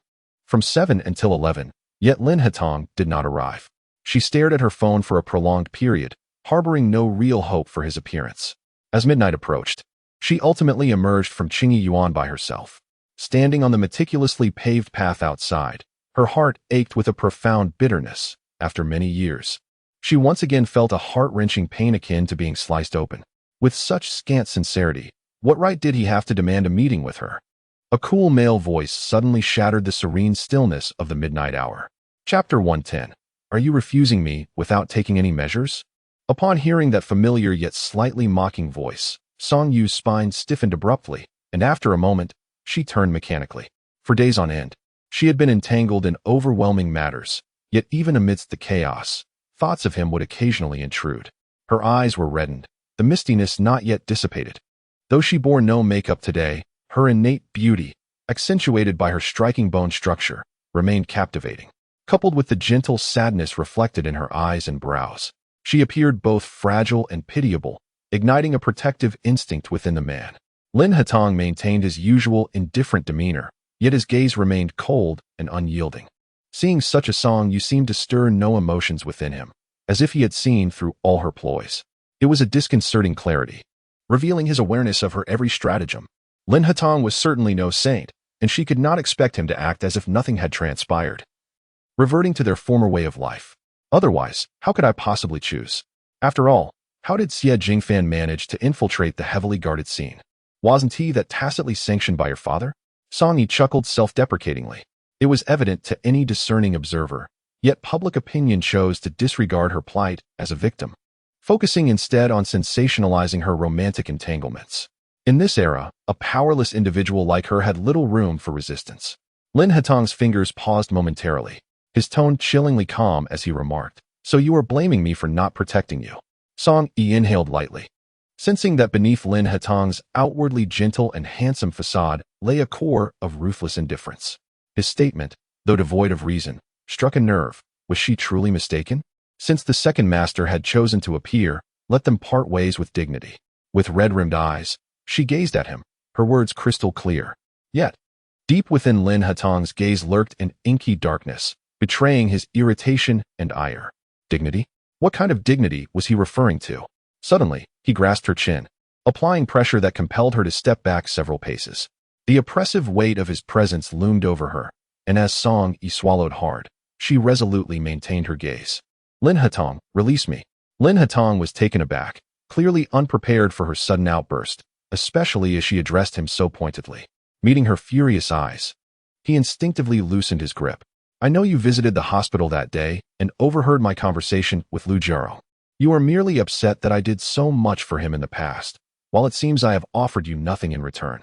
Song Yu directly pierced through Lin Hatong's jealousy at that moment. The man gazed at her with a heavy expression, neither angry nor defensive.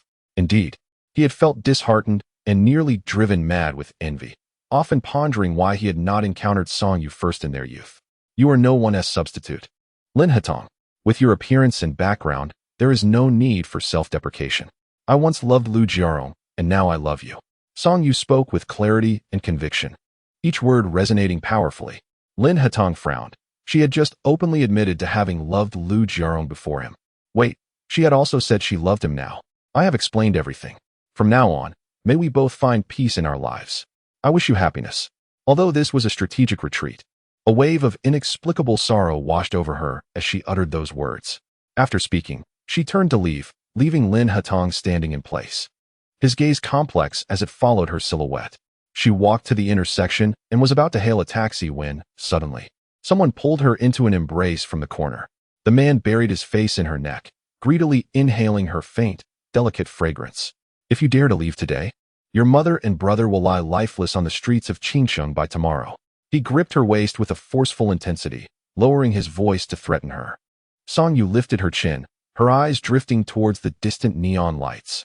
As she heard the man's heated breath threatening in her ear, the tension in her body instantly relaxed. Yes, once again, she had placed her bet wisely and succeeded. Lnht, though his words were harsh, found it difficult to relinquish his grip on the situation. He had adeptly seized upon the frailties of human nature, successfully ensnaring her once again. Yet, you will not spare my father, nor will you spare my kin from Qngch Lnht. Perhaps it is best we part ways. Before Erye could finish her sentence, a sudden force gripped her waist, causing her to cry out in pain. What do you take me for? A pampered child? Lnht retorted, his displeasure evident. Realizing she had perhaps provoked this man, Erye obediently silenced herself. Having just alighted from the car, she had barely taken 2 steps when Lnht approached from behind, seizing her and hoisting her onto his shoulder. Reminiscent of a bandit who had captured a chieftain's wife, this display starkly contrasted with his handsome and refined demeanor. He carried Erye upstairs and unceremoniously tossed her onto the bed, leaving her slightly dazed by the lack of gentleness.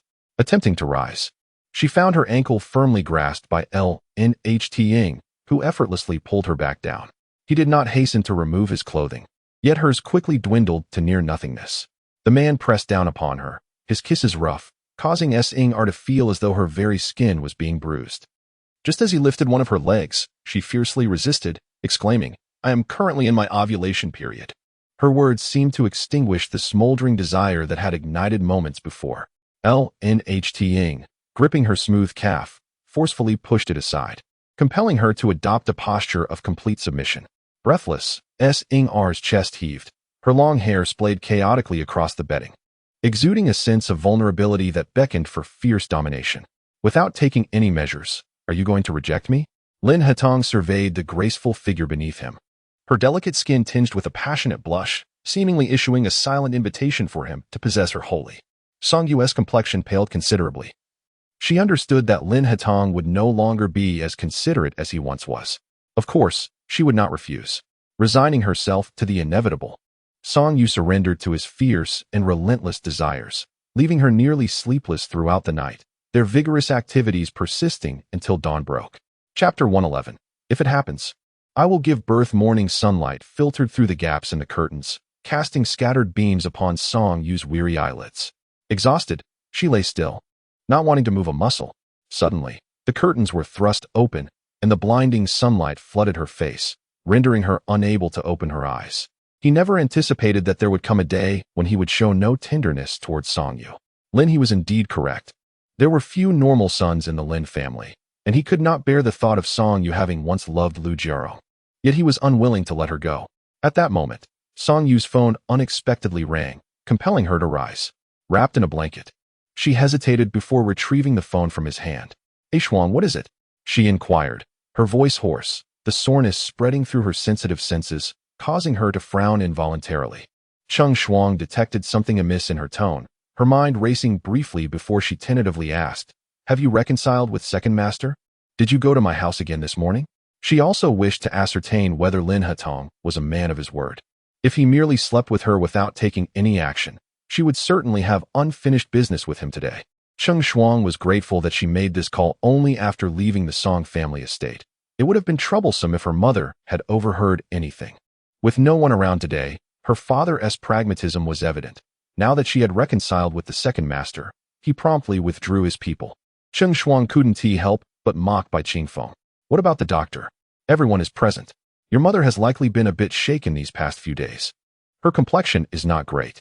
However, your brother seems to be in good spirits, and his health appears to be improving. Cheng Shuang meticulously reported the situation she had observed. Song Yu's tightly wound heart gradually began to relax, and her furrowed brows eased as she exhaled softly. I understand. I appreciate your help these past few days. It was the first time Cheng Shuang had heard such courteous words from her, and she found herself momentarily at a loss. Enough of that. Who needs your thanks? With things stabilizing in Qingqing, you should cling tightly to the second master's support. You and Lu Jiarong have passed, so let us not dwell on it, shall we? Cheng Shuang advised, a hint of earnestness in her tone. Heaven knows that after the incident, her worries extended beyond Song Yu to the company that had taken years to build. Despite her lack of ambition, she feared a sudden fall into poverty. Song Yu couldn't help but glance at Lin Hatong, who had been watching her intently.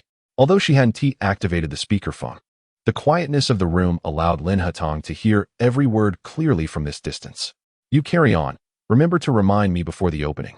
Cheng Shuang, reflecting on the current hour, surmised that Song Yi had likely just risen from Lin Hatong's bed. Feeling a pang of sympathy for her arduous night, she tactfully ended the call.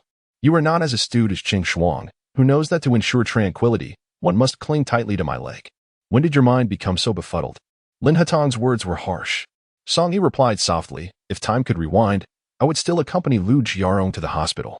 Her gentle tone, however, ignited the man's fury. As Lin Hatong strode towards her, she recalled the fierce battle of the previous night. The inherent physical disparity between men and women left her feeling intimidated. Was my sincerity sufficient last night? Song Yi gazed up at the man now standing before her. Her voice hoarse yet tender, imbued with an unspoken allure. The man loomed over her, his eyes narrowing as he assessed her. If I were to keep you here for 72 hours, is there a possibility you could conceive? Song Yi could discern the satisfaction in his gaze regarding her performance from the previous night. After indulging in such exhilarating experiences, how could he not be pleased? She did not shy away from the idea of motherhood. In fact, she harbored a desire for a child of her own. And if that child were to bear Lin Hatong's lineage, it would be even better, for at least the child's beauty would be assured. Each of her utterances struck a chord within him, gradually disarming his defenses. Lin Hatong squinted, slowly leaning closer, his gaze fixating on her partially exposed, snow-white shoulder bone. The intoxicating scenes of the previous night still vivid in his mind, stirring an insatiable yearning within him. Sensing the familiar depths within the man's eyes, Song Ru gently cradled his face and pressed her lips against his. The soft sensation involuntarily tensed his body, and in a moment of lost control, he grasped her neck, deepening the kiss. As the man pressed her into the mattress, trailing kisses down her neck, Song Ru murmured softly, "He Tang, once it's broken, it can't be played with anymore." The man leaned close to her ear, his voice low and husky, "Stay here for 72 hours before leaving, all right?" Song Ru obediently replied, "Okay." Lin He Tang still summoned a doctor to check if she had sustained any injuries. Although Song Ru felt a bit embarrassed, she did not refuse. Lin He Tang stayed with her at home for a day, but returned to work the following day, while Song Ru was meticulously cared for at Junshan Courtyard.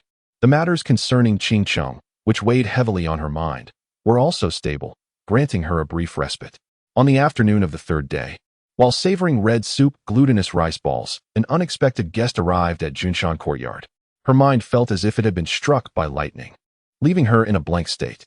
Trembling, she pointed at the high heels on the floor, her previously joyful expression transforming into an indescribable grimace. "Whose shoes are these? Who lives here?"